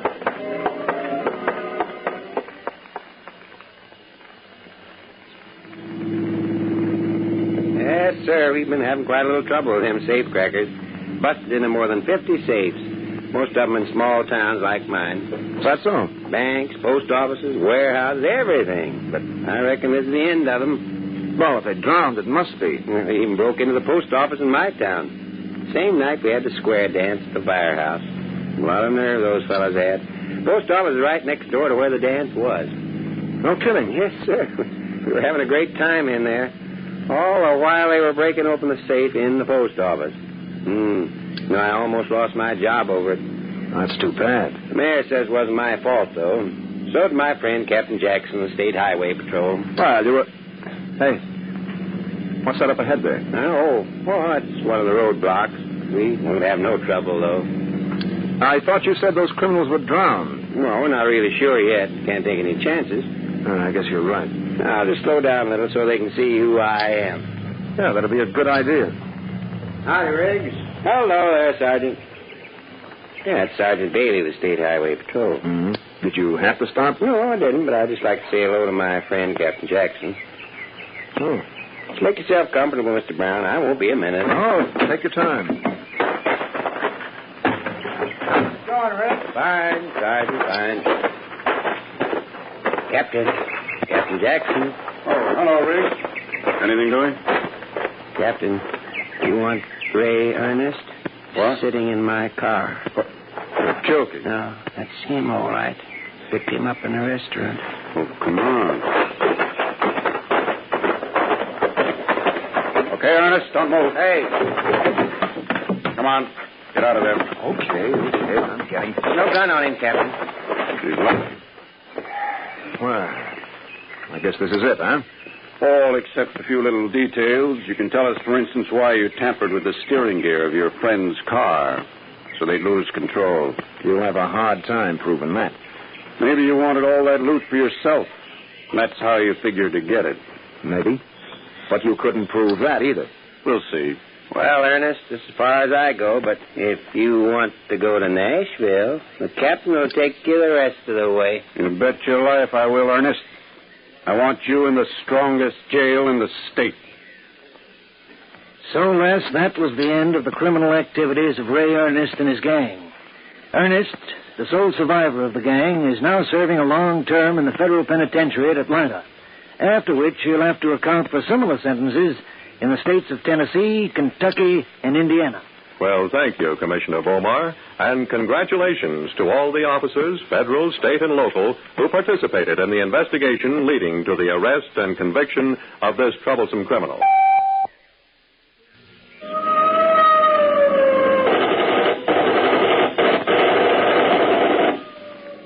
Tonight's case was dramatized by Stanley Niss and directed by William Sweets, with John Larkin and Will Geer in leading roles. Les Griffiths speaking for Don Gardner. Gangbusters is a Phillips H. Lord production.